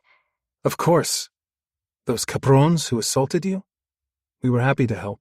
Well, it wasn't quite as simple as I made out at the time. I told you they attacked me on my way home and that I was scared they were going to do it again. I remember. Is that not the truth? I puff out some air and close my eyes for a second. This is a lot harder than I thought it would be. It was worse than that, Alejandro. They kidnapped me and held me prisoner for days. I don't think I need to spell out what they did to me while they had me, but it was as bad as you can imagine. I almost died, and now I can't have kids because of it. I haven't told anyone apart from Seb, so please don't be pissed at me. His eyes widen. Pissed at you? That's a million miles away from what I'm feeling right now. It breaks my fucking heart to know that you've been alone with this for so long. I would go back and kill them all over again if I could. And there is more than one way to be a mama, Prima. Alejandro and Alana adopted their daughter Lucia, and Alana needed fertility treatment to get pregnant with the twins. Theirs has not been a simple journey into parenthood. I also don't have to be a mama at all if that's what I choose, Alejandro. But there's something else that I didn't tell you. The men you and Jax dealt with, they needed to die. They'd done it before and they would have done it again. You'll get no argument from me there. The world is better off without them in it. I nod and bite my lip. Here goes. So, long story, but I managed to escape from their ringleader, a guy called Brad Schmidt. He frowns, obviously recognizing the name. He was your original client, yes? The cabrons we dealt with kept telling us that the person we really needed was Schmidt. We never could find him, though. And in the end, we decided they were just covering their asses. I wondered why Torres sent an email that mentioned him. You couldn't find him because he was already dead. I killed him myself the night I got away. I have no idea if Torres knew that part or not, but yeah, I shot his dick off and he bled to death. I thought it would be more difficult to tell him that, but it comes surprisingly easy. It's as though saying the words somehow gives the whole situation less power over me, an unburdening of sorts. My cousin is not a man who is easily shocked by life, but surprise flashes across his face at my words. He leans his chin onto steepled fingers, and I feel his silence so painfully, wondering what it signifies. One of the reasons I didn't tell him about this is because I thought he would be horrified, possibly even disappointed in me. After claiming for so many years that I wanted nothing to do with the Montoya way of life, I go and kill someone? Are you angry with me? I ask. Are you disappointed? The only thing that makes me angry is the way you keep jumping to conclusions about how I'm feeling. No, I'm not angry. And why the hell would I be disappointed? If anything, I'm proud of you. You did what you had to do. And that's all that matters. I am, though, a little upset that you didn't come to me for help with the cleanup. You are aware that I have experience with that kind of thing, yes? What if you left evidence? What if you were somehow linked to what happened? It could mean the end of your career, or worse, prison. I have to smile. Only in my family could someone be more disturbed by you potentially leaving evidence than by the fact you murdered a man in the first place. Don't worry, I have 2 words for you, fire and alligators. He grins at me and nods. Okay, then. I feel better now.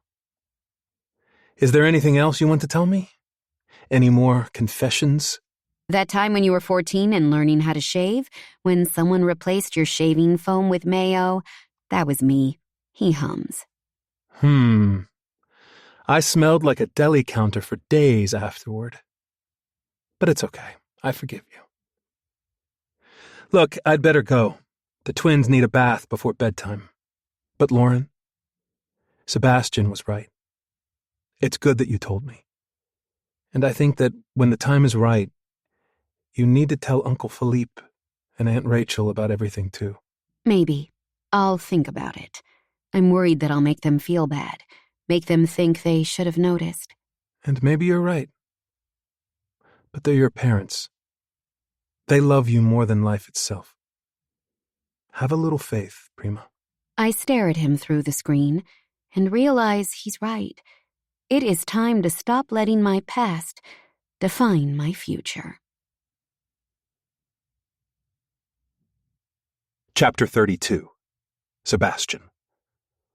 I don't think I've ever felt so out of place in my whole life. And that includes a time I went to a birthing class with Samantha and practiced deep breathing to a soundtrack of whale song.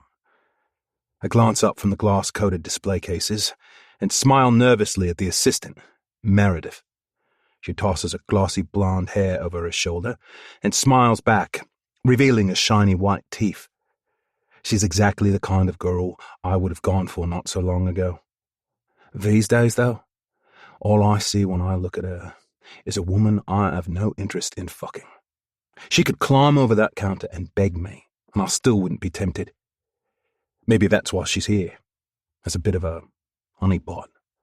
If a customer can't resist her charms, he really shouldn't be in this store at all.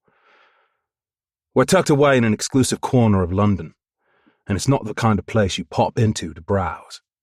Inside, it's all dark wood and plush carpet, antique furniture, and a swanky drinks cabinet stocked with top-shelf liquor. Appointments are required, and only one customer at a time is allowed in. Right now, that customer is me. What kind of jewelry does she normally wear? Have you gifted her anything in the past that she especially likes? I shake my head. It's been what you might call a whirlwind romance, so nothing like that. In terms of what she wears now, it's pretty simple. I've seen her in a plain gold chain with a little cross on it and one of those, what do you call them? Tennis bracelets? But none of it's been especially flashy. And what kinds of clothes does she go for? For work, very plain, but also stylish. Little black dresses and suits that look simple, but probably cost a fortune. When she's on a night out, though, there's a bit more bling and a lot less material.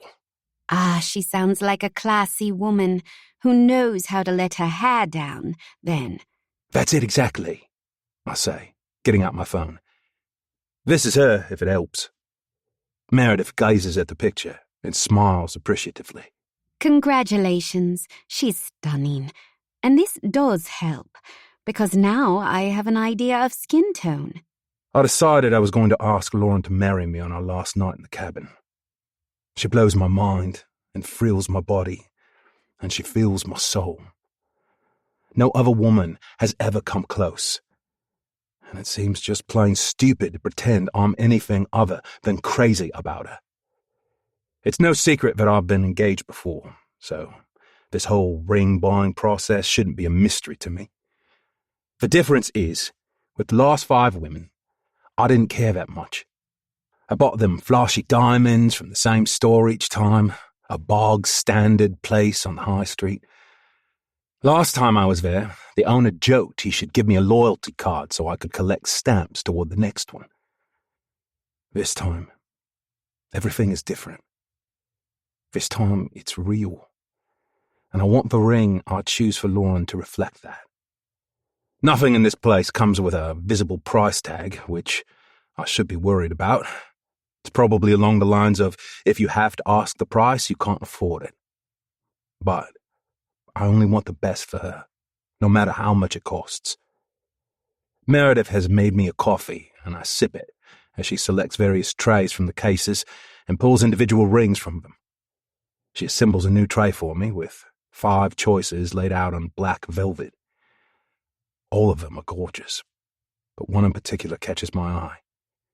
It's tiny on my palm and relatively simple, with a huge red stone and little diamonds winking around it.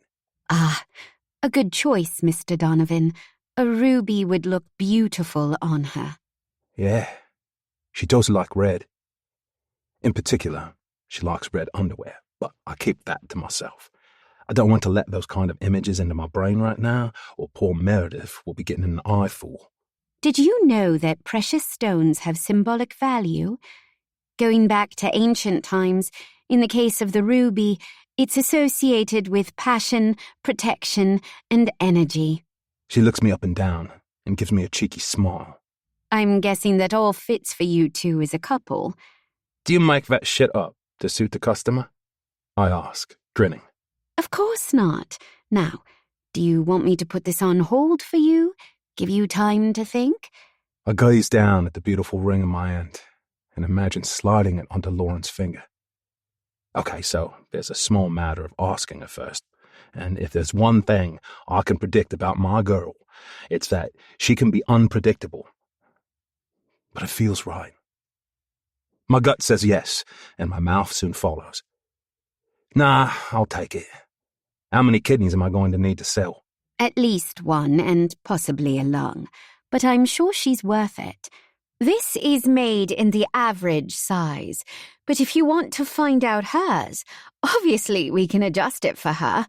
I'd suggest sneaking into her jewelry box and stealing a ring, then bringing it here for us to look at, or obviously just asking her.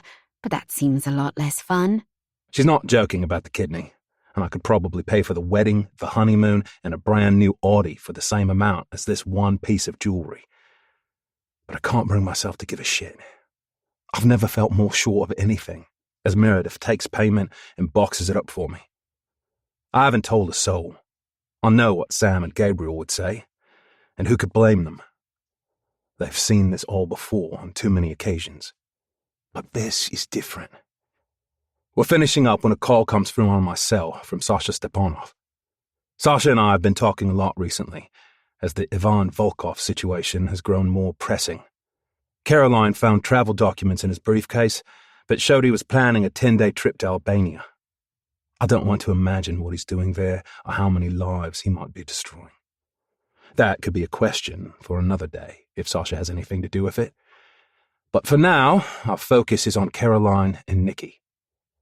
As soon as Caroline was confident he was gone and staying gone, Lauren filed the legal papers. That was 3 days ago. Even though it's been done under her assumed name, I still feel twitchy about her being in his home with his men. I want to get them out now. Everything could all too easily go bad. Getting to this stage has been a long, drawn-out process with too many false starts, and I don't trust him to stay away. Like most predators, he probably has some lizard brain instinct that's warned him she's up to something, and I wouldn't be surprised if he comes home early, or if he's instructed his people to keep her under close watch while he's away. Irina and her husband, Vladimir, are fully on board, and along with Sasha, they came up with a plan to place a sedative in the guards' food. Tomorrow night, when Irina serves them their evening meal, there will be an extra little seasoning in the form of horse tranquilizer. Never make an enemy of a cook, I suppose. Once that's done, Vladimir is going to drive all 4 of them to Archangel, and we'll take it from there. Sasha has ulterior motives. This is undoubtedly part of a bigger power play on his part. But he also seems to get a great deal of personal satisfaction from helping the victims. "Sebastian," he says, as soon as I answer, "we have a problem." That's not what I want to hear. How big a problem? Vladimir and Irina are dead.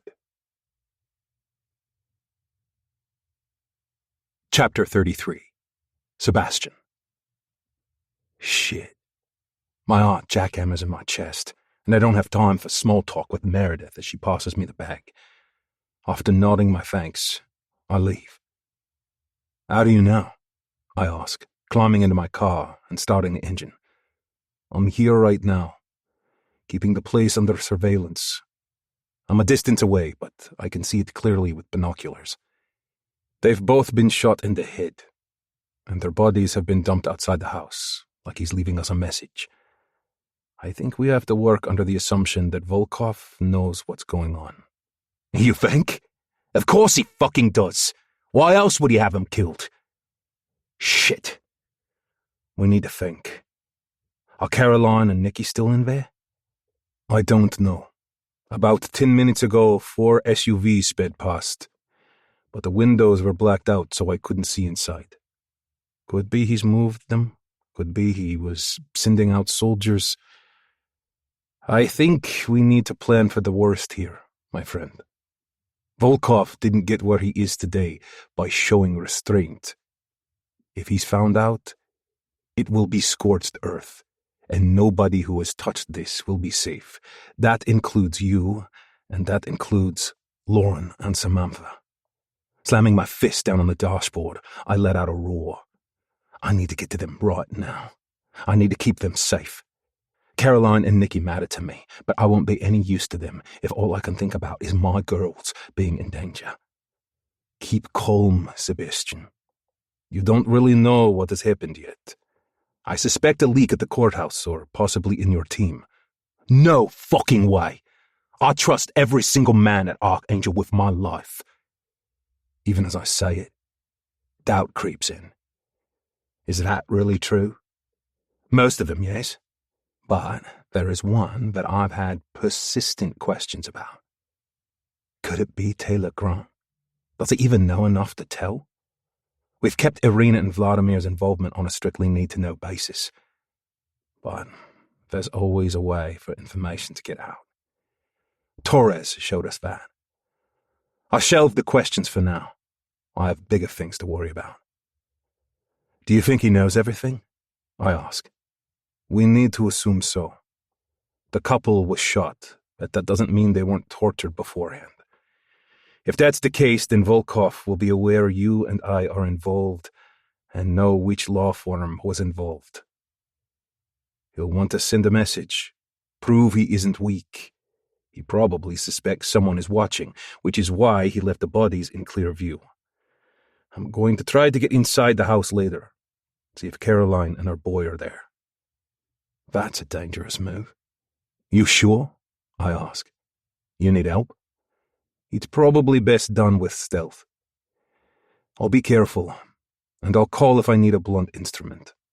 I just need to know he's not playing with them.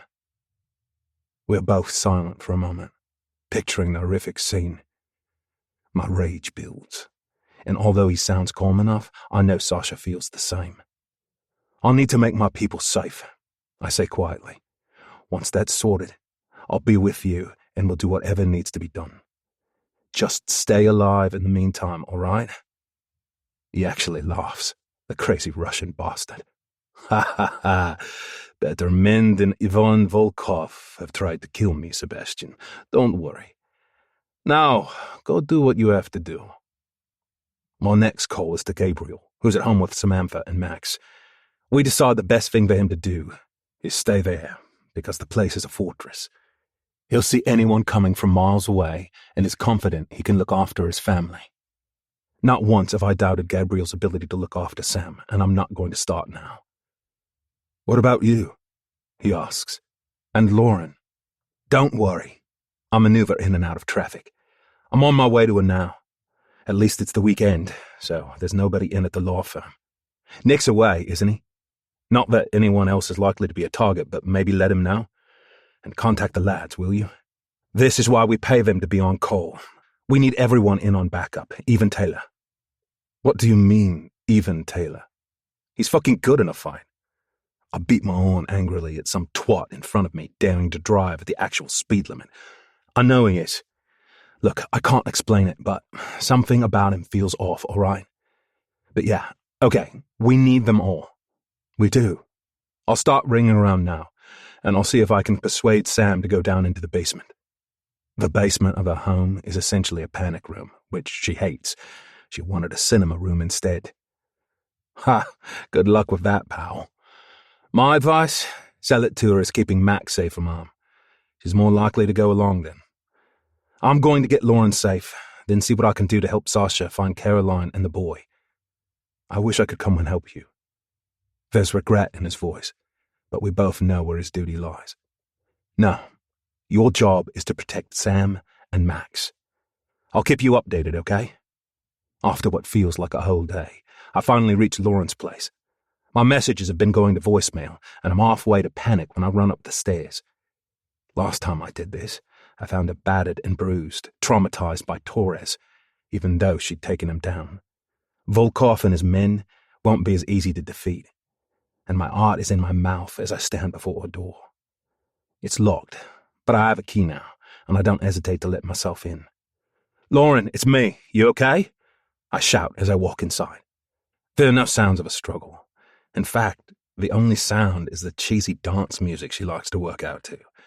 Sure enough, I find her in the living room, her lycra-clad arse toward me as she jumps out of a burpee. Any other time?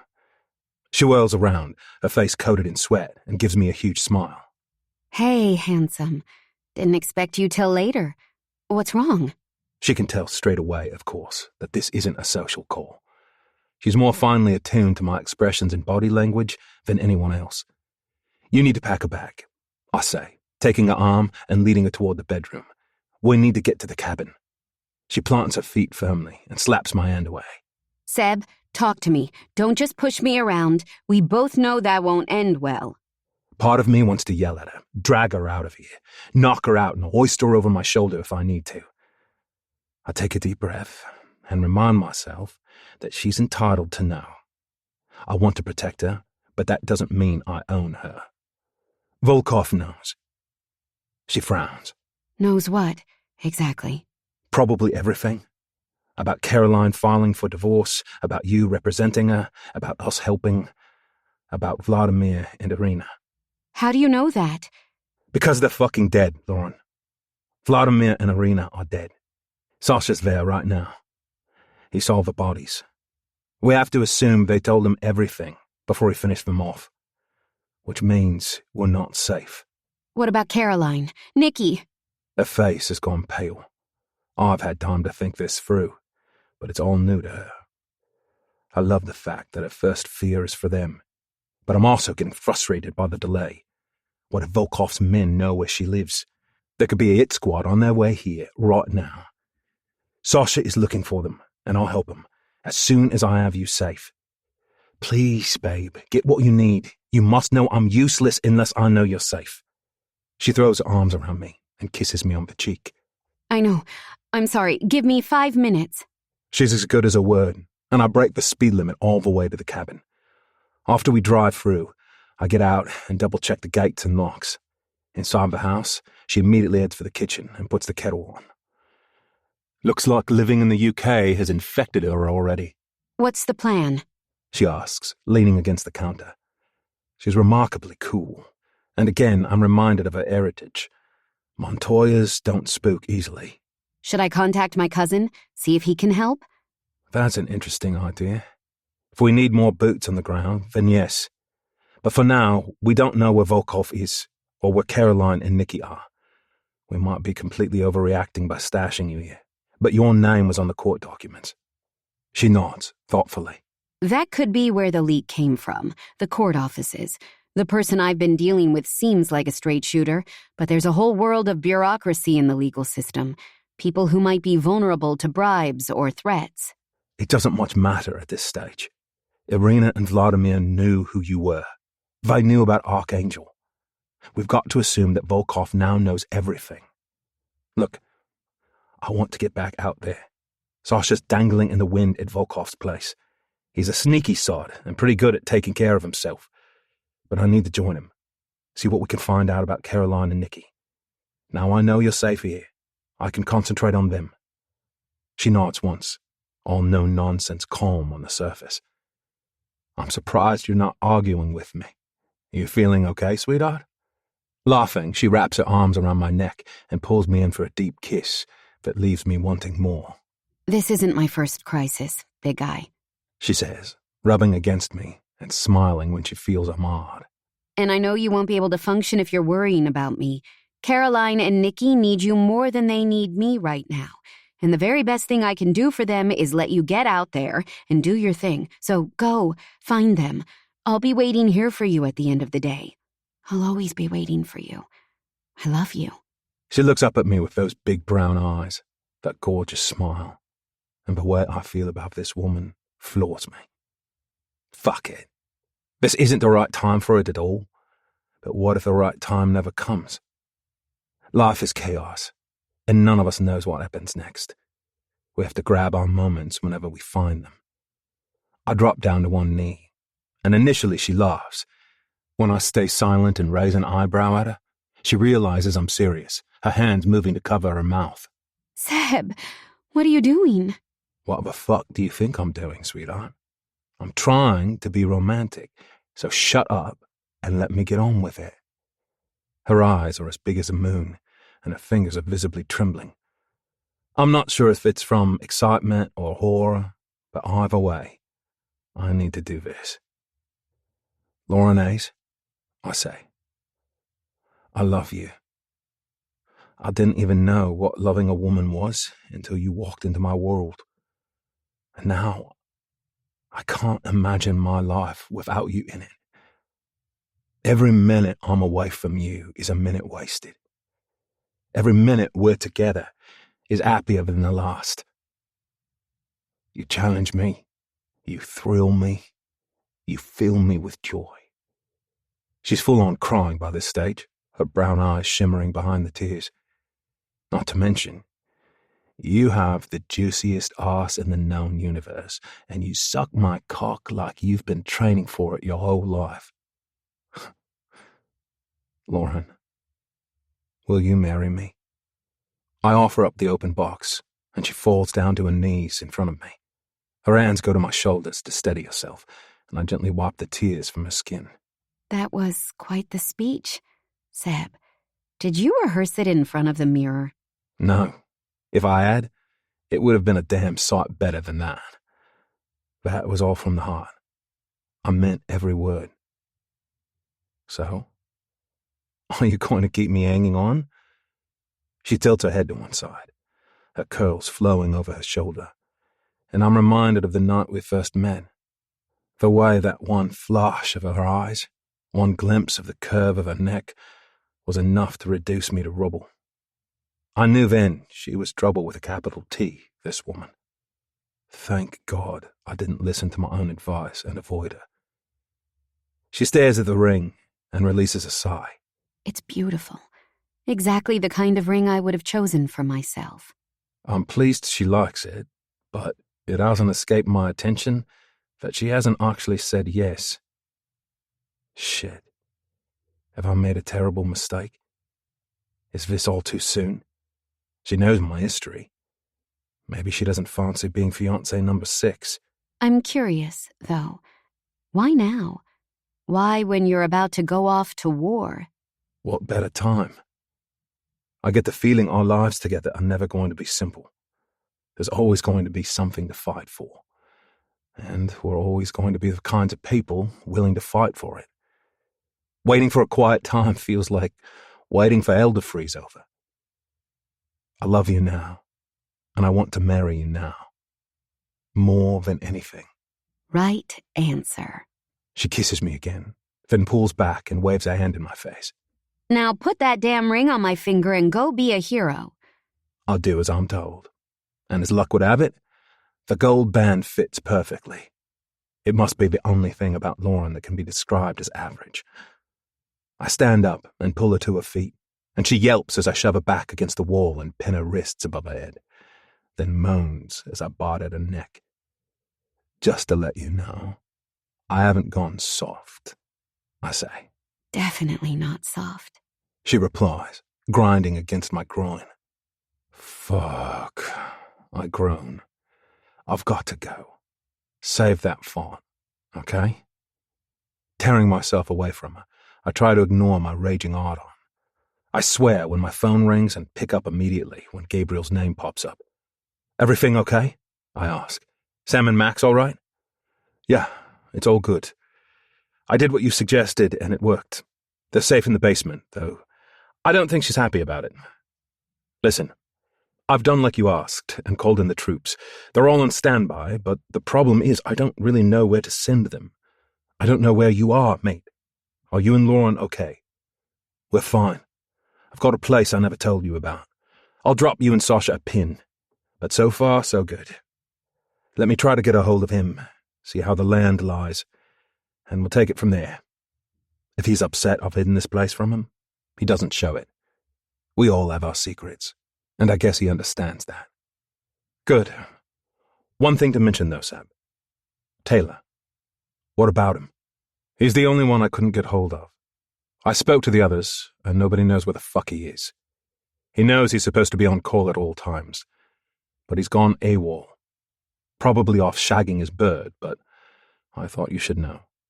I left him a message saying we needed him, that it was an emergency, but that was more than an hour ago, and so far no response. I blink at this information, wondering how or if it fits into anything else that's going on. Our work often involves unsociable hours, working nights and weekends, and because of that, we make it clear to all our staff that they need to keep themselves available. They get adequate financial compensation and work phones we can contact them on. Taylor going missing isn't a massive deal, and under any other circumstances, I'd give him a bollocking and make sure he never forgot again. But right now, I'm paranoid. Right now, I don't have a fucking clue who betrayed us to Volkov, and everyone is under suspicion. All right, I say to Gabriel. Probably just what you said. He'll be balls deep in his girl. You get back to my babies. Good luck, mate, and I'll see you on the other side. He hangs up, and I find myself still staring at the phone. What is it? What's wrong? I'm not sure, but my spider senses are tingling. I need to check out the cameras, but I need to call Sasha as well. I can check the cameras. You make your call. Teamwork. I nod and give her ass the barest of squeezes as she goes past me. I message Sasha first, not wanting a ringing phone to give him away if he's hiding. Can you speak? Almost straight away, he calls me and starts talking as soon as I answer. I can speak. I've already left. The whole place was empty. I started off sneaking around, skulking in hallways and hiding in dark corners, expecting to be caught. But the house is abandoned. At least for now. No staff, no soldiers, no Volkov. Sadly, no Caroline or Nikki either. I tried to find clues as to where they are, but no luck. The only things left out were things I can't help thinking he wanted us to find. Like what? I ask, a sinking feeling in my stomach. Like a file of photographs. You, Gabriel, Samantha, Lauren. Myself, looking very dashing, I have to say. He knows we've been helping Caroline. The question is, how long he's known. Was today's execution and evacuation spontaneous, or did he know the timing of everything? And if so, how? Not a question we're going to be able to answer straight away. For now, I'd suggest you stay on high alert. He's armed, he has men, he knows way too much about you. And he is, above all else, a ruthless bastard. I'm going to call in a few favors with some mutual acquaintances. Did Caroline ever mention any place she was taken to?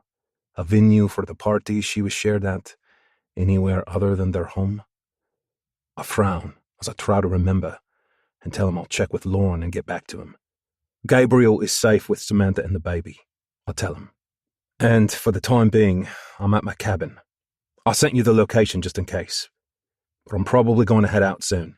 And if you let me know where you are, I'll get a couple of my men to meet up with you. The more of us looking, the better. We agree, and I'll spend a few minutes on a flurry of messages. I've just finished when Lauren yells my name from the office, and I take off toward her voice. What is it, babe? Are you all right? Yes, I'm all right. She says, sounding a little breathless, as she points at one of the screens. But there's something you need to see. I don't think we're quite as safe as you thought. Chapter 34. Lauren. I'd been looking at the screens for a few minutes when they arrived. 2 big black vehicles, parked up by the gate at the top of the path that leads straight here to the cabin. I don't shout for him immediately in case I was mistaken. Of course I wasn't, though. This isn't the kind of place you happen to pass by mistake. I have no idea how people have found Seb's retreat, but someone has, and they don't look friendly. He swears and stares at the screen as a man dressed in black climbs out of one of the vehicles and pushes hard on the gate. The chained padlocks hold firm, and after what looks like an angry exchange through an open window, another 6 men emerge, half of them openly carrying weapons. Fuck. Unbelievable. They're going to come down here on foot. Which means we don't have long. It'll take them about 20 minutes. The question is whether we run or fight. You have enough weapons in your basement to fight off a small army, right? Yeah, we can get tooled up. But there's only 2 of us, and... One of us is a girl? I ask, finding a smile from somewhere despite our circumstances. No, I meant one of us is the love of my fucking life, and also a civilian. Unless this is a part when you tell me you went to some kind of top-secret Montoya training camp and have the firearm skills of a special forces operative. Sadly, not. But I can use a gun. I'd rather not, but I can if I need to. The way he studies me tells me he's trying to weigh the options and decide which one would be safest. He opens his mouth to speak when a bang echoes through from the front of the cabin. Someone is thumping their fists against the door, and Seb checks the camera feed. Stay here. Let me... Oh, fuck. What is it? Are they here already? My heart races. I don't panic easy, but this feels like a tough spot for both of us. Outnumbered, outgunned, and out of options. Don't know. It's that sack of shit Taylor Grant. I peek my head out of the makeshift office in time to see Seb throw the door open. Without saying a word, he punches the man hard in the gut. When Taylor doubles over, Seb catches him and drags him into the cabin. He throws him up against a wall, and Taylor gasps as Seb wraps a big hand around his throat and pins him there. Was it you little fuck? Did you grass us up? Are you in Volkov's pocket? Taylor slaps at his hands and tries to talk, but Seb's grip is too tight to dislodge. He can't speak. I rush over to them, concerned by the familiar faraway look Seb gets when his blood is really boiling. The look that means someone could die. Let him speak, and maybe he can tell you. After a few beats, he finally seems to hear me and nods as he drops the young man to the ground. He places a boot on Taylor's chest to keep him there. You heard the lady. Speak, you fucking cunt. It wasn't me. Taylor says quickly, his voice croaking and his eyes wide. I came to warn you, boss. I'm here to help. And how the fuck did you know about this place, huh? Gabriel says he hasn't spoken to you. So how the hell did you know where to find us? I got Gabriel's message saying there was a full alert, that you were going underground, and I knew where you'd have gone. I drove straight here, and I passed those Russian fuckers on the way. I did a full circle and broke in on the other side of the property. You have a hole in the fence there now, sorry. Look, I'm here to help, honestly. I'm not with them. I'm on your side. Seb is still furious, his nostrils flaring, but he's at least listening. Personally, I think Taylor looks and sounds sincere, but the jury is still out for Seb. And how did you know where I'd be, shitbag? Nobody knew about this place until today, and suddenly I'm overrun with bloody visitors. It's like the world's most fucked up tea party. Taylor clambers to his feet, cautiously eyeing Seb. He's a big guy, and I've heard he can handle himself, but he seems reluctant to take on Sebastian Donovan in a full rhino rage. Can't say I blame him. I followed you here once, all right? I'll explain everything later, I promise, but for now, you have to trust me. I'm here to help you. And we don't have long. The force of Sebastian's glare alone would knock a normal man over, but Taylor stands firm, meeting his eyes. Let me help you both, please. You know there's no time for anyone else to get here. I see the second Seb makes his mind up. He shakes his head and says, All right, I'll trust you. For now. But if you're lying, Taylor, you won't leave these woods, you understand? Understand, boss. Now, do we run or do we fight? I only counted 7 of the fuckers, so obviously we fight. I'll let Gabriel know what's happening, and in the meantime, we better get ready. He turns to me with regret in his eyes. I'm sorry about all this, sweetheart. I promised to protect you, and I've put you right in the line of fire. Don't be an idiot. It's actually me who put us both in the line of fire by taking on Caroline Volkov as a client. Do you blame me for that? He looks shocked at the very idea. Of course I fucking don't. What a stupid thing to suggest. I wink at him and he smiles. Yeah, okay. I'll stop apologizing. Me and Taylor are going downstairs for weapons. Can you keep an eye on the cameras? After I assure him I will keep an eye on things, he heads for the basement, and I take a deep breath and do my part, flicking through the different screens and camera angles. 6 of the men have stuck together and are working their way through the wooded landscape as quickly as they can. It's not easy terrain for anyone who doesn't know it, and I watch with grim satisfaction when one of them stumbles and falls right into one of Seb's booby traps, shrieking as he tumbles into the hole. They're still a ways off from the cabin, according to the camera map pinned to the wall, but I'm relieved when Seb and Taylor rejoin me. Both have guns tucked into their waistbands, and Taylor is also wielding a wicked-looking knife. We have a plan. Taylor's going to stay here and pick off as many as he can, and I'm going to run to the hide. You know the one I said would make a good sniper assault point? I nod, remembering it well. The idea is we split them up, make it easier for us. I'd like you to stay in the basement, as far away from trouble as you can. How's that sound? That sounds like crap, I answer honestly. I'm coming to the hide with you. If your plan works, we all get away. If your plan fails, we all die, so there's really no point cowering in the basement and hoping nobody notices me. They'll probably set the place on fire, and I'll burn to death. No thank you. Taylor averts his eyes, but not before I catch the hint of a smile on his face. Seb glares at me, sees my determined expression, and shakes his head. You're so fucking stubborn. You're going to make my life hell when we're married, aren't you? I lean up to kiss him. Damn right I am, handsome. Now, I just saw 6 of them about a half-mile out, making their way here. One is AWOL. How do we do this? Seb hands me a revolver from the back waistband of his pants. We let them see us. He goes to look out the window. And then they chase. You're familiar with being chased through these woods, aren't you, babe? Even now a whisper of desire curls through me at the memory of how our last chase concluded. Oh, I am. I'm assuming this one won't end with you fucking anyone up against a tree, though. Fucking them up, maybe. Taylor, you good? Yes, boss. You two run, and as they pursue, I'll shoot. Easy peasy. Ah, the confidence of youth. Seb's brown eyes are reassuring. We've got this, they seem to say. Well, at least I'm already wearing my workout gear. We creep out of the back of the cabin, and I tug his Viking Lord axe out of the thick log it's wedged in and heft its weight.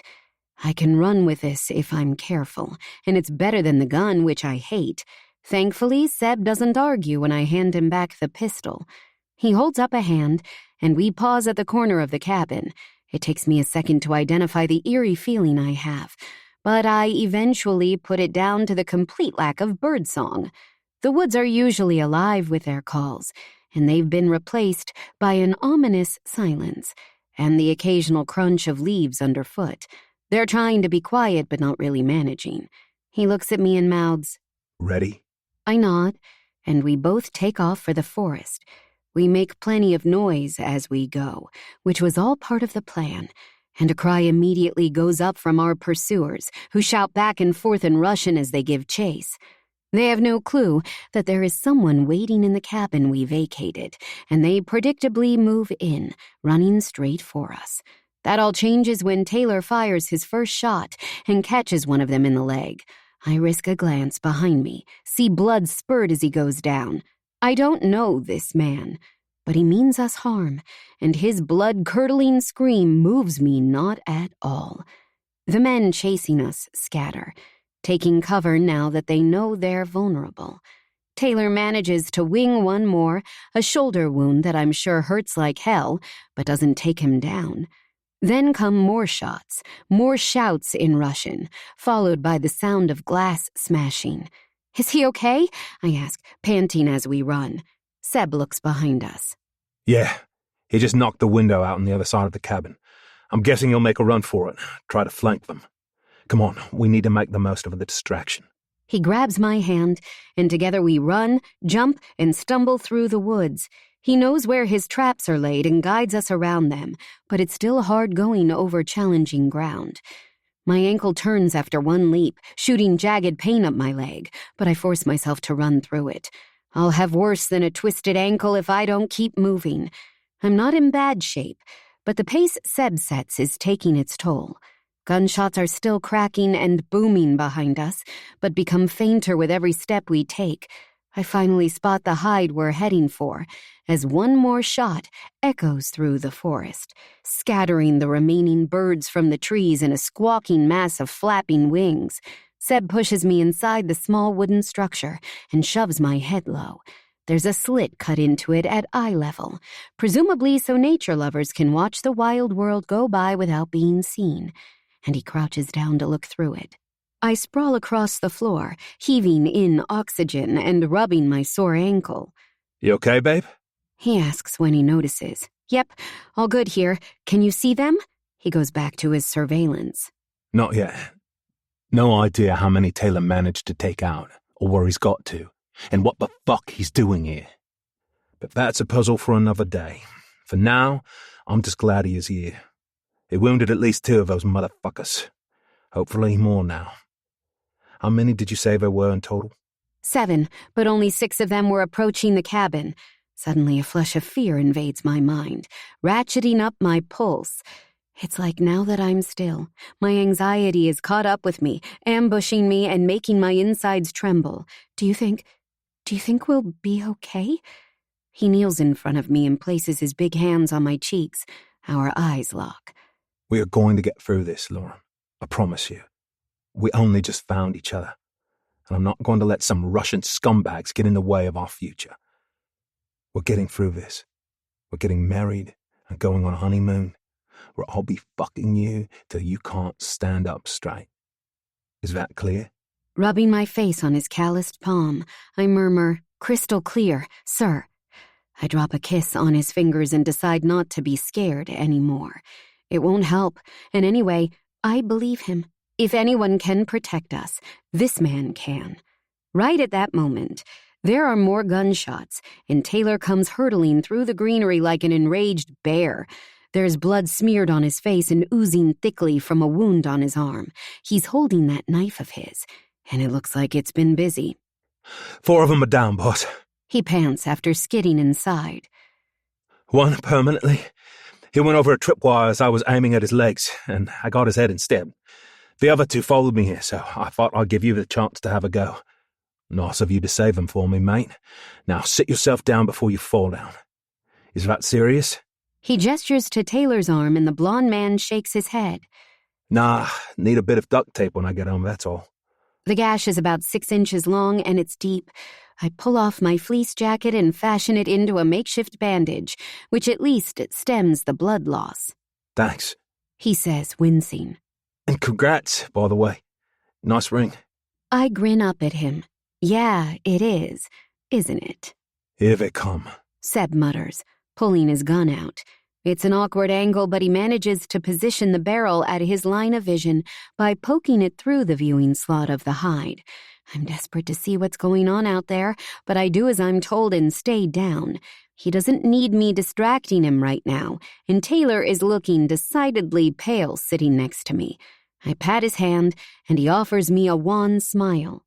I know it's coming, but when the gun fires twice in rapid succession in such a small space, the noise is deafening.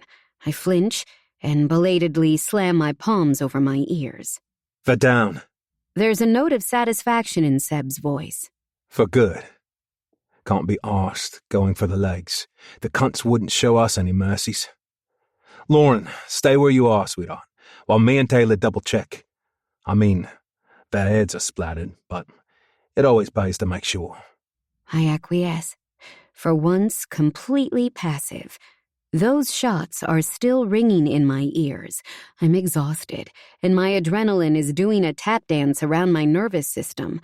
I have zero desire to get up close and personal with splattered brains on top of all that. Taylor climbs to his feet and follows Seb outside. I manage to get upright and watch through the slot in the wood as they cautiously approach the 2 fallen Russians. Even from here, it's a grim sight. The trampled grass painted red with shining blood and gore. Seb kicks them both hard and seems satisfied when there's no response. He looks at Taylor and holds out his hand to shake. Looks like he's finally satisfied that the boy is on his side. In our messed up world, it's a real Hallmark moment. As he reaches out to take Seb's hand, Taylor's face changes. His pleased smile transforms into a look of shock and fury, and he throws himself bodily at Seb, screaming his name and knocking him flat to the ground. Seb yells at him and pushes him off, rolling him onto his back. What the fuck, Taylor? He says, before his face goes pale. I follow his line of sight to the bright red stain spreading across the younger man's t-shirt, turning the once white fabric a sickening shade of crimson. Chapter 35. Lauren. Seb looks up and around on full alert and meets my panicked eyes through the peephole. He doesn't speak, but gives a barely noticeable shake of the head. I get the message. He wants me to stay hidden and stay quiet. I look on helplessly as Seb cradles Taylor's head in his lap, trying to apply pressure to the wound and stem the bleeding. You're all right, mate. Stay with me. His hands are covered in blood, too much blood. How can anyone lose that much blood and live? That bullet was meant for Seb, and now Taylor is spilling his life essence onto the grass. My hands claw against the wood, and I suck in a breath as I see what Taylor obviously saw, what Seb has also seen. The seventh man, Ivan Volkov, himself strolls out from a gap in the trees, a rifle in his hands. He's dressed head to toe in black like his men were, but there's no mistaking his face up close. The photos I've seen didn't really do him justice. He looks even more like a rat in person. His narrow, buck-toothed face perched on top of a bulked-up body. I wonder how a woman like Caroline ever looked twice at him. But a little charisma goes a long way. He made her feel special, like a princess, right up until he locked her away in his tower and started abusing her. Mr. Donovan, He says, smiling smugly. we meet in person at last. I spent the last few days getting to know you and your associate really very well. Your beautiful daughter, your partner, Mr. Sullivan, and of course, Miss Hayes herself. All of you seem to think it was acceptable to interfere in my marriage, in my family life. You all seem to think there would be no consequences. How foolish of you all, and that Mudak, Stepanov, to assume such a thing. He will be dealt with, I promise. But for now, I will settle for you and your friend, Miss Hayes. We know she was here with you. Seb spits on the ground in front of Volkov. If he expects Seb to be scared, he clearly hasn't studied him all that well. She's gone. Sent her packing at the first sign of trouble. She was a fucking liability, and I wanted rid of her. She'll be halfway to a police station by now. Volkov raises an eyebrow and seems to be trying to decide whether to believe him or not. I see. Well, not to worry. I'll search this place very thoroughly before I leave. One way or another, I'll track her down. And when I do, I'll teach her a few lessons about respecting the boundaries of other people's marriages. The interfering bitch. I have clients who will pay well for a fiery beauty like her. He looks at his dead men and shrugs. Impressive. You've led us all on quite the merry dance, Mr. Donovan. But it is over now, yes? You can join your brave friend there in the afterlife. Seb keeps his eyes on Volkov, refusing to spare a glance in my direction. Will he fight? Will he risk attacking Volkov or trying to run? He won't have a chance from his position on the ground, pinned down by the other man's weapon. I know what Seb wants me to do. He wants me to stay silent, stay hidden, stay safe. Above all else, he wants me to survive. But as Volkov walks towards Seb, raising his gun and pointing it at his head, I can't stand the thought of doing any of those things. All my life I've tried to be safe, and it hasn't worked. Danger and darkness find me wherever I go, and maybe that's okay. Maybe it's good, because how can we ever appreciate the light if we don't also walk in the dark? If I stay hidden here, I might survive. But what will my world look like without him in it? How would I ever recover from watching the man I love get his head blown off by a wife-beating, child-abusing, human-trafficking psychopath? The two of them continue to talk, but I'm so distressed and hyped up that I can't make out individual words. They're just a dull buzzing sound at the edges of my hearing. Seb looks up and smiles at the trees overhead. Volkov raises his gun, his finger is on the trigger, and he can't possibly miss at this distance. No, I am Lauren fucking Montoya, and I will not hide. Chapter 36. Sebastian. I'm running every possible angle through my mind as I glare up at the bastard. Everything has gone wrong so quickly. I'm struggling to make sense of it, and Taylor's blood flowing red and warm and sticky around my fingers isn't helping. The kid saved my life. And now, I can't tell if he's breathing.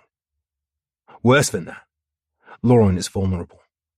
There's only a flimsy bit of wood between her and this lunatic. I've no doubt that he means every word he says. He'd throw her to the wolves and let the predators he mixes with tear her to pieces. It might take hours. It might take years. But they would tear her to pieces. My beautiful, brave girl deserves so much better. It's that thought breaking me. Not the sight of the gun barrel or the fact that I'm about to die. We all fucking die. And getting shot in the head in the woods isn't the worst way for a man like me to go. But leaving her to Volkov's non-existent mercy, that's making my guts churn and my mouth go dry. I need one more play. I need one more way to neutralize this cunt and keep her safe, even if it means the end of me. I could tell him who she is, that she's a Montoya. Or does he already know? Would he care? I wouldn't want Alejandro as an enemy. But Volkov is arrogant. Like Caroline said, he doesn't think the rules apply to him. And it looks like she was fucking well right. We underestimated him. And now the only thing I can do is make sure that Lauren doesn't pay the price. I grab a handful of dirt as I crouch there before him. Rolling it in my hand, I wait for my moment. All I need to do is get some in his eyes. If I can distract him for even a second, I'm in with a chance. In that second, I could get to my gun, or I could tackle him. The man's big, but I've no doubt I can take him. But while he has that Makarov pointed right at my head, I'm helpless. I can almost see your brain working, Mr. Donovan. Are you trying to figure out what to do next? Wondering if the cavalry will be coming anytime soon? Imagining that you could throw me to the ground before I manage to get my shot off? My advice would be to simply ask forgiveness from any god you believe in, because this game is over. I don't suppose he lasted this long without good instincts. He narrows his eyes at me. Whatever you're thinking, don't. You are going to die. But it can be clean with a bullet to the head. Or I can take my time with you.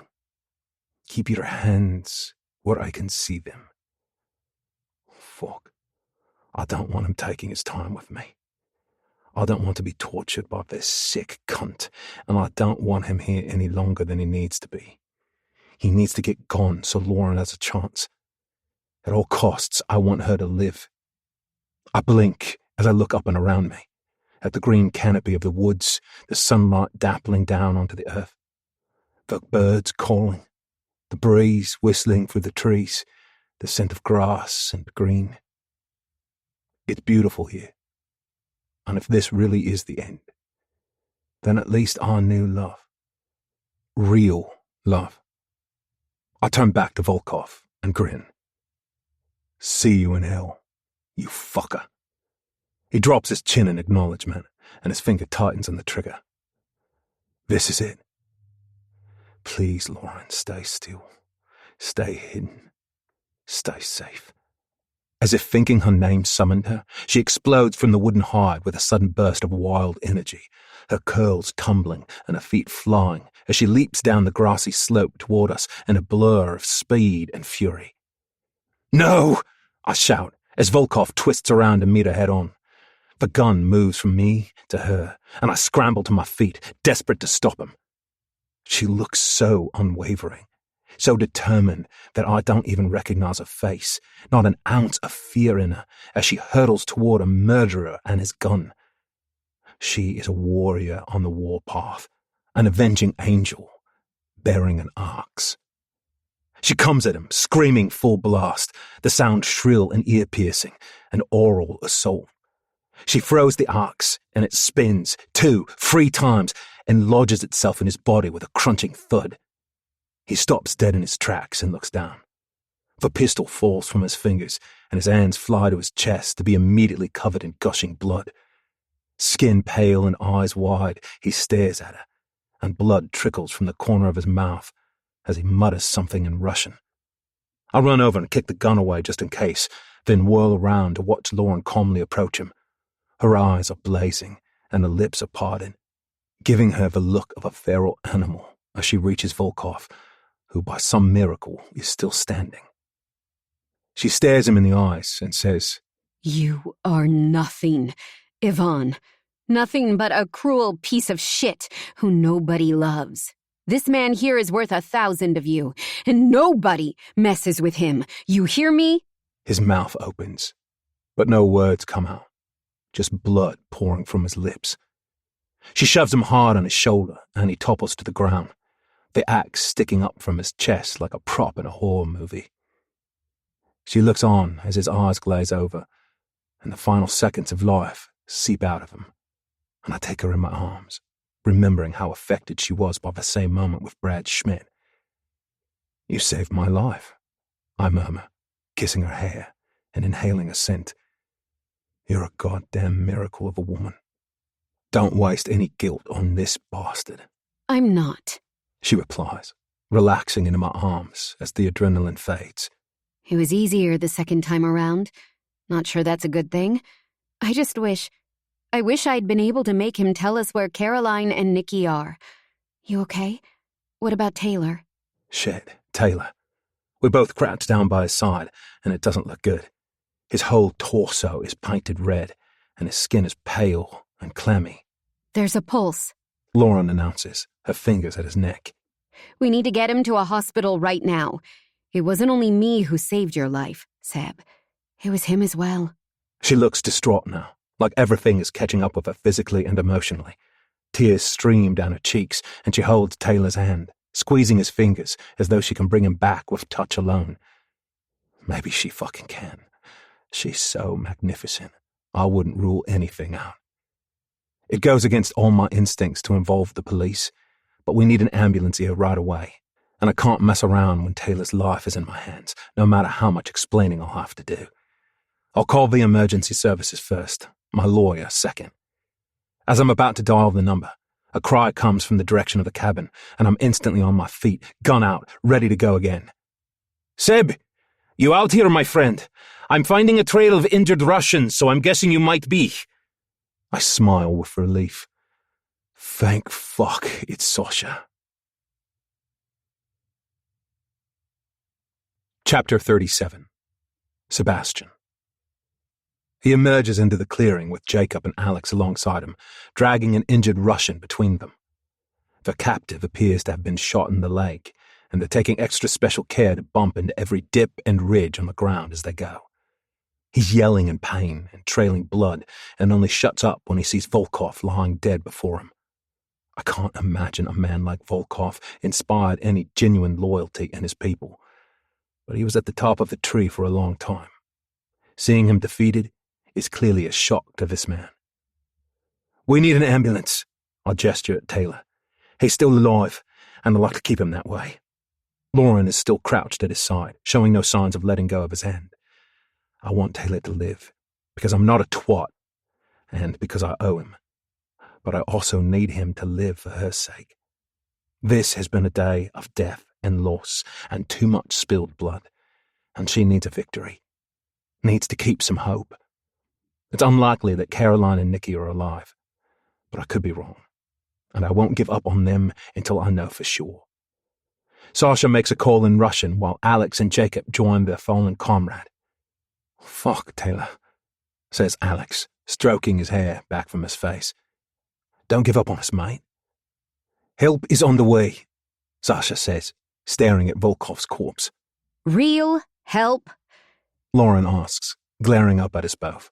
I know this is messy, but he needs a real ambulance and a real hospital, not some shady as fuck field medic bullshit. Don't worry, my dear, Sasha says reassuringly. It will be real help.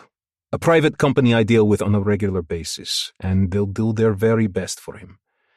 He's young, he's healthy, he's clearly a fighter. He'll pull through, I'm sure of it. You really think so? The wobble in her voice breaks my heart. A warrior queen 1 minute, a scared little girl the next. I couldn't love her more. Yeah, He's right, babe, I say, kneeling down beside her. I reckon Taylor's too stubborn to die. Now listen to me. I'm going to go with Sasha and see what we can find out about Caroline and Nikki, okay? Lauren glances at the injured Russian on the ground. She obviously knows that us finding out about Caroline and Nikki won't be something that he enjoys. He knows it too, and tries to crawl away. Jacob kicks him hard in the leg wound, and he howls. Unless he gets wise quickly, there will be a lot more of that before this night is over. Yeah, okay, take him away. I'll stay here with Taylor. I pull her to my chest and hold her tight, engulfing her whole body in my arms, and wishing I never had to let her go, not even for a minute. My arms are empty without her in them, and my skin feels sad when I release her. I smooth a wild strand of hair from her face and hold her chin, spearing her eyes with mine. I love you. I'll be back as soon as I can. Let me know where you end up with Taylor. Don't rush back. If you need to take your time with this asshole, take your time. He worked for Volkov, so as far as I'm concerned, he's guilty. I don't give a shit about him. I only care about finding Caroline and Nikki. And Seb, I love you too. Chapter 38. Lauren. 5 hours have passed since the showdown in the woods, and after accompanying Taylor to the hospital and making sure he was stable, I am yet again trudging through a forest. It's full night now, the place illuminated by moonlight, the branches painting eerie shadows against the dark backdrop of a star-studded sky. We are making our way around land that Ivan Volkov owned through a shell corporation near Dover. In the end, torturing the last man standing back at the cabin wasn't much help, because he was hired muscle who knew very little. A mess of blood, broken bones, shattered teeth, and missing fingernails. He was willing to betray his own mother by the time Seb and Sasha finished with him. From what I've heard, torture is one of Sasha's very favorite things, and he's quite good at it. Still, all the guy knew was that Volkov kept a place in Kent, near the ferry port. It was a waypoint for his illicit cargo before leaving the country or upon entering it. The guy did solve at least one mystery by telling us about the tracking device that was placed on Seb's SUV the day before. The new nugget of information about Dover was enough for Sasha to mine his contacts in the criminal underworld. And now here we are, desperately searching for a little boy that we all know is probably dead. Or worse, I remind myself. He could be in the hands of predators who will turn his young life into a hellscape of abuse. Unable to put one foot in front of the other, if I allow myself to think like that, I shut the thought down. It won't help Nikki, and it certainly didn't help Caroline. We already found her body, and it was a sight I will never forget in a million years. She was dumped, naked, on a dirty mattress, like a rag doll with her limbs splayed and twisted at unnatural angles. Every inch of her body was striped with whip marks, and blood was crusted between her legs. Her once pretty face was caved in, almost unrecognizable, beaten to the point where her facial bones had collapsed in on themselves. I was almost sick right then, and it was only Seb's steadying hand on my back that stopped me. He hadn't wanted me to come with them, obviously, and now I understood why. He'd wanted to protect me from this. I'm sorry, sweetheart, he said, turning me around to face him as his men covered her with a discarded blanket. A small show of respect for a woman who had clearly fought to the last. Me too, I replied, my breath shuddering against his chest. We let her down. I'm going to feel awful about that later, but now isn't the time. Now we need to find Nikki. After turning the ramshackle house at the center of the compound upside down, we found nothing, no trace of him at all. He isn't here, Sasha announced sadly. I fear he has been taken. He could be anywhere, with anyone. I know from Seb that Sasha's own childhood was one of pain and torment, and he was visibly distressed. No, I shook my head firmly. We don't know that. There are more buildings here, shipping containers, a lot of land. We don't give up until we have nowhere left to look, until we've searched every inch of it. All right? We owe him that much. We owe Caroline that much. And if he's not here, we keep on looking. I don't care how long it takes or where that search takes us. We find him. We find the sick bastards who have that child, and we end them. We do not give up. I only realized at the end of my speech that I was yelling. Gabriel, Alex, Jacob, and a few others whose names I don't know were all staring at me. Tough men, all of them, and I was screaming at them like they were children. Yeah, you're right, Seb said, looking back at them and daring them to disagree. We will tear this world apart to find him. Sasha laid one hand on my shoulder and smiled. So fierce, and also so correct. We do not give up. That was a couple hours ago, and since then, we have torn through every part of this evil place. We found the remains of other women, some recent, and some skeletal, rotting in one of the shipping containers. The sight and smell were enough to make these men gag, and we stood at the door, shouting Nikki's name. When no answer came, Sasha walked inside the pit of death and checked for signs of a much smaller body. When he emerged again, he was whiter than a sheet, but he shook his head and we all breathed a sigh of relief. A basement that had obviously been used for rape and torture was found next, chains hanging from the bare brick walls and blood-stained blankets scattered on the filthy floor amid used syringes. This is where they would have been broken, Sasha announced, his face calm but his eyes furious. Beaten, abused, addicted, treated as garbage, all in the name of profit. No more, mate, Seb said, guiding him out. Volkov's gone, and we'll make sure all the women we found here get a proper burial. Volkov might be gone, but there will be more to take his place. There always are. Like mushrooms springing up in shit. But thank you. For the time being, his death will have to be enough. As for Nikki, I think we only have the woods left to search. Now we're here, walking a grid across the darkened land, all of us exploring our own patch in an attempt to cover a lot of ground quickly and thoroughly. Every once in a while, I catch a glimpse of a flashlight in the distance and hear the voice of one of the others as they call Nikki's name. Nikki? Seb yells, kicking aside a dense patch of bramble and checking behind it. Nikki, buddy, it's Seb. If you're here, give us a shout. I echo his cries, carefully clambering over the obstacles that Mother Nature has put in our way, desperate to hear a reply. We've been out here for a while, and it's getting harder to cling to hope. I don't think he's here. Seb says, trailing behind me. If he is. No, we don't give up, ever. Promise me. He pulls me to a stop and wipes away tears I didn't know I was shedding. I promise you, Lauren. I promise you.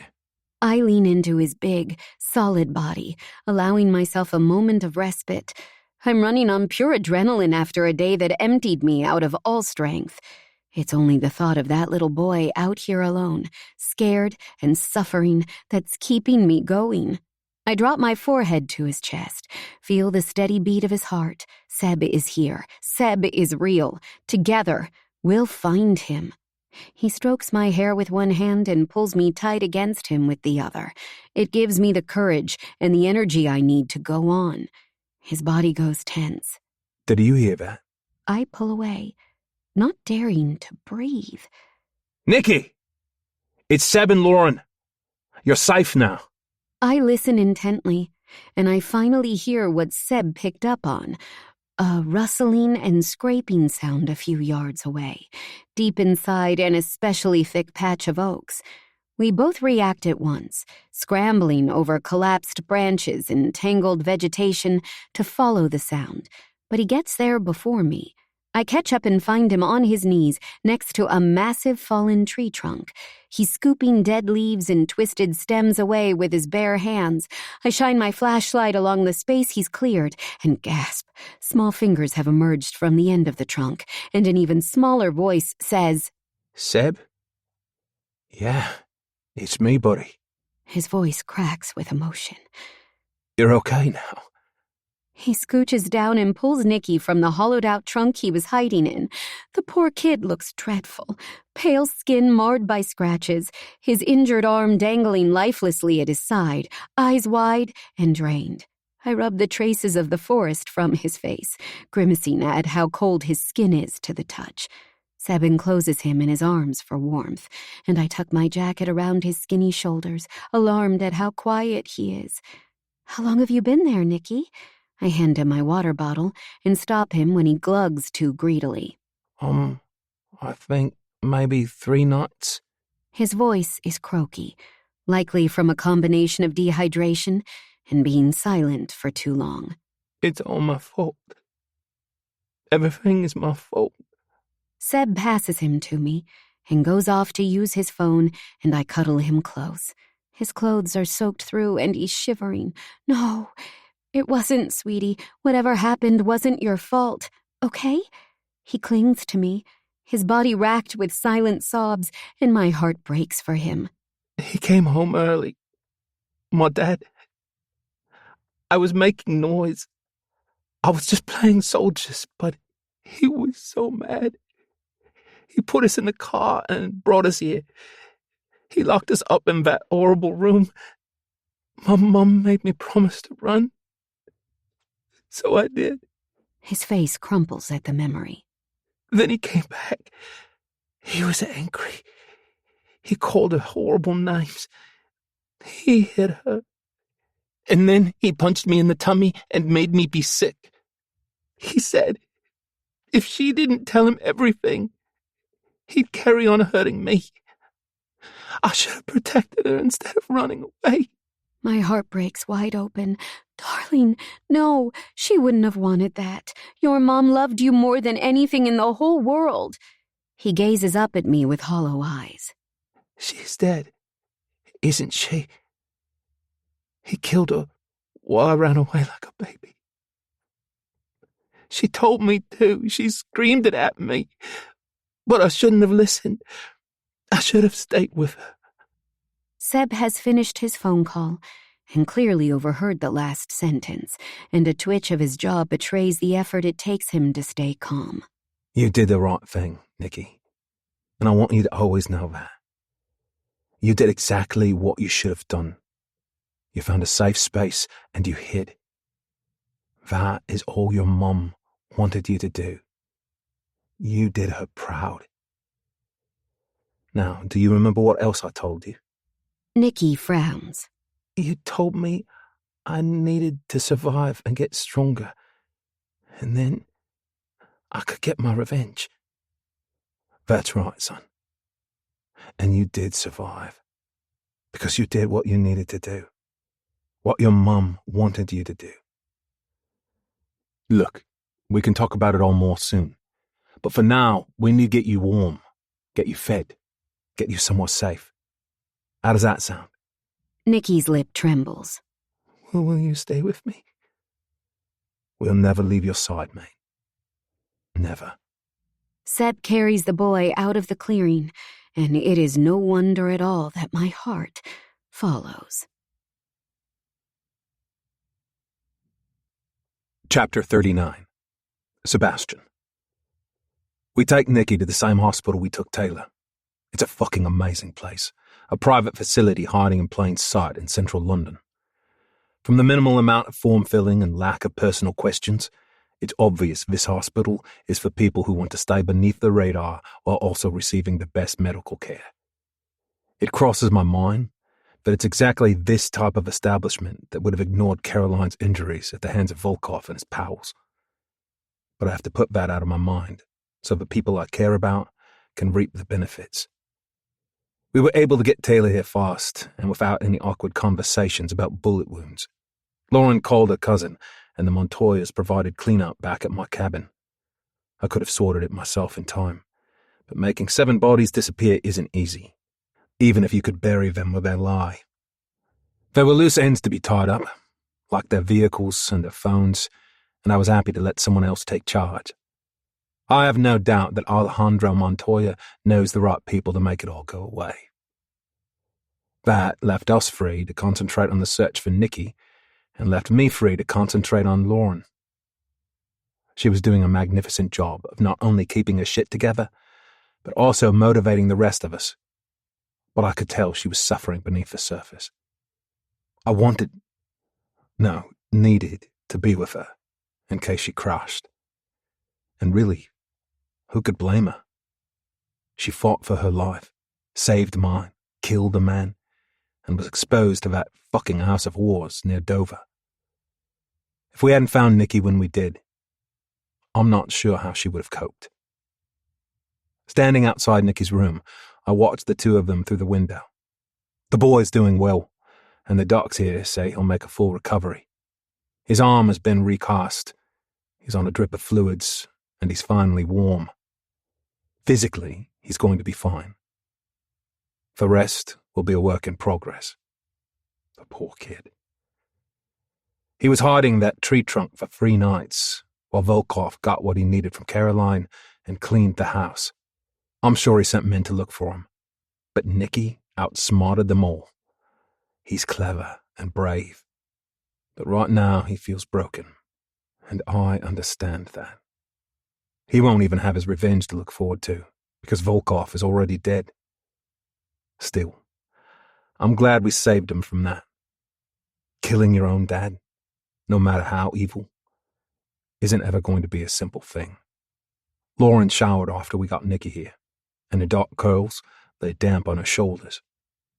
Although the boy is asleep, she continues to hold Nikki's hand. She must be exhausted herself, but she refuses to leave, refuses to stand down in any way. Like I said, fucking magnificent. She's still wearing my ring, and I can't wait to make her mine, as much as a creature like her can ever be anyone's, and slide another one onto her finger. You're a lucky man. Sasha catches me by surprise, joining me by the window and nodding in Lauren's direction. She is an incredible woman. I think I might be in love with her. Yeah? First my daughter, now my woman? Are you deliberately trying to get me to smash your face through this plate glass, pal? He laughs and holds up his hands in surrender. I apologize. What can I say? I have a generous spirit when it comes to women. But in all seriousness, she is marvelous, Sebastian. I love her ferocity, her loyalty. Plus, she has an absolutely amazing Stop right there, or we're going to have a problem. I know she does, but I don't want to hear those words coming out of your mouth. Fuck. I can't believe she killed Volkov. Sasha's face lights up at the memory. I know. Axe to the chest. Couldn't have happened to a nicer man. I was hoping to have a little more time to play with him, but I'm not complaining. I meant what I said earlier, though. He will be replaced. They always grow back. Like mushrooms and shit? Yes. It's one of my missions to be there to cut them back down. If ever you or your lovely fiancé would like in on that action, say the word. The law doesn't work for pigs like this. It takes scum to wipe out scum. You're not scum, Sasha. You're a good man. And you're my friend. He looks genuinely moved and envelops me in an unexpected bear hug. Sometimes I forget how emotional he can get, but it usually only happens when he's a bottle of vodka in. I find myself wondering, too, about what he said regarding his vigilante approach to the Volkovs of the world. It's not entirely without its appeal. We're interrupted by the arrival of Gabriel, who's holding a sleeping Max, and Samantha, who nods to Sasha. He politely makes his farewells and leaves us to it that. I'm so glad you're all okay and that you found Nicky. Gabriel's only just let me out of the house. My daughter says, giving me a hug. It must be my lucky day. Or maybe I look like a man who really needs a hug. Good, I reply. I'd have been disappointed at anything less. We weren't being overprotective, Sam. The threat was real. You and Max spending a few hours in the basement is a small price to pay to keep you safe. You know that. She kisses me on the cheek. I do know that, yes. She glances through the window at Lauren and Nicky, who looks tiny in an adult hospital bed. Oh, look at him. He's got a tough road ahead, hasn't he? That he has, I say, following her gaze. But at least he's alive to walk it. How's Taylor? Gabriel has been checking in on him and keeping me up to date. He's good. He's out of surgery, and the docs say he's some kind of miracle. He shouldn't be alive, not with his injuries or the amount of blood he lost, but, well, he's proving them wrong. He's also asking for you, mate. I know you've had your issues with him in the past, but bear in mind, the man took a bullet for you, okay? My temper flares at his words, which only goes to prove his point. All right, Dad, I say sarcastically. I'll be good. Keep an eye on Lauren for me. Samantha gazes in at Lauren and Nicky, and I see her eyes widen. She whirls around and points a finger at me. Looks like she immediately homed in on one tiny detail. Amidst all of the drama, she spotted the damn engagement ring before I had a chance to tell her. You'd better bloody mean it this time, Dad. She scolds, but then breaks out into a beautiful smile. I get yet another hug and grin at her sheepishly. I do mean it, love, with all my heart. She plants a noisy kiss on my cheek, and Gabriel shakes my hand. Congratulations, mate, he says. Now, don't fuck it up, all right? I laugh as I make my way down the corridor, thrilled with their reaction. One day, when all this Volkov dust is settled, we'll have a party and celebrate properly. For now, though, there are still questions to be answered and difficulties to be faced. A nurse is leaving Taylor's room as I arrive, and I find Alex and Jacob already in there. They look up at me, then glance at each other. We're off to get a coffee, boss. Alex stands up and stretches his arms. Or a double scotch, adds Jacob. Did you know there's a bar in this place? It's not like any fucking hospital I've been in before, that's for sure.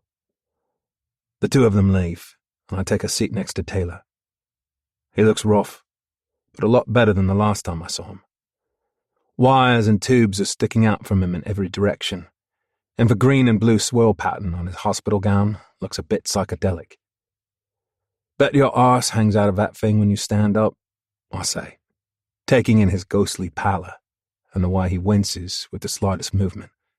No worries there, boss. Won't be standing up for a while. Glad you found the kid.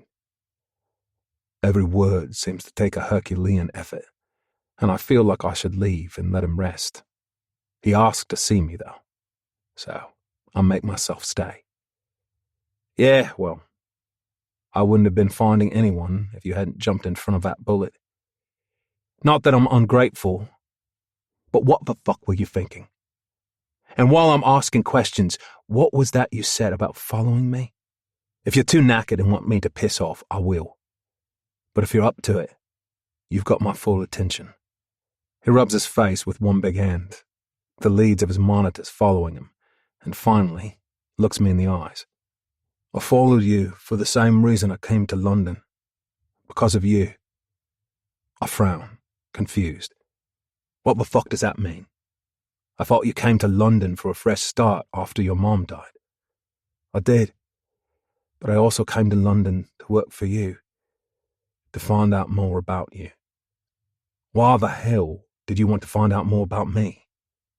Because you're my dad, okay? I stare at him in disbelief. I shake my head and even poke my fingers in my ears in case I didn't hear him right. Did he say what I think he said? That I'm his bloody father? That makes no sense at all. Except, fuck. Look at the size of him. Look at the way he handles himself. Look at the awkward way he's always behaved around me. Tell me more, I managed to say, the words all I can squeeze out. My mum was called Tracy Grant. She raised me on her own, and I've no complaints. She was mum and dad to me, and she did a brilliant job. She never told me much about my dad, but she didn't slag you off either. She said she only knew you for a few nights on holiday in Tenerife when she was young. Said you were a wild one who wouldn't have wanted to be tied down. So even though she knew your name, she didn't try to contact you when she found out she was expecting. She never forgot you, though. Every time I got into trouble for scrapping, she'd smile and say something about not being able to fight nature. Not in a nasty way, just sort of deep, I suppose. Like she was thinking about you. He's looking at me beseechingly, and I know he desperately wants me to remember her. Maybe to say she was special, for one but got away, that I always carried happy memories of my holiday fling around with me. That would make him feel better, but I can't lie to the lad like that. I scrub my face with my hands and blow out a big breath. Fuck, Taylor. That's a lot to take in. She was right. I was a wild one back then. How old are you again? 23? He nods, and I do some maths in my head. That wasn't the most stable time of my life. I'd left the army, drifted in and out of jobs, hadn't really found whatever it was I was looking for. Hadn't found anything that filled the hole left by Samantha's mum leaving and taking my unborn child with her. It was before I met Gabriel and we started working together, before Sam came back into my life. I was wild in every way, and that included with women. I'm not proud of the way I was, but I can't change the past. Fuck. I'm so sorry, kid. Obviously, I didn't know. I wish she'd told me. I wish she'd found me and told me. I would have stepped up. I would have been there for both of you, instead of letting you grow up without a dad. I told you I have no complaints. It made no difference you not being around because she was every bit as good, all right? Even in his messed up state, Taylor's temper rouses when it comes to any perceived criticism of his mother. All right, mate. Don't blow a gasket. I didn't mean it like that. I'm sad, I suppose. Sad I missed out on you as a kid. That I didn't get to see you when you were little. Hell, I'm sad you just turned up fully grown in my life, like a bad-tempered brick shithouse. He croaks out a laugh that turns into a cough, and I pass him a glass of water. I never looked for you when she was alive, he says when he's recovered, because I didn't want to hurt her feelings. She was enough for me. But when she found out about the cancer, she wrote me a letter telling me everything she remembered about you. Your name, where in London you lived, that you worked on the doors at a nightclub called Solitaire. Fuck, that's a blast from the past. And that was enough for you to find me? As I ask the question, I actually start to remember his mum. It's a vague memory, fuzzy around the edges, but the name of a club sparked something. She was a feisty blonde with legs that went on forever. There on a trip with 5 of her mates. We hooked up, spent a few days together roaming the island on quad bikes, partying and messing around. She was from up north, and I told her if she was ever in London, she should call me. Come and have a free night out in the club where I worked. Bloody hell. It was casual, a fling. It meant nothing to either of us, and I haven't given it a second thought since. But here is Taylor, lying in a hospital bed before me, living proof that it ended up meaning quite a lot. It was I was already working the doors myself, so it felt right when I found out more about you. Maybe I should have told you immediately, but I wanted to see what kind of man you were first. If you were a twat, I would have left. If you were decent, I would have told you. Makes sense. Except you did neither. That's 'cause I couldn't make my mind up. You seemed like you were both decent and a twat. I needed more time. I snort with laughter. The kid isn't wrong. He's starting to look wrung out now, and I bet his pain levels are pretty horrendous. Being a macho shit like his dad, though, he won't be letting on while I'm in the room. So I make the decision for him. I don't think either of us is quite ready for full-on fatherly hugs, especially him with his stitches in. But I give his shoulder a light squeeze. I'm going to let you get some rest, all right? I'm glad you're okay, and I'm glad you told me. We don't know each other that well yet, but we can fix that. We have all the time in the world. I'm going nowhere, and very fucking clearly, neither are you. I pause and clear my throat.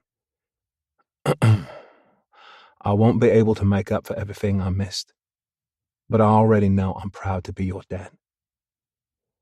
Now, stop being a hero and press that bloody morphine button, will you?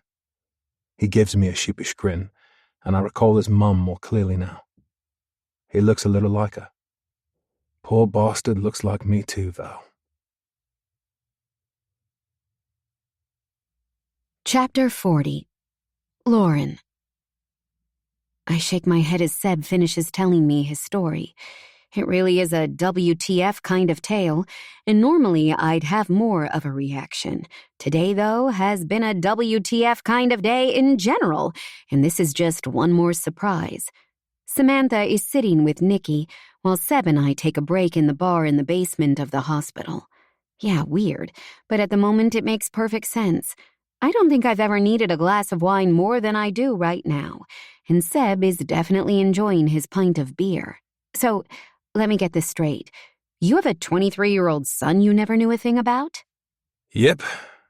Bit of a head fuck, but it also kind of makes sense. I can see myself in him. The violence and the rage. I'm just glad he had a brilliant mum to keep him on the straight and narrow. Maybe it was for the best that I didn't know. Oh, don't give me that crap, Seb. You might have been wild, but you would have done the right thing. You need to let go of this heart of a devil bullshit and accept that you're at least part angel. Which part? He winks suggestively.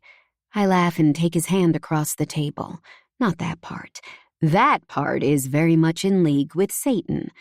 He gazes into my eyes. Is it wrong that I've got a hard-on in a hospital? Only if it's because of all the sexy nurses. No, it's only for you. Though I wouldn't object to playing doctors and nurses with you sometime, sweetheart. His look darkens, and my pulse speeds up in response. I have a sudden image of how that could play out. Seb in a white coat, me on a gurney getting a very thorough exam. Those massive hands of his encased in latex gloves, while he probes and prods. You're wet just thinking about it, aren't you? I am indeed, Dr. Donovan. Definitely one for the future. But for now, how do you feel about all the Taylor stuff? Now it's starting to settle in. I'm okay with it. Why wouldn't I be? He's a good lad. We've missed the stage where I can teach him how to ride a bike and play footy in the park. But there's still plenty to learn about each other. Plenty to catch up on. And your mystery son taking a bullet for you isn't a bad start, as these things go. No, it's really not. The only problem is that I'm not sure I'm ready to be a stepmom to 2 adult kids. Oh, fuck. I hadn't even thought about that. You'll be Samantha's stepmom. Ha ha ha, that's fucking hilarious. I laugh and then yawn, and he squeezes my fingers. You're done in, love. You need to go home and rest. I'll stay with the kid. You get some sleep. We can do it in shifts. No way. We stay together. Always. Who knows what kind of trouble you'll get into without me to look after you. He nods and pulls a face that says, fair point, then goes off to the bar to get us another round.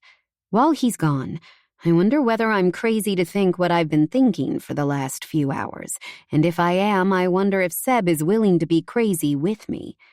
I tell myself I should shelve the whole idea until I've had a chance to really think it through. I need time to rest and recover, to look more realistically at all the options. Time to regain reason and act logically instead of emotionally. I'm still lost in thought when Seb returns.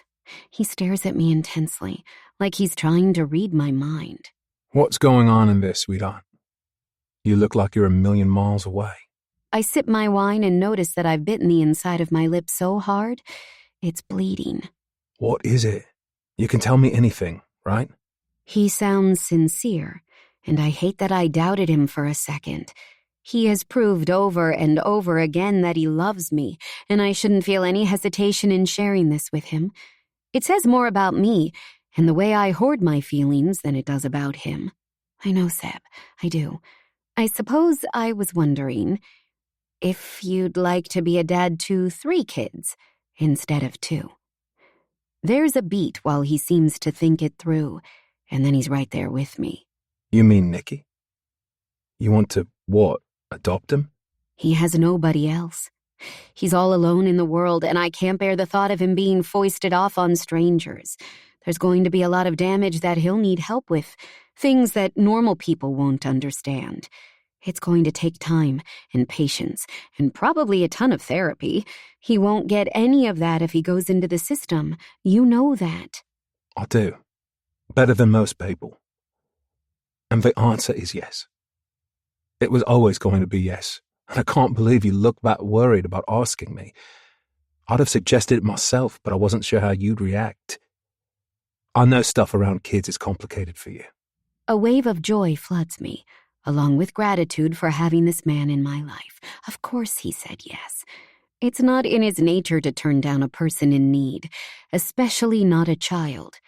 It is complicated, yes, but this feels pretty damn simple, Seb. He needs us. We'll never replace Caroline, but families come in all shapes and sizes. That they do, my love. That they do. But do you think it'll be possible? With all the bureaucracy and stuff? He looks worried, and I love him even more for it. Now that the seed has taken root, I can't imagine either of us letting anything get in our way. After all, we are a pretty formidable team. I hope so. I pause, thinking it through from a family law perspective. There will be hoops to jump through, sure, but at least one of us is an upstanding member of society, I joke. True, but the other one is a lawyer. He shoots back. I slap him playfully on the shoulder and he grins at me. I'm so excited now, and newfound energy courses through my veins. We can do this thing. We really can. Have I ever told you? He says, smoothing my hair back and kissing me. That I love you. Yes, but I never get tired of hearing it. I love you too, Sebastian, and I cannot wait to be your wife. He pulls me onto his lap and wraps his big arms around me. I nestle into his chest, my face flat against its muscled surface. I'm so happy here. I might never move again. I am home. I am loved. Finally, I am safe. Epilogue 1. Lauren, 1 year later. It's been a hell of a day, and as I gaze out at the scene before me, I feel beyond blessed. I am now officially Mrs. Donovan, although I won't be taking the name legally. I already have too many of those. The ceremony took place in a nearby church, a tiny place in the countryside, right outside London that looks as old as time. My parents and the LA contingent were blown away by its pretty tower, ancient stained glass windows, and the cute gardens that surround it. The weather, which is never a guarantee here, was perfect, the sun shining the whole afternoon. Seb and I both cried exchanging our vows, and I loved seeing this big man break down with emotion and not try to hide it as he stood before his closest family and friends. Now we're back at Samantha and Gabriel's place for a celebration. It reminds me of the first time I was here. when they first moved in. Things are very different now. The adoption went through and we found Nicky a terrific therapist who is helping him process his trauma. He says he wants to be a doctor when he grows up so he can help other people. And that makes Seb extraordinarily proud. One kid a lawyer, another a doctor? Proof that he didn't do so badly. Taylor is and probably always will be exactly like his father, but that's nothing to be ashamed of. Like his dad, he has the potential for great violence. But also like his dad, he has a strong moral compass that keeps him walking in the light. Things have changed for Samantha, too. She's pregnant again, which means Seb will become both a dad and a granddad in the same year. Now that I come to think of it, I'm kind of a grandma now as well. Jesus. But I don't feel like a grandma today. I feel like a bride. I feel like I've started a new and wonderful chapter of my life, and I'm so glad my family was here to see it happen. I finally met Alana, Alejandro's wife, and everyone approves of Sebastian. I've decided that my cousin was right, and at some point soon, I will tell my parents about Carlos and what he did to me. Now that I'm a mom myself, I understand how painful it will be for them to know that I kept such a toxic secret from them for so long, but that's why it's so important for me to tell them. Today, though, is all about fun and laughter and sharing time with our people because families do indeed come in all shapes and sizes. Alejandro is dancing with Alana, lifting her off her feet and waltzing her around the band's rendition of Marry You by Bruno Mars. It's a change of pace from earlier, when Beyoncé's Crazy in Love resulted in all the Archangel staff, including my new husband, twerking in a long line, shaking their fine asses in time to the music. Nicky is sitting with my mom and dad, enthralled by some tall tale my pop is telling him. At his feet is Winston, the bulldog mix that goes everywhere with him. I was reluctant at first, residual trauma and fear holding me back. But Nicky was desperate for a dog, and I allowed myself to be talked into a visit to the pound. Winston is old, ugly, and deaf in one ear, but it was love at first sight for those two, and he's been part of our family ever since. I adopted a kid and a dog in the space of a few months, and I couldn't be happier about it. Seb sneaks up behind me and whispers in my ear. Time to go yet? The warm kiss of his breath against my skin makes me shudder in the nicest possible way. What do you mean, husband? I've got hours of partying left to do. He whisks me up into his arms and spins me around, making me dizzy. When he finally puts me down, I cling to him for balance, which I suspect was his aim all along. Nah, I think you're as ready to make an exit as I am. Nicky and Winston are safe here. Everyone is having a great time. All is well in the world.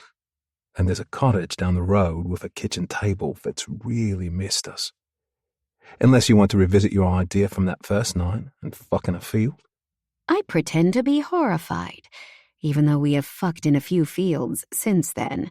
What? In this gown? In these shoes? With this hair? He growls and slaps a big hand on my ass.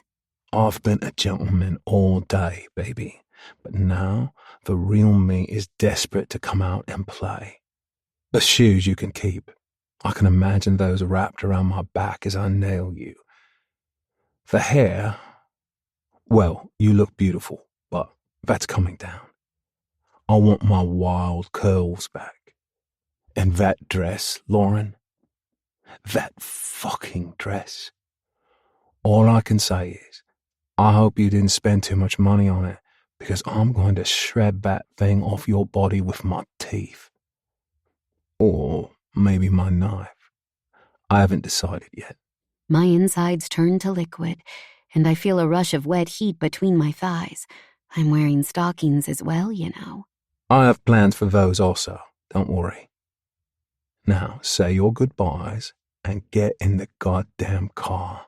I place my hands on his chest, like I'm going to shove him away. You can't speak to me that way, big guy. Since when do you think you get to boss me around like that? Since I made you my lover, my best friend, my partner in everything I do. Since I made you my wife. Is that good enough for you, hot sauce? I lean forward to kiss him and tangle my tongue with his in a way that leaves us both breathless. Yeah, that's good enough for me. Epilogue 2. Sebastian. 6 months later. Lauren slides the file to me across the pub table, her lips set in a grim line and her fingers trembling. They're trembling because she's angry, not because she's scared. I'll lay my palm on the manila folder, but don't pull it toward me. You're sure? I ask. We could just forget we ever discussed this. I'd never forgive myself. Take it. Show it to Sasha.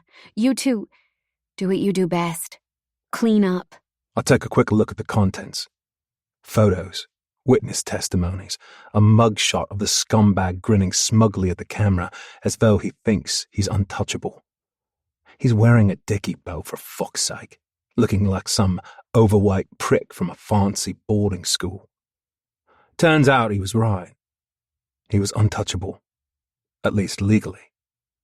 Now, though, he's going to get touched, and not in a way he will like, in a way he won't survive. And there's no link to you or the law firm? Seb, you ask me that every time. No, I know what I'm doing here, okay? Remember who you're married to. I have to laugh, as if I could forget. Her fiery Montoya blood comes out to play every few days. We fight all the time. But wow, the make-up sex is so worth it. She gulps down her wine. He's a grade-A sicko, Seb. He got away with molesting children for years. Good lawyers, money, sympathetic judges. It's all played out in his favor. And he doesn't just molest them, he films it. Films it, photographs it, and sells it. He kept one girl under his thumb from the age of 4 until she was 12, when he told her she was too old and ugly to interest him anymore. She killed herself, Seb. At 12 years old.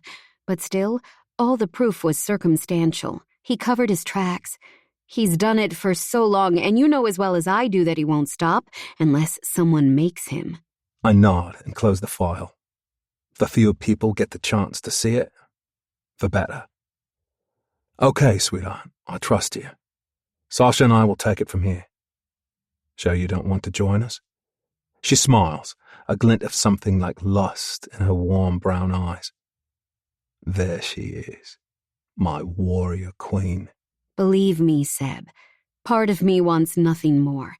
But I'd lose a piece of my soul, part of who I am, and I need to stay in one solid piece until Nikki is older.